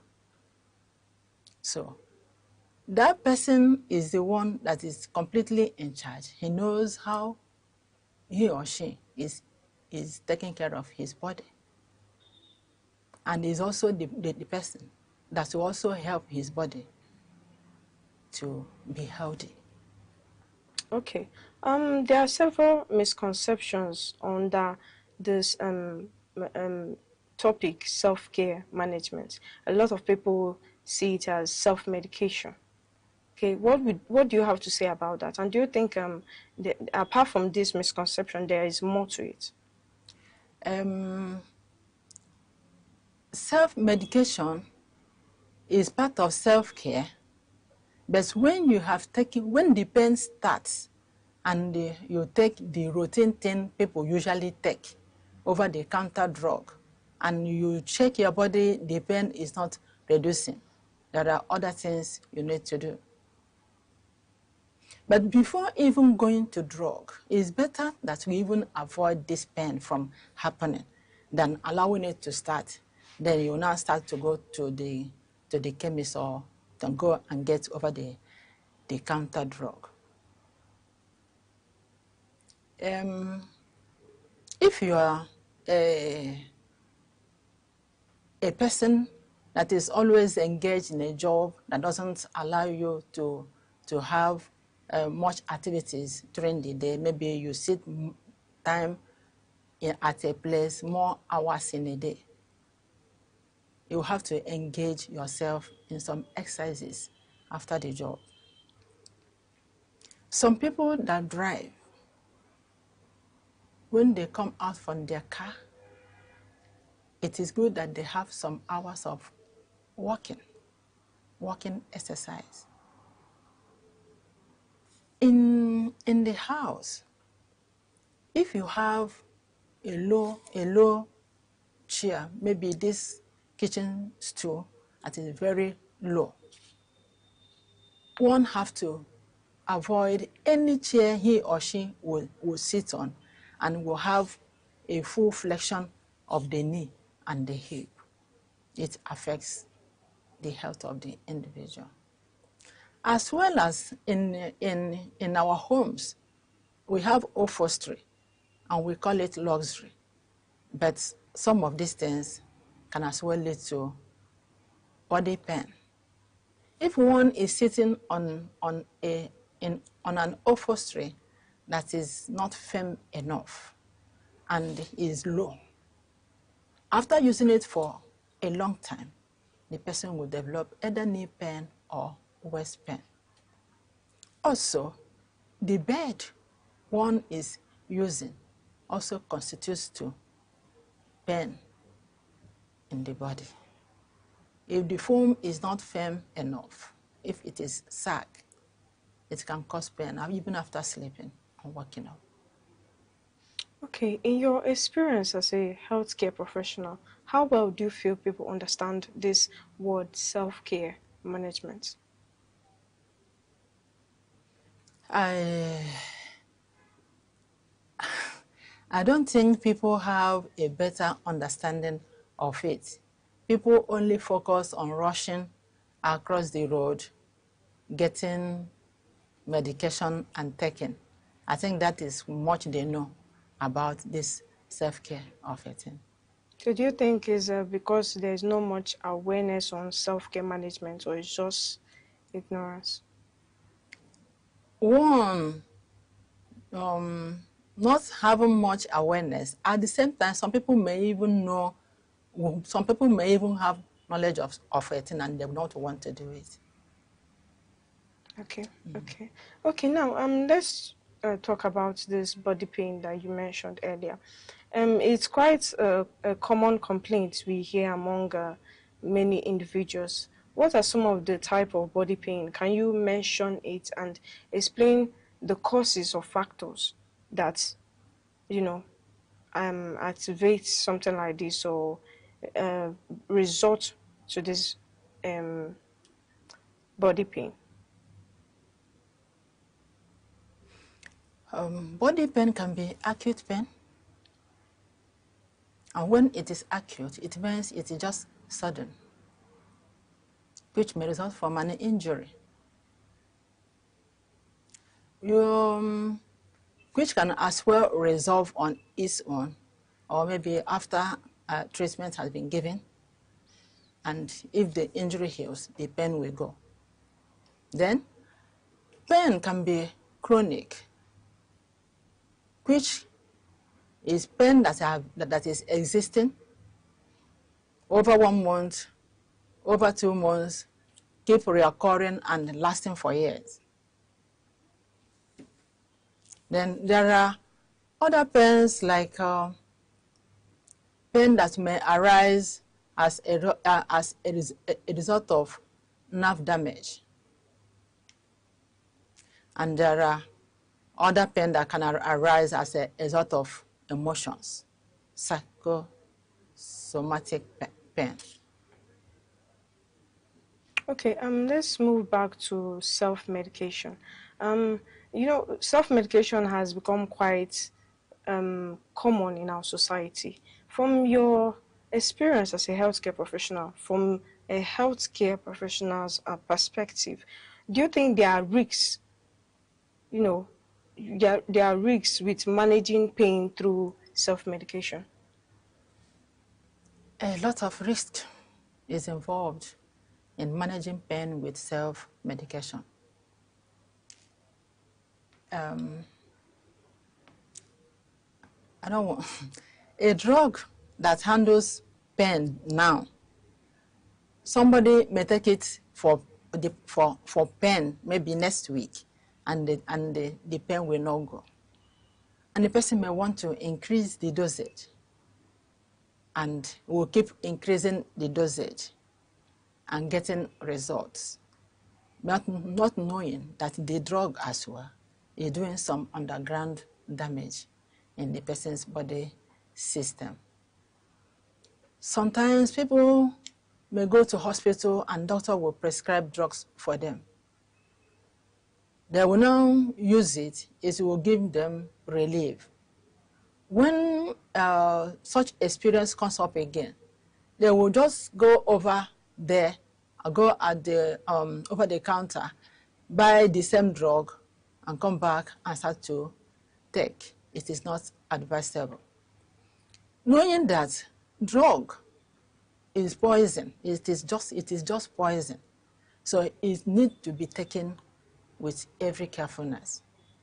Because if you don't take it as it is supposed to be taken, it may cause more damages which that person cannot imagine. Okay, for the sake of the viewers watching, what do you mean when you say drug is poison?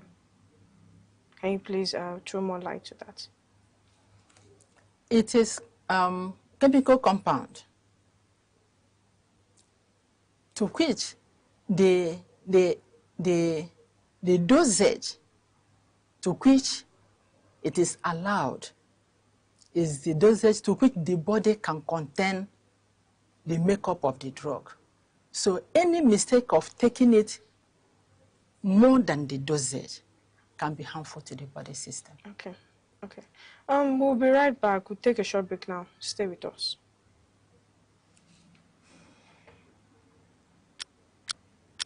Every second, the world changes, markets rise, Leaders speak, stories unfold. To keep up, you don't just need news. You need clarity. You need speed. You need perspective. That's why Aneke TV brings you the global pulse. Accurate, reliable, right when it matters most. Aneke TV. Move with the world.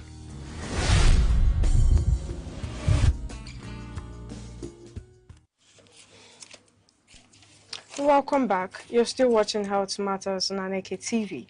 And our discussion on self-care management, understanding common body pains and their management continues. Okay, as we are still talking about self-medication. You know, what are other practices that people often mistake for self-care, which can actually be harmful to our health? You know, other practices that people, like habits of people, which they do every single day, but they are harmful to our health.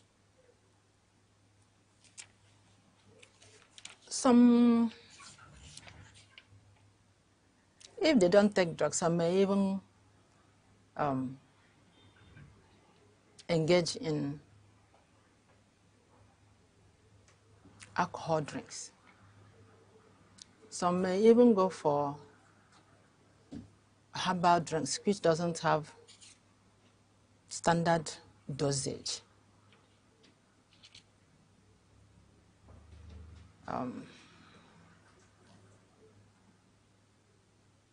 Okay, let's talk on that herbal drinks which you just talked. These are one of the misconceptions people normally have, that taking herbal drugs is also a way of, it's just a practice for self-care instead of having to go to a professional to seek medical attention. So do you feel like those things, are they not harmful to our health? It is harmful to our health in the sense that the contents of the thing they are drinking we are not scientifically prepared. So both the ones that are good to the health and the ones, everything is still inside it. They can't really be sure if all the content they are drinking are all good to their health. And when we are talking about this self-care anyway, it's not really as regards taking those things. There are activities one should be doing, either in the house or in the office, in order to help himself or herself be relieved or be free of pain. Okay, so at what point should body pain be seen as a signal to seek professional attention?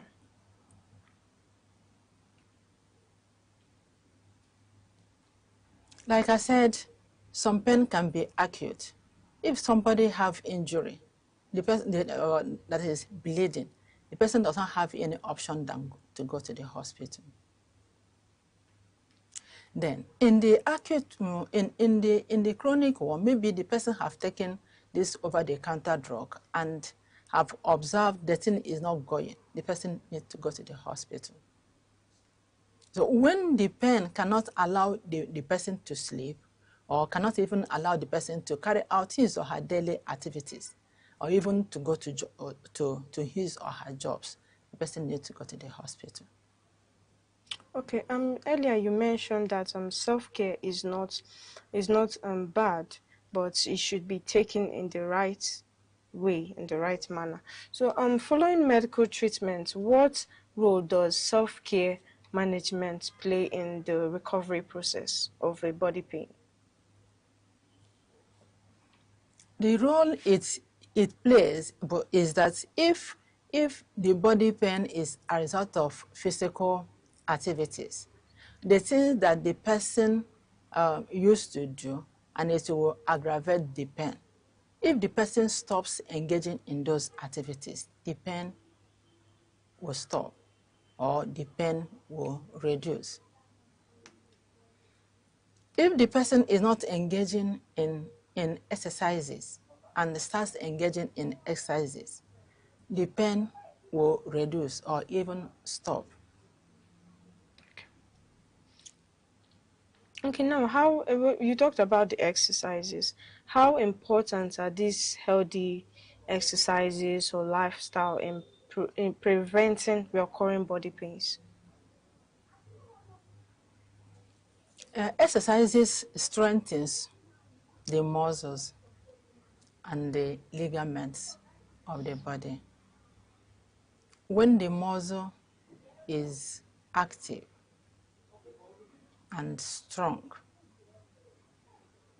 it will perform its activities. There will be no aches. And when you want to use your body, if it is active, it will respond to use.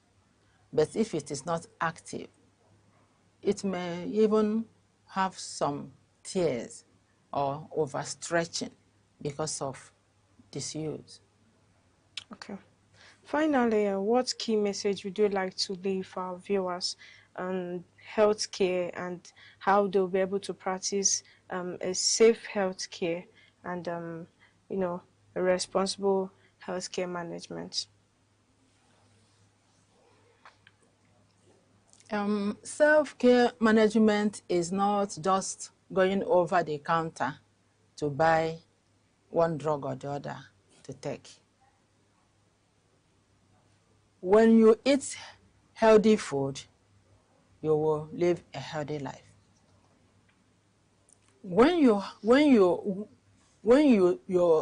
assume a good posture, your body will not complain.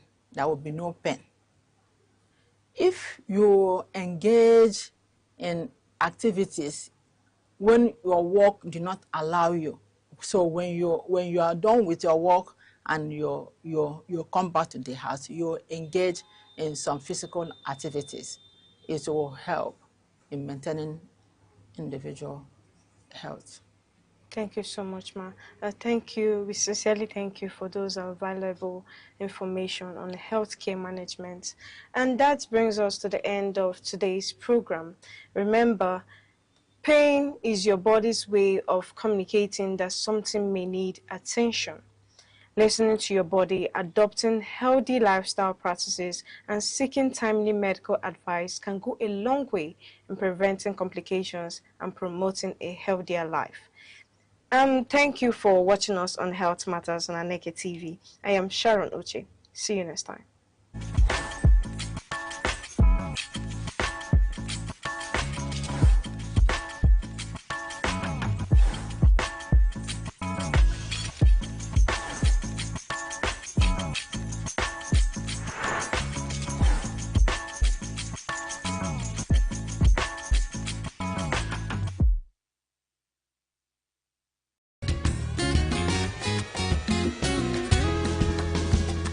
Every day, your health shapes your life, your strength, your choices, your future.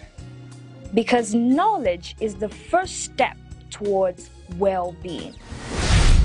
This is Health Matters, only on Aneke TV.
Across Nigeria, a powerful migration wave is reshaping the nation's economic and social landscape, popularly known as Japa.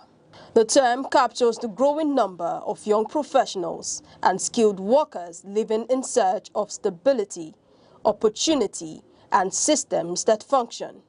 But beyond the emotional stories lies a deeper economic reality, one that demands urgent and practical solutions. We love you. Bye-bye. One of the most visible impacts is the loss of skilled labor. Nigeria invests heavily in training doctors, nurses, lecturers, engineers, and technology professionals. Yet, many of them are building their careers abroad, drawn by better pay, safer working environments, and clearer professional pathways. Hospitals become overstretched. Universities lose experienced lecturers. Industries struggle to find qualified hands. Productivity declines, and long-term development slows as the country loses both talent and the economic value they would have created. Migration also places pressure on the broader economy. Relocation expenses from tuition and visa fees to travel costs increase demand for foreign exchange, adding strain to the naira.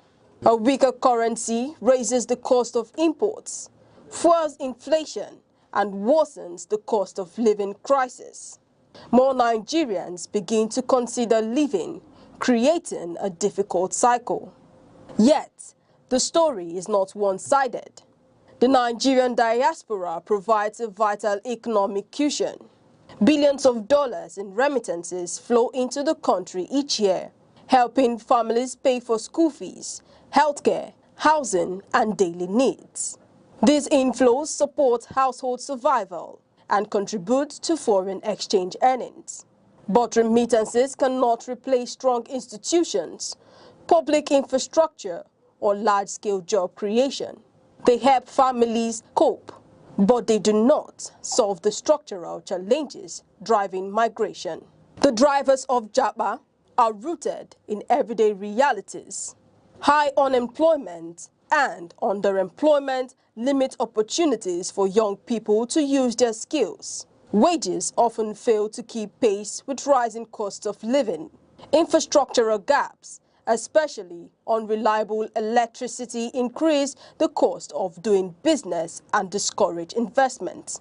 Insecurity and policy inconsistency further weaken confidence in building long-term futures at home. Reversing the trend begins with practical reforms that make staying in Nigeria a viable and attractive choice. Improving power supply, transport networks, and digital infrastructure can reduce business costs and unlock growth. When businesses thrive, they create jobs, expand industries, and provide opportunities for skilled professionals.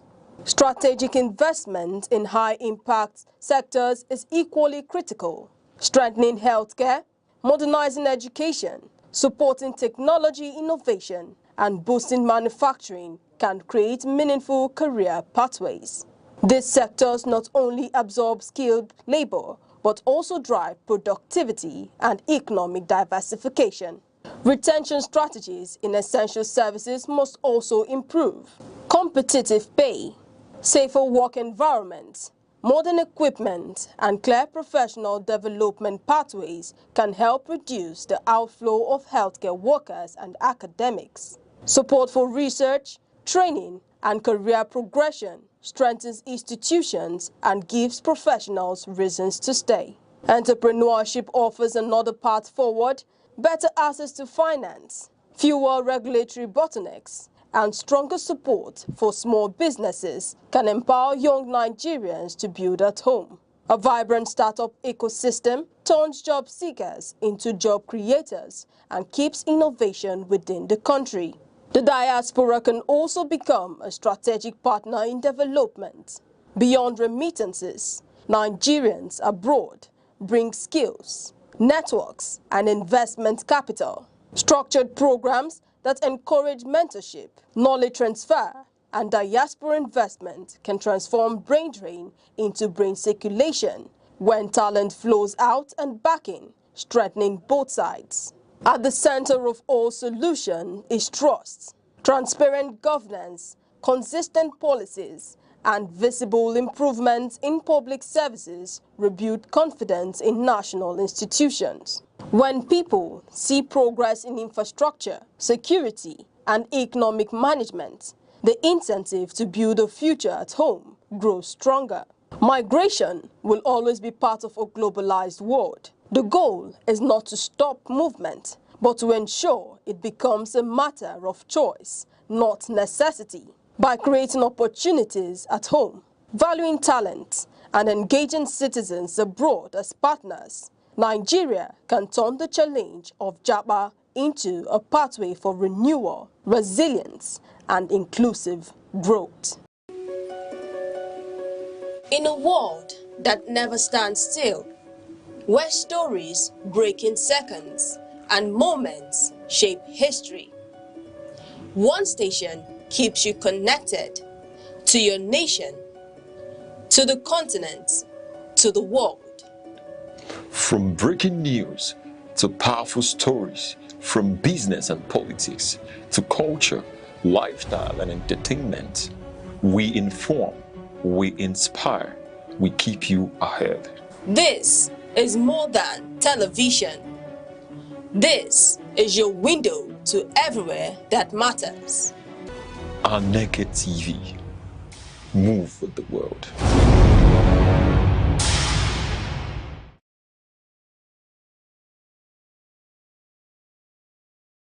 Imo State unfolds like a living poem, a tapestry of memory, aspiration, and transformation. Here, history is not settled in the past, but continues to move forward, carried in the footsteps of Imolites, whose resolve and optimism animate every corner of the land. The people and their spirit Imolites are renewed for their courage, enterprise, and intellect. From the bustling avenues of Owerri to the rolling hills of Idato, both the young and the old carry a quiet, steadfast conviction. Education is not just a means to an end, but a calling. Their ambition lives in the classrooms, in labs, in markets, and in the global Imo diaspora. Imo's cultural heartbeat is rhythmic and rich. High-life melodies mingle with gospel harmonies and modern beats, each song echoing ancestral memory and youthful vigor. Traditional dances carry stories of community, origin, and resilience, even as innovation blossoms, rooted in respect for heritage. Infrastructure and roads. Under Governor Hope Uzodimma, Imo has undergone what many describe as a road revolution. The administration claims to have delivered over 120 quality roads within 5 years. Notable among them are the dualized Owerri-Olo and Owerri-Okigwe roads. The Mbidi-Oguta Road and 18-kilometer dual carriageway was commissioned in early 2025, aiming to boost economic activities in Oru West and Oguta LGAs, especially by connecting to the Orashi Energy Free Trade Zone. Other signature infrastructure includes the Azamta flyover to decongest traffic and the Emmanuel Iwanyam International Conference Center, which has been built to world-class standards. Governor Uzodimma has also stated that these infrastructure investments are not just for mobility, but are economic corridors intended to stimulate trade, reduce travel time, and integrate Imo's communities more closely. Under human capital development, health and education, and on health, The Governor Uzodimma administration reports a comprehensive revamp, renovation of 305 health centers, purportedly one in each electoral ward, establishment of 55 new primary health centers announced in 2025 to expand access, particularly in rural areas, construction of 3 new general hospitals at Ohaji, Oguta, and Omuma, revitalization of the Imo State University Teaching Hospital and the Specialist Hospital, plus re-accreditation of nursing and midwifery schools. Creation of a state health insurance scheme known as Imo Health Insurance, which has reportedly covered more than 66,000 residents. Deployment of mobile clinics to reach rural and underdeserved communities. In education, Governor Uzodimma has significantly expanded tertiary education. What was once one functioning public university has grown to 3, along with a polytechnic and a college of education. He has also prioritized youth empowerment and governance that are strong signals of financial reforms. According to some reports, Uzodimma has focused heavily on capital spending, budgeting major parts of the state resources towards infrastructure and development. Then, Imo under Emeka Ihedioha, renewal and vision. While much of the recent narrative focuses on Governor Uzodimma, it is important to acknowledge the contributions of his predecessor, Chief Emeka Ihedioha. Through his rebelled Imo agenda, Chief Ihedioha prioritized environmental renewal. There were efforts to restore drainage, improve waste management, plant community trees, and reintroduce refuse compactor vehicles. He also restructured state finances, including implementing a treasury single account for greater financial discipline and automating revenue collection to improve the state's internally generated revenue. In agriculture, Chief Ihedioha launched an initiative called Rice Revolution to boost rice production, turn rural youths into farmers, and partner with the private sector for food security. For youth and sports, Chief Ihedioha's government reportedly worked on sports infrastructure across the 27 local government areas, envisioning healthy, active youth participation in sports. What truly defines Imo is its resilience. Where decay once prevailed, renewal now pauses. Where neglect reigned, leadership dares to imagine. The story of Imo is not only about roads and hospitals, it is about a people who refuse to accept stagnation, who carry their heritage with dignity, and who dare to dream of a better tomorrow. As night falls over palm-lined hills and Owerri streets, hum with life, Imo is not just a place, it is a promise built in classrooms, clinics, markets, and fields. In its people lies its greatest wealth, and in its bold, forward-looking dreams, its greatest power.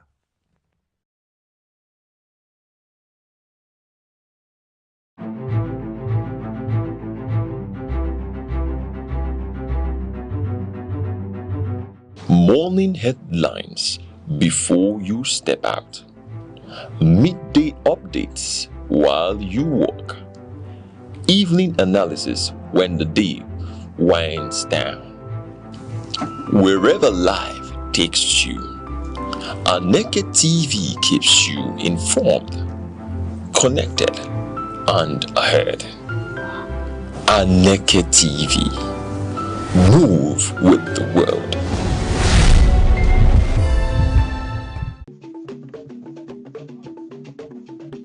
The Insight with Uche Osai. having the political will to confront whatever is the challenges. Igbo man wrestles with the tortoise that had a lot of ingenuity, a lot of ideas, and the tireless.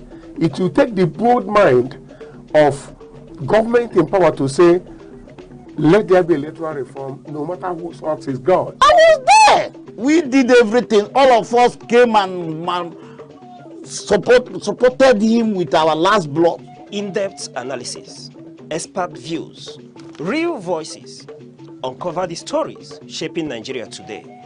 Deep dive, honest, unfiltered, only on the Insight with Uche Osai on Aneke TV. Join us. Kano State occupies a unique position in Nigeria's history as one of the country's eldest centers of commerce, learning and civilization. Situated in the northwest geopolitical zone, the state remains a strategic economic hub whose influence extends beyond Nigeria into West and Central Africa. With one of the country's largest populations, Kano continues to shape national conversations on politics, trade, agriculture, education, and culture. Historically, Kano traces its origins to the ancient Hausa city-states, with documented history spanning more than 1,000 years. The famous Kano Chronicles recount the reigns of successive rulers who transformed the city into a thriving commercial and administrative center. Today, the ancient city walls, the emir's palace, and the centuries-old Komi market remain enduring symbols of Kano's rich heritage and resilience. Politically, Kano has consistently played a defining role in Nigeria's democratic evolution. Since the return to sovereign rule in 1999, the state has remained one of the country's most politically influential voting blocs. Its large voting population often makes Kano a decisive factor during presidential elections, while its political leaders have continued to shape national discourse across party lines. The state's leadership structure reflects a balance between constitutional governance and traditional authority. The executive governor oversees civil administration, while the emirate institution continues to serve as a respected custodian of culture, tradition, and conflict resolution. This dual system has enabled traditional institutions to complement government effort in community mobilization, social stability, and grassroots development. Religion occupies a central place in the social life of Kano. Islam is the predominant faith and influences education, commerce, family life, and public administration. At the same time, Kano is home to Christian communities and adherents of other faiths who contribute to the state's economic and social development. Religious leaders across denominations have continued to advocate peaceful coexistence, tolerance, and dialogue as essential ingredients for national unity. Economically, Kano remains one of Nigeria's strongest commercial centers. For centuries, it has served as a major gateway linking Nigeria with neighboring Niger Republic, Chad, Cameroon, and other parts of the Sahel. Its extensive markets attract traders dealing in textiles, grains, leather products, livestock, household goods, and manufactured items, making the state a critical driver of regional commerce. Agriculture remains the backbone of Kano's economy. Farmers cultivate crops such as rice, maize, millet, sorghum, groundnuts, tomatoes, onions, and vegetables, while livestock production contributes significantly to food security and rural livelihoods. The state also supports irrigation farming, allowing year-round agricultural activities in many communities. Industrialization has equally defined Kano's economic landscape. The Chalawa and Sharada industrial estates have historically hosted textile manufacturers, leather processors, food industries, and pharmaceutical companies. Although the textile industry experienced setbacks over the years, government and private sector investments continue to promote industrial revival through improved infrastructure and business-friendly policies. The informal economy is another pillar of Kano's prosperity. Thousands of small and medium-sized enterprises operate across markets, workshops, and neighborhood clusters, creating employment opportunities in tailoring, metalworks, leather processing, transport services, food processing, and retail trade. These enterprises contribute significantly to household incomes and local economic growth. Education has remained an important component of Kano's development journey. The state hosts numerous universities, polytechnics, colleges of education, and research institutions, alongside centuries-old Islamic schools that have preserved scholarship in Arabic and Islamic jurisprudence. Government reforms continue to focus on expanding access to formal education while strengthening technical and vocational skills for young people. Healthcare services have also expanded through investment in primary healthcare, specialist hospitals, and disease control programs. Public health interventions targeting maternal care, child immunization, and infectious disease prevention continue to improve health outcomes across urban and rural communities. Kano's cultural identity remains one of its greatest assets. Traditional festivals, colorful horse riding displays during Eid celebrations, indigenous music, crafts, architecture, and cuisine reflect centuries of cultural continuity. The globally recognized Dobo Festival showcases the splendor of the Emirate tradition and attracts visitors from within and outside Nigeria, reinforcing Kano's position as a leading cultural destination. The state's rich aesthetic traditions are evident in leatherworks, embroidery, weaving, dyeing, and metal craftsmanship. These industries preserve indigenous knowledge while providing livelihoods for thousands of artisans whose products reach international markets. Socially, Kano reflects Nigeria's diversity. While maintaining strong traditional values, the state continues to embrace innovation, entrepreneurship, and modern governance. Community institutions, youth organizations, women groups, and religious bodies play significant roles in promoting education, conflict resolution, and social development. Security remains an important priority. Successive administrations have strengthened collaboration among security agencies, traditional rulers, religious leaders, and community groups to address emerging security challenges and sustain peace across the state.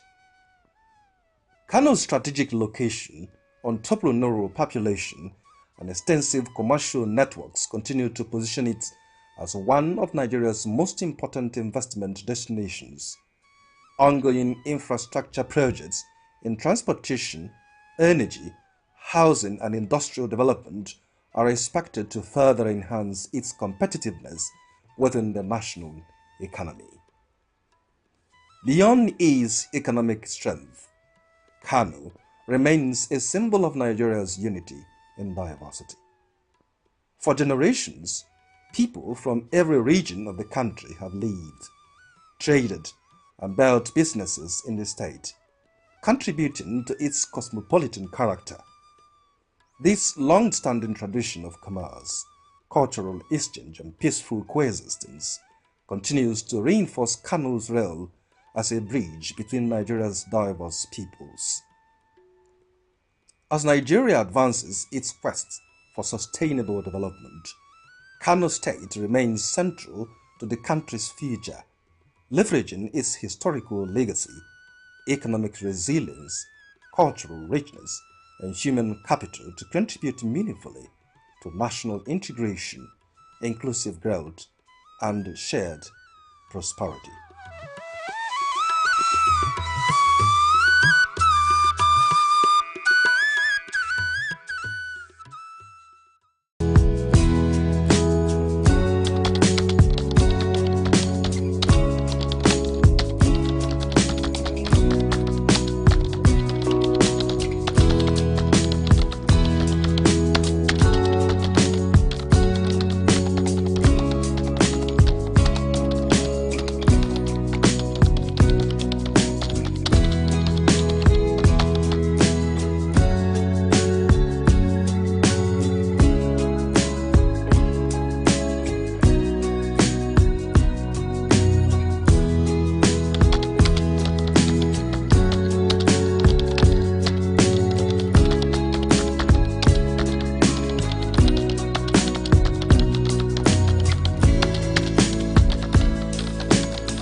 Across Nigeria's dynamic economy, enterprise is on the move. From the resilience of small businesses to the expanding reach of indigenous industries, commerce thrives on innovation, determination, and vision. Finance is evolving, powered by technology and driven by a new generation of entrepreneurs. In a rapidly changing world, digital transformation is redefining how we save, invest, and grow wealth. From energy to agriculture, manufacturing to tech, Nigeria's economic landscape continues to diversify. Policies shift, markets respond, and opportunities emerge. Every figure tells a story. Every trend shapes the future. The question is, where is the next opportunity? On Aneke TV, we bring you clarity beyond the numbers. This is Business Outlook on Aneke TV, tracking the markets, analyzing the trends, and spotlighting the drivers of economic growth. Aneke TV, informing enterprise, shaping perspective.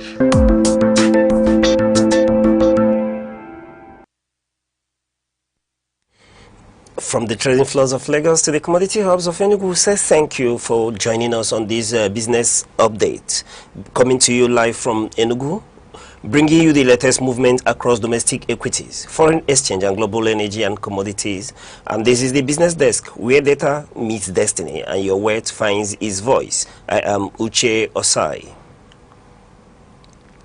Now starting with the Nigerian equities market, where the Nigerian exchange extended its bullish momentum, today being July the 23rd, driven by a strong buying interest in heavyweights across banking and consumer goods sectors. The Nigerian All-Share Index ASI advanced by 2,440.08 points, making a positive 0.99% to close at 247,858.45 points. Market capitalization expanded by 1.59 trillion naira to hit 159.91 trillion naira.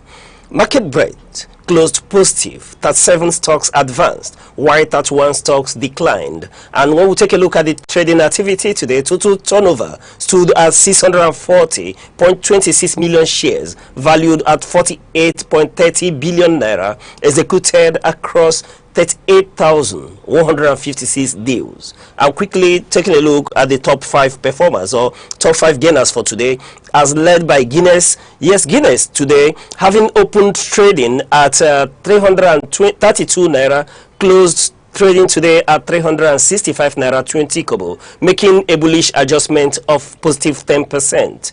And Thomas Way yesterday, opened at closed the market at 4 naira 9 kobo and making a positive adjustment today to close on a bullish note of 9.78%, closing its trading book at 4 naira 49 kobo.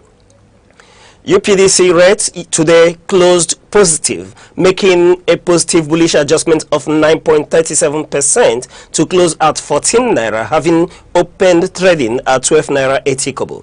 Access Corporation, another stock that is in the positive, closed today at 28 naira 95 kobo, having opened trading at 26 naira 55 kobo, making a bullish adjustment of 9.04%. And First Holding Company, yes, very positive as well, making a bullish adjustment of 8.86% to close trading today at 119 naira 75 kobo, having opened trading today at 110 naira.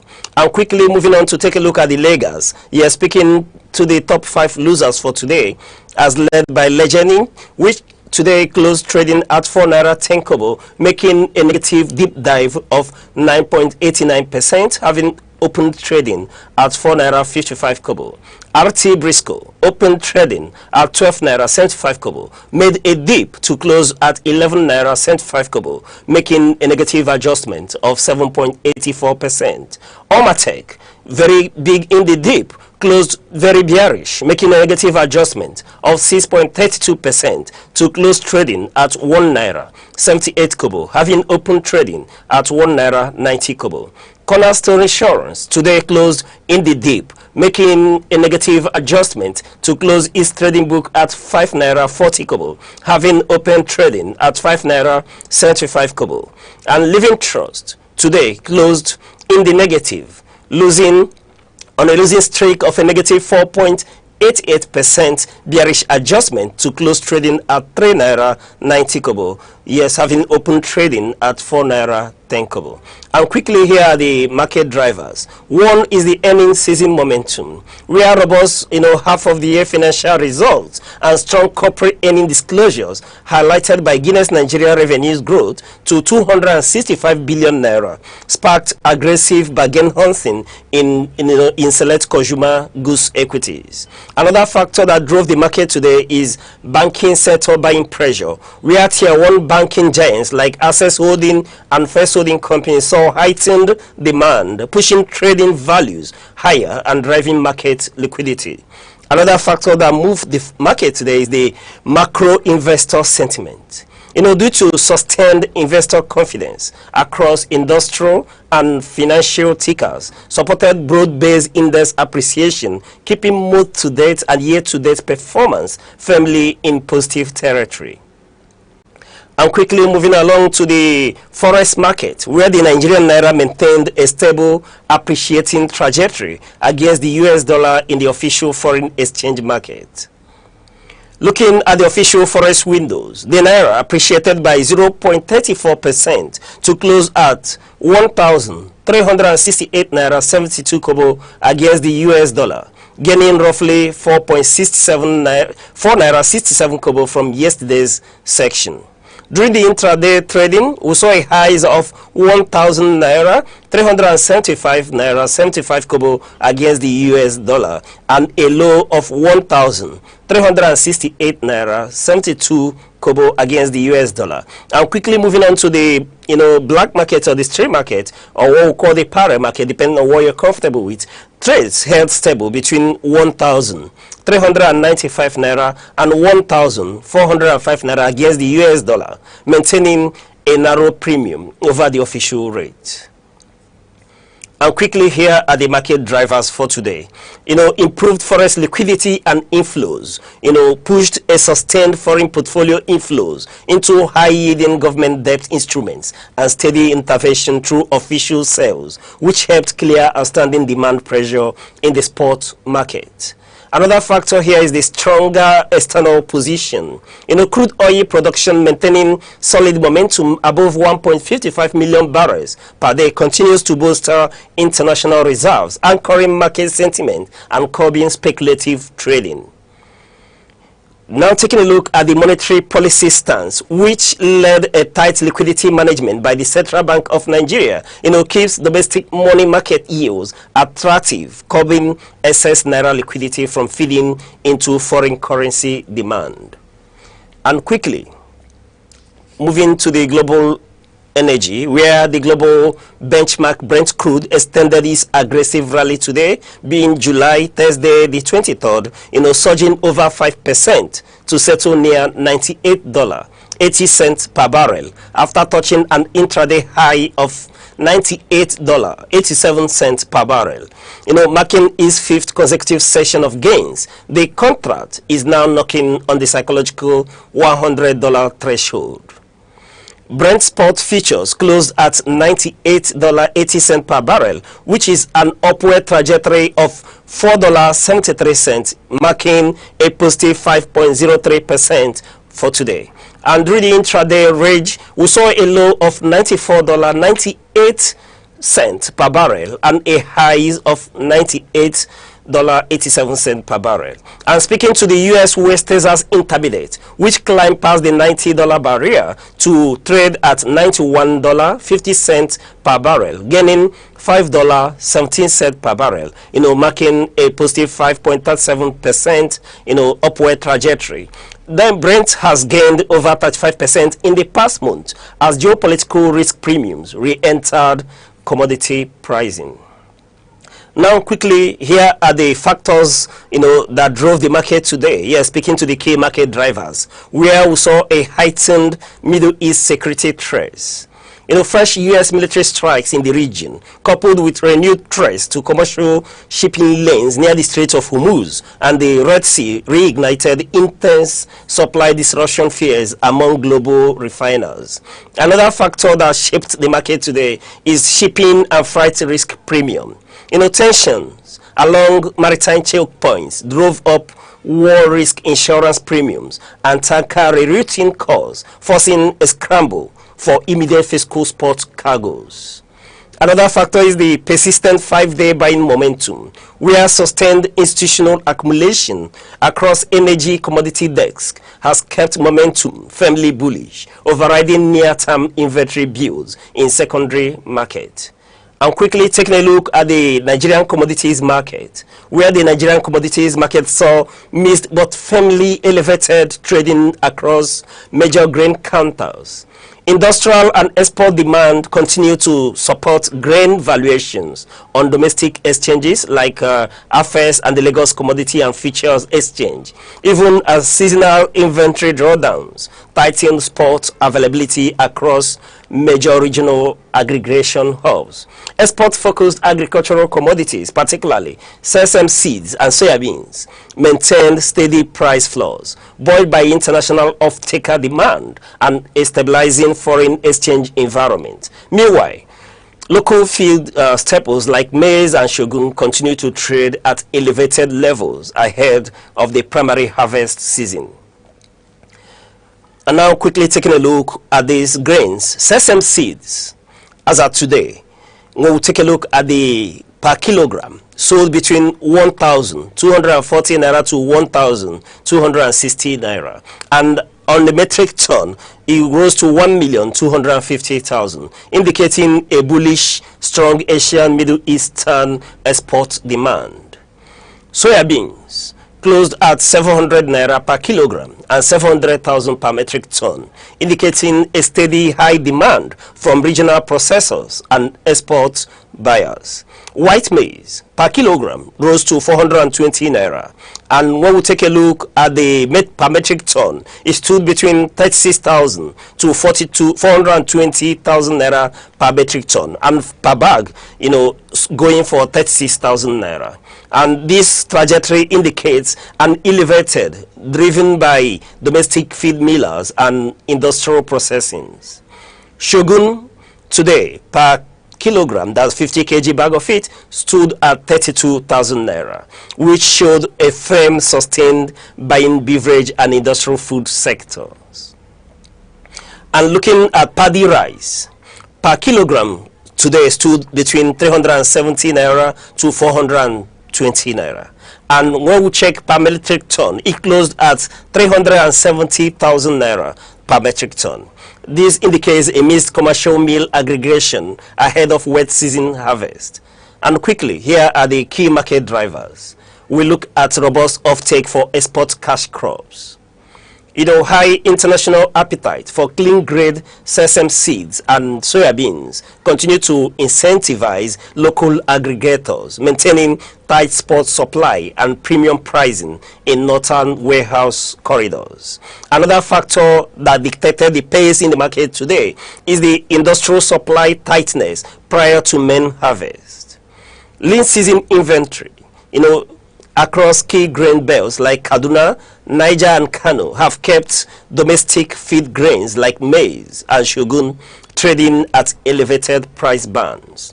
Another factor here is the federal agricultural credit expansion, where government concession of financing and targeted seed fertilizer distribution under the National Grain Production Drive have stabilized long-term forward sentiment, even as current spot market reflected immediate supply constraints. And these are your wraps on the market segment. We urge you to keep watching Aneke TV Market Update to stay ahead. I am Uche Osai. Enjoy your evening.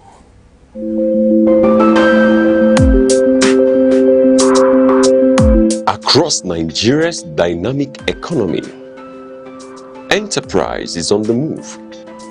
From the resilience of small businesses to the expanding reach of indigenous industries, commerce thrives on innovation, determination, and vision.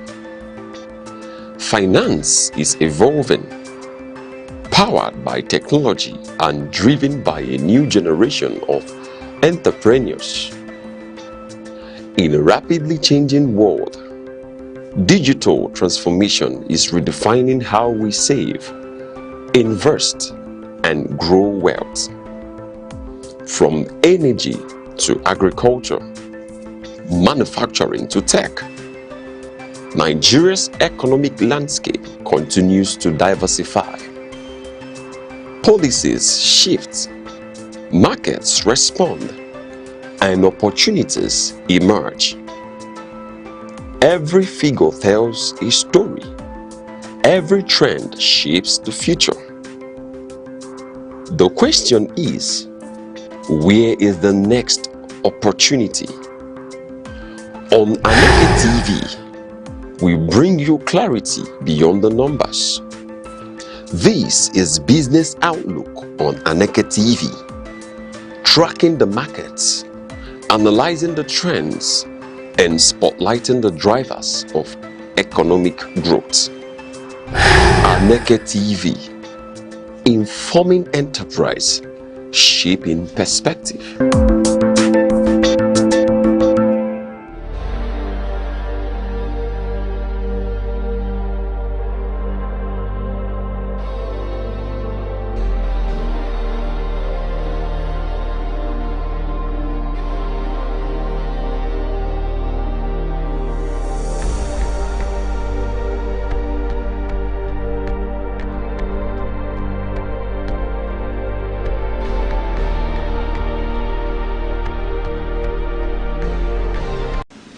Good day, viewers, and welcome to Aneke TV, where we bring you real voices from the streets. Today, we are focusing on the current situation in Nigeria, looking at how it affects everyday life, from economy and cost of living to security, transportation, and basic needs. We went out to hear directly from Nigerians about their experiences and opinions about the present state of the country.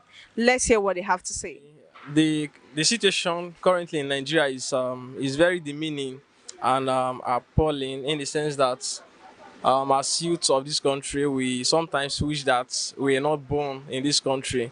And me, as a person, a young graduate, graduating from school, now trying to start up life and facing the situation so hard, thinking of how to, cope along with the high cost of living, things in the stuffs in the market, high cost of transportation, a little distance from your place to another, you'll be paying a huge amount of money because of hike in fuel price and all of that. So it's actually draining us as youths, especially when we are unemployed, having nothing to do, and we are the little you're able to get from one menial job or the other, you are spending it as if like you are plugging the money from tree every day. So, but we thank God that at least we are surviving it. People who have been before us survived it, and we believe that Nigeria will soon become a better place to live. But at the same time, we as youths, we won't relent. We keep pushing and try to make things out of the little things we are doing to make things better in the country.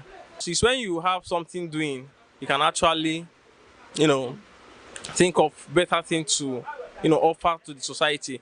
Because the situation in the country can actually frustrate you to do things which at the end of the day, the government will say, okay, the youth are not doing the right thing, you understand?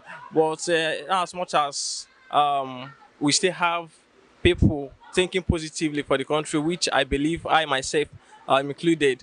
My goal for this country is that if I'm able to get my hands on things that I can, use and empower myself and empower others, I believe this country would be a better place for we, the youth, and every other person to, bank on at the end of the day.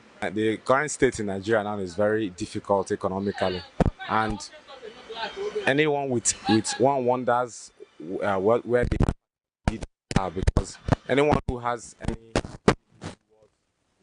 the plight of the fellow human beings who is very vivid and visible. It's no more something someone can say is hidden.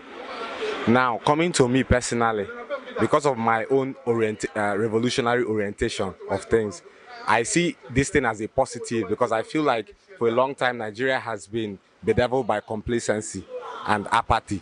So I feel like as things begin to tighten up in the country, is beginning to increase the consciousness of the people to get to the threshold it needs to get to for us to be able to take matters into our hands as the people and move to the next level. I feel like the future of Nigeria is very, very bright.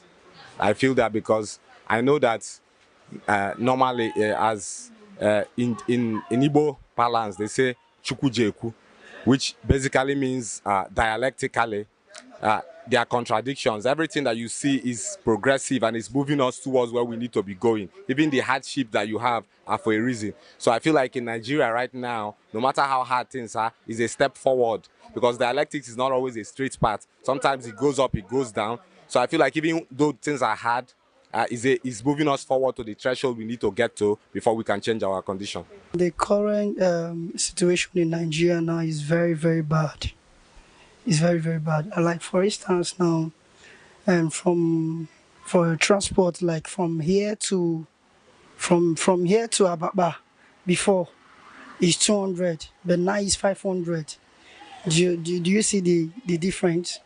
So for instance, like I'm into printing, the cost of the material that we are buying before is not what we are getting it now. So the whole thing is changed, everything changed, and everything is very, very bad. And when it comes to electricity, before light used to, but now there is no light. The way I'm seeing this country now, I don't think there is hope. Do you understand? I don't think there is hope. The whole thing now is kind of, the thing is like, kind of, we are just getting it as if it's our culture. So it's mastering us. So that's it. Everything is hard. Like, that's the main point. In every aspect, monetary, lights, like everything. From my house to my workplace, the transport fare, feeding, Jesus Christ. My salary doesn't last up to 2 weeks. Honestly, it's a terrible situation. I don't even know where to start because the thing affected the entire economy. I don't know. For instance, now, for the past 3 to 4 days, we've not gotten light. And you know, light is the major thing that helps in, a business, So as anything stands still, fuel also is on the high increase. So the thing is affected, and once something like this started happening, it's affecting the entire economy. It's only God that can tell, because from the way I'm seeing it, I think it's like the thing is getting worse on a daily basis. It's getting worse. I'm not seeing unless by the intervention of God Almighty. But now, I don't think there's any hope for us now. From the responses gathered, it is clear that Nigerians are facing a range of challenges in their daily lives, especially in areas of economy, transportation, and access to basic necessities. Despite these difficulties, many still express hope for improvement and a better future for the country. I am Sharon Uchi, Aneke TV. In a world that never stands still, where stories break in seconds and moments shape history, one station keeps you connected to your nation, to the continent, to the world. From breaking news to powerful stories, from business and politics to culture, lifestyle and entertainment, we inform, we inspire, we keep you ahead. This is more than television. This is your window to everywhere that matters. Aneke TV. Move with the world.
In an age of endless information, the true advantage is not access, it is interpretation. Welcome to Aneke TV, where journalism goes beyond headlines, beyond reaction, beyond speculation. Here, stories are investigated, issues are analyzed, voices are challenged, because an informed society is a stronger society. A discerning audience is a powerful audience. We are live, daily broadcasting, relentless clarity. Aneke TV, where knowledge meets broadcast.